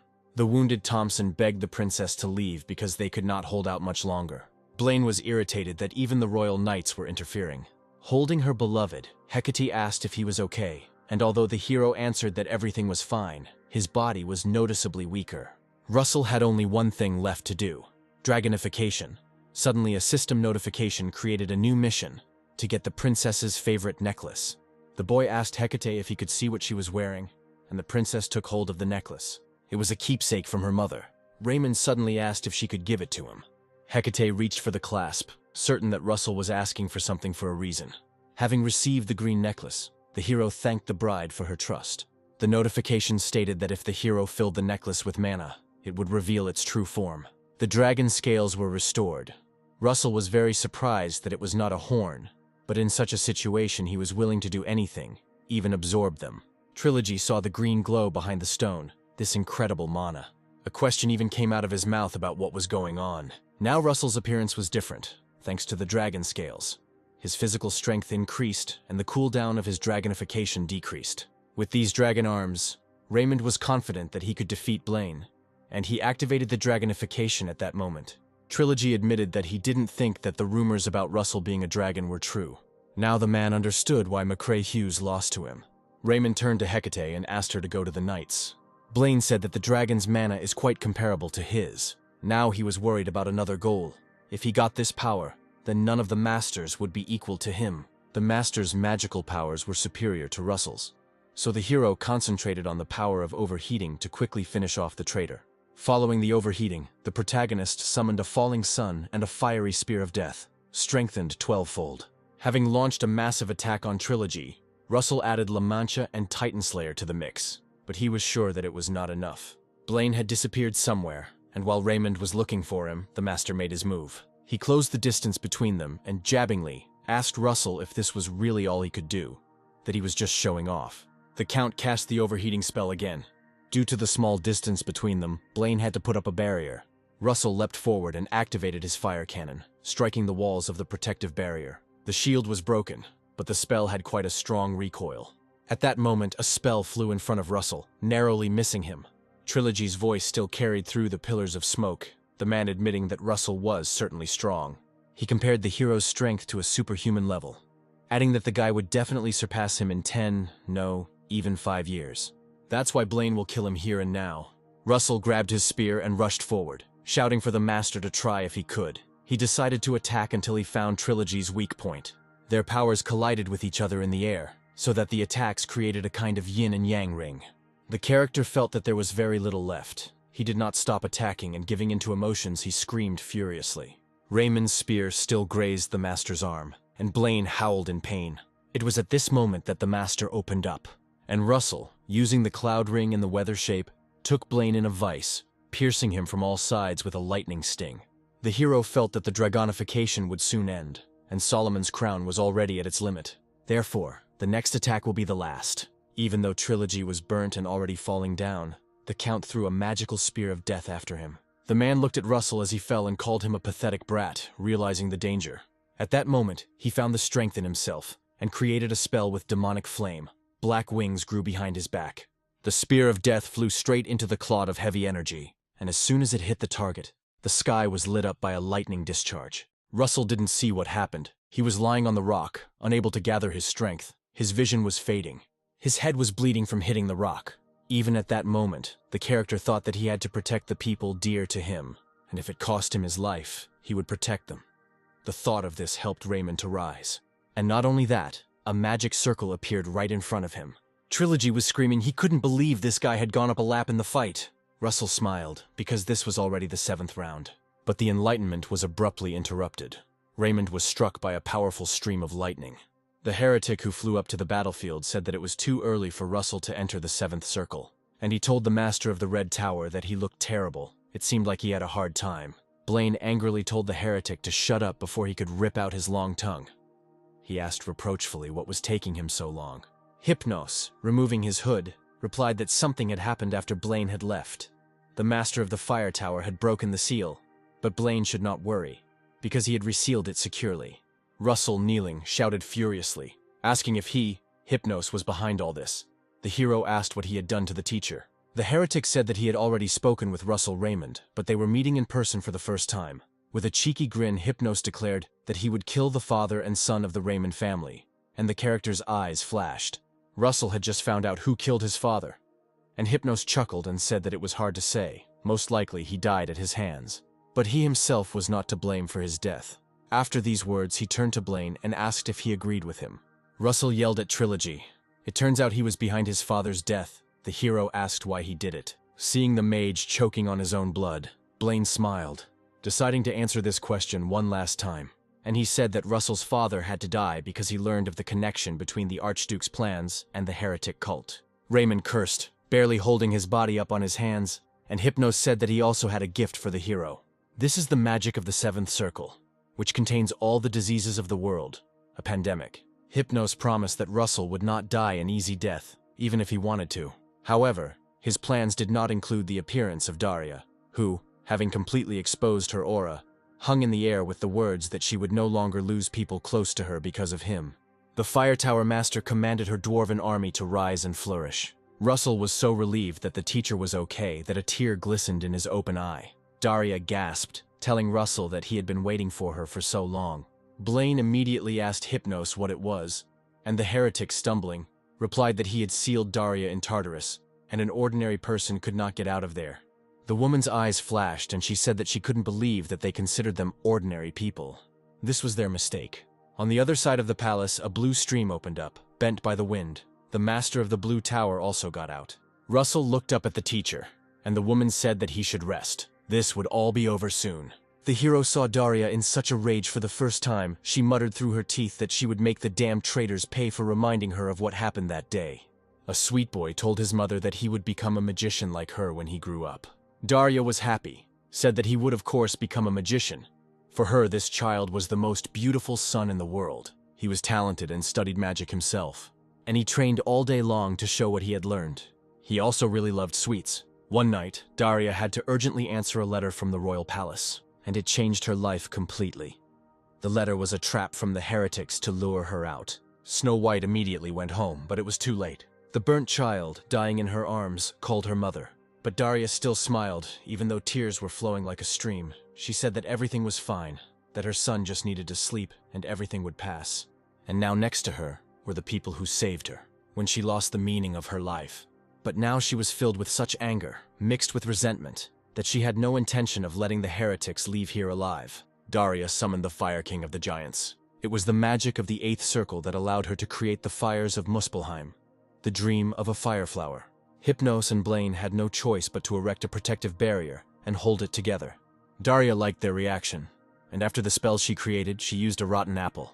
Little butterflies flew through the barrier, and one of them landed on Blaine's shoulder.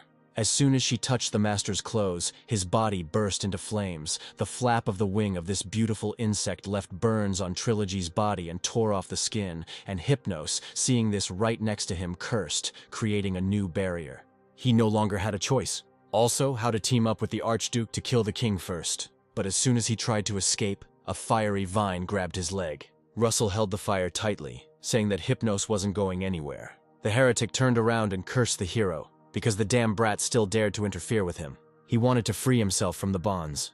But at that moment, a bright flash flew at him, and Hypnos barely managed to dodge. Daria, hanging in the air, asked if they still hadn't realized that they needed to abandon any thoughts of leaving here alive. She again attacked Hypnos with numerous spells, not giving him a chance to breathe.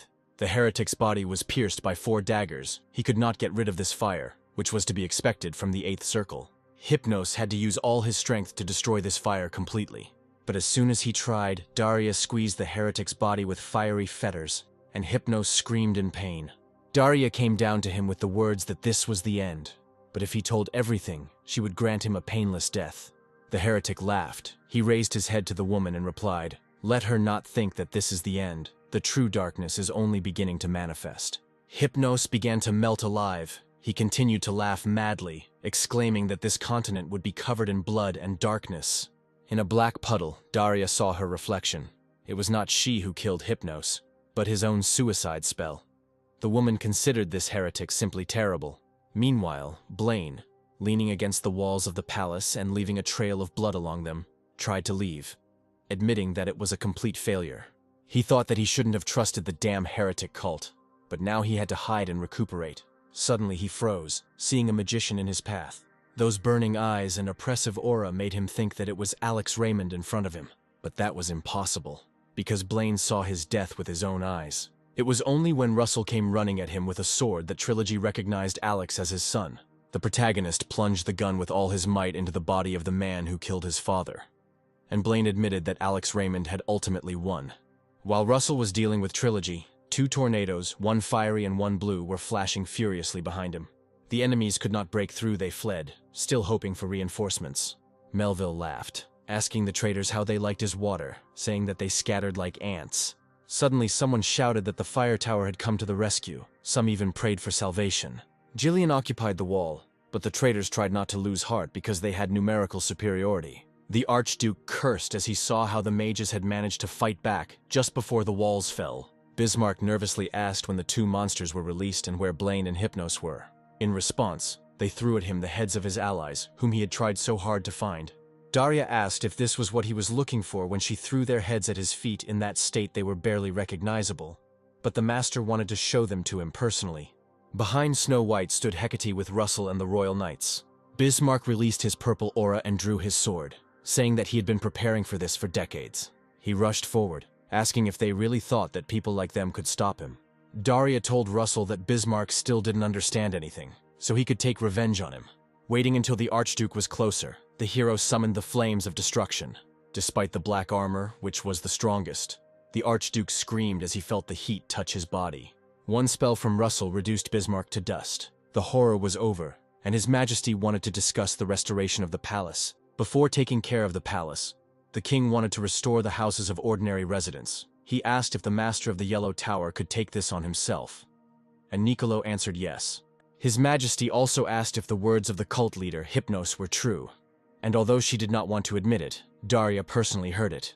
The king looked thoughtfully at the documentation, trying to understand who Hypnos was talking about as the beginning of true darkness. He entrusted the matter to the Master of the Fire Tower to form a squad to investigate the cult's activities. All that remained was to reward the heroes whose names were written on paper. His Majesty smiled when he saw Russell's name on the list. Standing next to the superhumans, he didn't think he would see such talent in his lifetime. They were worried about the main character. 10 days have passed, and he still hasn't woken up. Daria tried to calm the princess's anxiety, because Russell had recently become stronger. His body was getting used to the new magic circle. The guy overdid it while in a serious condition, so it's a miracle that the magic circle didn't break. The Count's teacher hugged Hecate and insisted that she leave, because Russell, as always, would cope. When they left the room, the red circle appeared above the hero again.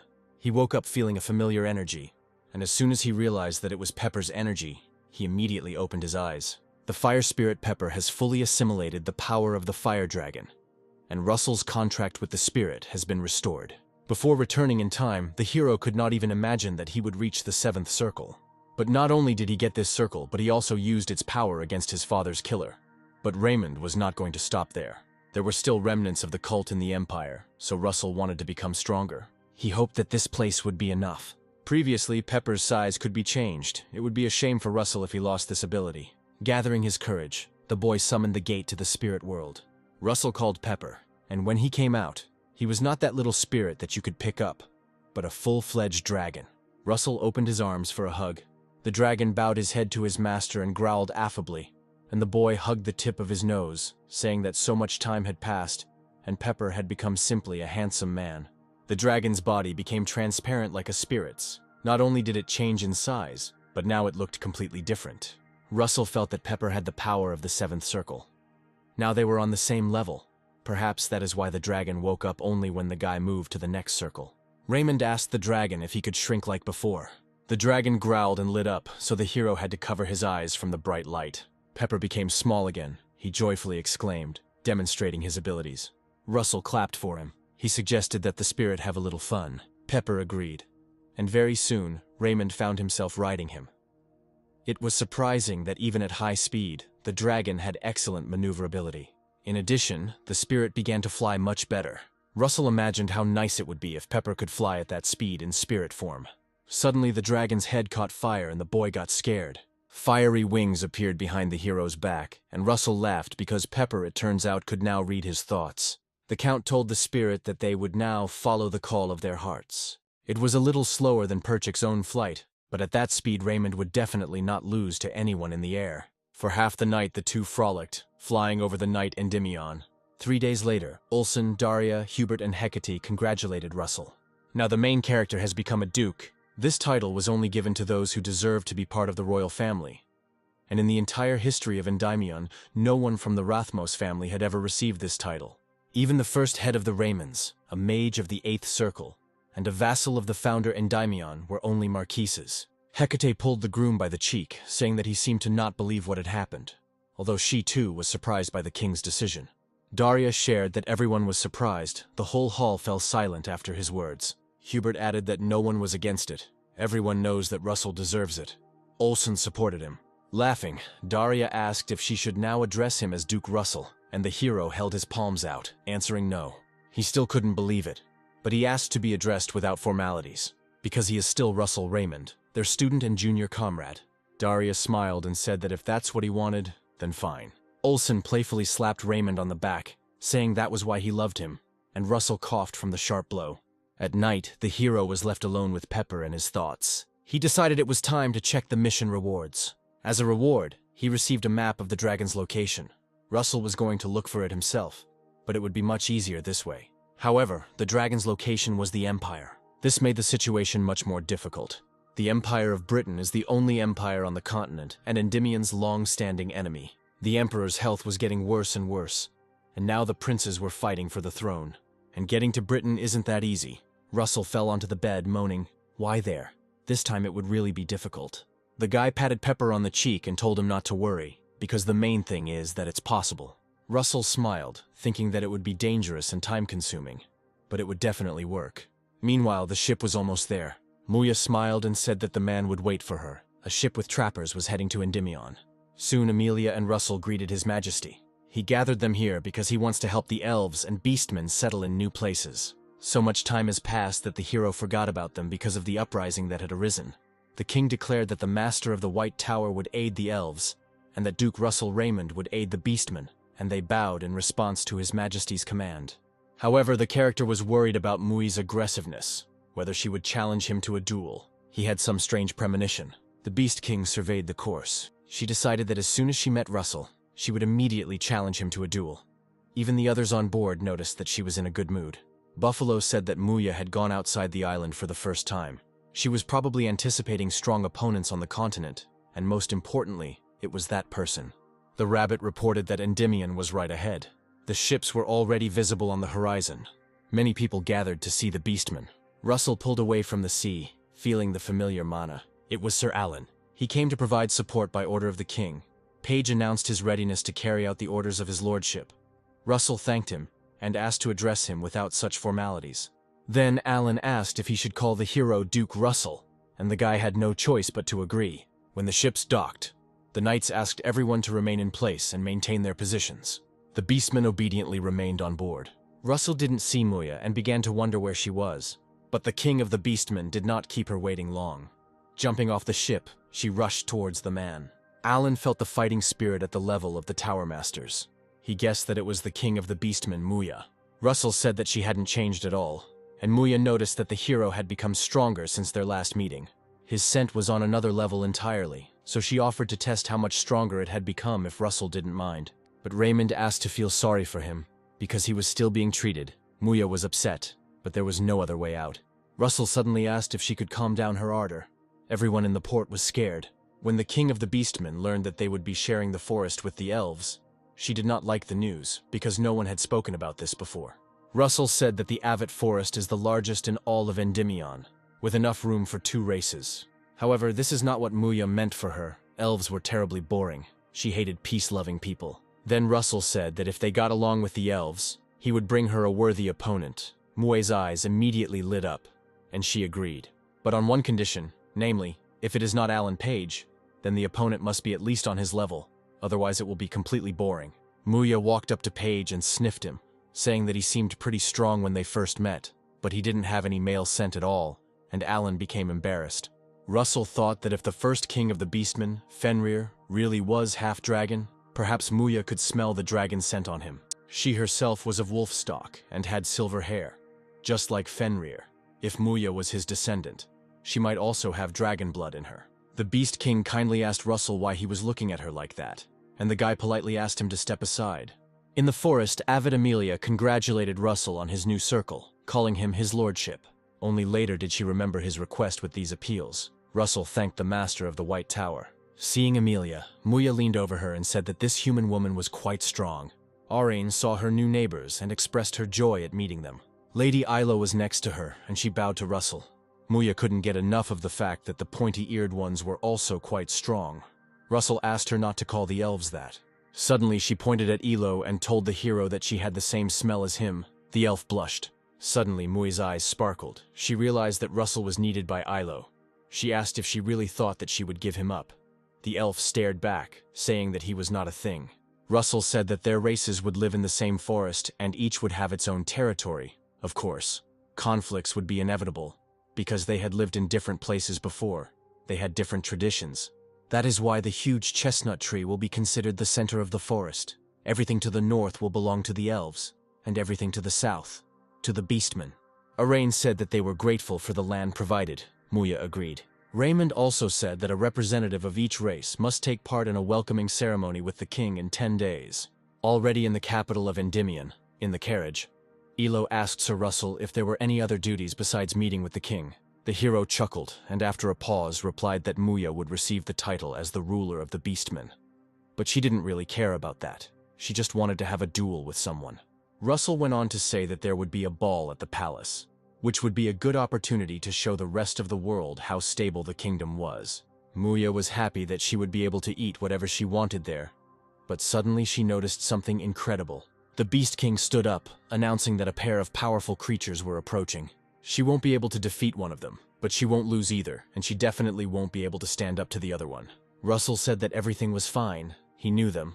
One of them was his teacher. Muya was very surprised. Suddenly she began to lick herself vigorously, because she had to look good if she met Teacher Russell. After getting out of the carriage, Russell asked the teacher and the master of the Blue Tower what brought them here. Daria replied that important guests had arrived in the kingdom, and the king had ordered them to meet them personally.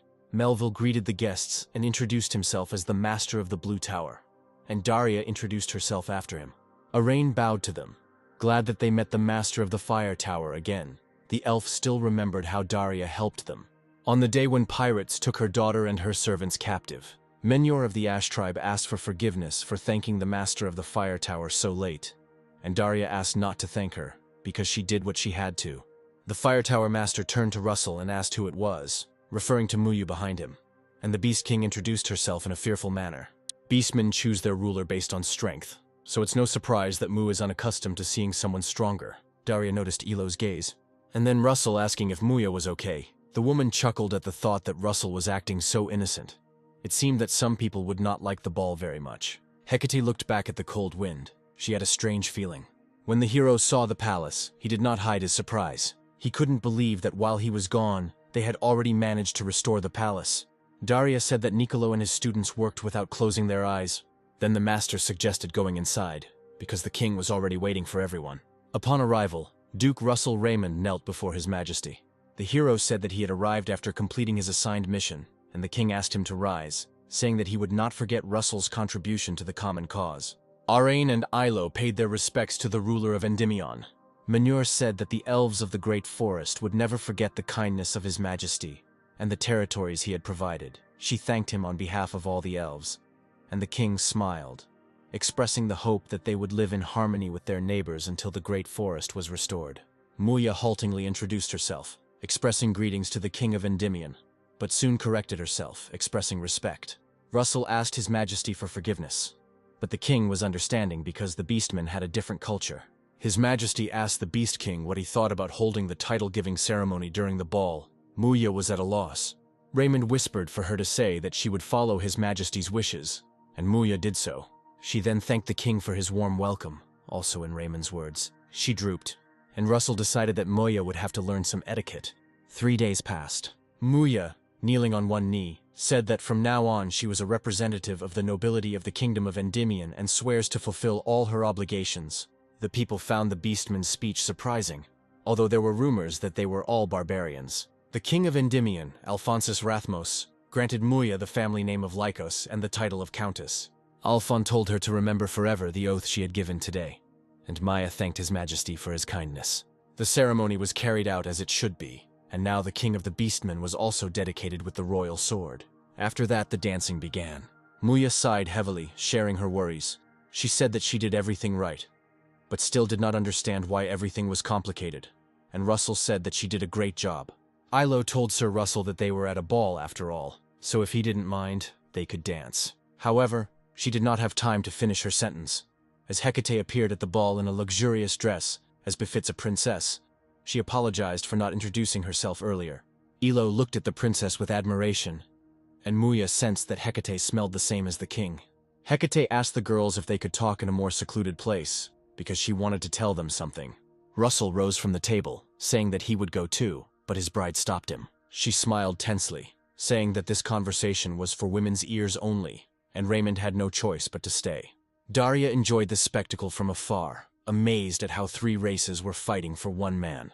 The servants bowed to Hecate. The princess asked Ilo and Muya to sit down, and also said that there was no need to observe formalities here. Hecate poured wine into the glass. She immediately took a few sips, emptying the glass to the bottom, which surprised the women. Hecate called them here to ask them what they thought of Sir Russell, her fiancé. Muya burst out laughing, and Ilo asked what the princess meant. And if we are talking about feelings, then the elf decided to say honestly that she really likes Sir Russell. The Beast King also admitted that she was interested in this man, and he was also quite strong. Hecate thought so. She said that Russell was not an ordinary duke. One day he will become king, so he cannot have concubines, and she doesn't want to share him with other women, as long as she lives. Muya expected this to be more or less the case, since the princess was just a pathetic person. But she decided to clarify something because the princess had said that this would not happen while she was alive. Hecate said that it was so, and besides, Russell had become very strong. He might even become a divine being, the likes of which had not been seen since the mythical era, and since he inherited the blood of dragons, he would definitely live longer than the princess. Hecate didn't want him to be alone when she left him. Ilo and Muya showed sympathy and even fear with their facial expressions. Hecate said that they both live longer than people, and it is enough for her that he is hers while she is alive. Muya wanted to say something, but Hecate interrupted her, saying that something needed to be fixed. First of all, she is number 1 for him. Then the Queen of the Beastmen asked who would be second. But Hecate headed for the exit and, smiling, replied that they should tell her this when they decided among themselves. She hurried back into the hall, but the dress was so long that the princess tripped. Russell was climbing the ladder at that moment and managed to grab her before she fell. Hecate approached the groom's face, glad that it was him, and Russell, smelling alcohol, asked why she drank if it immediately made her drunk. The princess pressed her head to the groom's shoulder and asked if he knew the best way to keep an eye on her enemies. And without waiting for an answer, she said that they needed to be forced to fight each other. The hero took the bride's hand and asked what she was talking about, but the princess only replied that she had drunk so much alcohol that her head was spinning. With a blush on her cheeks, the princess asked if she could rest in Russell's room.